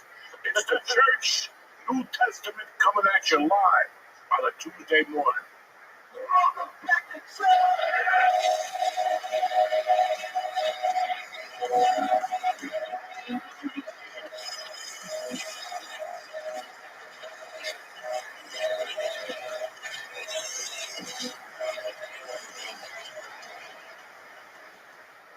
What's happening, beautiful people? Uncle Joey with his beautiful and Jewish co-host, looking beautiful on a Tuesday morning. What's happening? I've been good. I've been missing the net knuckle. You slowed down a little bit on that. Listen, the information's coming in very cloudy now. I don't want to say stuff, and then people saying Joey's putting out misinformation. Can you imagine if you were like, what is that called? Where like you're a plant for Israel? You're an industry plant for Israel? Yeah, no, I'm not an industry plant for nobody. I'm just a fucking guy trying to get together. You know what I'm saying? I'm old. I'm just trying to do some stand-up. I don't know what the fuck is going on anymore. You know, I was telling you on the way in, he had a situation last week with the fucking friend of mine. I'd like to say dear friend of mine, but I feel bad because she called and I could see that it was a setup for something, and then finally the clouds parted and showed me the true color of the sky. She's like, can you come over here for my birthday and buy dinner? Like, that was the last fucking thing. And I just felt like, like I was telling these guys, if I see you every day, you're like, come over and buy me dinner for my birthday, or come over for my birthday dinner, I'll go over there. You know what I'm saying? But I don't know. I haven't seen this person too much. Too much tops. I can't, I don't get angry at a lot of people. There's a big difference between come over for my birthday and come over and buy me dinner for my I hate more than anything people assuming that you're going to do something for them. You're very generous. I'm not as generous as you, but I would buy a friend something just because I wanted to. For anyone who would ask me for that, I don't think would be my friend, to be very honest. It's just, that's a terrible thing to ask. They're fucking wacky. They have certain expectations and stuff, but it was on the wacky, and I didn't even get mad about it until I do it. You didn't realize what you did. I didn't think about it. I had so much going on in my coconut that I just realized on the drive down a week later that fucking this is what went down. Like, that was the weirdest, because I never heard from her again. What a coincidence say you don't call the next day and go, hey, I'm sorry that I came off. Right. I was just goofing with you. No, never again. That's why it proved to me that that's what they call for you to just go buy a dinner and make believe you're their friend for life and those take pictures, balloons and shit. She didn't buy you dinner for your birthday. I didn't even see it from her. Right. Exactly. It's such a fucking bullshit thing to ask. I didn't even hear from her on my birthday, I don't think. But I'm the type of guy I don't worry about it. Yeah, of course you don't. Listen, People have lives. How many times have you sat there and it's 11:30 at night and you're watching the news or you're about to watch, after the news? Mm-hmm. That guy always comes on, all right, it's Wednesday, April 30th. You're like, April 30th. That's a familiar fucking date. And also you're like, oh shit, that's my best friend's birthday. You're so busy all day. Nobody doesn't pick up the phone at 12:30 and call him. No, you gotta call him the next day and go, dog, how long have we been friends? I'm sorry. So if you don't think that happens in my world, it happens. When people call me a week later and go, dog, I didn't even realize it was your birthday. You think I sit there and hang up on him? No, I think listen, life is so fast and quick. Life is fast and fucking quick, man. And after a certain age, you're like, I don't even worry about birthdays. Bro, you're not a kid. You know what I'm saying? With your friends, you just call them up and say happy birthday. You put it on the Facebook page. Right. Happy birthday with explosions. And listen, that's my beat for the day. I go on Facebook in the morning, somebody's birthday, I fucking send them a happy birthday. That's more than they know. What the fuck, this guy? How come he said, I grew up with you. You fed me once. Something happened that just propelled me to fucking happy birthday. And that should be more than I can't tell. I'm a weird person, I guess, but I'm busy. And for my birthday, what I love more than anything is to not have to do anything. Is to just stay home and get like something I want to eat and not have to do shit like that. To have like a birthday month and they have like 8 activities planned. Yeah, no, I'm not doing that shit. I have people who celebrate their birthday. It's, let's say their birthday's on Thursday, they start Wednesday night and they go straight to Sunday. Sunday's like the big day, and you're like, you're not gonna get me on that day. You got 1 day out of me. I'm not doing 4 days because it's your fucking goofy birthday. No. It's one fucking day. Unless you got a pound to blow. Go till we go. Then we go till we go. But I'm not gonna sit there and listen, man. Some people are really weird about their birthday. Right, and everybody loves having those birthday dinners. And the problem with those birthday dinners is that 10 to 12 people show up. And then it's a fucking challenge when the check comes. It's a challenge. The people who are like, why 2 drinks at $12.95? Well, bitch, there's a thing called tax and tip. Okay, so $12.95, that's $26 right there. I expect to see a 40 out of you. Without even hesitation. You bring up the crap. That's the thing that kills me. That's why I don't get involved in those. That's why when I go to those, I make sure I pick up the tab. Because I don't want to sit there when Jeopardy happens. And they pass it to each other. Yeah, well, and then they put the calculator. Listen, either take the card out or don't put the fucking calculator in. You're fucking embarrassed. Oh, it's the worst. Just put the fucking card out. So if you go to dinner with 12 people, at 100 a shot, 3 of them got to be outdies. Right? 4 of them out of 12 got to be there and sneaking drinks, $16 martinis trying to get one on you. Now you got, that's $1,200 plus. That's $1,600. Right. I can't cover. I'll tell you, it's all to suck my dick. $1,500. No, fuck 600, 500. I'll cover on the American Express. Tell my wife a lie and fucking, But that shit at 12 people, I don't go to it. No. Once it's more than 4 people, I don't want it. Because once the check comes, everybody, I don't know what happened. They start talking about the past, the future. I gave you a gift last year. I gave you an elephant. Listen, that was last year, motherfucker. The tab just came. But right now, I saw you over there having a good time drinking zombos and fucking, eating everybody's food and shit. Now the check comes out. Those people who show up to your birthday thing and they're like, I'm not going to eat. I'm not going to eat. I'm not hungry. I've been on dieting lately. I've been fasting. Wait till that first fucking Chinese spare rib. I'll just have one. And then they have one. Then they have a piece of egg roll. Then your fat sister can't finish the lo mein. Fat people always get lo mein. You understand? We really do. They love lo mein, fat people. And the fucking bag of fucking spaghetti. And then, then the check comes and nobody knows nothing. Then she sits there. I just drank water. No, you did. No, you did. You ate half the fucking check here and cat little morsels. And just come, you came, throw at least $50.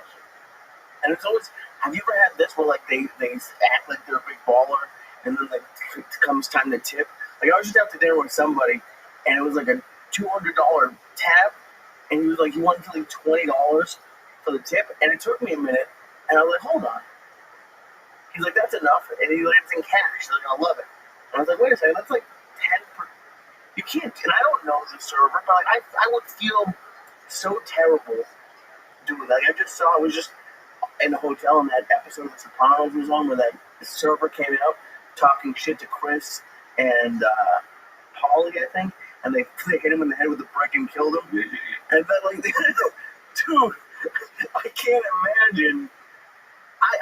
As a server, I'd want to yell at people, and I never did. I can't, like, the people who under tip piss me off just as much as those. I was never a server.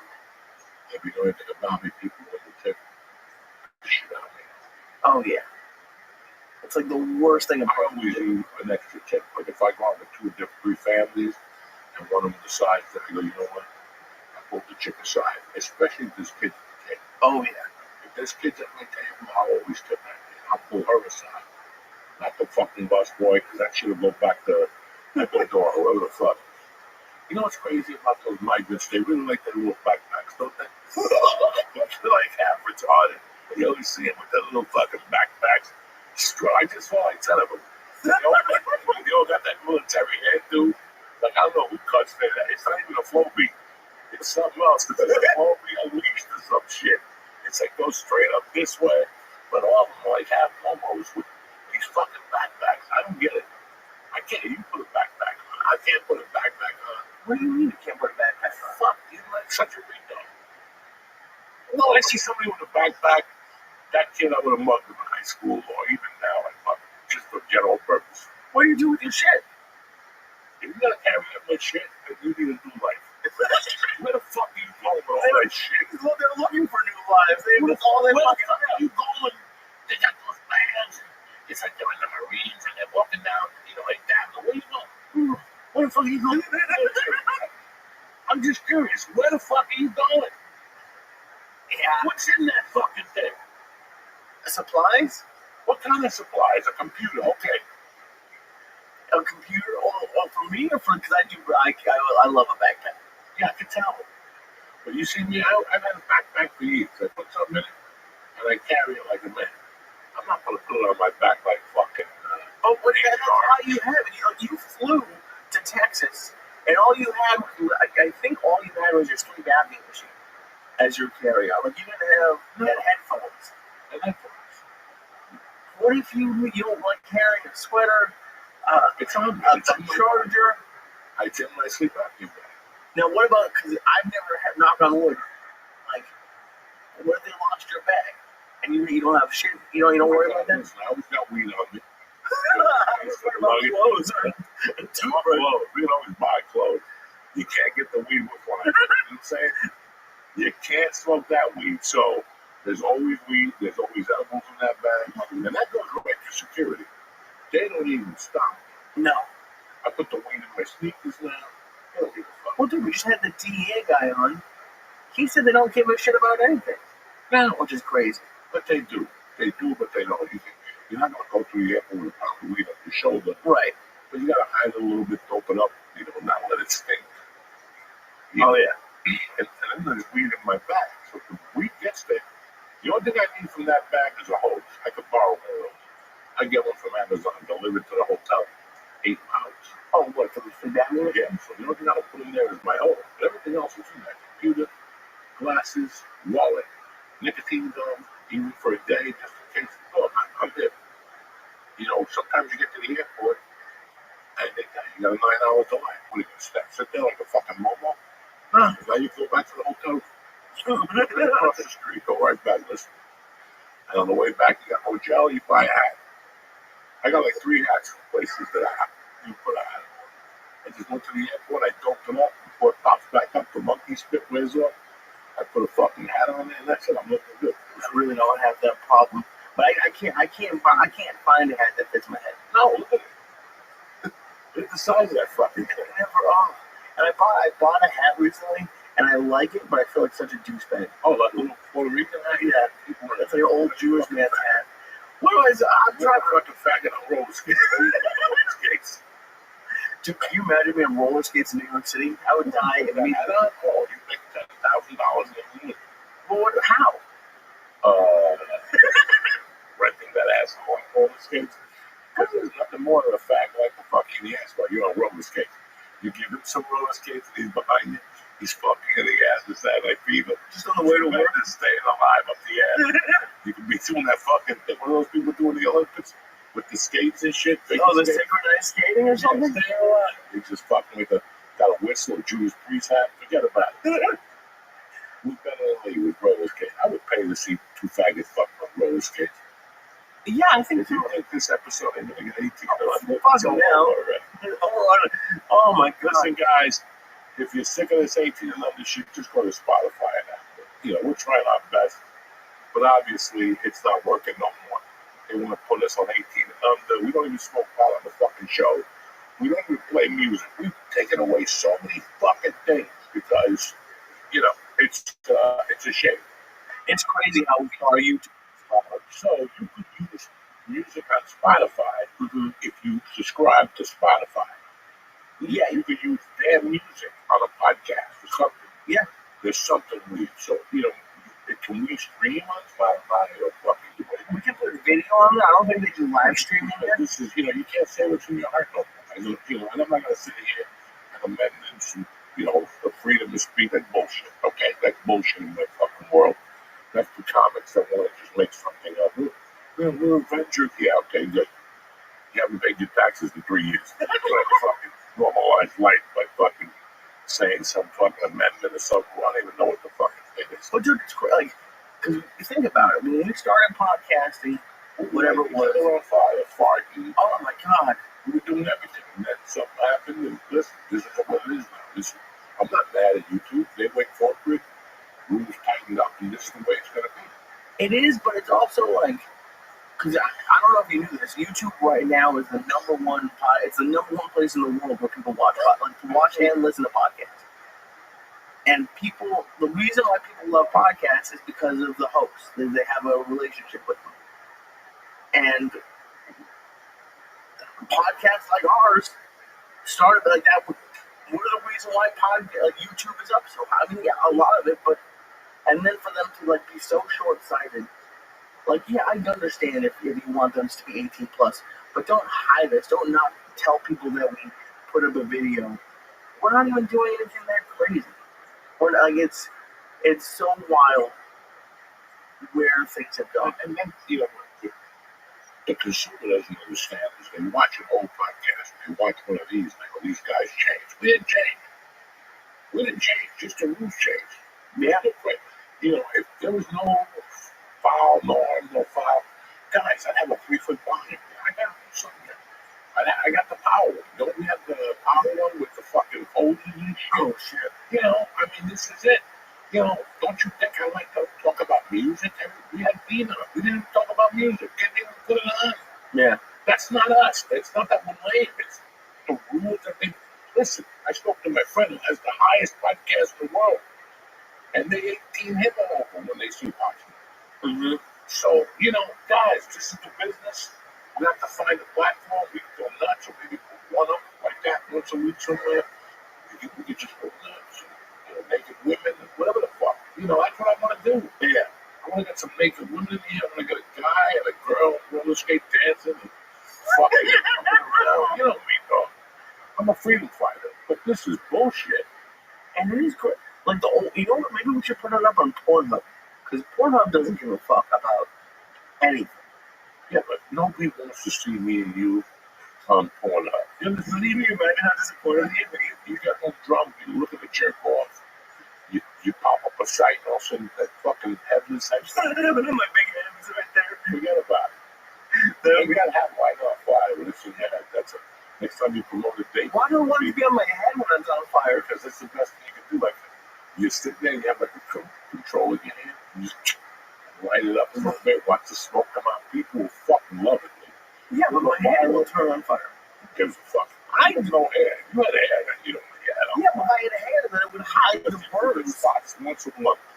From start. This summer you get something. You gotta go to a jacuzzi. The girls gonna take you somewhere. You're gonna get the fucking dead eye. I haven't gotten a spot. I haven't been in a jacuzzi probably since then. And yeah, the spots. If I don't wash my face like 3 times a day, I'm fucked. I don't know who washing your face 3-4 times a day. No, but with, like, I bought, like, special shit. Yeah, me too. Yeah. It's crap. I never had to do that. It's not soap. It's soap. Let that skin off your face and let the new fucking face revitalize. God damn it. You know, I didn't even go with the loofah no more. That's a ripoff. I don't like people. Fuck no. I get fucking shit that's coarse. And that's how I make my asshole when I cut that in half and put it on the stick and you rub your little muffler, get that gunpowder out from You really need to start selling the asshole cleaner. I'm trying to patent it, so relax. Don't give the fuck. I follow it. I have to get out of the bag here, but I get that hard. I've always loved those hard towels. And you scrub, and you like SOS pads? What are you talking about? No. SOS pads when you scrub your fucking balls with after a long night in Vegas. No, I'm talking about the hand towels. Okay. There's some that are very soft, and there's some that are coarse, with a little portion. Like hard ones? I like because you want to get that dead skin off. That's what you're hunting for. You want to exfoliate your legs. All that skin comes off. All that dead skin comes off. So you want to, like my ears. Some girl tells me that my ears are very shiny. I love that when people tell you your ears are shiny. That means you're fucking getting in there with that cloth and you're scrubbing it. It gives you a nice little shine. And you put some cream on there. I know. Dude, have you ever had a girl or a woman like wash you in the shower? It was one of the weirdest. Really nice. It was nice, but it was one of the weirdest things over the summer when I was in Indiana. This girl I was hooking up with just like decided that she was like, and she looked at me hard. Like it was. Yeah, because she wanted to get the dead youth germs off of your shit. Bitch is smart. When a bitch washes you, because she knows you're a filthy motherfucker, and she wants to make sure that asshole and those balls are clean before she puts her beautiful milk on. But no, it was after sex. The what? It was after sex. That's right. She doesn't want you to take her over with her like a cat. Oh my god, that was wild. I never had anybody do that before. It's tremendous. When they bathe you, you just sit there. But by the time they go to bathe your knees, you get hard on. It's all over you. They never get to your feet. They never get under your knees. Once they bend over, you see the head in the area. Your dick just gradually stands up like a Ouija board, like those fucking Indians. Like, you know, what are you gonna do? Then it's all over. They never get to do your feet. Anyway, back to the migrants and the backpacks. Okay. What the fuck? Why do they have backpacks? And somebody please fix this microphone. No, don't get up. It's just a joke. I don't want to talk about the migrants and backpacks either. I don't know what they carry those things. They brought those from Mexico. They must have some food in there, I would think. Like, they could probably set up a taco stand pretty quick. Anyway, they have no knives. There's no pots. They definitely have knives. No, they have all in Spanish. They definitely have knives. But they just haven't seen a frying pan. Yeah, you're right. It's sort of like an Oregon Trail. You don't see that? Yeah, no. They're not going camping, these people. They're not campers. They live in the mountains. These poor people. They jump through rivers, mountains, and shit. They should be the real CrossFitters, those motherfuckers. You're going to start a whole new fitness trend. I'm like, just send white people to cross over the Mexican great border. idea. The migrant work. 7 and 9 every day. You climb hills, you jump out of a burning building, you run away from fucking coyotes, you run away from more Mexican people. They chase you in Central Park. That's gotta be good. You fucking, they throw you in a mud bug. You gotta see if every time you see a green truck, you gotta dive off the mud shit and do a burpee. Every time you see an immigrant truck, you gotta do a burpee. That's a good idea, guys. Don't be stealing my idea of immigrant fitness. Shit is on fire. That's it. Workout. That's it. Yeah. You could have George Perez be the trainer. That's right. You have to run the fucking hills with the backpack. Right. Come on, dog. I'm always thinking. Thank God I smoke weed. You could have one for each country. Could have a different workout. If you think about it, the Cubans could have swimming. The migrant Olympics. Oh my God, that's even better. What you get. And those Hondurans in that jail, they just go till they live and die. It's like a Spanish Squid Game for those fuckers. They just sit there all day with underwear and tattoos and ugly chilies. You know, the little fucking people in that jail. They just had 50 fucking Mexicans sniffing each other's farts with their legs open in between each other. That's demoralizing. Yeah, that system is meant to break you, motherfucker. And, dude, that system is meant to break. It's like a Cuban jail. No clothes on. You want to shit in that hole on the floor. Paper, toilet paper, Good luck. That's why those two hands are for. Oh my God, are you serious? And Moro, fuck yeah, dog. You've told me about the shitting in You the know, it's like when these people come here, Russians, Yugoslavians, all these people, they go to our prisons. They're like, you fucking kidding me? This is called Memphis. You gotta fight for your food in those prisons. There's no food. They throw out like a chicken leg, and there's 8 guys in there. Somebody's dying. Fuck that. Have you seen? I forget if it was Mexico or somewhere, but like they were just on like the gang shit, like the cartel or whatever still runs the prison. Yeah. Like they have, well, one of them had like their families were still there. That's wild. I can't imagine. What about like going to like a country like that and going to prison there just by accident? You on vacation? I wouldn't wish that on anybody. Oh, I wouldn't wish that on anybody. That's why people say, man, leave the country. Listen, don't buy no coke. Don't buy no. You know, I might know they kill you. one of those, yeah. One of those, they just kill you. You don't know. I think it's in Philippines. Yeah, I'm not the one to know that shit. I know what happens here. And nobody's gonna throw me in jail for smoking dope here. Nobody's gonna hit me in the knees. Oh, And you think, Joe, you're shallow. I am. Because I don't want to get in trouble. I'm the kiss of death. Well, I just go to a fucking hotel. A guy pushes me. I say something. Next thing I'm getting bad. I'm doing 50 years. The government's on TV begging for me. Nobody wants me. You know, if we humans, the Pope will feed let Joe Diaz live. I don't need this. you don't think the government would come and try to exchange you? No, the government don't give 2 fucks about you. That's why I was talking about Russ Peroni again. Because when his fucking people got kidnapped, his employees, he got a guy that was retired to train his other employees to save the ones that were locked in. And he made a promise to their families to have them back by Christmas Day, and he did. Really. And that's why in my world I like Americans like Ross. Because everybody else will tell you a fucking story. Kissinger was trying to block him. He went around Kissinger. He was like, fuck this. Like, people are not going to spend the holidays in that fucking Iranian jail. Oh, that was the Iranian Contra thing or whatever? This is more That like Ben Affleck movie? 79. No, I don't think it was, maybe it was. Maybe it was. But they were something else. Right there. I'm not really good I at forget what that was. I'll find it. You gotta get that book. I read that book in prison. The Russ Perot story on Wings of Eagles. That's the name of the book. They made a series on NBC. 3-part series on NBC. I was already locked in jail. I'm gonna have to go look that out because I don't. Jail didn't have NBC. You know what I'm saying? So That's fucked up. So he was just a business owner? Russ Perot, Yeah. he was he did something. Oil, I don't know. No, I'll have to look it up. He's a Texas guy. Oh, of course. And they went over there to do something, held him, and he promised the family he'd be home by Christmas. And he did it. He had his own people break into the fucking jail with that dude. He was supposed to be like a Marlon Brando and a Papa type. Oh, okay. Jesus Christ. One of those commando type motherfuckers. Very interesting. I forget if I. Yeah, he ran for president. He lost to Clinton. I thought I knew the name, so I didn't realize he was a business guy. He was not known. These guys are paying for this with your money. I'm paying for this with my money. Because we looked it up in the Rogan podcast. He was worth a couple billion. Dude, I like him a lot. Now. Oh, he was tough. He had big ears and shit. Tough, little guy. He fucking meant what he said. He said what he meant. Old school American. Old school fucking dude from Texas. Just old school. This is old school. When they say something to you, they fucking do it.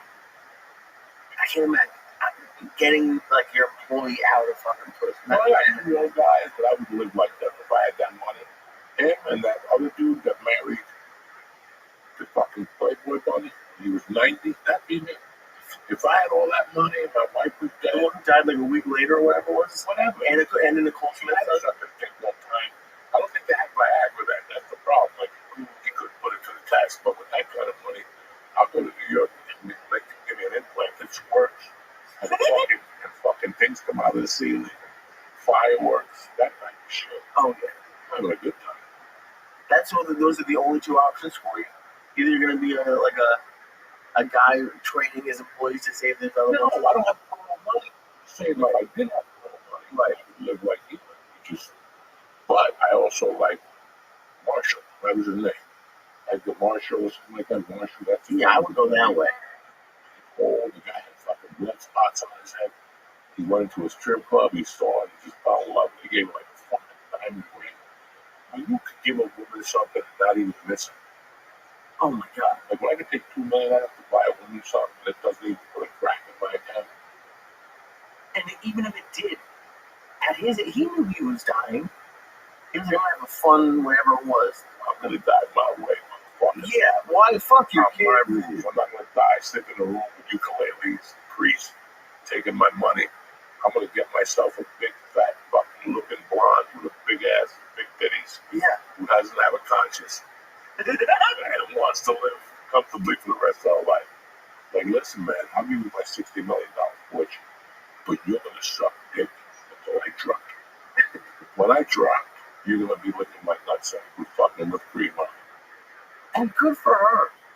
How much? Like, I think that's worth it. Fuck yeah, the second old dick, and we had 60 minutes, and then at the end she got nothing. Did she really got nothing? I didn't follow the. I saw The son took everything. So that. they got pissed. They're like, we don't think he was in the right mental state. But she wasn't. He's 90, and she's put that 23-year-old fucking monkey in his face that smells like barbecue chicken and God knows what else. Forget about it. He's a idiot. I think he was in the exact right mental state.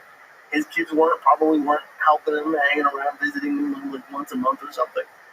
The dude did that from the, what's that team where the guy told me she couldn't date black people? The Clippers. The Clippers. He was old too. He just fucking said, I'm getting myself a young chick.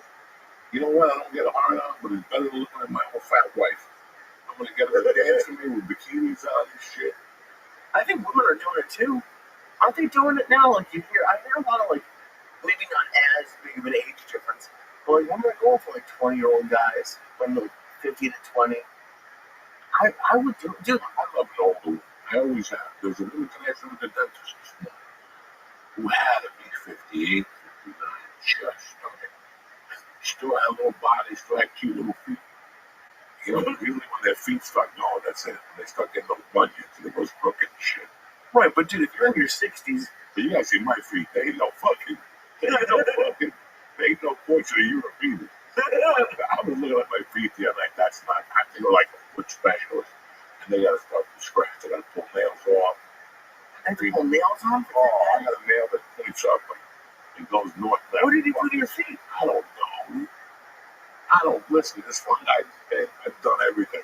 And every time I eat mushrooms, they grow. Like I think the mushrooms and the fucking mushrooms go into my toenails. Because the other night I buffed them out and I got high in the room. So I was seeing shit. So I buff them out and it lands on my finger. You gotta smell that finger. It is god awful. So you get secondhand smoke from your toenail dust? Oh yeah. That is fucked up. And I sprinkle them on the animals when I give it to you. So I know you do. You keep giving me these coconut ones that have this white powder on it. That's it. That look like they were like you packaged them. It had a weird taste to it. Yeah, they use like sugar. They don't taste like sugar. It was like, the nectarine. Whatever they call it. Oh my god. The sugar substitute. Oh my god. What could you do? You got no one, you know? Yeah, but My feet are fucked up. I mean, I looked at them the other day, I put cream on them. I got like blood spot. It's a nightmare. Like if I ever turn 90 and 16-year-old girlfriend, like doing 23-year-old girlfriend, I'm going to get my dick sucked with socks on. You know how embarrassing that is. you don't like doing that? With socks on the backpack. Oh, Look at Bill Belichick. He's 73. She's 24. no, that's abuse. Dude, she has a job. This is a joke here. Okay, this is a joke. I don't think I could show my balls to a year.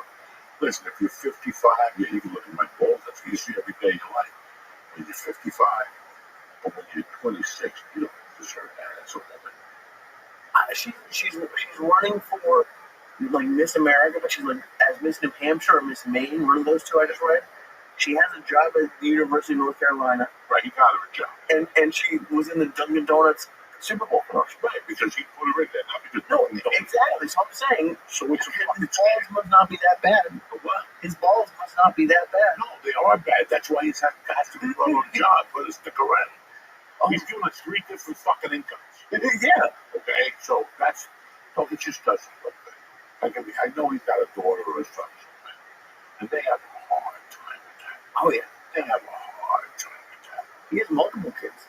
So, Yeah, so, I mean, you have a 24-year-old girlfriend and your daughter's 38. It's just some shit that just doesn't look good. Obviously, I know you're married. Nothing's ever going to change. But like, I had a rule when I was last single that I didn't want to go under 25.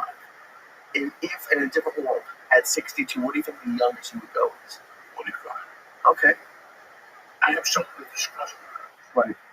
I have something to discuss. What am I going to do with a 50? Bro, listen, 30-year-olds are great.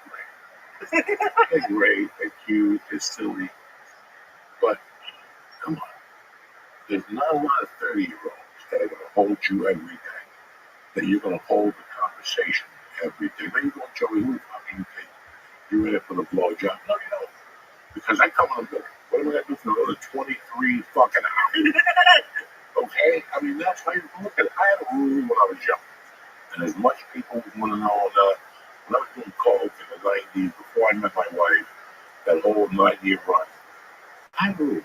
And it's a simple rule. Look at her and talk to her. If you can wake up to her in the morning, bring her home with you. But if she's going to annoy the shit out of you, you might go home and jerk off. If she's already starting to get annoying late in the night and drunk, now she's going to go back to your house. You're going to be even drunker. And then she's going to pass out. And you're going to wake up to her with that drama in the morning, with that alcohol breath and God knows what else. Now you got to give her a ride home and shit. Think about it. Oh, so after I was like 30, after I left gold, I had more control in my mind like that. I had more control of what am I getting myself involved in. Because when I left over, I was sleeping with women, but there was nothing. They called me at 2. Hey, you have any blow? Yeah. I come over, I haven't booked, some of them were booked. I think my girlfriend, no. But I got to work 2 chubbies. I'm saying, no. So did the rules change? I enjoyed it. I enjoyed these girls calling you at 2, or you go into a bar and see them, hey man, I got to grab a coke, like, let's go back to your place. But after a while, I got home because there was nothing there. I'd see him a week later, and it was like nothing was there. Listen, everybody likes to have sex when they're coked up and shit. But it wasn't working for me anymore. I was fucking, by the age of 32, when I left Bold, I'm like, when I get a girlfriend, I'm getting a girlfriend. And I met her, and I dated her for 4 years. It was okay. And then after that, I went off for 2 years. And again, I was bumping into comedian chicks, on the road, whatever. And I'm like, what the fuck am I doing? But then I met Derek. I hated just dating for exactly the reason why you said it. I like listening. You want me to say what I like? Yes. Picking you up, or you picking me up, smoking a joint, going and getting something to eat, going someplace else and getting a couple cocktails, talking a little bit.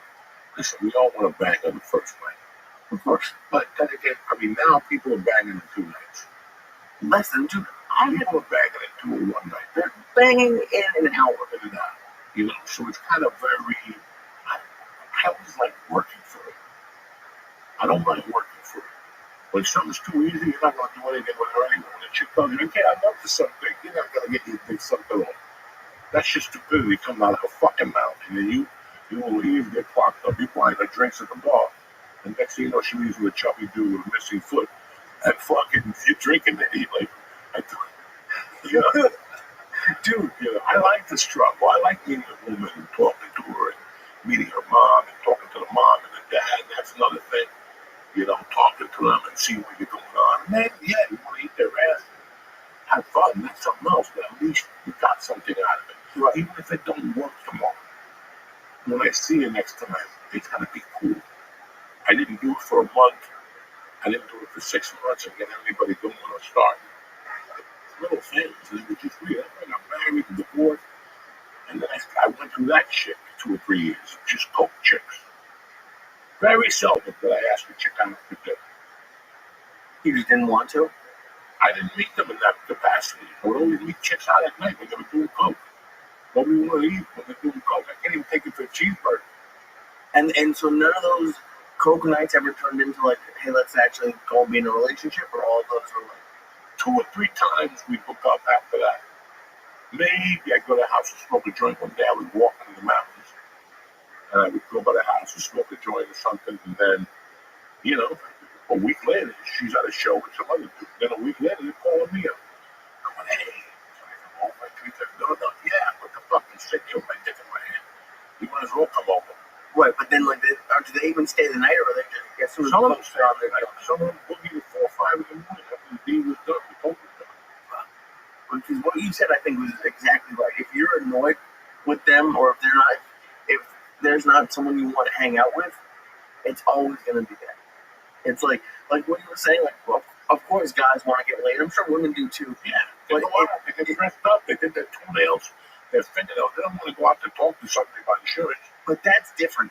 That's different. Going to a club or a bar and hooking up, I think, is different than the dating apps.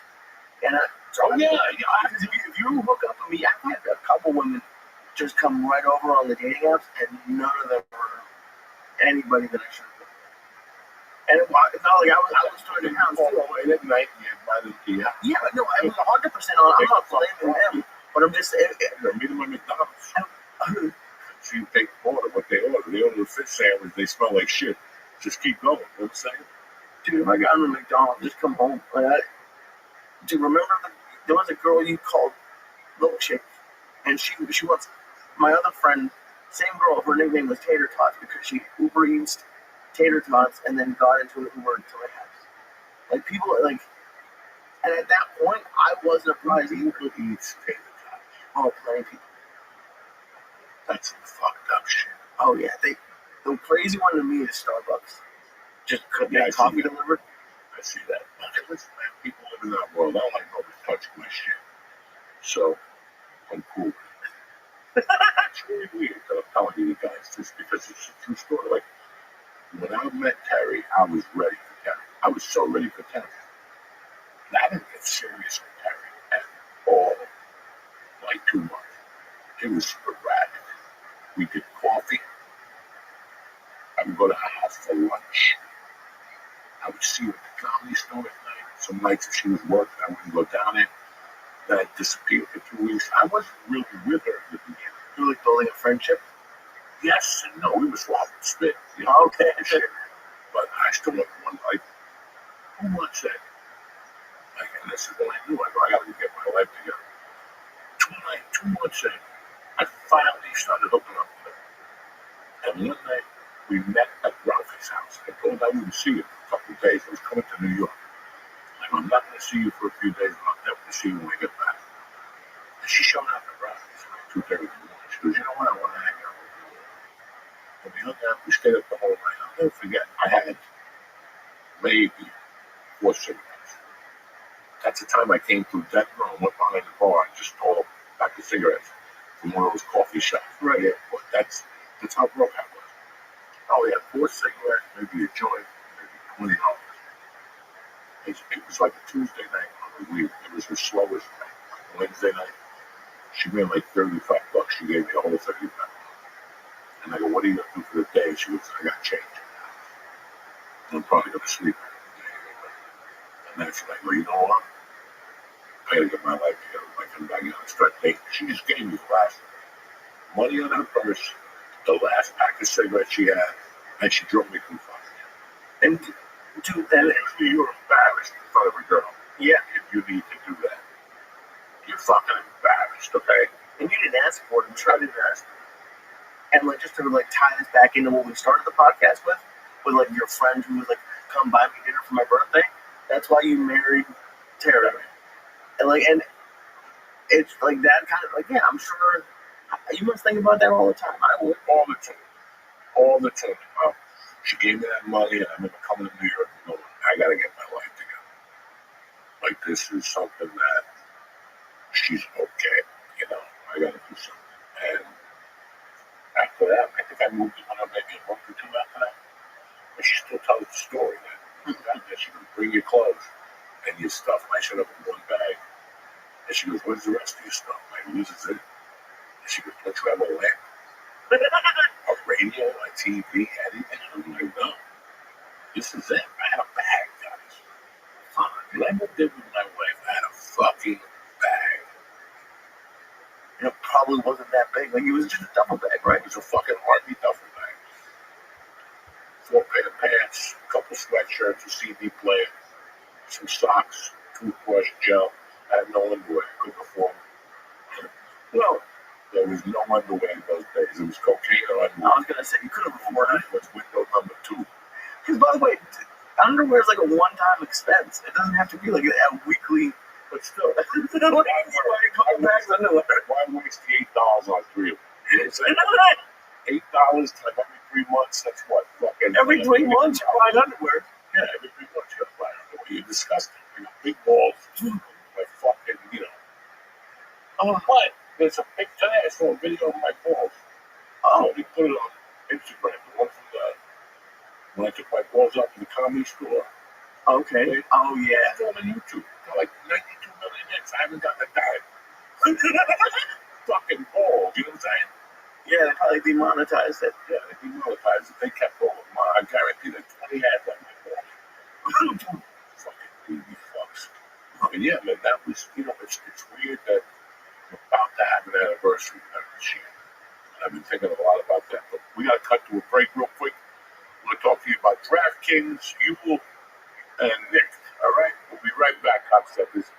Hey, I want to welcome Yule to the church family. Listen, if you want the taste of a real milkshake without the extra pounds of a milkshake, you need Yule. Yule is a complete meal in a bottle that tastes just like a milkshake, but it's good for you.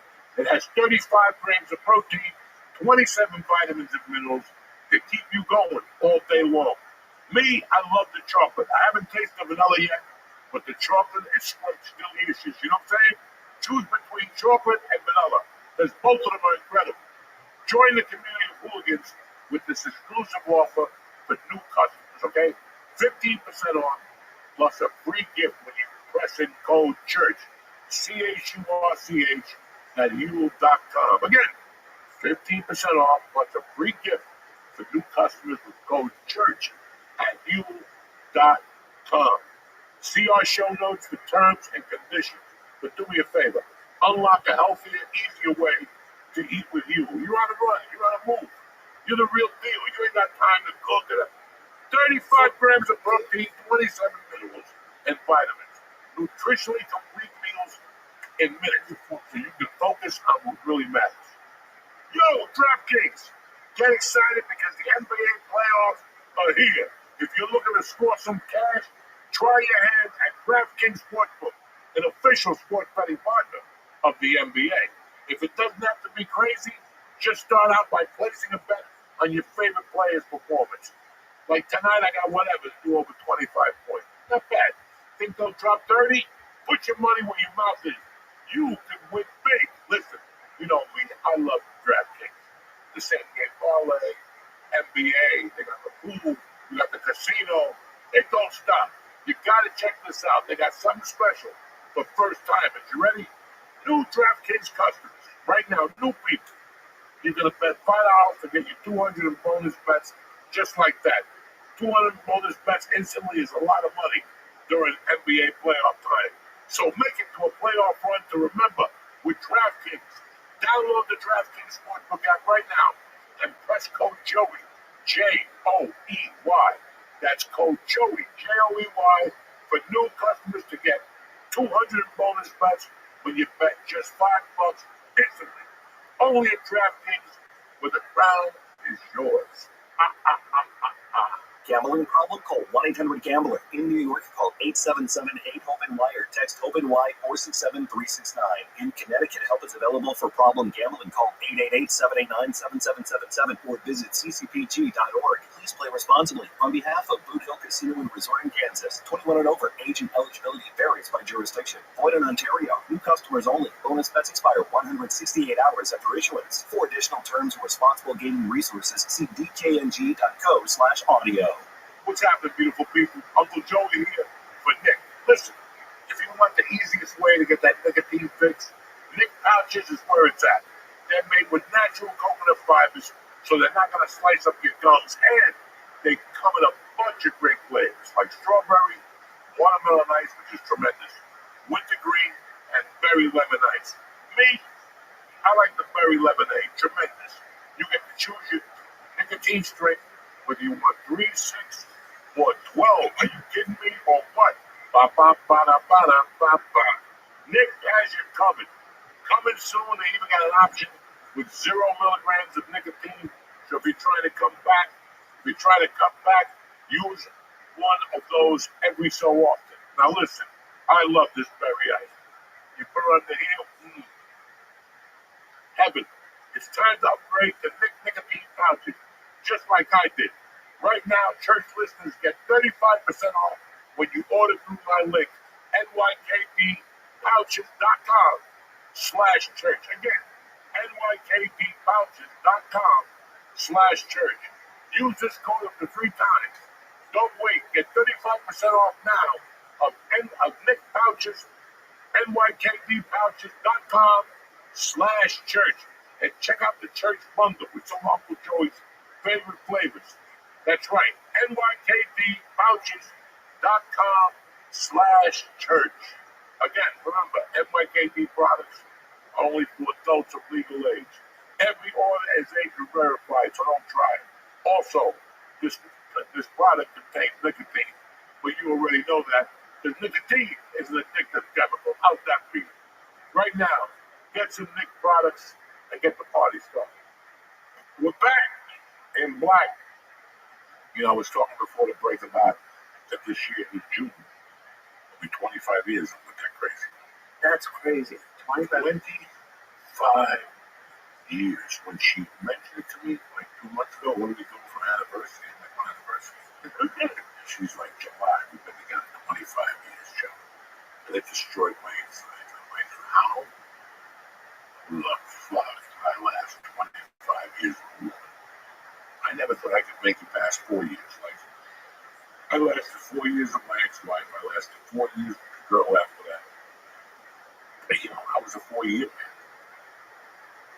I mean, and I love you, but do you ever think, like, for Terry to put, like, to deal with, because Joey Diaz, 24 hours a day, like, that's 25 years, like, I don't think a lot of people would have made it. Like, and you're a great husband. I'm not saying you do it now, you're wrong. It's not like it's I'm not saying you, but I'm just saying it to last, for anybody to last. But you know what? You've talked, and this is not a negative thing about you at all, but as you talked about, like, especially at the beginning, how wild you were, to last through those years, it's not easy. For 7 years, she didn't know if I was coming over now. It's crazy. Every year when I was home, she's like, when is this motherfucker? When is the phone going to ring? And when is he going to leave again? She used to get really upset. Like, you were home at 12. When I went to bed, you were home. I got up at 7 to go to work, and you were not home. Where would you go? I could fucking go out in Hollywood. You still like being home, or like, Thought I had a drug problem. oh, okay. When you have a drug problem, you don't be fucking home. I would bring the drugs home, do them, and then go, what am I doing? I gotta get out of here. What do you think? Get back, wait till I sober up a little bit, make some calls, and get the fuck out of it. And in those days, there was always somebody out in Hollywood.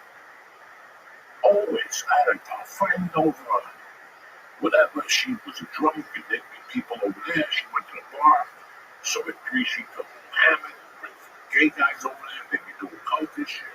And I slipped by there. I had a couple of my favorites. I slipped by his house at 2. In those days, there was always action.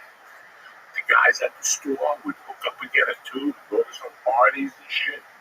And I would let them know and they'd call me. It was a different world, man. And then, like, by 2005, the paranoia started hitting me differently. I wasn't going out after I got it. It slowed down a lot. Then I got off in 2007. The rest was, but it's funny, I was thinking about that neighborhood. And one night I went downstairs to meet. I had 3 dealers at the time. I didn't want them to know what I was doing. I didn't want them to know how much I was doing, so I would go to all 3 of them instead of just sticking to one. And the guy at night, he was a bartender. His name was Johnny Blake. I used to call him Johnny Blake. And he would come over on a motorcycle. He got out of work at 2. He'd be by my house like 2:25. I could time him every night because he was 2 blocks away. And I'd be downstairs. One night I'm waiting for him. And I'm out there on the steps. I'm looking. And there used to be a light. Not on my block, but a YMCA. But down the block, I'm looking at this light, and I'm looking at this car. The light turns red. He's in no danger of stopping. I can hear the engine going. And he's like, wow, he flew past me. And not 2 seconds after, the car was chasing him and shooting with a gun. And you can hear the bullets. I'm out there, fuck. Maybe I should go inside. Fuck, no, I'm holding my coat. I don't give a fuck who gets shot. Holy shit, like, that neighborhood used to be fucking insane. So that's what I'm saying to you. I was out. I would go to Sergio's house. Sergio always had parties late night over there. He would fall asleep. I'd take the coke out of his pocket. So then they could call me in the morning. What happened, man? I didn't pull my pocket. Somebody took out that chick. White chick. Went on out. Oh, it was just a different fucking world how we were back then. I man who sponsored the store. That's where the party started. Right. It was at the store where the party originated. You know, in those days. And meanwhile you're like starting a relationship with Terry.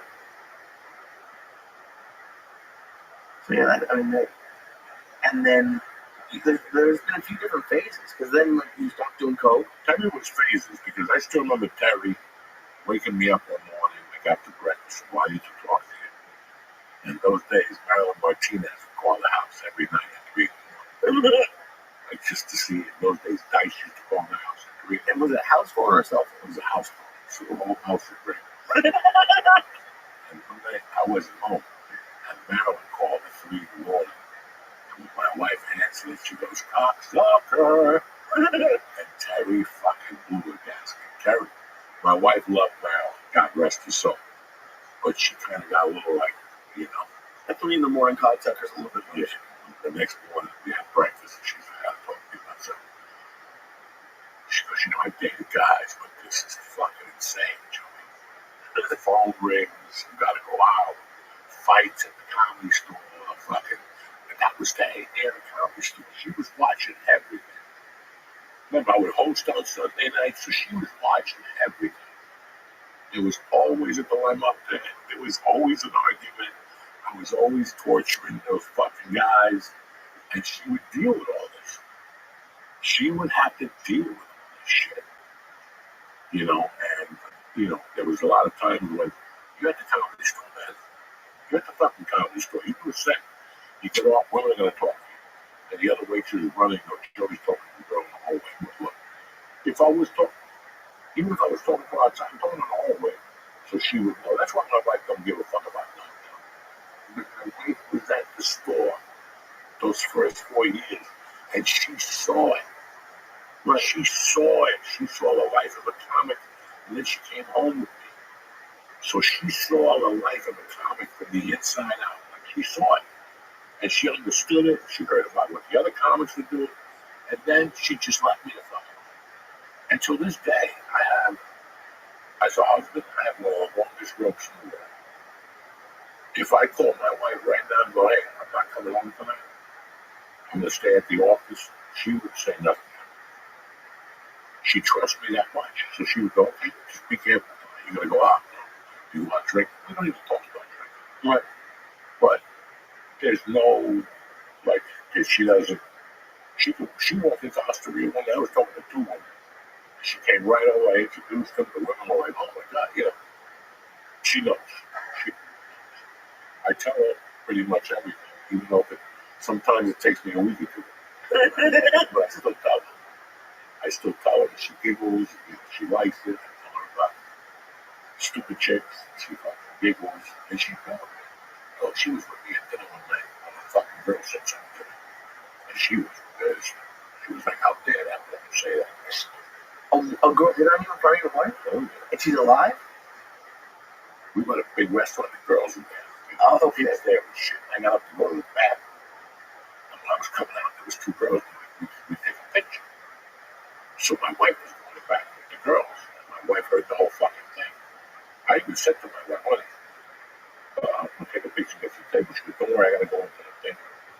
One of the girls in the mom. And as she was walking, that's when the girl said it in my ear. Said something really like out of control. Like I just sat there with a confused girl. I showed my balls. She's going to faint 3 times for gag. But she had to be a prostitute. She was really good looking, very flamboyant. She looked like she was a prostitute. If if she's talking about that stuff with your wife right next to you, Oh, yeah. she's something. Like, they say crazy shit. My wife giggles, you know. You gotta remember, the people I hang out with in my neighborhood are women. I hang out with 2 women pretty much in my neighborhood. You always hang out with women. They're both married.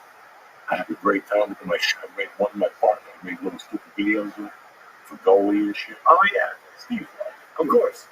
and then Rabbi. I always talk to Rabbi every 2 days about something. You know what? I don't think we've ever talked about. How did you feel about dating her when she worked at the store? Because that doesn't seem like something you would allow. Not something that I wouldn't allow. Just for yourself personally, like just dating someone where you work there. Listen, I've been going through. When I met Terry, I've been going through for 3 years. I'm a regular there. Never really had any drive. And no rules. There's rules, especially on the road. Rule number 1 is don't hit on the waitress. Even if they like you, don't hit on them.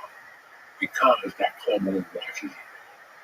And he's going to fire her, and you're not going to be able to go there, especially as a feature act.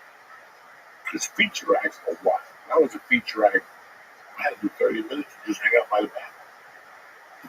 You hang out by the bathroom? Yeah, wait for girls to come over. Hi, that was funny. I'm like, oh, you know, especially when I opened for Rogan. Wow. Yeah. Just they would come up to you. Oh my God, can you introduce me to Rogan? Yeah, buddy. I'm just saying that it was when you're a feature act, you're fucking wild. You make mistakes, man. I made them, and I didn't want to make 1,000 excuses. But at the end of the day, I either did coke with a waitress, I slept with a waitress, it's just little rules, you know. And I was, I love to tell you, you know, I was paying attention. In those days, I didn't give a fuck. If it wasn't the improv or fucking the theater, I didn't give a fuck. I would never think, I never thought I was going to get back. So I wouldn't mind burning up bridge from time to time. But back to your question, which is a very interesting question. When I saw Terry, there was something about Terry. I liked her eyes. And we started talking, and I was like off the tilted. And that's why I was like hitting on her, trying to like it. Because I know Mitzi didn't allow it. I know Mitzi didn't allow it, and she didn't like it, but either way, and she found out, she would. Right. And he didn't find out that we were already living together. Yeah, only because Mitzi were living together. Would she have been mad if she found out not from you? Yeah. That's wild. That's crazy. That's a whole I nother thing. didn't like it. Listen, you think I like dating the girl that I lived with at the fucking comedy store? You're fucking crazy. Yeah. But in reality, it kept an eye on me. Right. It watched over my career because I got to make a bad mistake those years. She was right there to justify it, you know. And it was funny. After she started working at the store, there was still some nights craziness. Don't get me wrong. Right. Some stuff that she saw, not from me. Not from me. So she started understanding the game. And then she would put labels on it. If that happens to you, Joey, we would discuss it. So she got to see that also. The craziness was women in the audience. When they're there with a man and they come up to you, go and fuck you upstairs, and they go back and sit with that man. That never happened to me. So it's reality. It fucking happened. So, listen, I don't know how it worked. There's days I'm like, fucking 25 years and a kid. And a kid. I had a woman who ran from me. When we got divorced, she fucking ran like her asshole was on fire. Talks about me, fucking tortured me in the courtroom, tortured me in life. I took a beat. I didn't ever want to get married, and I didn't ever want to have a child again. But I met Terry. And in the relationship, I was like, this ain't no last. This ain't no last. This ain't fucking that. At that time, I was out there where the buses don't run. But she calmed me down a little bit. And then I got off the coke, and then like a year after I got off the coke, there was some problems at the house. She was like, I'm getting old, and nothing's happening here.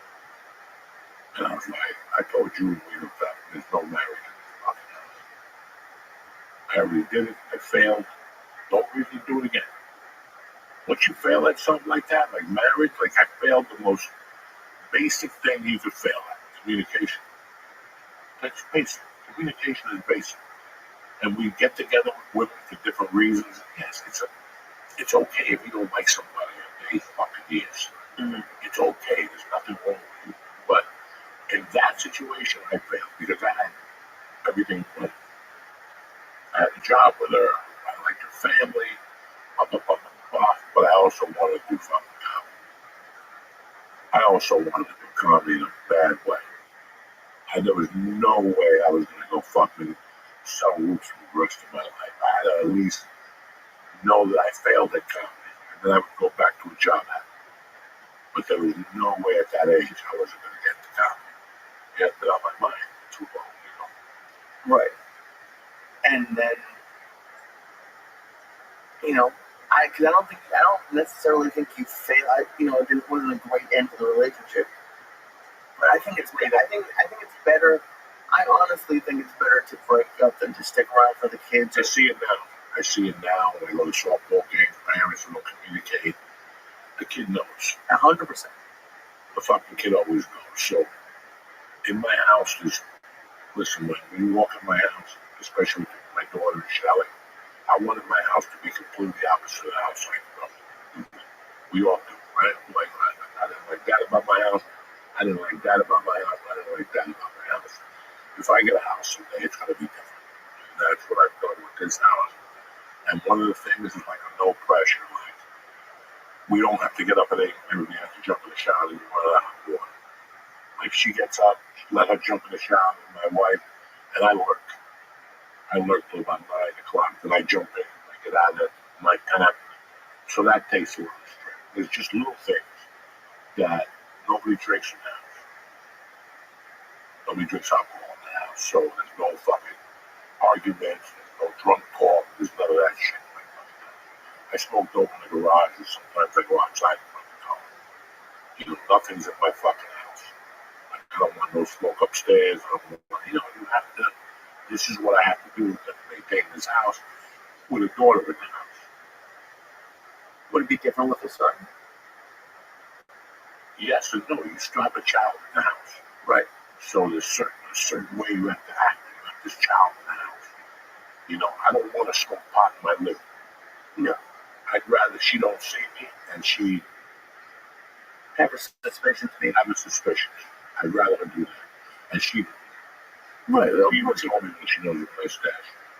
But I don't want it to be the Grateful Dead at my house with a bunch of fucking people drunk. That was never going to happen. No, dude, and it's crazy because I have this written down. Another word I would use for what you're talking about, I think you've used it before, is peace. Peace. Like, it's crazy how much of a difference that has when you have like a peaceful life. How much of a difference it makes in your whole life. When I tell you, George, Nick, my wife, Christina, that I love you. When somebody tells you they love you, when we gay, no, that's a promise that I'm never going to bring stress into your life. That's a promise that a cop's not going to call you 3 in the morning and go, George, come bail him out. All the things that would upset George, would upset you, I had to do that. That's when you tell people you love them, I'm not going to put no drama in your fucking life. Nobody's going to knock on your door or Joe kill somebody at 3 in the morning, come down to the state. No. If anything, I'm here to help you. If anything, and if I don't have it, we'll get it. We'll figure it the fuck out. George knows I'm climbing through the fucking window. George saw me on a Friday, took a stereo with the fucking Social Security check. He knows. George knows. Don't fucking test me, motherfucker. Because I'll take it. I'll take everything. I'm an awesome fucking thief. I will take everything. You understand me? But nobody's going to starve in my camp. Not in these days. Not no more. Not like weekend. Nobody's going to fucking starve. We'll steal it. I don't give a fuck. What are they going to do? Throw you in jail? No, they won't. No, they won't. You know what I'm saying? They might. Oh, who gives a fuck? But that's really it, man. 25 fucking years is a long time to be with a woman. And listen, man, I love it. Just the same in the beginning, even more. Now we just giggle and shit. It's great. Now we know each other. I smell her farts. She can't tolerate mine. mind. You know what I'm saying? 25 years. Yeah, that's 25 years. And when you heard that about people, like people been together 30 years, you're like, that's not going to happen to me. I'm going to be with the same fucking pussy for 30 years. And look at it turn gray and old. Dog is an adventure. It gets better. Everything gets better. that's cool. Especially because having like, there's probably a lot of people listening who like, you know, had a marriage fail, or like everyone's had a relationship fail. We all have shit, but you know what? I always believe that God didn't put you here to die by yourself. There's an ass for every seat. Remember Dale Jones used to say that? There's an ass for every fucking seat. Okay? And women panic. Women are the worst. They're the fucking worst. Because once they hit 34, they think this is it. I gotta meet this guy. Then they meet a guy that's the worst one they've ever met. But they don't see sheep, what's that expression? A wolf in sheep's clothing, because they're so overwhelmed with the child and the fucking marriage and, pigeons and my cousins coming in from Hialeah, and they don't, and that's the biggest mistake they make. Now they're 43, still looking good with 2 fucking kids. And that mom ain't paying child support. And he sees the kids once a week. So you ended off in a worse position than you were by not just getting big. Just like my friend's mom, my dear friend, called me. And we were talking about her daughter. 34, I'm 20th boyfriend, And you're like, after a while, you gotta say to yourself, wait a second, this pussy is making some horrible fucking choices. I'm gonna get off the dick for 1 year. I'm gonna get off the dick, like what I did. Get off the pussy for a year, just to focus you, to make you realize what you really want in a woman or in a man, before you make a bad fucking mistake. We've all made mistakes where in our mind, this is going to be it. I'm going to marry her, pigeons, I'm going to look like a doctor. No, it's not always that way. It's not always that way because you can see motion. It happens for men and it happens for women. When you're 34, you want to get married as a man, and you've been dating boys all your life and cheat on your fucking brother, steal your car and crash it, you got to change dicks. You have to look at it from a different perspective. And go, you know what? I'm not going to date a woman for a year. No more fucking websites, no more nothing. I'm taking a year off from pussy to make me really realize and build the woman or the man I want in my head to pop up next time. I know what I want, and this is what I'm looking for. Yeah, everybody wants a chick with fake tits who can suck a dick. Listen, 3 years in, you don't make the car payment. Those bitches are going to another guy who fucking pay for their tits. And I always learned something from Bruce Lee. Bruce Lee was a good-looking Chinese guy, international star. His wife was no fucking playmate, but she stood by him. And that's a woman that calmed him down. That's a lesson for a lot of people. When you're 21, everybody wants to marry Farrah Fawcett. When you're 30, you'll marry that chick with the missing toes, the bartender at that fucking dumb bar you hang out with. Because that's it. Your window's closing. And that's what we all do. We start getting desperate. Oh my God, I'm not going to have a child. Oh my God, I'm going to die alone. And we make the worst fucking mistake because we're going in there with something. We're not going to just get together, sucking my dick, I eat your pussy, we smoke a joint, you go home. Let's start with that. Let's start with off the car valve and we'll take it from there. I'll suck your dick in the car. You know what I'm saying? What happened? What happened on the third date? Huh? What's the third date? Ice cream. Whatever. Car valve. I don't know. But these are the decisions. If you're going to go to a bar and you're going to hit on a girl, she's smoking coke with you, and she just broke up with her boyfriend, he's an animal, and you're going to get engaged to her, that's not going to work. She's been getting fucked at bars for 20 years. And when she dumps your ass, she's going right back for that fucking bar. These are things you got to know. Like people, you want to meet a whore, go to a fucking bar. And get up one of those chicks with the tight shirts on. You want to meet a smart chick, go to a fucking library. I met my wife at a fucking comedy store. What do I know? And go to work too. It's crazy. Like the dip. I mean, you talked about your other relationships. Like it sounds like you might have put like a little bit more effort in with Terry than you do with other ones. Or like I didn't want to get married to the other ones. Like I didn't. After I got the divorce, listen. I met my wife when I was basically 20 fucking years old. 21 years old. I met her. And here's the scary thing. My first wife. This August, I'm on that bitch 40 fucking years. I met her August of 85. It's April of 2025.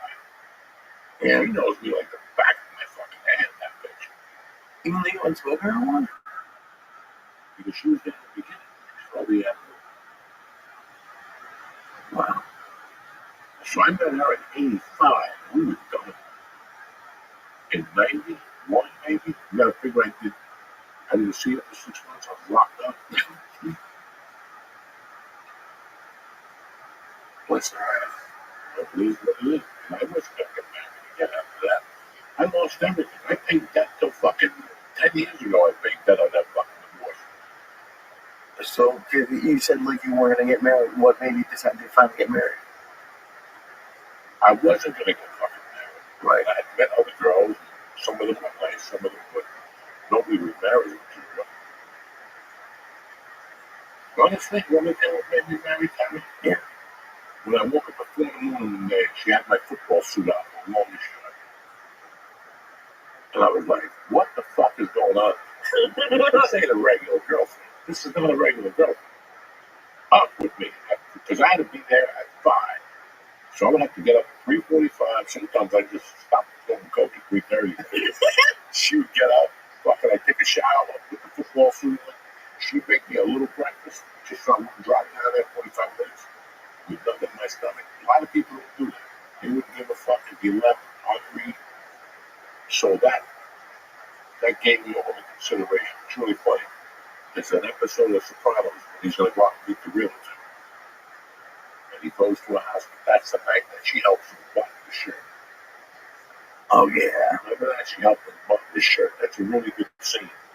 At least it was for me, because I understood. Then he went to his girl's house, and he was dying to fuck her. But as he was taking off his shirt, he thought about his wife. He goes, what am I doing? What the fuck am I doing here? This guy shot in the head. She was by me for 6 weeks.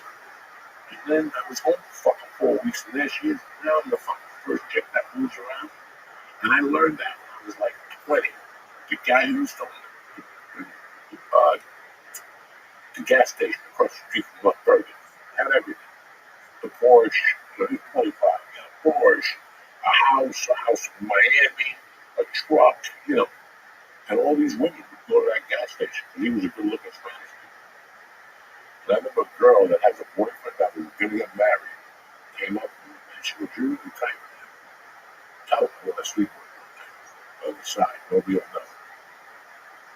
I'm like, okay. Next time I saw George tonight, man, we started talking about my girl. He goes, yeah, she's pretty hot. Listen, you didn't hear it from me. But she told me if you wanted to sleep with her, she would give you a piece of ass. He looked at me for a minute. He goes, she's really pretty, but it's not for me. And I was like, what are you talking about? He goes, bro, because I live with my wife. We live in a one-bedroom apartment with no money. What kind of man would I be now to cheat on her? And I was like, that's character. Yeah. I think it would just destroy them. It's great. It's like, even when you were saying like when you showed up at Terry's house with a bag, and to think about what you have now, but like she's been there for like to see what you guys have built is pretty crazy. That's why I tell her everything. It doesn't matter what the fuck I do, I'll tell her. Because she'll look at me and go, what the fuck, Joe? No. I just tell her, because why lie to her? It's not good. Anything I do with anybody, I pretty much tell her. When did you start doing that? I started doing that like 8 years ago. If I have experience with a woman, I tell her. I get it off my chest before she hears it second hand or sees a picture. At the end of the day, nothing happened. But I sat with her for 3 hours to roll the ball. Right. You know what I'm saying? A couple of people said something to me about that. Why? With that girl, I was like, listen, she's a dear friend of mine. I'm 62. I'm a old man. That shit don't get up all the time. This dick don't get hard like it used to. What if you make a call and your dick don't get hard? You're back. You know what I'm saying? So I cover my bases. At home, I can fail. I can shoot it better at home. She was with me for 25 years. Fucking some young chick. I don't know. It's not even, it's fun. I love going out at night and talking to fucking some young chick. I told you I went to a strip club about a month ago. I was doing a black girl all night. Didn't ask her for a damn thing. At the end of that, she was, you give me $100. It's an absolute. I just gave her $100. I needed that $100 the next day. I made her fucking work. And that's when we come back to me tenfold. And I didn't try to fuck her. And she's still my friend on Instagram. We'll be back next week, cocksuckers. Tip Top Magoo. What do you got this week? Anything? Yeah, May 4th, I'm at Broadway. Greenwich Village Comedy Club. There you go. And May 17th, Philadelphia. It's sold out, so I don't even know why I promote the date. Go to the Excite page and look to see if they have tickets for August. I'm sure they'll have a bunch of tickets. Come on out, knock yourself out, have some fucking cheesesteaks at Merlino's, and do what you need to do. I love you, cocksuckers. Love you guys. Have a great week, and we'll be back next Tuesday. Tip Top Magoo. It'll be like May 8th or something. Stay black, cocksuckers. Love you.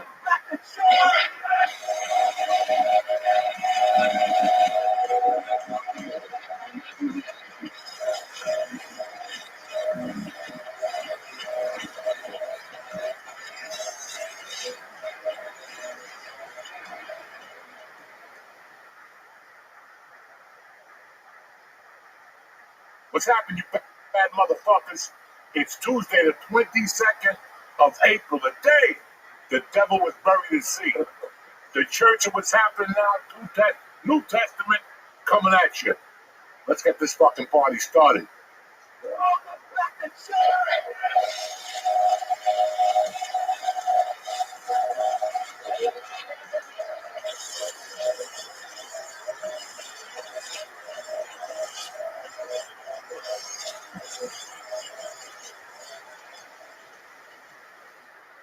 We're back. What's up, you bad motherfuckers? Uncle Joey here. My main man, Lisa. We're solo, just how you like it. No guests today. Nobody busting your balls. Just us coming at you direct. You know what I'm saying? Just you to bust my balls. Nah, you're going to be fine. We had a great last week. Anybody who came out to the Paramount, I want to thank you with all my heart. You guys were great audiences. I was fucking really nervous in front of you guys. I didn't know what to expect, but you guys, it's fun. I was going to Texas for the fucking my kid. I'm happy Lisa came down. We had 2 great sets, and he got fucked up the first night at Terry Black's. He had to eat an Adderall at fucking Mitzi's. So then, I found out a lot. So I didn't get fucked up at Terry Black's, but I think you brought me to Terry Black's on purpose. Someone reached out and was like, "Hey, edibles hit you harder when you have fatty food." So you brought me to the home of fatty food. When you eat those carnito lizard skins, you get just as high, right? You eat pork tacos. When? All the time you have carnitas. When? All the time in LA you had carnitas. I don't know what you're talking about. This last, did you see me carnitas off the food truck? No, I got a reposado, fucking steak. Okay. I don't know what you're talking about. I don't eat You used to get mad at me for eating steak tacos. No, I don't eat pork. I'm Cuban. I respect that shit. We're the kings of the pork. Why would I go out with the minglets and eat that shit that they make? That pulled pork shit, you can take that shit and shove it up your mother's ass. I hate pork more than anything in the fucking world. Oh, me too. And barbecue pork, fuck you. You want to rock with me? Come down to Las Brisas and get the pork chunks and then come fucking talk to me. Or get the fucking pernil, that meat that's clean, Bobby, with the Yukon inside. Yeah, I don't even eat that shit. I just want the fucking pernil. If it's not that, I don't want it. You know this. No pork? Okay. No, I will never eat carnitas out. That's a percentage of ruining your asshole. You have to look at carnitas and lizard skins and go to yourself, what are the percentages of my asshole surviving? The guy's got one glove on. The other hand, he just picked his nose, he's scratched, he's changing dollar bills, he's got cocaine in his hand, dirty hands, and he's Indian fajitas. Now, don't get me wrong, sometimes it adds to the season. Yeah, right or wrong. I had a fat black dude in Dallas one time sweating on the pork chop. Best pork chop I ever had. 4 pounds, 1 pig off his forehead, when his head sweat would hit the pork chop, we go, you know what I'm saying? Yeah. I ate like 8 of those motherfuckers on white bread at $2 a piece. Oh, he was just selling it like out of his car I or just something? stayed right there. I was high as fuck after a show. It was a black show. And this chubby little black dude was out there, one of those Bahama white beater shirts with stains on it. And somebody shot him with a musket. He had different holes in it. And out there fucking making these fucking pork chops with the bones in them, George. It's 99 degrees. It's Dallas. Oh my God. It's 8 o'clock at night, and this guy is drenched. He's just dropping titty sweat and armpit sweat, and the pork chopper goes, yeah! And I would go, give me another one. Frank's hot sauce with a can of Coke. 8 of those motherfuckers. The last one, I ate them out of white bread. He gave me the elbow at the end, the fucking hard part. And you get to the pigeons and the Puerto Ricans, you know what I'm saying? Oh my God, you had 8 pork sandwiches? Oh my God, I was 400 pounds. What did you expect me to get? Wow. But see, that's why I was 400 pounds, because I was eating pork on the road. But that was tremendous. That was not, I studied him. I watched him. You studied him? Yeah. I was watching the night before. I was watching how he was marinating the pork chop. And I also watched how he was dipping them the fucking thing with the seasoning. He was a savage. He was putting like the Cuban shit, not the Cuban shit, the other bobo or the other adobo. He was putting them in adobo. I don't know what the fuck he was doing on the grill, and then he would smash them. And you get 400 pounds of bone and sweat. Oh, you know what I'm saying? So when you were that heavy, like you wouldn't mind eating in public? Like when I was that fat, I would hate. I had no choice. I had $28 in my pocket. I had to stroll into fucking Capalm and Edgewater. No, I mean like I would be the You gun. know, I'm trying to eat clean meat, but I told you, in 95, I was getting Subway sandwiches, veggie and cheese. And even still, I wouldn't eat the meat. In my lowest times, I would never eat that lizard meat. That's just to let you know. I'm not like you. You don't eat that fucking pigeon meat. I don't think I've been to Subway in 10 years because It doesn't matter because you got medal from Subway. They sent you a plaque.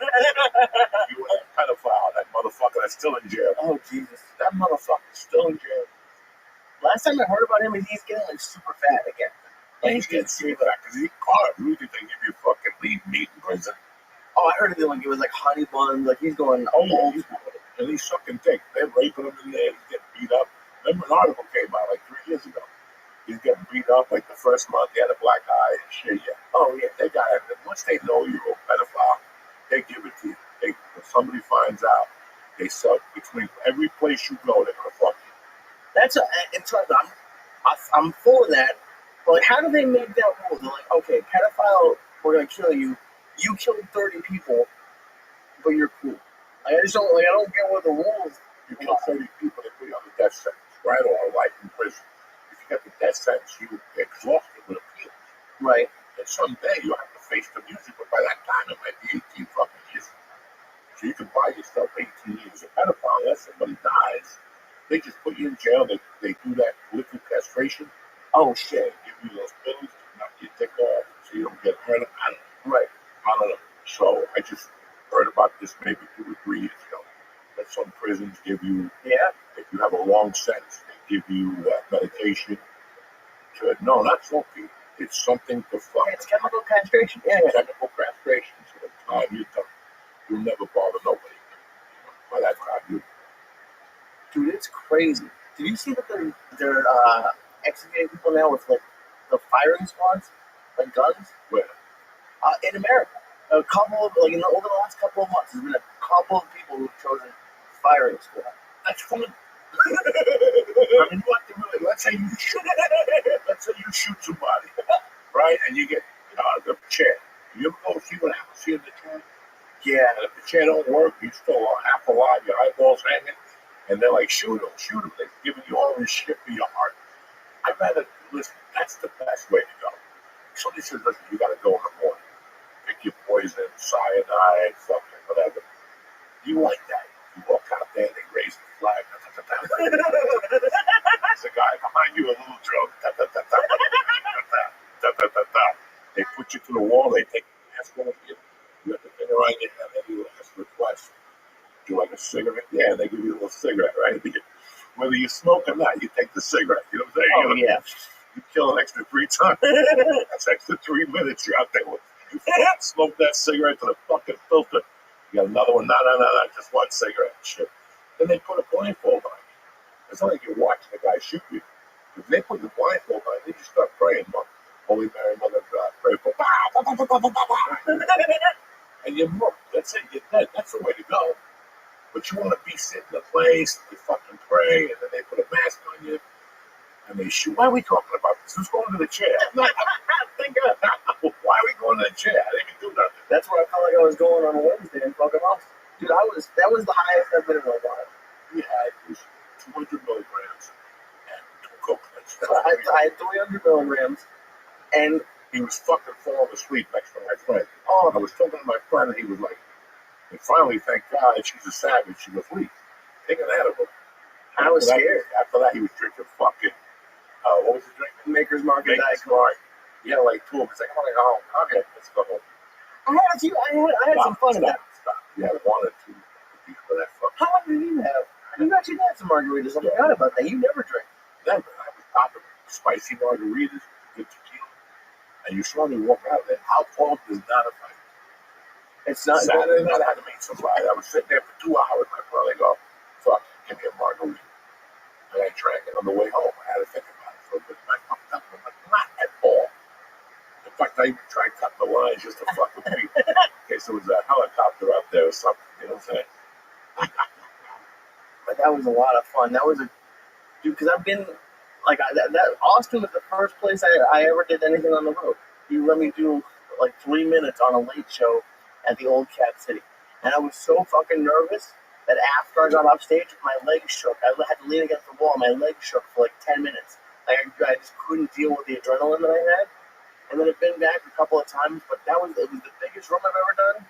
And I think it was the first festival I ever did, which is fucking awesome. Thank you. That was a crazy experience. I remember when I was doing comedy 8 years, and everybody would have festivals. And nobody would ever invite me. After a while, you went, what the fuck? And I finally get invited. I get invited to the Toyota Comedy Festival of New York City, like 1999. And your whole family comes out. And I don't know who knows. And I get there, the kid keeps telling me, you're going to go up for 5 minutes. You're going to go up for 5 minutes. I got a hot audience here. From 10 o'clock to 12, he told me, you're going to go up next. And he put a salsa band up. And then I went up and ate a bag of dicks. And when I got off stage, he gave me $25. And I went home, embarrassed when people came to see me. I felt like such a fucking asshole. And I saw that motherfucker use language. He's like, hey man, that night I go, don't even fucking say it to me. That was a setup, you motherfucker. Guess what happened? He died of cancer. Fuck him. Fuck him. I don't think he keeps track of that. He was on one of those GoFundMe, like, shit. Fuck him. I ain't sending that motherfucker dying. All you have to do is send him like 20 cents. Nothing. That's what you get for putting me on after the salsa band. He was fucking a horrible comic, and he didn't want to get shown. He was a comic. You remember that night? I think you were there, George. I was fucking furious that night, but hey, that was it. Every other festival gave me shit. I wasn't good enough. But meanwhile, I'm at the store killing motherfuckers, and they're like, "Nah, you can't come do our festival." And then I start looking at the schedule. I'm like, "These are all these dope motherfuckers anyway. Yeah, what am I gonna do with these fucking peasants?" And then they would give me like $50 a set. Like, remember they had one in Ojai and all those every year? Oh yeah, they offered me like, "Hey, we'll give you $55. Save the $55. I'd rather do this by this." Yeah, or what do you hotel room we have to share with 2 other comics? And now at least don't hit me up and give me an option to like headline a festival. That's right. Be one of the 3 guys or whatever. I don't want to do that. But I'm bringing people that would have to fight to get to a festival. And now you're in there. Yeah, well, with your credit. Whether they like it or fucking not, you actually perform at the Paramount fucking Theater. Whether they like it or not, that's it. Whether they put your name on a flyer, who gives a fuck? You did it. Right. I didn't think all that matters. Showing down. That's all that matters. That's why when you do those festivals, I like to take people that, are going to fight for their life to get to a festival. You're not with 3 managers, 3 certain agents. They're going to look at you for the festivals. So is that how you get, like at your level, I know that, like, you're No, I never got a call for a festival before until I started saying. put me in some fucking festivals. Oh shit. Okay. Because they're like 1 night, 2 nights, and I'm out of there. I'm not going to a festival premiere. I'm not going to any of the fucking parties. I'm not going to. I don't want to sing. I don't want to play the bongos. I don't want to do anything. I just want to focus on my fucking show. Do the best I can at my show and get the fuck out of there. And I'm surprised to hear you say that you were nervous. You didn't seem nervous. Always fucking nervous. Well, you're always nervous, but like it's not. Even like you said, you were nervous to go out there. Didn't say like, No, I'm not going to sit there with my knees banging. You know, I'm not that type of nervous. Listen, I told you 1,000 times. If you don't get nervous, quit. right. Quit. If you don't give a fuck how they're going to feel or what reaction they're going to get, quit. You always have to be a little nervous. Then when you touch the microphone, the thing comes out of your stomach. A little fart comes out of your you hold the microphone. That's when you know you're on. Whatever's in that midsection, whatever butterfly, whatever heart palpitation you're having, once you touch that, what was the movie? Carrie. When the guy touches the microphone, he chokes to death on the stage. I just saw it the other day. It was out last week at about 2 in the afternoon. I went home and watched it with my wife. Tremendous. The last half hour. Oh shit, with the blood coming down. Yeah, but and then she goes home and the fucking mother tries to stab her. What a tremendous movie. Fuck, I haven't seen that in a long time. It was time. Anyway. Yeah, that's what I don't like about all that shit. The festivals, the people you see are people that have big people that are agents, and when the festival people call them, they go, oh, you're looking at Joey Diaz. Yeah, hold on. You gotta look at Lee first. You gotta look at this guy. You gotta look at this guy. He's making waves. He's getting spots at the store. His podcast is number 88 on Global. You know? And they, because you called for me. So that's what you get as an agent, is leverage. When you have a name, you have leverage. You have, Shane Gillis. You have Chris Rock. You have Joe Rogan. That's leverage. And then you have the bottom guys, the guys that were me 30 years ago. On the bottom, they're looking up for fucking something to drop. Because I know fucking drop for my bet. You know what I'm saying? It's crazy. Because I applied to a bunch of festivals. I got into Boston. $35. Oh, yeah, I gotta say, go fuck yourself. Who the fuck are you to judge me? And I gotta give you $35. You know what I'm saying? At one point, as a comedian, or even as a human being, you gotta sit there and go, let me think of this dynamic. What to make. Okay, I'm a desperate comic. I'm trying to get on the board, but how desperate am I? By sending a $35 a certified check for $35. And trust me, people have been doing this for years. And I remember when I was that comic, and they had to go to a black club mix. That club ended because they shot 4 people in the comedy show. Oh my God. I go down there and make a tape on a Wednesday night to send it, which I knew if I was fucking got a standing ovation on that tape, they weren't going to put me in the festival. And this is 1995, 94, and I had to pay $35. Thank you. Never heard from them again. Then they wrote me, if you want to be whatever, a volunteer and work this show. I was so fucking embarrassed. I felt like fucking crying. So now you're taking my $35. You want to give me a volunteering job so I get experience. So I can learn what a stage looks like. Really. Ain't that a bitch? You know what I'm saying? Why do you think some comics forget about this stuff? Because they're not looking at the big picture. They're not going, wait a second, I'm sending $35 to somebody. Well, I don't fucking know. This guy don't run a network. No, this guy don't run a network. This guy doesn't know what talent is. Who are we sending this to? I want you to figure out who you're sending. Some guy, Joey Diaz, he's been on various films and performed all over the world. Show me the money. Show me his resume. Show me that IMDb. What movies has he been in? Oh, he was an extra Cha-Cha Man. And that's not open. That's what we buy in. I see it now. I subscribe to comedy pages to see all the scams. I don't have the balls yet. There's like 4 guys when they're pitching their Zoom comedy classes. We've done thousands of cruise ships and thousands of whatever. And young comics want to meet those guys. I took one class at the University of Colorado for $35. I took one at the New York Comedy Club for $50. And listen, the guy was mediocre, but I learned one thing. Stand up with you, something with your beliefs are, as you get the world beliefs. And right. You told me that for a while, for a long time. So, they have all these scams to try. Listen, you get to Hollywood. Hollywood's about to go in. But here's the funny thing. You get to Hollywood, You sign with an agent. You finally get an agent. And then they're like, all right, let me look at your headshot. Oh, we don't like that headshot. We never like that headshot. We want to get you in front of big names. Here, take a list. Call one of these people. Tell them you want a headshot. That Sandy sent you. Don't take the carry. Oh my God, Boris. Oh my God, the headshots he does. Now you call Boris. Boris wants to charge you $800 because they already told him what characters you're going to have to take a picture of you as a fireman, you as a pizza man. Those are all $300 a piece. Then these motherfuckers make you go get copies. Oh yeah. Which all those businesses are out of business in LA because the headshot is obsolete. Nobody has a solid headshot. I think I was the last person to buy a headshot. Yeah.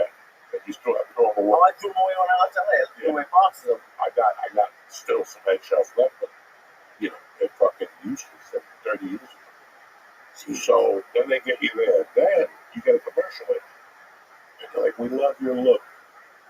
There's the paperwork for what you're gonna do with your headshots. Now you gotta go to the brand, stand online, and pay another $80 to get into a fucking web thing. So the agents can look at your headshot. Then they bang you with another website. Then they bang you with another website. Listen, it's a bang fest. And you're 21, you just graduated from college. You were homework for your father, but you called your grandfather and told him that you really wanted to be an actor.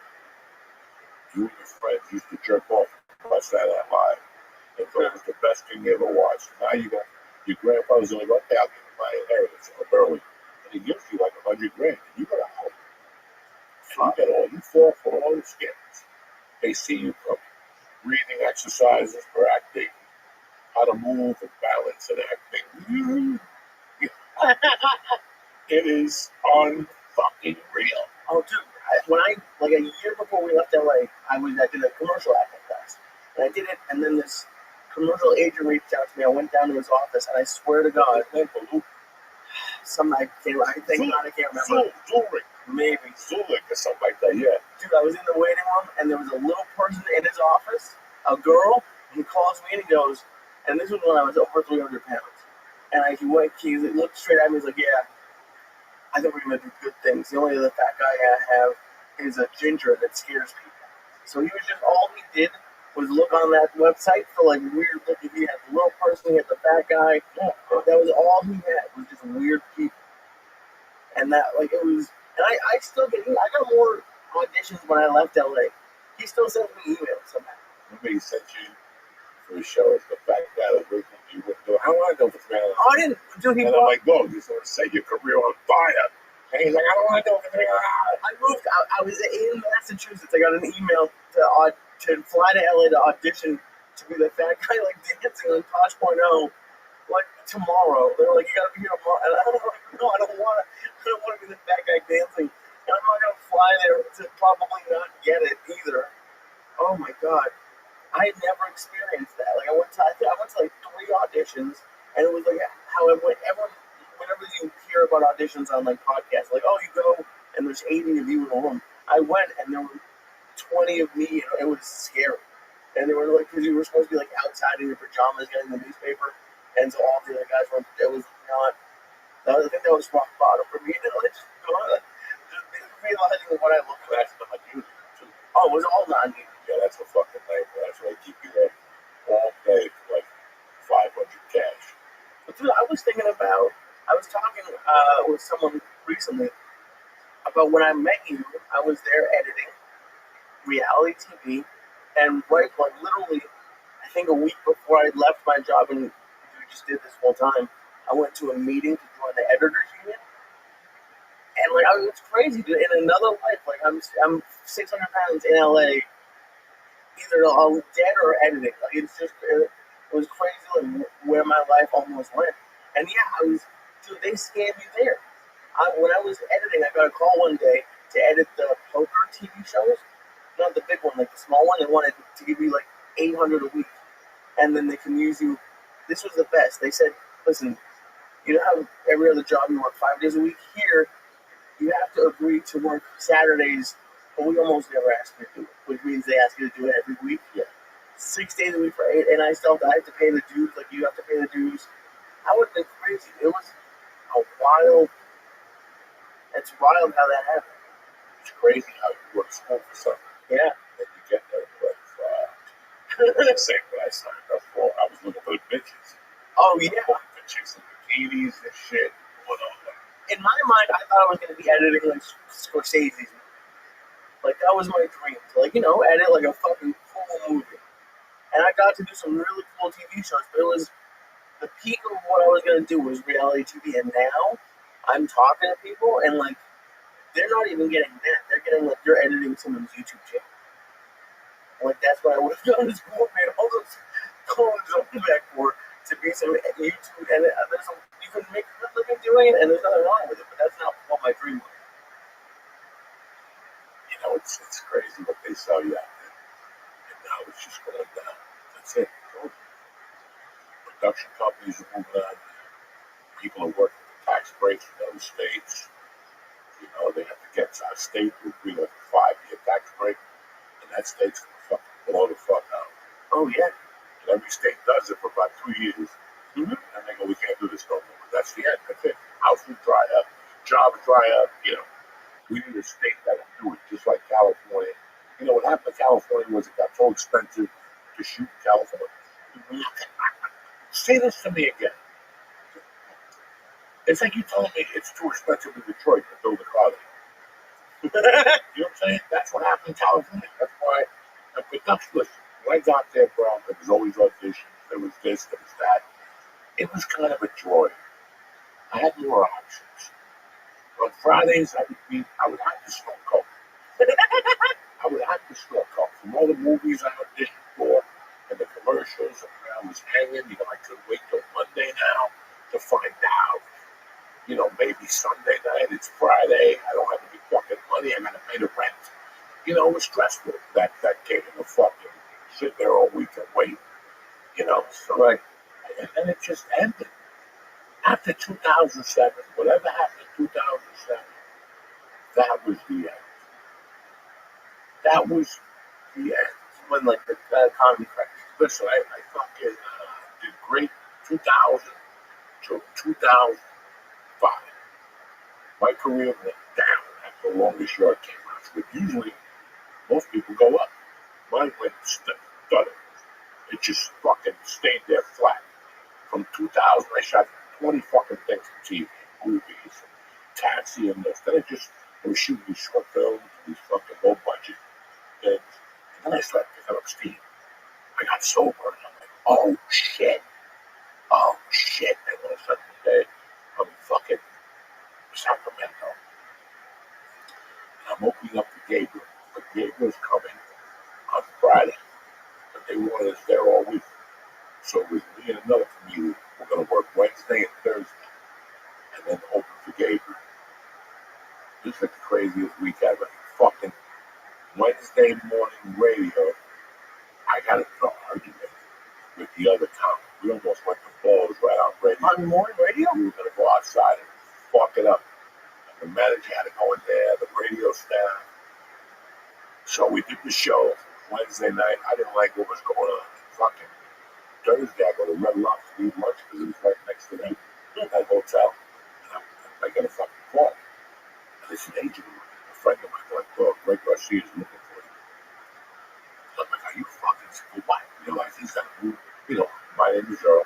Right. And they're doing like the whole season about a prison. I'm like, get the fuck out of here. So I'm in Sacramento.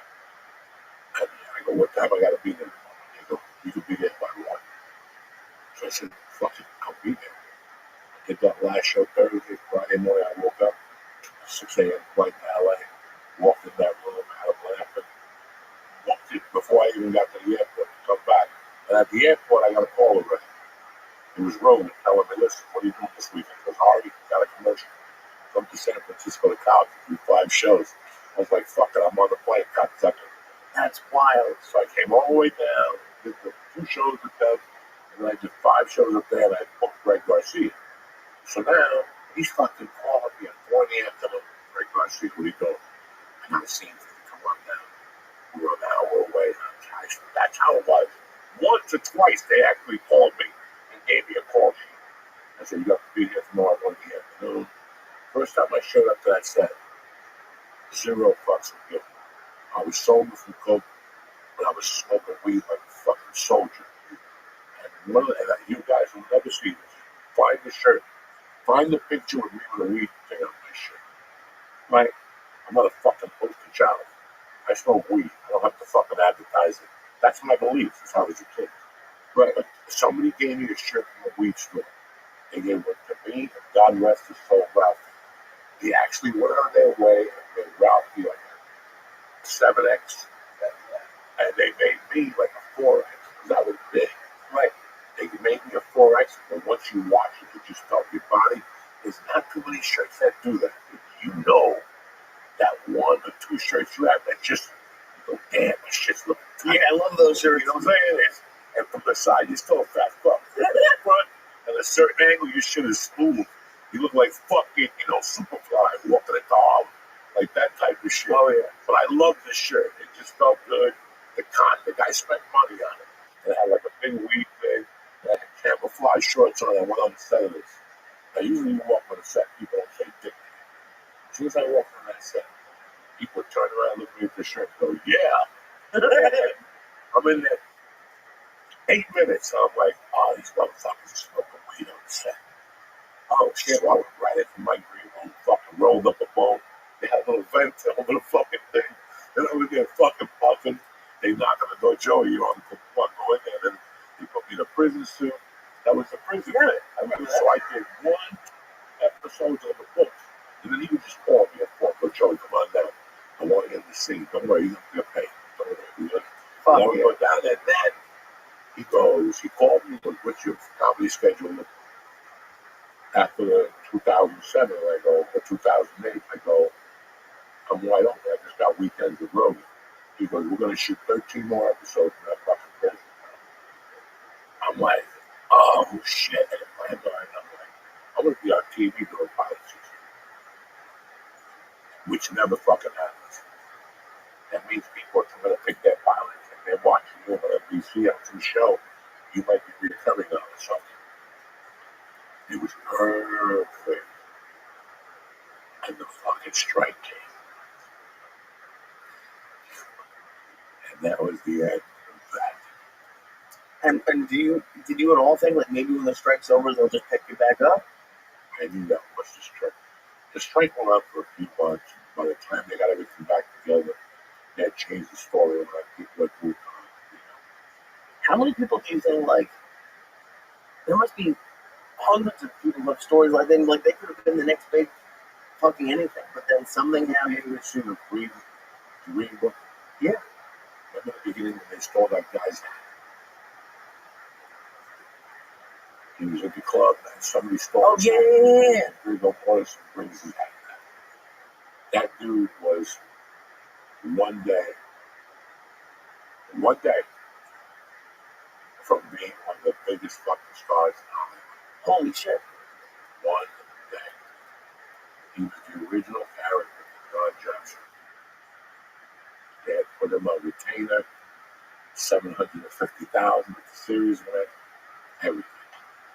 He had it till that Friday. And Don Johnson walked in with his suntan, looking like Jay. But this Italian guy was good looking too back then. That's why they had him. He was a really good looking guy. He's old and he's still fucking like, oh, that's a good looking fucking dude. He's got to be 70 now. I guarantee he's still sleeping there. With Viagra and shit, he's got the teeth in, he's out there. Oh, but yeah, that dude was one day away. That Friday, so they gave him the deal on Monday, and that Friday, Don Johnson walked into that room. Could you imagine how much I'm gonna take that $750,000 store to coke just like he did all the way till my fucking heart gave out. I don't know how you don't. Like I don't, because like if I don't make it because like I'm just not as funny, like as much as that would suck, I would understand. But like if I feel like I like got screwed for some reason, that has to kill me. We're gonna go real quick. When we talk about it, we make it. Okay. Just want to clarify this. We're gonna go for a break real quick. Talk about DraftKings. We'll be back. Hey, Uncle Joey here. Listen, the playoffs have arrived, and you should be throwing some bets with DraftKings. They're the official sports betting partner of the NBA. If you've never bet before, there's no better time to give it a try. Listen, take a chance, Columbus did, all right? It's a whole new season. The birds are out. The clouds are beautiful. Anyway, it's the perfect time for you to get your sports betting career on track. Listen, you're going to have a great time. It's exciting. Whether you mess around with the casinos. But we're not talking about Joey. Talking about the playoffs. They got something special for first timers only. Uncle Joey's here to crack that little virgin. Anyway, new DraftKings customers bet $5 to get 200 in bonus bets instantly, all right? Make it to the playoff run right now. Make it a playoff run to remember with DraftKings. Download the DraftKings Sportsbook app. Press code Joey, Joey. That's code Joey, Joey, for new customers to get 200 in bonus bets when you bet just $5. Who's better than DraftKings? Nobody. Only at DraftKings, where the crown is yours. Get it together. Gambling problem? Call 1-800-GAMBLER. In New York, call 877-8-HOPE-NY or text HOPE-NY 467-369. In Connecticut, help is available for problem gambling. Call 888-789-7777 or visit ccpg.org. Please play responsibly. On behalf of Boot Hill Casino and Resort in Kansas, 21 and over. Age and eligibility varies by jurisdiction. Void in Ontario. New customers only. Bonus bets expire 168 hours after issuance. For additional terms or responsible gaming resources, see dkng.co/audio. Hey, Uncle Joey here. Listen, I get it. We're all living in a crazy economy. It's time to figure out how to lower our bills. Mint Mobile is the best place to start. Their premium wireless plans start at just $15 a month. Listen, $15 a month. So you can call your mom whenever you want without breaking the bank. Listen, I love Mint Mobile. It works. The sound is great. Listen, what am I going to tell you about phones or services? You get the unlimited talk and text and high-speed data on the nation's largest 5G network. It doesn't get better than this. Don't overpay for call service. Shop data plans at mintmobile.com/church. That's CHURCH. That's mintmobile.com/church. CHURCH. Upfront payment of $45, and you get the 3-month 5 GB plan required, equivalent to $15 a month. Come on. New customer offer for 3 months only. Then full price plan options available. Taxes and fees extra, but do me a favor. See Mint Mobile for details. All right, give them a shot. We're back, you savages. I remember this time Like we we were talking about. I said, if I make it. define make it.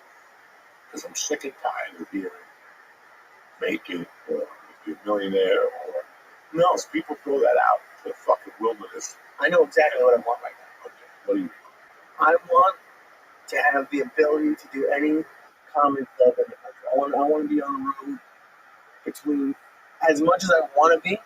In my head right now, that's 30 to 40 weeks. Later in life, that might go down. But I want to be able to headline, and I want the shows to be sold out because people want to come see it. And then, honestly, sold out is, that's an end goal. Right now, I'd be happy to have like 200 people come to want to come to every show. That'd be bad. I can't even. It's like I see it because I'm around people who do it, but to like have that is it's amazing. I can't even comprehend it having that be my life. What about just being funny?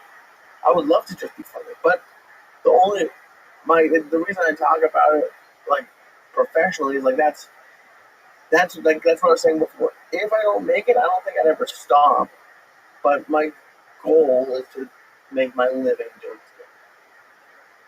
it. Unfortunately, it's crazy, but unfortunately, just being funny isn't enough to make that happen. Well, I came from a different background. You went to college, you invested your fucking time, okay? You have a relationship right now. How old are you? 36. 36. You're still a young fucking man. I'm just trying to be realistic here. What happens? What's the next move for you in life? You think you're going to do Jimmy Kimmel or are you going to get engaged? first? Yeah, it's just all involved now. This all becomes a ball. Okay, and now it's like you have to look at that. I started comedy at 28, and 3 months later, I was divorced. I was separated. Those first 5 years, and I'm not saying nothing bad about being married or having a relationship in the beginning. You started, pretty tight with it. You're telling me about 40 fucking weeks. No woman's gonna allow that. They'll be kicking ass after the first time, So we'll burn that bridge away. 40 weeks is a lot of weeks. And I've never done it. Listen, I've done it, and you can do it for about 3 years, sustain it. With a base somewhere that you go and settle for a few days. Right. From 98 to 2004, that's the longest yard. It was nonstop. Holidays, I was never home for this poor girl's birthday. My wife, never. 28, Christmas Eve, never. I would tell her, just go home to your parents. There's no, I'm not coming home. Because Houston would want me for 2 weeks. The best comedy club in the country at that time would tell me, come in the 22nd, do that week, and the week all the way to New Year's Eve.